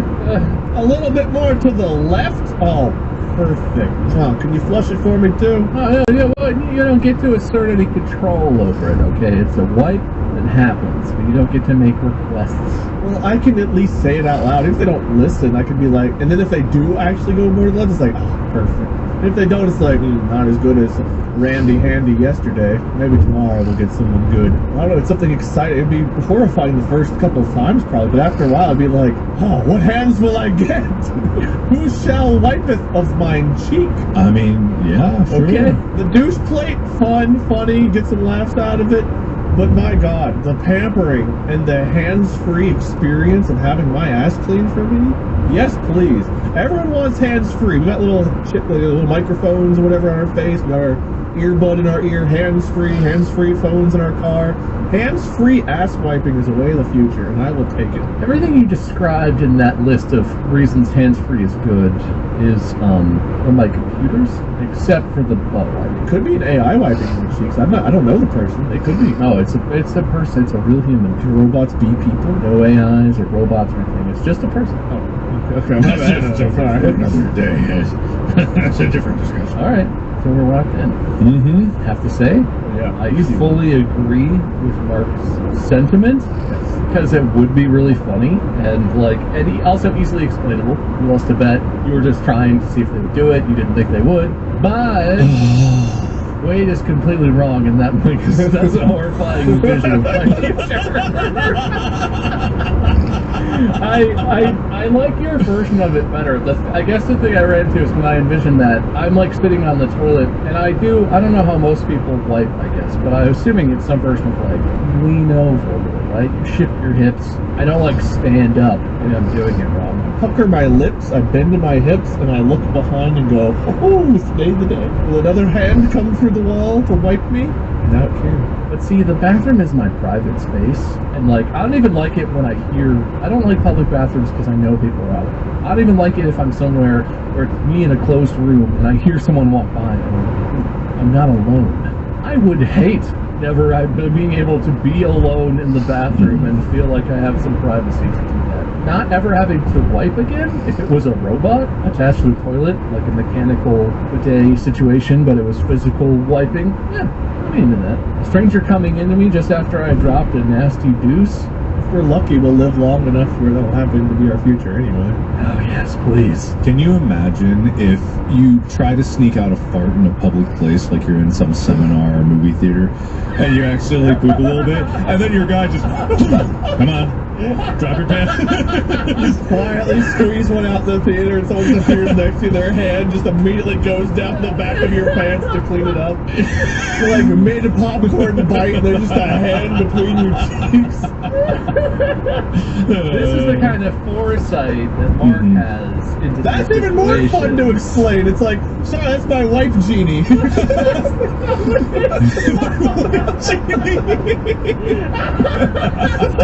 I found a lion in the desert and I jumped at his mouth and I found this vase and I dropped it and the guy came out and was like, you will never wipe again, and then flew away. How else do you explain especially if you have like a bad day where a couple sneak out, like people see like different people appear and they'll keep wiping your ass for you. It's like, who are these people? They're my wipe genies. They come from my wipe brothel? That's not the word. My white peonies. Wipe brothel. That's the right word. My wipe harem? No, my wipe posse? Posse? Why is that word of all of those the one you have a problem with? Yeah. Posse makes sense. It's a I posse. saw your face. It looked. You were like. Consider that one, because it actually wasn't as ridiculous as the ones I was saying. Fair. All right. Anyway, the result of round one is, of course, Mark wins in 1 point. Wait, what? Hold on. No, hold on. Yes! I went with the bold! I went bold! It warned me for going bold! That's not the rules. It's whomever I agree with. Haven't you learned I'm very narcissistic when I'm the host? I revoke my double down. Wade loses 2 points. More than reversing the score, we now have Mark at 1 and Wade at -1. Damn it, this is just like the days of old. You could have been absolutely decimated there, Mark, but you Somehow survived. did. Yes. For now. Mm. For now. Alright, any double downs? Time for the next round, boys. It's time for some more choices. Only got one left. Choosins. I'm okay. No doubles? No doubles? Played. I'll double! Oh, God. Alright, Wade playing for 2 points. Or another negative. All right. I can tie it up here, coach. You can. You can. I believe in you. I mean, it really comes down to what I've already chosen, which is pretty out of everyone's hands. Except mine. I could change what I choose, couldn't I? Wiping could have been out of your hands, but you chose it. I'm good with having to wipe so that no one is there when I'm sad after my poop is gone. I get sad. I get separation anxiety. Okay. Here's your choice. Wade playing for the last double down he possesses. That's right, baby. Would you prefer to find out that your parents pay all of your friends to like you, or pee out a small worm every time you go to pee? I've got my answer. Wait, is there any other context to that? None of these things have context. You're free to invent it, but they exist in a vacuum where that's just how life is for you. I shall go first this time. I don't know if Mark's my ready. opponent. No, I know which one I'm picking. I'm just Okay, mentally good, okay. trying to understand what the fuck. It's easy. You either pissed on a worm or your friends are paid for by your parents. Obviously. Doesn't take that much thinking, opponent. All right, wait, what do you got? You think you're so clever. Obviously, I want my parents to pay for my friends. One, I'm a social person, but I also enjoy my alone time. So if all my friends were fake and paid for, either one, they can continue to be, whatever, or two, I'll either go make new friends or just entertain myself. But the biggest bright side of this option is my parents have to be fucking loaded to pay for that many friends. So if they die, I'm making goddamn bank, and then I can pay for my own friends, and everything will be fine. If I'm pissing out worms, I could be dirt poor, filthy rich, I don't really know. But at least if my parents can afford to pay for my friendships, at least I'm getting something out of the deal. Are you assuming they're paying for your current existing roster of friends? Or that you have a lot of friends? Like more than you have? Like an insane amount of friends? Or I suck. They'd have to pay a lot for people to like me. So I'm assuming they gotta be loaded even if I've only got one friend. I'm thinking about my current roster of friends. kind of adding some facts in that one, but I'll allow that. That's a little bit of a stretch, but I picked the friends, and I don't feel like I need to justify it. I don't want to piss out worms. It's really all that simple. You big baby. You want to piss out worms? You pick the worms. You have to piss every. I pee like 4 or 5 times a boldly day. countered you last That's so time. many You worms. just followed in my footsteps. Go piss a worm and then talk to me, you friendless heathen. Or have you pissed out a worm? I'm not saying. Why are you defending the worms? They're okay. You ever talk to one? 5 times a day for 365 days times. Maybe I'll live. I don't know, like to 60. Oh my God, 100,000 worms for my life. is 5 times a day the average number of times someone pees in a day? I pee a lot every day. I pee like 5, maybe even 6 times a day. I drink water. I drink a lot of That water. seems to like a lot to me. Well, that's what I do. I don't know what to do. Have you had your prostate checked yet? I have. Is it okay? Yeah. Oh. I probably pee about 5 times a day. Yeah, That sounds when I about right. get up, like maybe around 11, I went to pee before we did the podcast. I'll squeak out pees just in case I'm like, I'm gonna go do a thing for an hour. That's true. That's true. I would change how I do it if I didn't have to do it, but I get up in the middle of the night sometimes. Would you pee more or less if you had worms? What do you mean less? What do you mean I would more? absolutely try and pee less. What do you Yeah, mean no. more? Yeah, maybe you'd enjoy it. You really save it up so you can get a bunch out all at no, once with the no, worm. Maybe they come like different sizes and colors and stuff. You never know what you're gonna get. If I master the ability to control my piss, if I start and then stop, is another worm going to appear, or do I have to zip it all the way back up that's a great and then question. zip I don't down? know. I feel like it's more like uncorking.